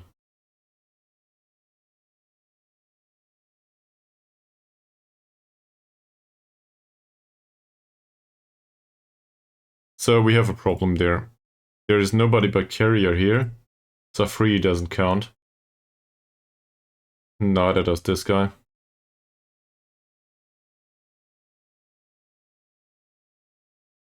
What did I... What?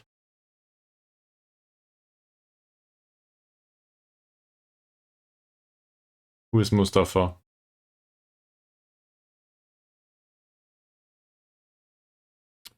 That's a Manyong City defender. So... that's the one on trial. We could loan him.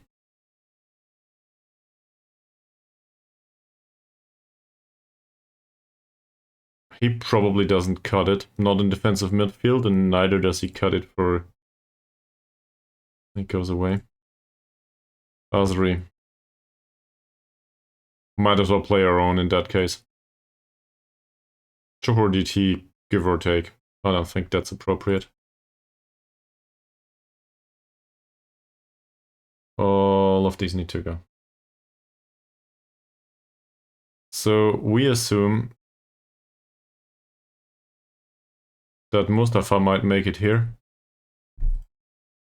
And Carrier might play here. Was he the left-footed guy though? He's right-footed. So we assume that Carrier might play here. I'm not really impressed by the prospect, but it's better than nothing. On the left side, well, Dickie's not one. Mazrin and Rosedi as a replacement. That's not too bad. This is Ankun, if I can find him, but he's not on here for some reason. None of this belongs here though.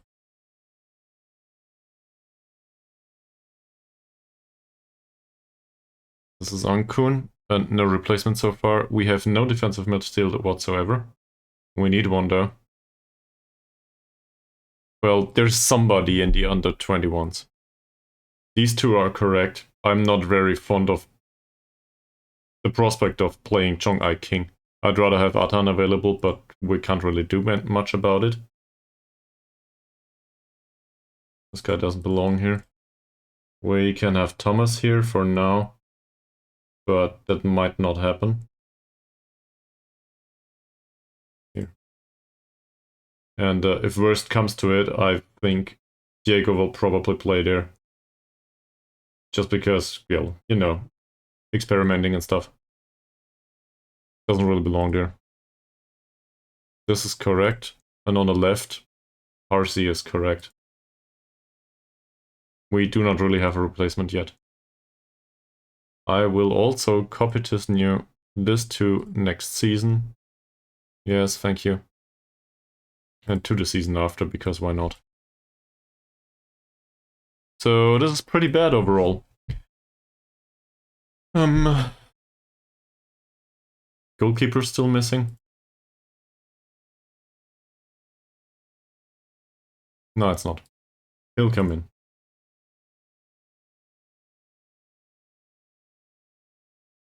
And we will probably sort it. Chuchu is still around. I thought he retired.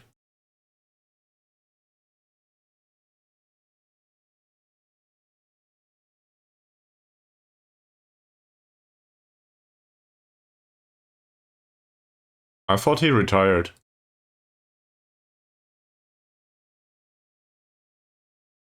So you're not bad at predicting? Maybe just from professional football, sure. But does this mean he will stick around until the end of next season? So, in theory, we can still use him? That's how it works.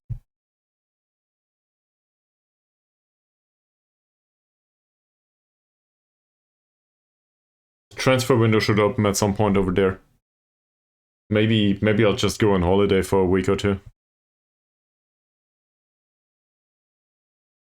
Carrier signed a new contract. He's pretty happy with it too. And I'm happy with the financial circumstances. Given the overall situation, this was not bad. I will also take him off the passing training. He needs it, but we need him alive.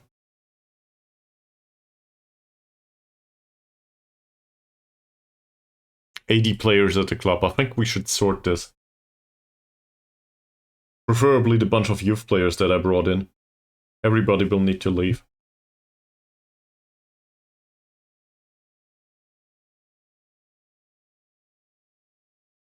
Do we still need Hasnan or Rajili?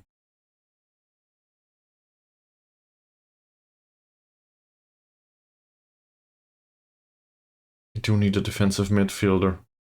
One. Any one.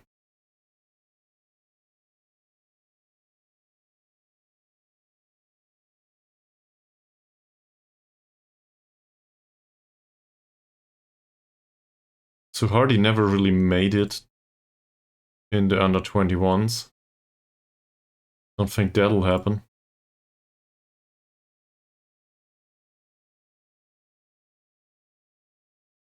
Apparently he did improve a little bit, but well, very inconsistent.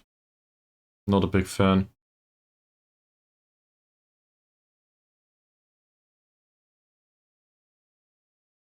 He's there though. And he has a decent long shot. He's also really, really bad as a defensive midfielder.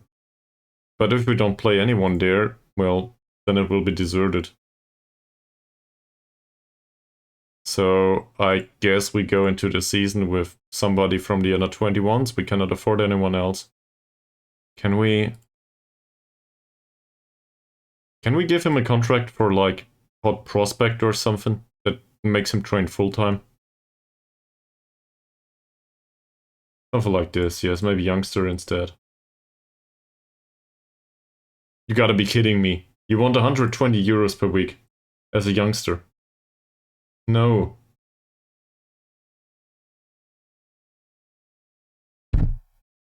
Then on a non-contract you remain.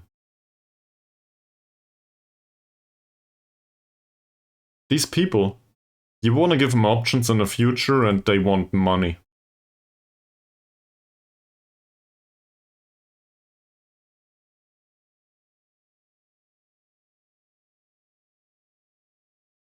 We'll find somebody to play there. So, we also have other problems. We still need a replacement for the playmaker position. Somebody akin to Killeen. So,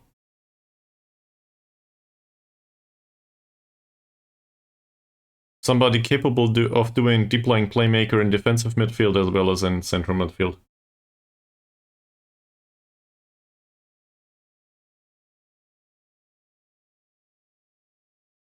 Who are you? You are defensive minded and you're weak.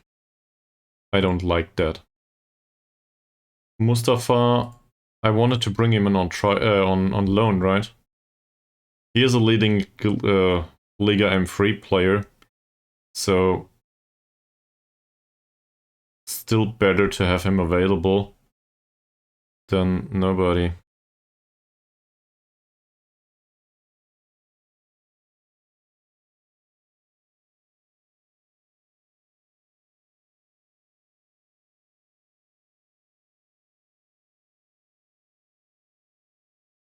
Like this.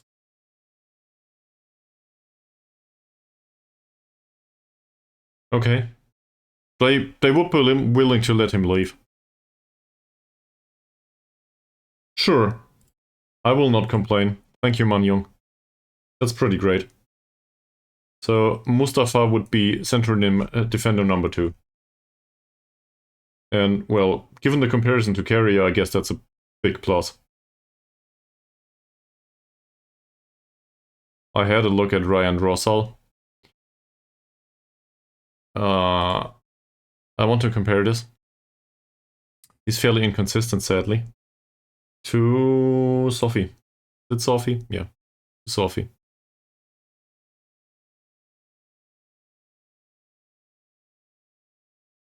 What do you think? Which one's the better option? I mean, I guess we could argue both.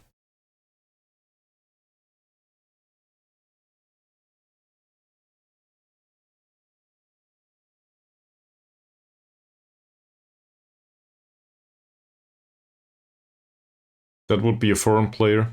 Pacific region though.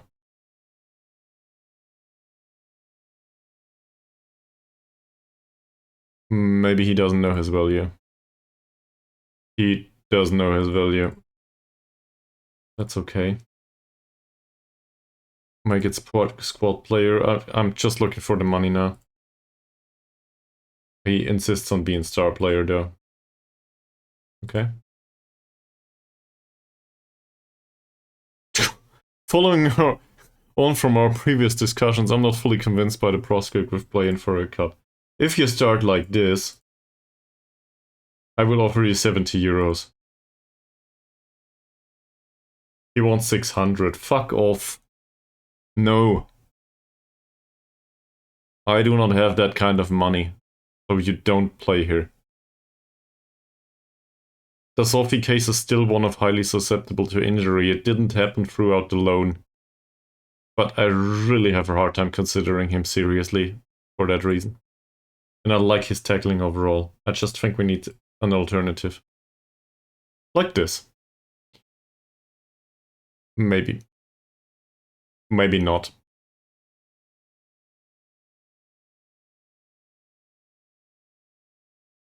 It is above average in this case. He's a little bit on the weak side. 20 years old though. No contract anymore, so that's good.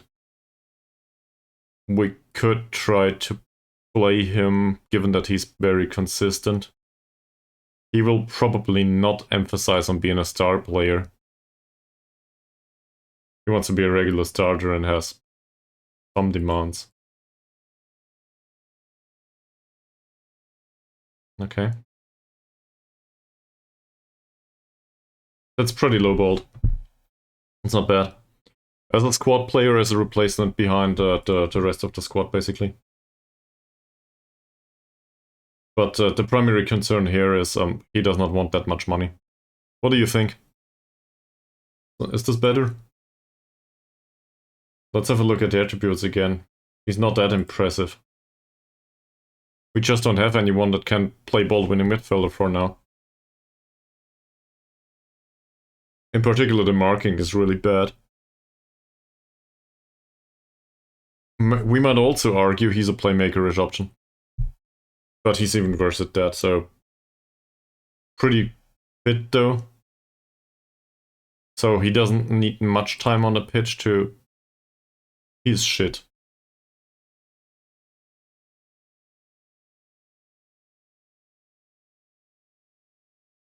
Okay. Okay. I trust you on this, so I will walk away from this. That was the Posy talk. Atan we just had a look at. Do we want another striker from the Chinese? I don't think so. He's fairly inconsistent and we do not really need to throw the money out of the window. So we'll use it that way.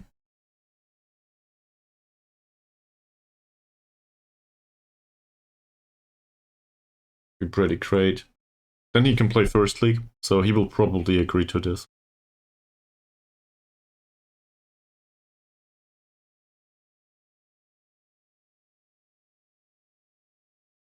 We also still have, I think it's till the middle of February, if I'm not mistaken, to determine all of this.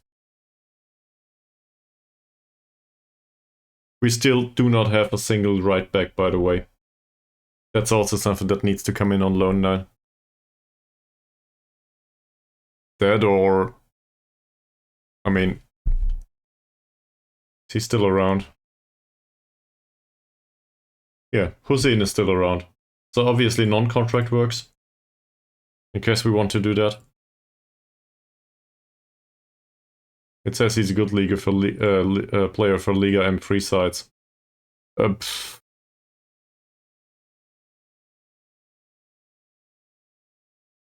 Better than nothing, but he will probably get destroyed. On the other hand, at least he's defensively focused. How much, Hussein? Nobody's interested in signing him anyway. He wants to be important player. Squad player it is. That's better, yes. I will not overpay you.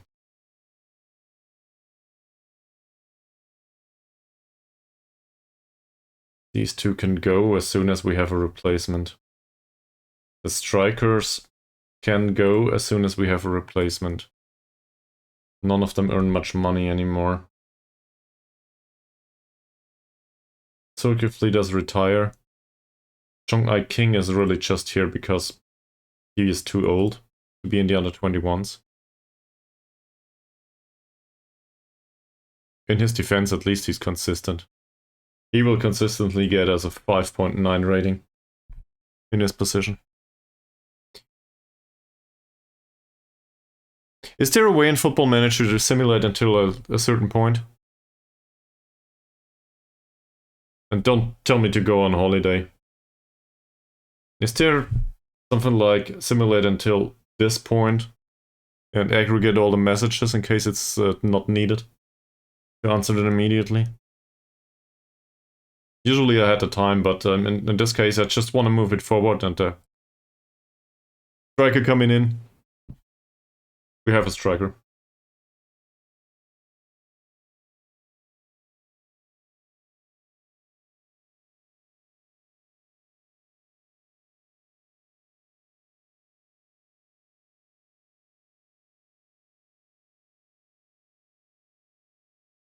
The 180 expectations on the regular starters isn't too bad either.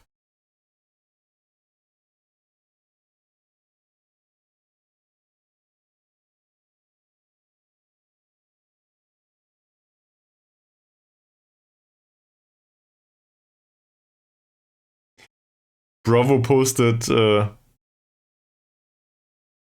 interesting pictures on the Discord once more.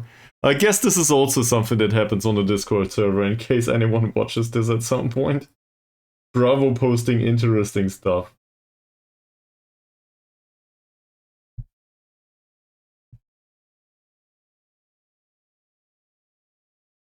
Alright. Well, some my thought was, let's go on holiday for a week. And maybe I'll grab some more food. You know, I didn't exactly eat much today other than chocolate and the small meal that I had previously. But how long ago was that? 3 or 4 hours? Time passes quickly. Stream's been going on for 9 hours and 35 minutes now.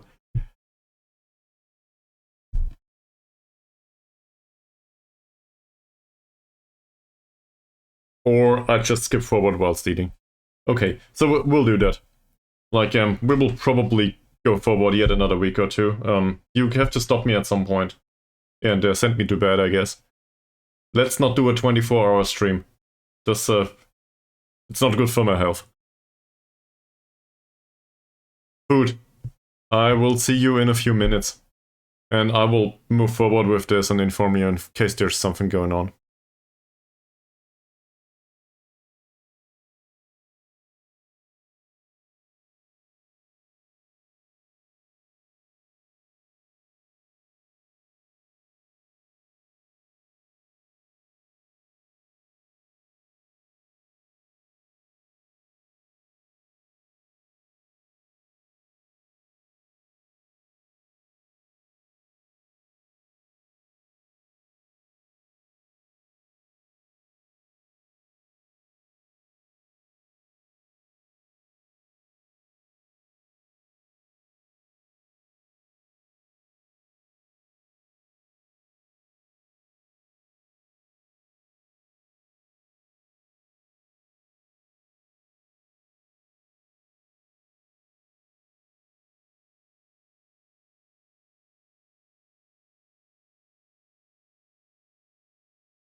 I do have a short little update. As you can see, Mr. Musafa does not want to come in on loan. For some weird reason. It seems he is loyal to Manyong City and wants to remain in League 2. So, as a result, we have a problem there. To be fair, we had a problem there anyway. So, we will need to come up with another solution.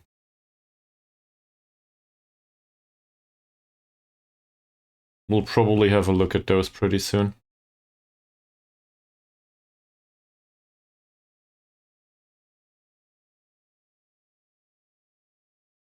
How are half of these in there though?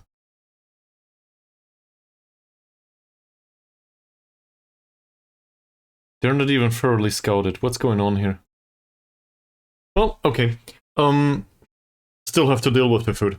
So, I will need, say, 5 minutes for eating. We'll continue the stream afterwards. And I will skip forward, obviously.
Okay, so something came up.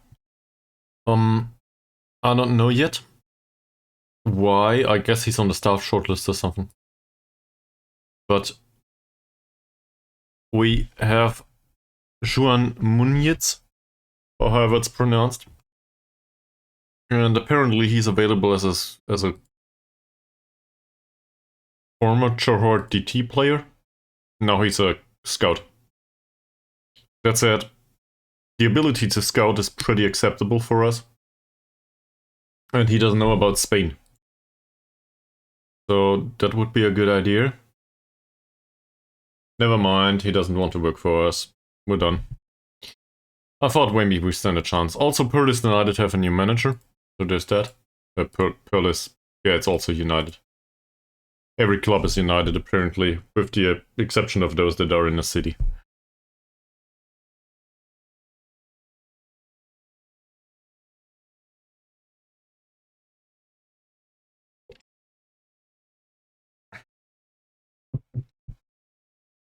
I still didn't get to the recruiting review meeting, sadly. But we're getting there, slowly but steadily. It needs to simulate Boxing Day and all that stuff. Okay, Boxing Day is still a few days out, but whatever. It needs to simulate all of Europe, so it takes a while.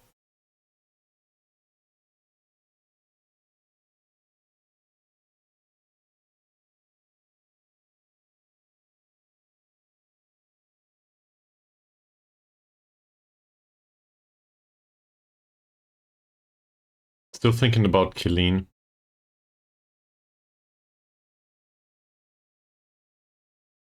But maybe Mies got it right. We will find better on loan. Somewhere. Speaking of...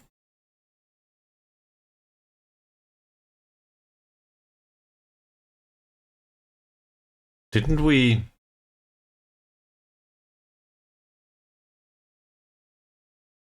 So we got promoted.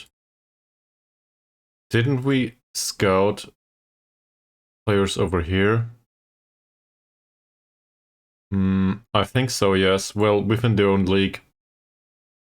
I think we scouted all of these teams. We had a team report for them.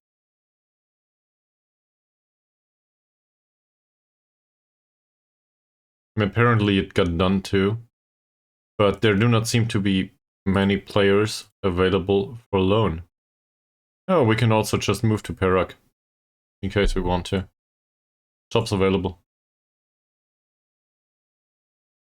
But maybe they just don't have loan players for us.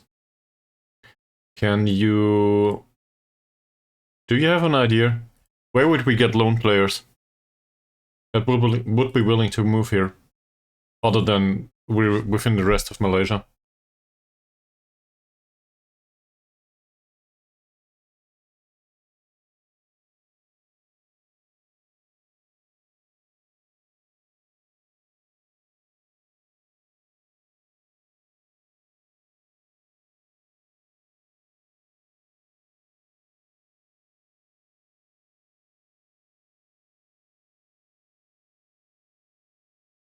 So sadly he doesn't want to come in on loan. That would have been really great. The club agreed to it, he just isn't interested. There's a few trials that finished. Well, most of these were just too weak. I guess some of them were available for loan.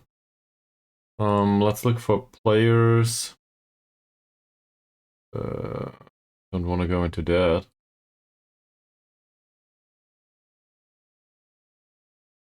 Interested in a loan. Yusuf would be interested in a loan. Apparently, in a loan move. For whatever reason.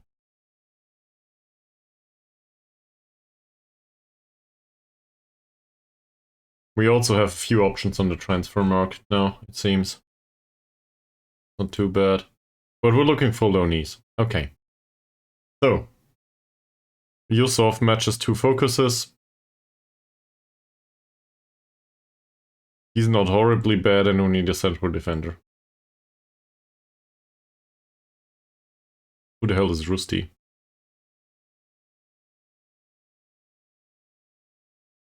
Could be worse. Could be better.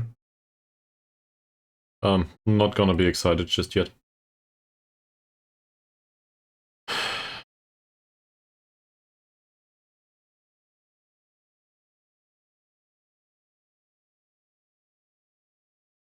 Yeah, now he goes away. So, Mustafa, it was doubtful anyway. At least a slight interest must be there, I guess, for a loan move. Are there alternatives? What do we need? We need central defenders. Mustafa will not come. We need central defenders. This would do if worst comes to it. Who are you? No. We need a goalkeeper, but first of all, we need one player in each position. That specifically means defensive midfielder. He's still on the short list, by the way. That specifically means defensive midfielder, central defender. Yeah. Central defender and defensive midfielder. So we need loanees there. As a result, I will have a look for players that are interested in loan. That can preferably do both. Or either of them. And there's not that many options here, actually. But maybe something's in there. So we will offer trial to all of these. Next up is right back, I think.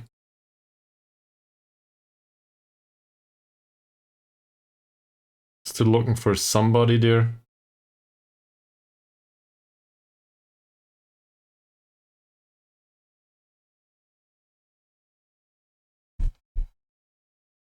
We do have the striker position covered.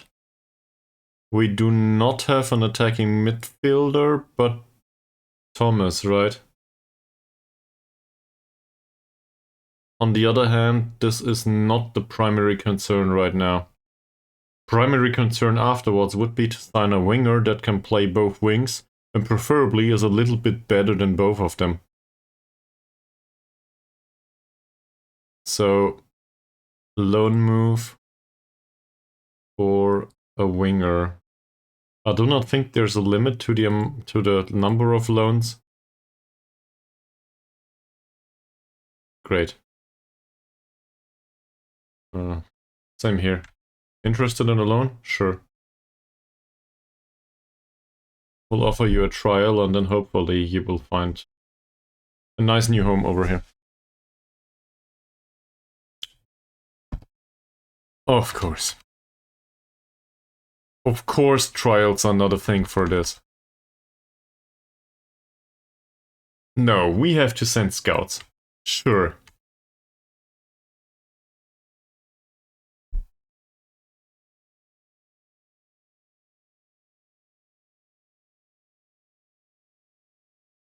That looks interesting from that perspective, but the skill level? Nah. Wow. Wow.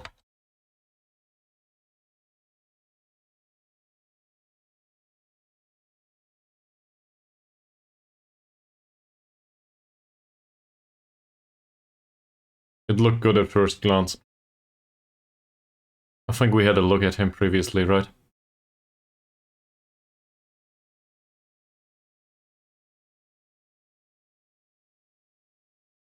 But did we consider a loan move back then? He's right-footed. That would give us a teeny tiny tactical option. It's not the worst.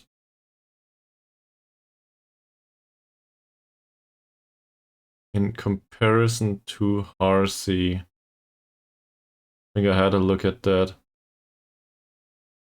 Where is he?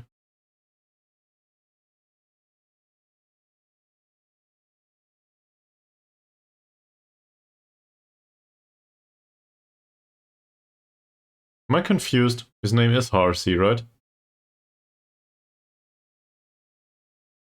With H.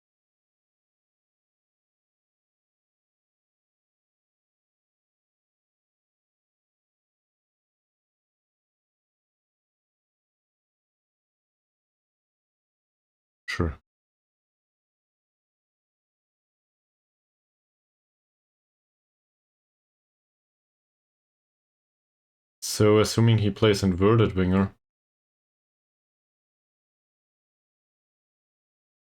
he's a little bit better there. He's a little pacey.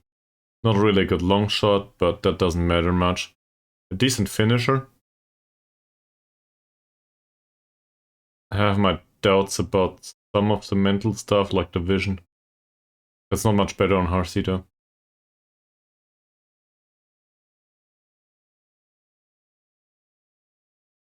I think this is an option to loan him in. He is on a full-time contract with Perak, so it's a direct opponent. They do not require any assistance on the monetary side. Squad player makes sense till the end of the season. I want to be able to terminate the loan. Goes through at Christmas. Will not cost us anything, and we will have a replacement for Harsey. If he wants to come. And Choo can play on the right wing, in case it's needed.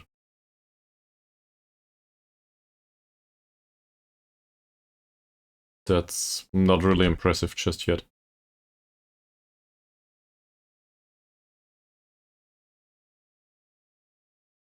So with that winger, we would be set on the left wing.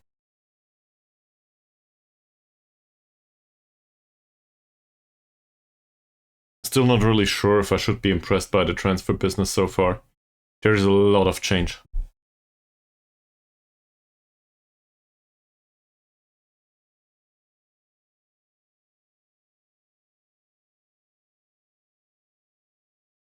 Okay. Well, having a center back from Chor TD on trial is probably not the worst idea. Who knows? Might be trash, might be useful. I would have liked the defensive midfielder from New Zealand, by the way. He just didn't show any interest.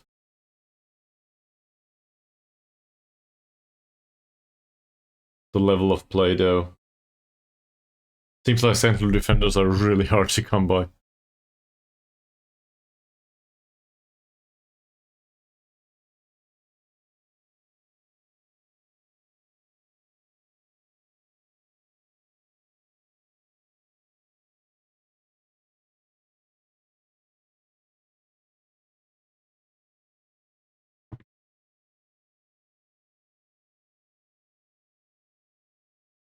I do not think we care about this.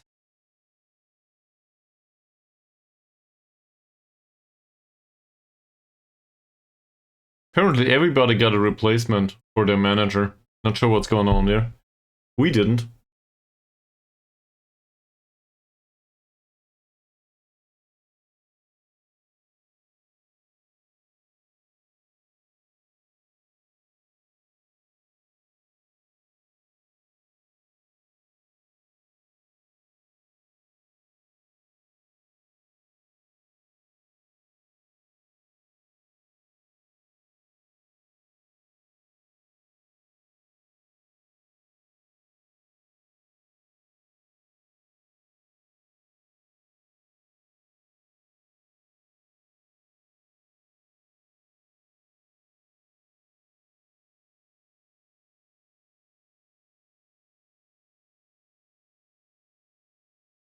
So, the new season starts.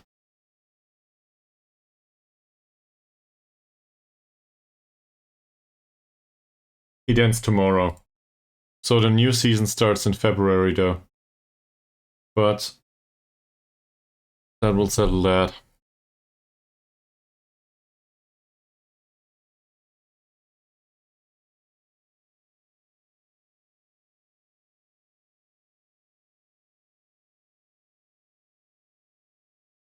We did sign a ton of players, didn't we?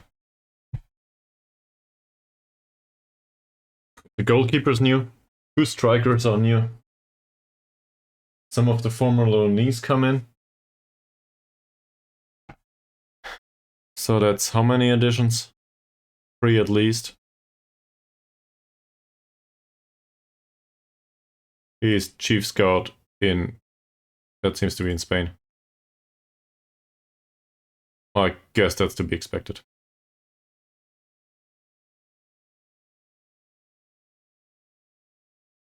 Sad that he doesn't want to come. Maybe it was about the playing time. In the end.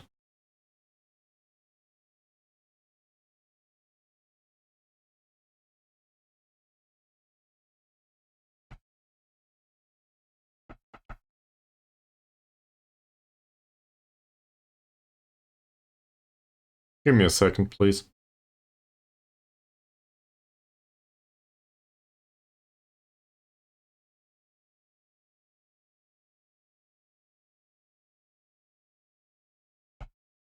Alright, he leaves. We made the 10-hour mark, by the way. So don't let anyone tell you that streaming is a short-term business or something.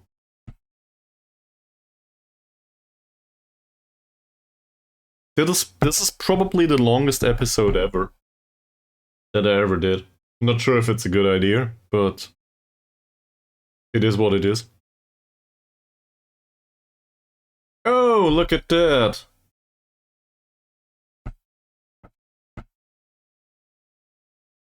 It's coming.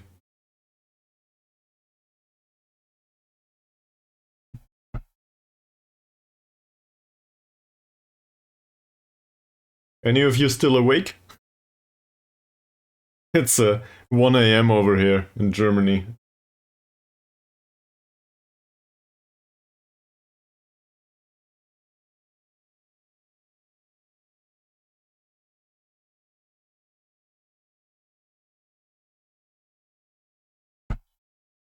Well, Tolkien will retire. That will free some of the wage budget. Honestly, I do not really know how much we spent just yet.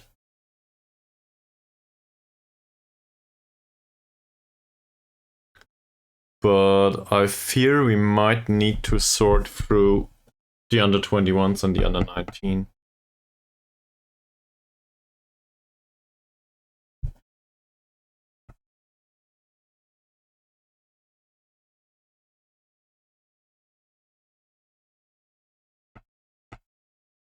Apparently I reminded some of you to go to bed. Makes sense.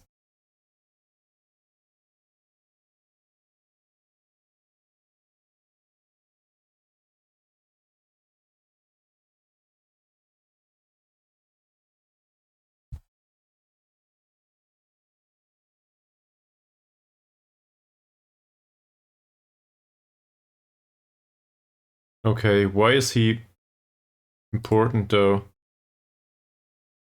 Former manager of Johor?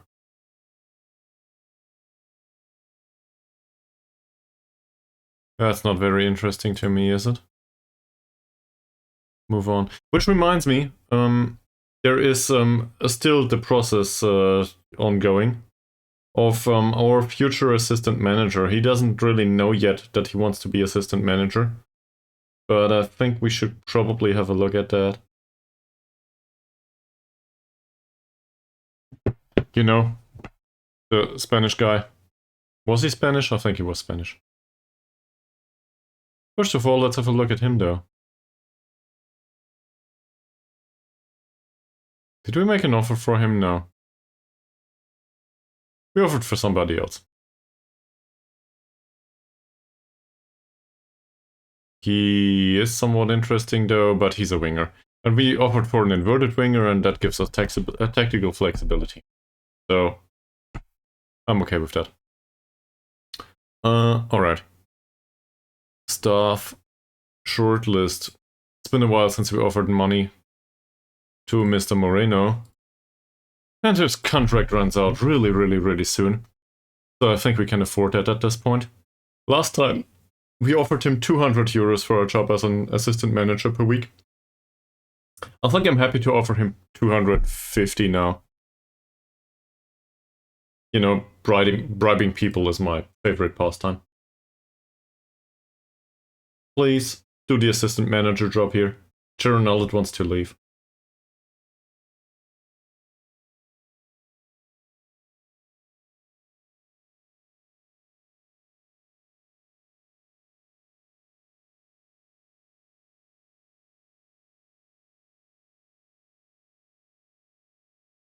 It is about this job only, though. What? I don't know how it works. Maybe he will negotiate, but I do not think he's interested at all in a job like this. Doesn't like him. I have the slight feeling that he's not interested in a job as an assistant manager. That's really sad. I would love to have a capable assistant manager, though.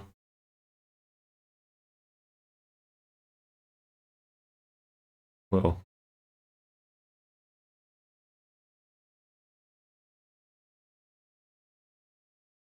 How many people are willing to work as assistant managers at all? Oh, forget about that. What was it? Staff role is assistant manager. There's some. There's even one that is somewhat qualified. Okay, never mind. He's somewhat qualified as an assistant manager, but not as a coach. None of these is an acceptable coach. Malaysia, I like you. We'll need to find somebody at some point. Chuchu, maybe? No way.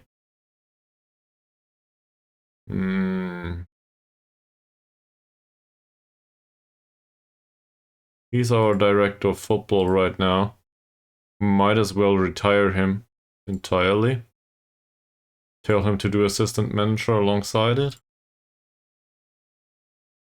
Or not. I guess that's a little bit better. But not really. How's Zulkifli's attribute profile? He's pretty old. He wants to be director of football, and well, his coaching's shit too.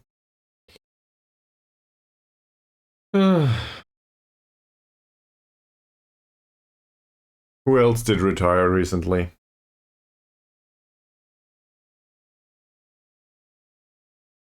The goalkeeper. That doesn't happen. I won't do that. Okay, I want to skip to the 25th. I want our new signings in here, and I will probably throw out half of the under-21s and the under-19s immediately. So don't tell Jerry Nollet, but Target Boy might be on the chopping block.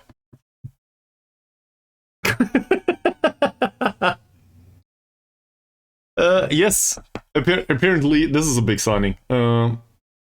Alone until the end of the season. We found a replacement for Chuchu as an inverted winger. So there's that. Big? What was the last signing you witnessed? It depends a little bit. But, you know, there might be stuff in there. Depending on the, I don't know. Maybe you went AFK for 2 hours. Who knows? So what was the last signing? Was a striker. The target forward. Okay. I'm not sure if we did much since then. We had a central defender in the pipeline, but he decided he wants to remain in League M3, so League 2, with Man Jung for some reason. So didn't want to come on a loan move. That's just what happens.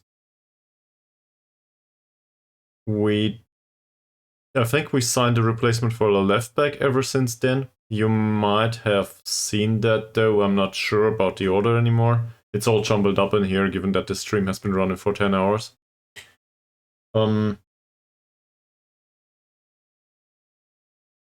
I did give Thomas a new contract, I think. He was all of a sudden willing to sign for 70 euros a week, so I did that. Something else, Zulkifli retired, so he's gone. He's now available as a director of football, but not for us. And your position as an assistant manager is under constant threat. That's also news. We could look at the transfers here and try to figure it out, but really,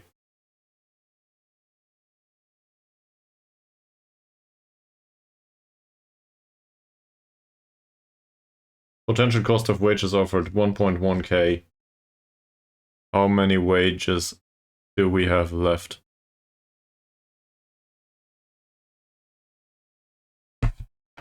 We're pretty much done, considering the wage budget. So we need to sort things first. Some people will need to leave. In particular, those that are too, I can do that, but do you want me to put Baru and Harsi in there too? Probably not. But let's just say if I don't post it today, you know, it's past 1 AM here. If I forget about it or something, just remind me to do it tomorrow. And by the way, Sharon Allot, I did not forget about that thing with the OBS tutorial. Yeah, but, well, yes, new player in the senior squad is a matter of interpretation. So, strictly speaking, they are new signings, even though they played for loan for us for a season. But the rest of the squad will be, well, most of them will need to be loan players. We do not have money. So it's that or we play Ishak. And that is really desperate territory. It might just happen though. Like, where should it come from?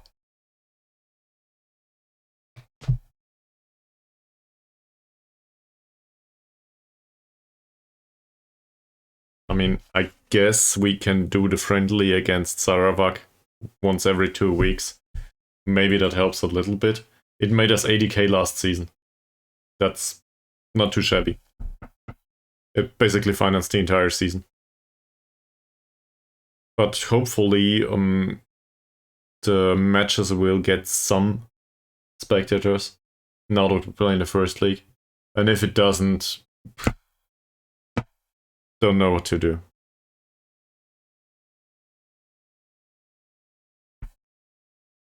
Recruitment review meeting. Yes, we go there. Transfer history says a ton. Free recruitment focuses are... I don't follow with that. Transfer activity is a little bit.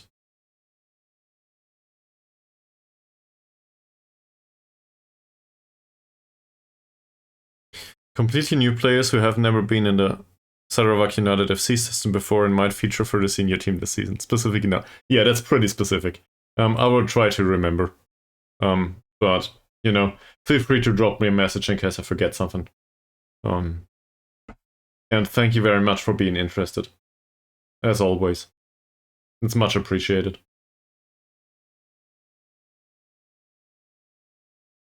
Okay. I will review these later, I think.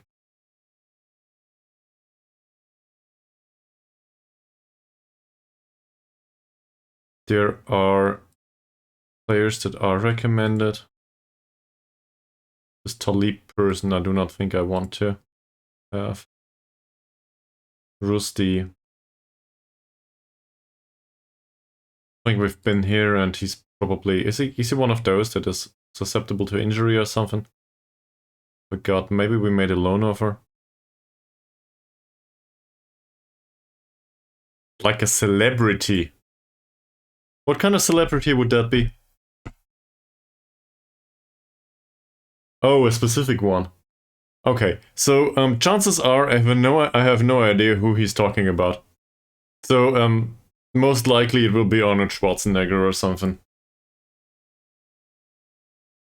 Not sure if I want to have that comparison though. Get to the chopper. I don't know. Probably a bad interpretation. Alright. Well, feel free to tell me.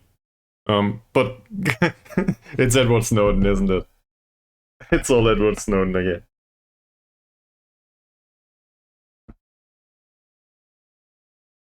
You gotta be kidding me.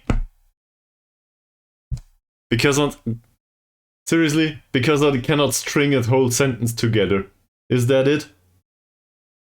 Also, I apparently have a ton of stuff at the top of my head that doesn't make any sense. Is this what he's going for? Oh.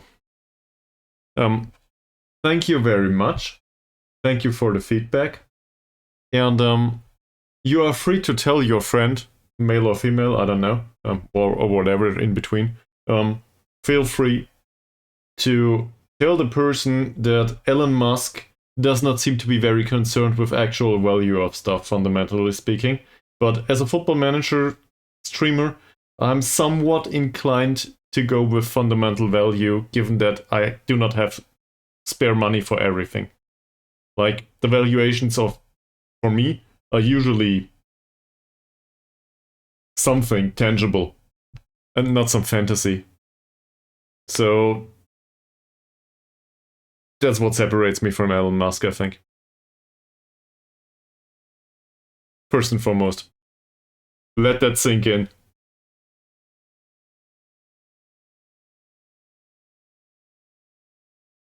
I didn't realize I was akin to Elon Musk. This is horrible.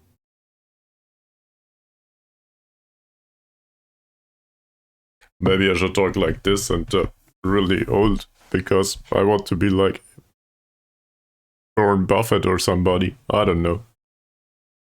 I do not think I have idols. If I do, well...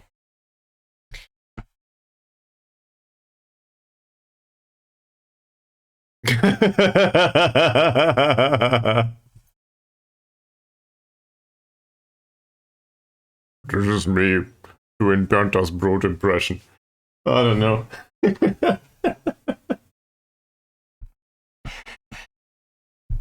Who would you recommend me to? Though, as a celebrity, I don't think I'll have a crush on anyone anytime soon. Because, well, I'm pretty happy with my life the way it is, with imaginary people that might exist or might not exist.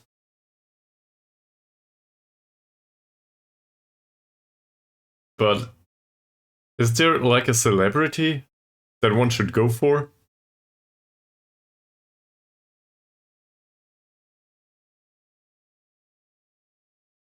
I'll go with Gordon Ramsay. I probably can't do an interpretation of him either. I do not think I ever saw a video of Hell's Kitchen. Was it Gordon Ramsay? I'm not sure. I might have butchered the name already. I'm really bad at this. You can probably tell. I barely watch news.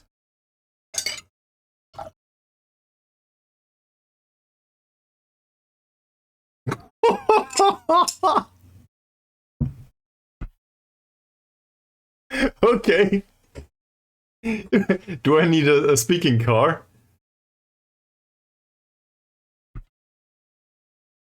That was David Hasselhoff, wasn't he? Knight Rider. That was before my time, though. More or less. Yeah. I got lucky.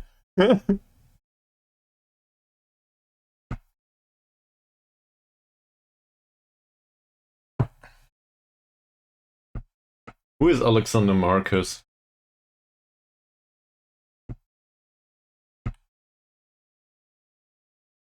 It's a music producer. What is this? Apparently somebody that does YouTube-y stuff.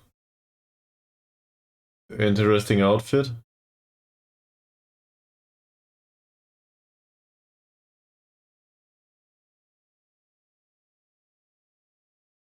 Electro lore. Exaggerates German Schlager music.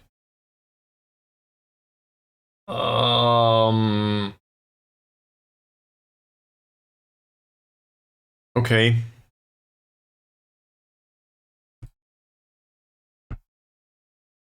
You know, I always realized that the Ruhr part is pretty special. But if it goes to music, I will probably go with Electric Callboy. Over there. That's as close as it gets to whatever you guys up there determined to be music. He's a lifeguard. Sure. Don't care about any of this. Sarawak United increased stature significantly.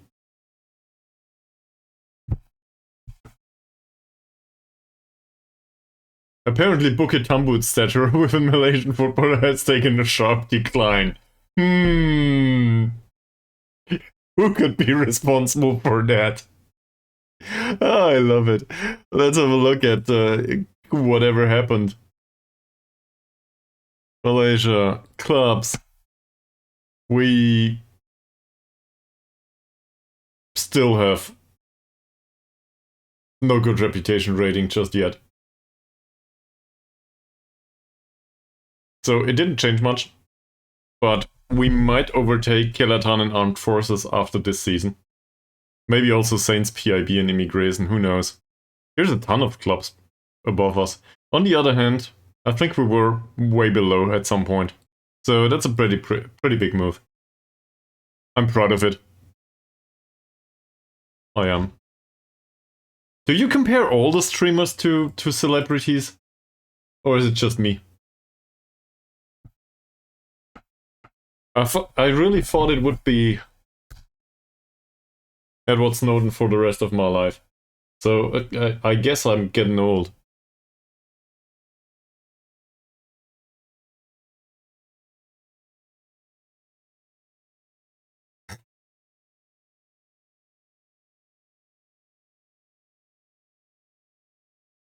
Well, I guess we can be somehow happy about this. Just imagine the Russians would have realized that David Hasselhoff will sing close to the Berlin Wall. At that point, they might have decided not to open the Berlin Wall and, you know, just to remain where they are. Because otherwise, David Hasselhoff might make an appearance in the former Soviet Union, and you really don't want that. In particular, not the singing voices. So, on the other hand, taste in music has changed a lot. I get a new contract. Why? For what? I have a contract.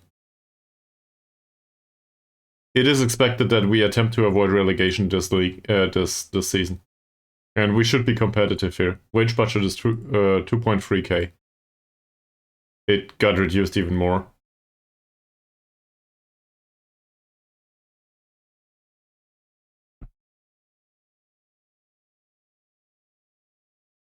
This is good. I'm okay with this.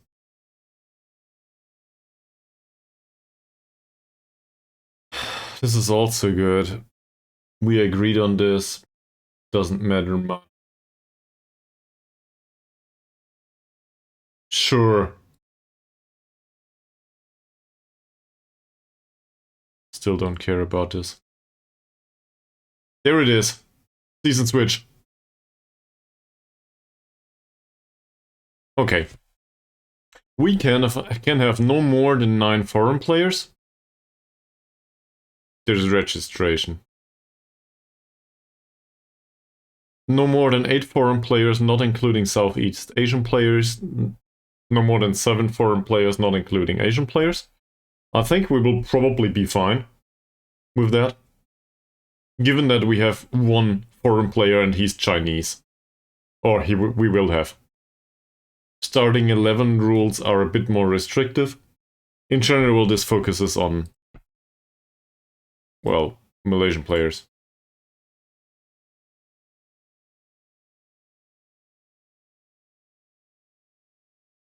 So everything's going according to plan. We just need to give the computer a few more minutes, hopefully, to make it to the 25th of December. You know, Christmas presents need to be distributed.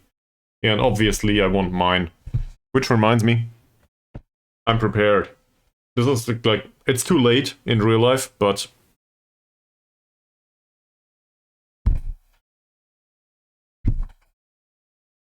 silly comes after tired, or so I'm told.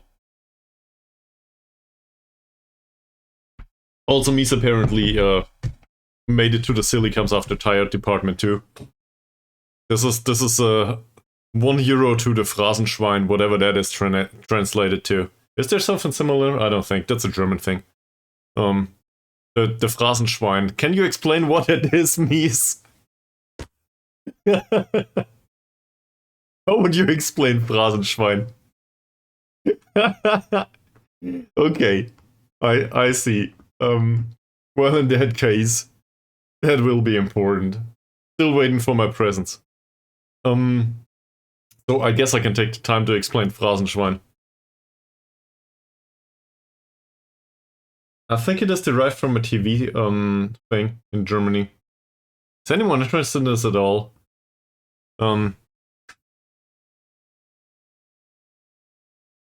True. Given that we defeated them last time by 3 goals, I think.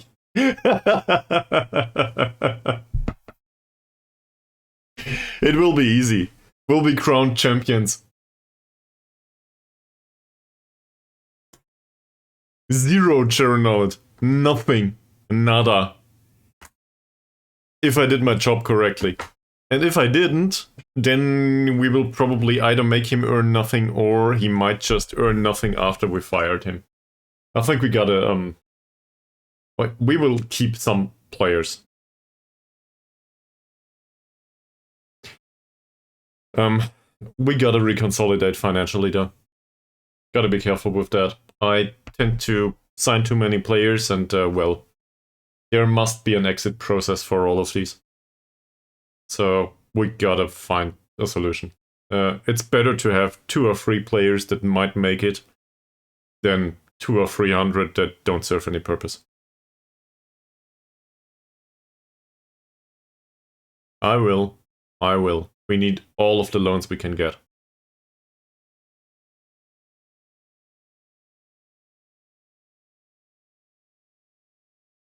But I think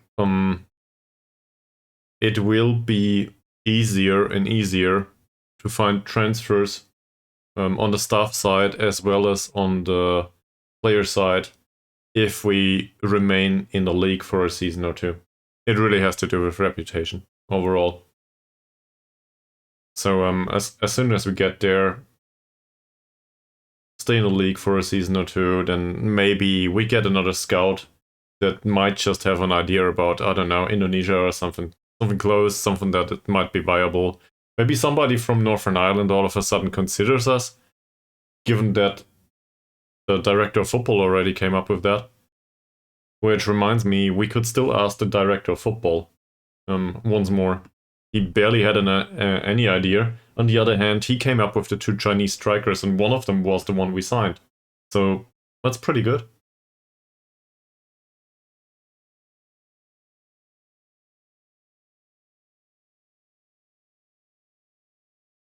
This takes a while.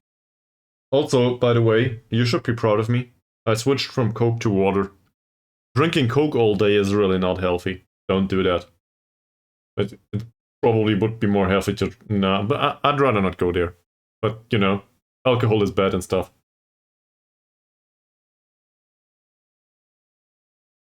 I do not think Coke is much more healthy though. Not even the sugar-free version. Rizal got promoted because he's too old otherwise.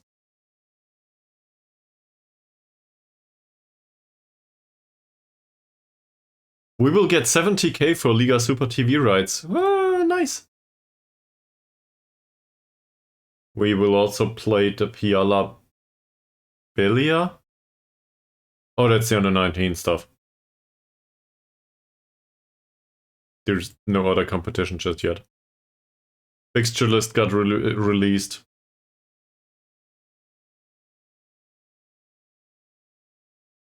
Playing KL Rovers first. Great. 22nd of February. Khalid pens a new deal for 0. Ankun gets 5% more wage. Yeah, true. And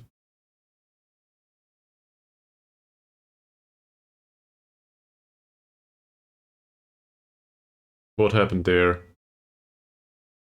We did that? Apparently we did that. What?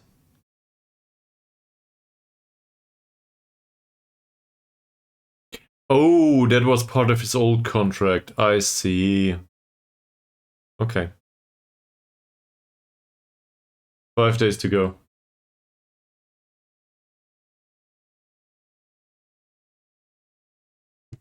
Five days.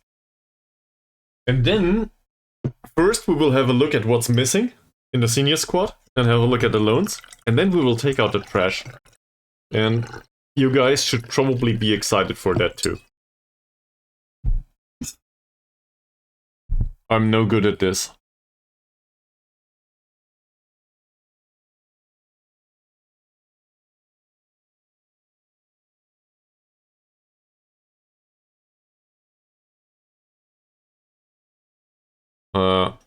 It's hydrogen oxide.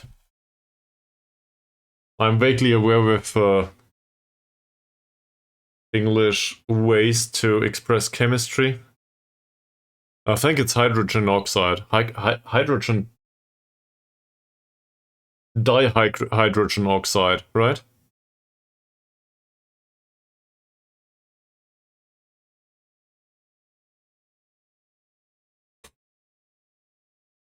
It's a very dangerous substance as far as I'm aware. People repeatedly do really bad things once they consume this.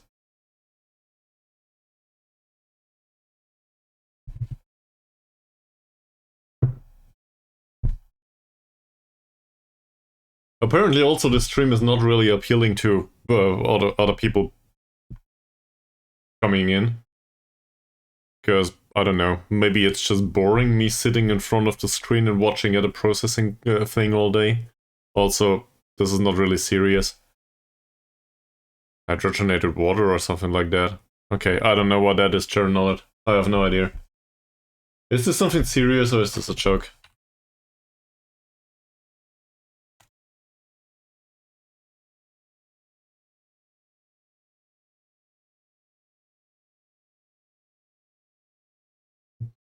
You throw in a hydrogen tablet.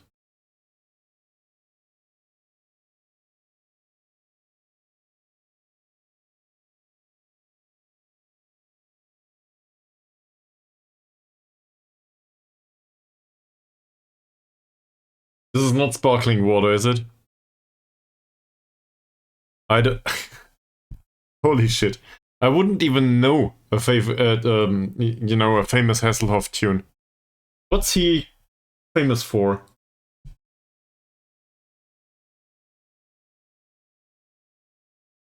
This pollutes my Google search history forever. True Survivor. Sweet Caroline. Jump in my car. Flying on the wings of something. Je t'aime means I love you. Looking for freedom. Looking for freedom, I know. I think. Vaguely.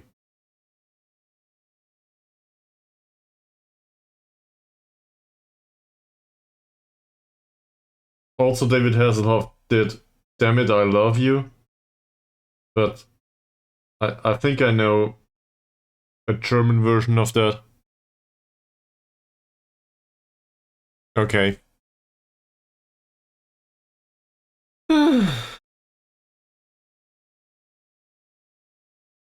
There's a reason why there's no music on this stream. It might be related to my taste in music, if you wanna call it that. It usually contains a ton of screaming and I don't know. I guess according to people that actually listen to metal, it's not very heavy.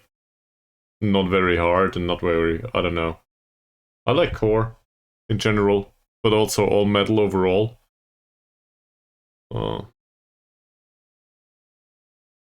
Grew up with stuff like Pink Floyd and Deep Purple. That makes sense. But that's like when I was 5 years old. So, been a while since then. I guess that...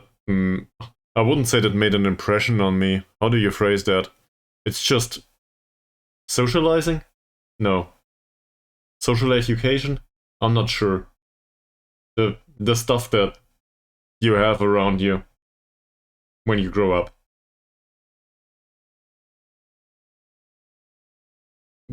Okay. I'm vaguely aware. I think Avenged Sevenfold is pretty... I shouldn't judge. It's probably better than Coldplay or something, but, you know... I should probably listen to some of this before I say it's not my cup of tea. I don't really know any of it.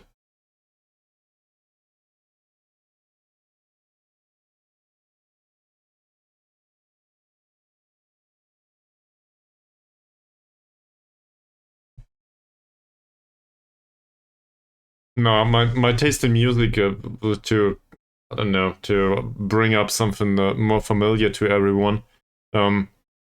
I guess something that I would be totally fine with is anything like Metallica or something. So that's really, yeah. Rammstein is not a good topic in Germany these days, is it? Does anyone know what happened to the entire the sexual assault thing for Rammstein? Probably not a popular topic. But there was this debate going on like half a year ago or maybe a year ago. I don't know what happened to it. So allegedly, reportedly, there was some sort of scheme going on with with the singer and young girls and being drugged and all. And so from that perspective, I don't think that's an appropriate topic. Also, I'm not qualified to comment on any of this. I didn't really follow it, and I'm not a big Rammstein fan either. It's weird. Like, I think Rammstein is actually more liked outside Germany. That's not to say the Germans don't like it. It's just, it's the only German band that actually made it outside of Germany with German lyrics, if you want to call it that. So, I don't know, maybe somebody knows something.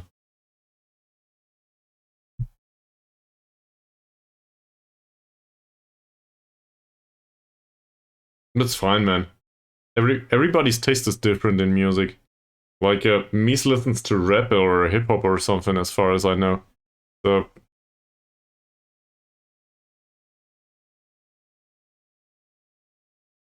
I know a band that I actually really liked. And that is, well, to me, it is sometimes a bit calm and soft.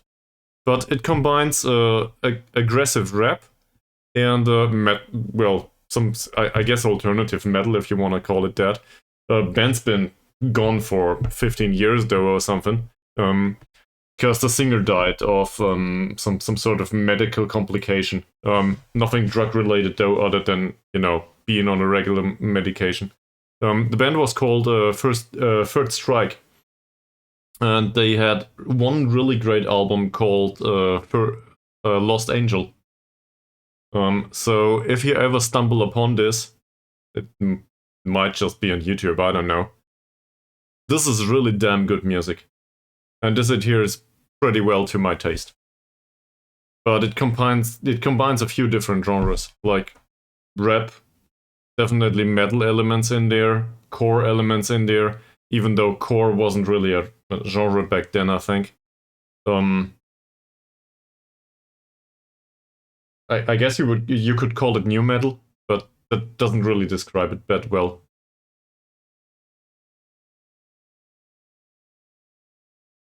But there's only that one long play, and that's it. Singer died later. Otherwise, I guessed they would have had a good future. I don't know. Seemed pretty obvious to me, but maybe I just listened to the album too much. It's not album, it's long play in English, right?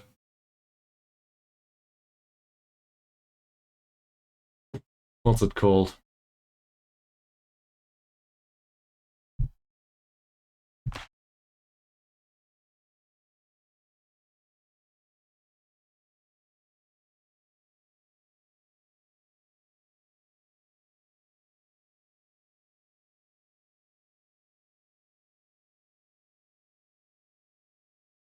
studio album, they call it. Okay. And apparently it's new metal. Well, well. We can agree to disagree, maybe. It's not strictly no new metal. But I'm talking about this. In case anyone's interested. So that will probably teach you a bit about my taste in music.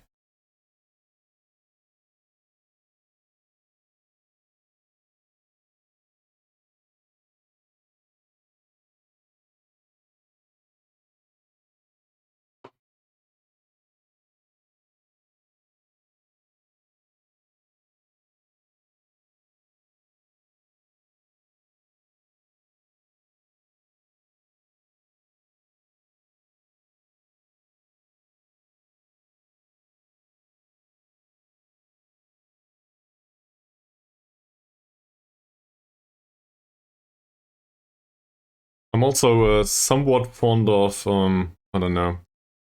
I'm just thinking of popular examples.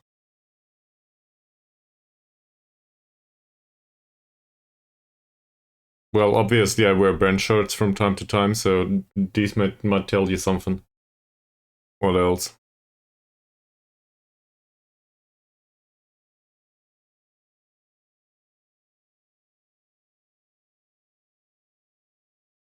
I don't know. It will come up at some point.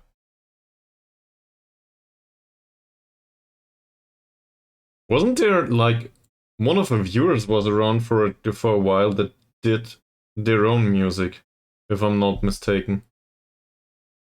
There should be some I think, a recorded track somewhere that somebody did. Who was that? Was it Bravo? No. Might have been. Should be on the Discord. That was pretty good. I like that.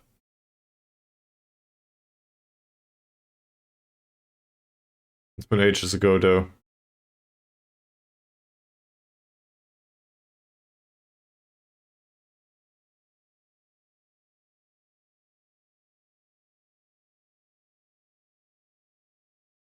Hmm.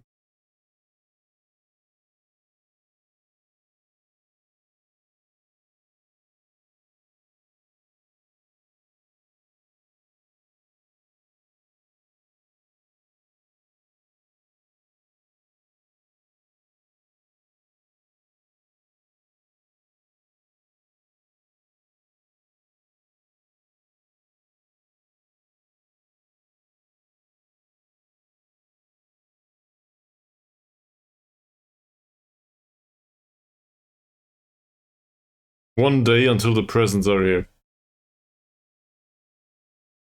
Present. Not the presents. Huh.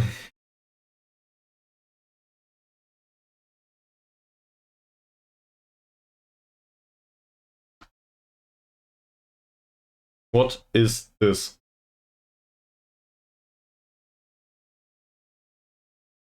A pixel Bob. Okay. Is this Bob Ross? You cannot really tell.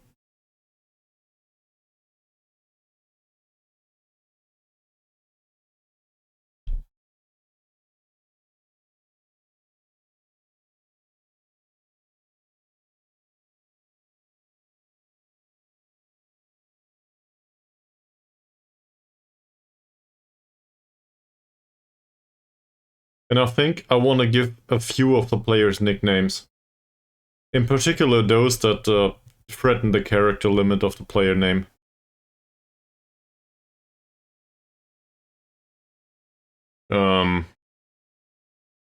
Another in-game day. Also 12 messages. No, that's trial lists. Alright, let's have a look at these. He's 33 and with Harini. Oh, that's the potential loanees.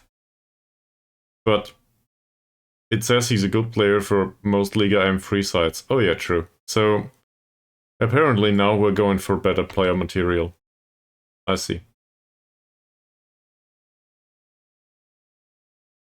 Does this mean we need to change the scouting?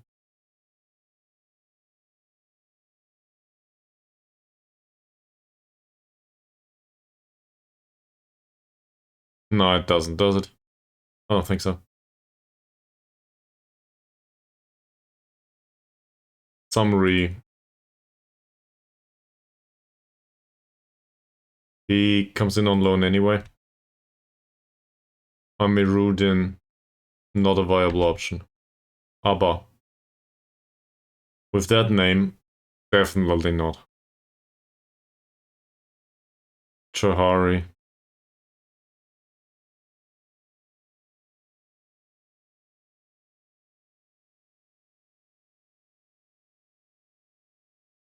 We have offered him a contract apparently because he's tall. That must have been a while ago. Same here. These are... Okay.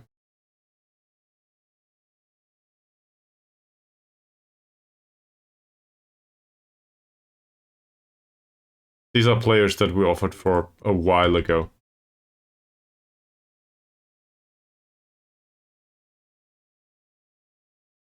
Of course, we allowed them to be on permanent trial. So that's why it comes up now. We will quite literally have a look at them, and maybe we hire them to fire them. You know, I have a history of that at this point. Didn't ever happen to me just yet, so. What's the reason in real life, though? For hire to fire? When does this happen? I'm not aware.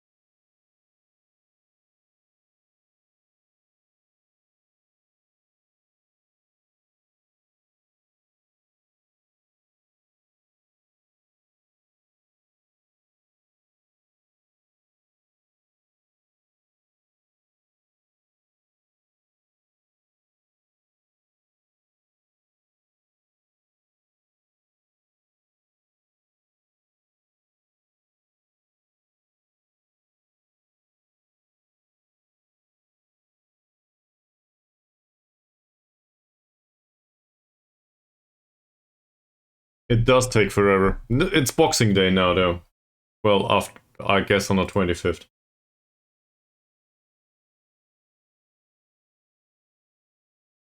Apparently hired to fire something that is associated with Amazon.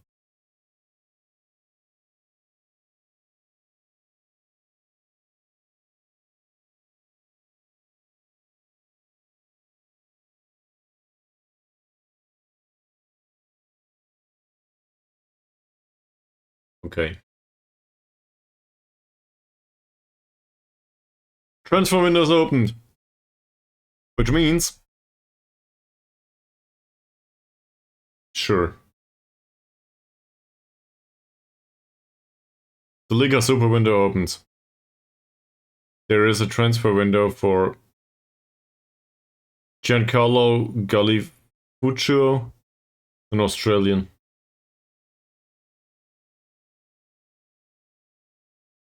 He earns 1.3k right now. I think we will take a pass. Are the players here already?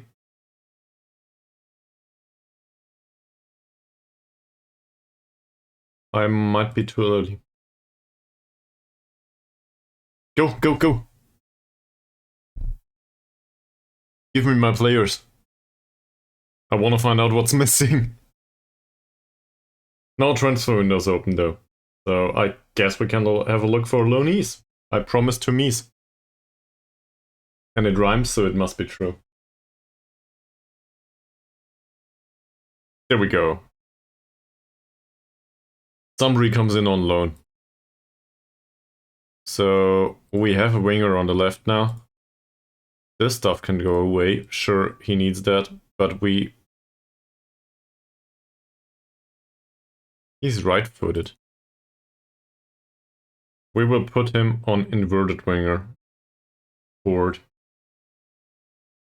So Yeah, some of the stuff needs to be recalibrated anyway. Next, we loaned Rosdi as a backup for Mazrin, whom we signed on a permanent deal. He considers himself to be impact sub, so he might make the odd appearance, but he doesn't necessarily need to start. Loans. 2 for now. In general, the fans have received both of these loans pretty well. Then there are deals for Rosdi. Yeah. There are deals for 17 players that came in. Alright. No sealant?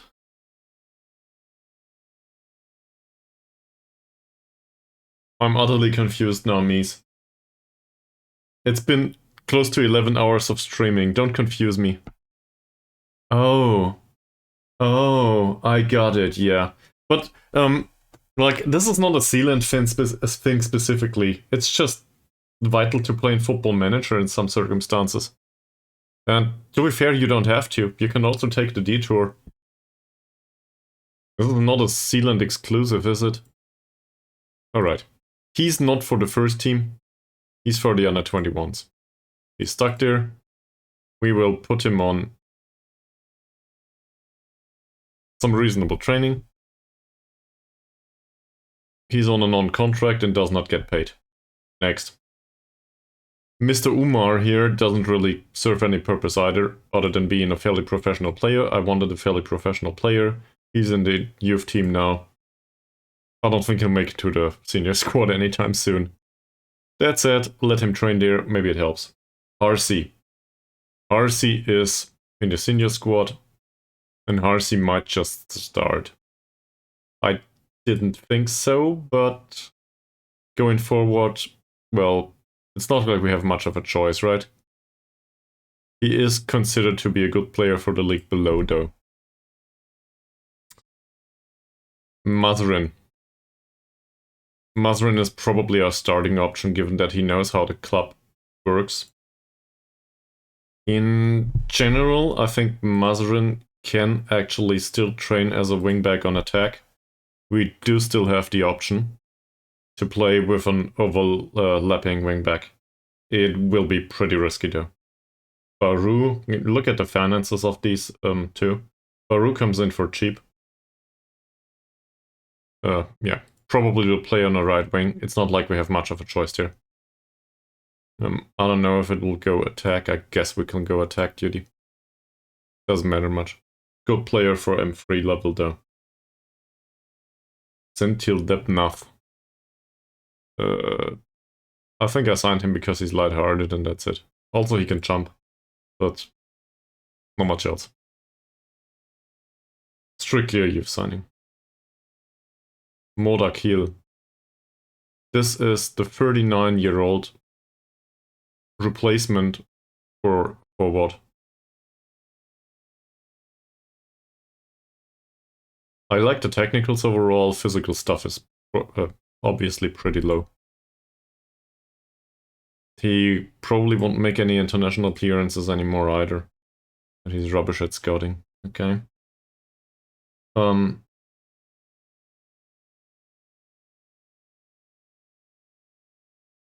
So fans are still happy with him.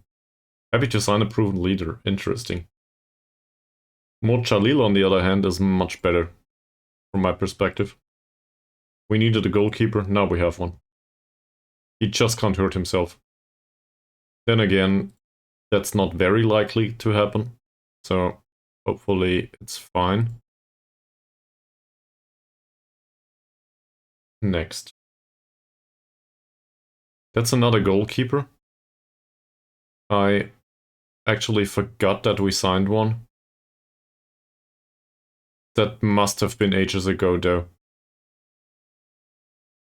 And well, I guess he will either be here or as a replacement, or we hire to fire. Don't know yet. This is our primary striker.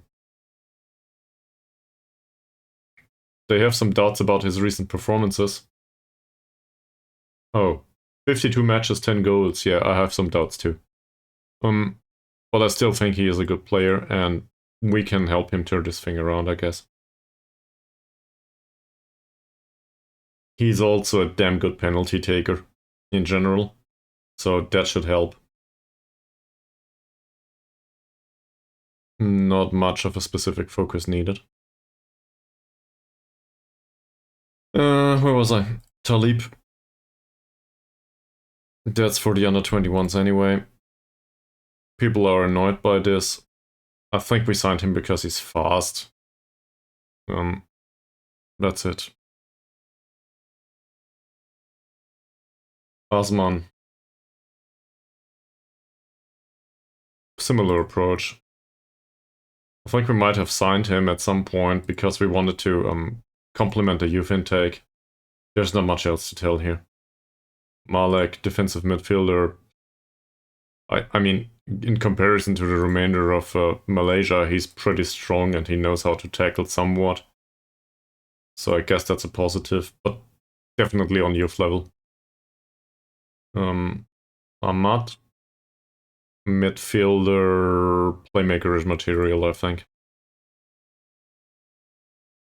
Yeah, more or less playmaker-ish material. I will put him on defensive midfielder training, I think. Oh, not sure if he will ever make it. Abu Bakar, not much to say. We'll go for fullback or wingback here. I do not expect him to make an appearance in the league. And neither Redusan or Ahmad here. Sure. We'll put him on Shadow Striker duty because we can. And last but by no means least, Mr. Ahmad. That's interesting. More passing focused, I guess. We'll still go Shadow Striker on him. If a player can play these two positions, I think that makes sense. Malaysian University made an offer to Fikri. We don't need Fikri anymore, so that's fine. Nihon.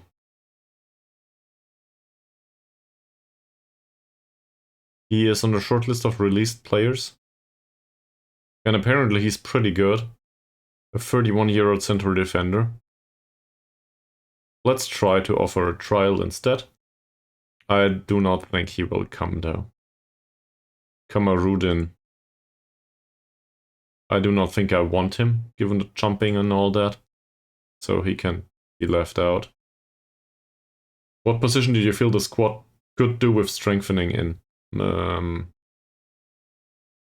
If I say striker now, I will probably be thrown to the dogs or something. Hatan is still on trial. Hatan is still on trial. That's probably Bauru here. Say we play Summary here. The old man is also here. Is his name Akil? Yeah. This is the old man. We do have an option here. It's Mazrin. I guess we still have Safri here in case it comes to it. And Motusin here. Not impressed by the prospect, but that's how it is. And he will dominate the other position. So now we still need a defensive midfielder and then some trash to complement all of this.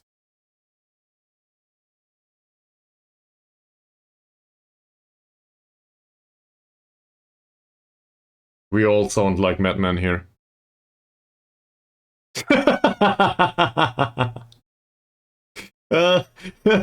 I love you. This is great. Let's teach a 39-year-old to play Register. Sure.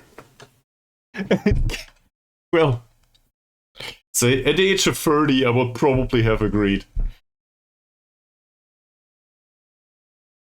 I will just try. What kind of training would that result in? Is he any good in any of these attributes?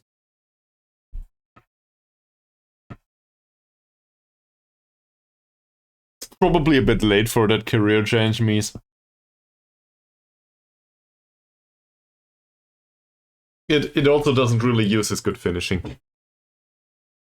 That would be a waste, wouldn't it? This is too hot, sorry. Ugh. Presents have been opened. Okay. I promised to Mies that we will look for lone players. What the hell? Wage budget says -7. We'll get rid of most of the transfer budget, I think. Doesn't make it any better. We need to get rid of players. Wage budgets are overspent. Let's talk to the club though. We got promoted, we need money. I never ask for money usually. Usually I earn it. Finance.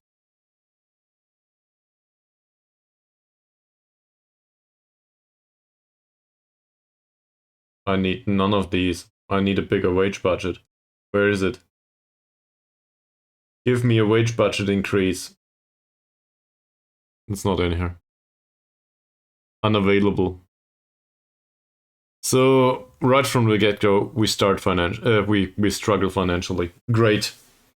So we need to throw out the entire youth and probably some of the most expensive players. Good management. Well done, Chris. Well done. I will release some water now. BRB.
Hey, there we are.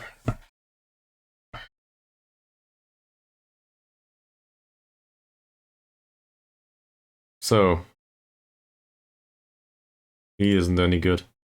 As I promised, we'll have a look for lone players. Don't care about this anymore. Just specifically looking for those that are interested in a loan. What's needed? Loans for free, obviously. So I still think we need a central defender. There's no way around it, right? So we'll start with that.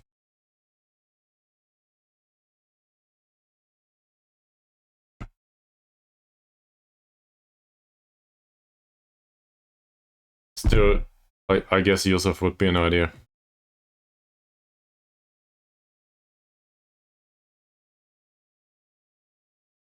Did we offer for him?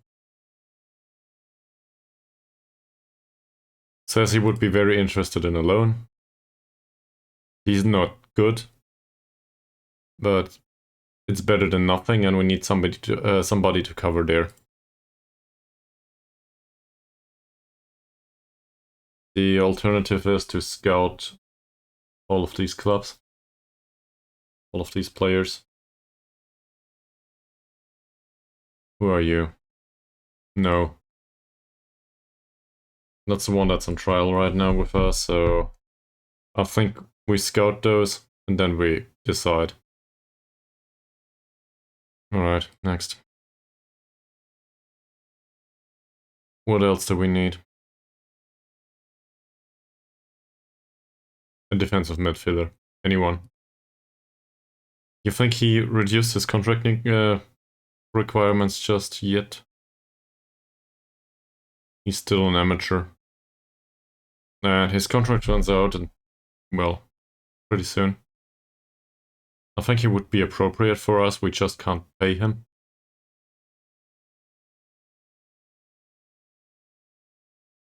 Sarawak United are not allowed to sign foreign players from below level 2 in Oceanic leagues. I don't know what that means.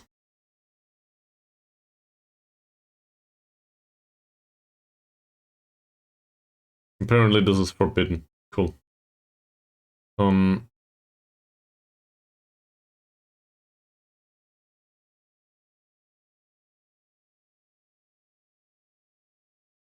We need a defensive midfielder. Maybe the Kuala Lumpur one. Could be better, could be worse. Fairly inconsistent, don't really want that. Aber I said I do not want to sign anyone with that name, but he's consistent. If only I knew any ABBA song. I probably should. I cannot even make a weird reference.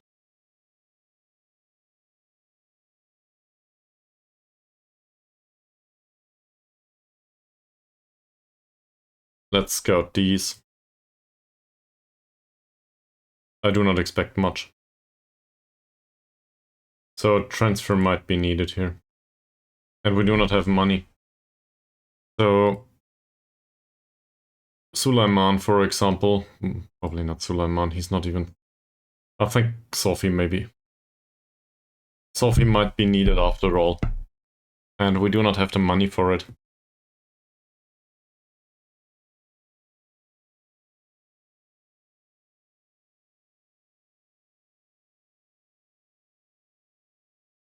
There's a ton of players, obviously, that might just play there. But at this point, strictly speaking, we will probably need to play a under 21 player. Or the old guy does register, after all. That will not happen, though.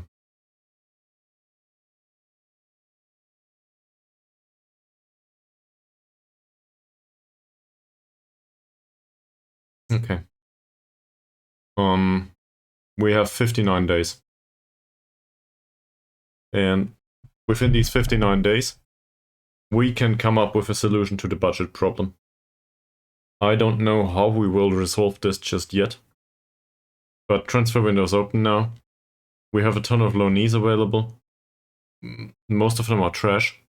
We will probably have a squad that is half composed of loanees, though. At the end of the season. Yeah, at the start of the season, sorry.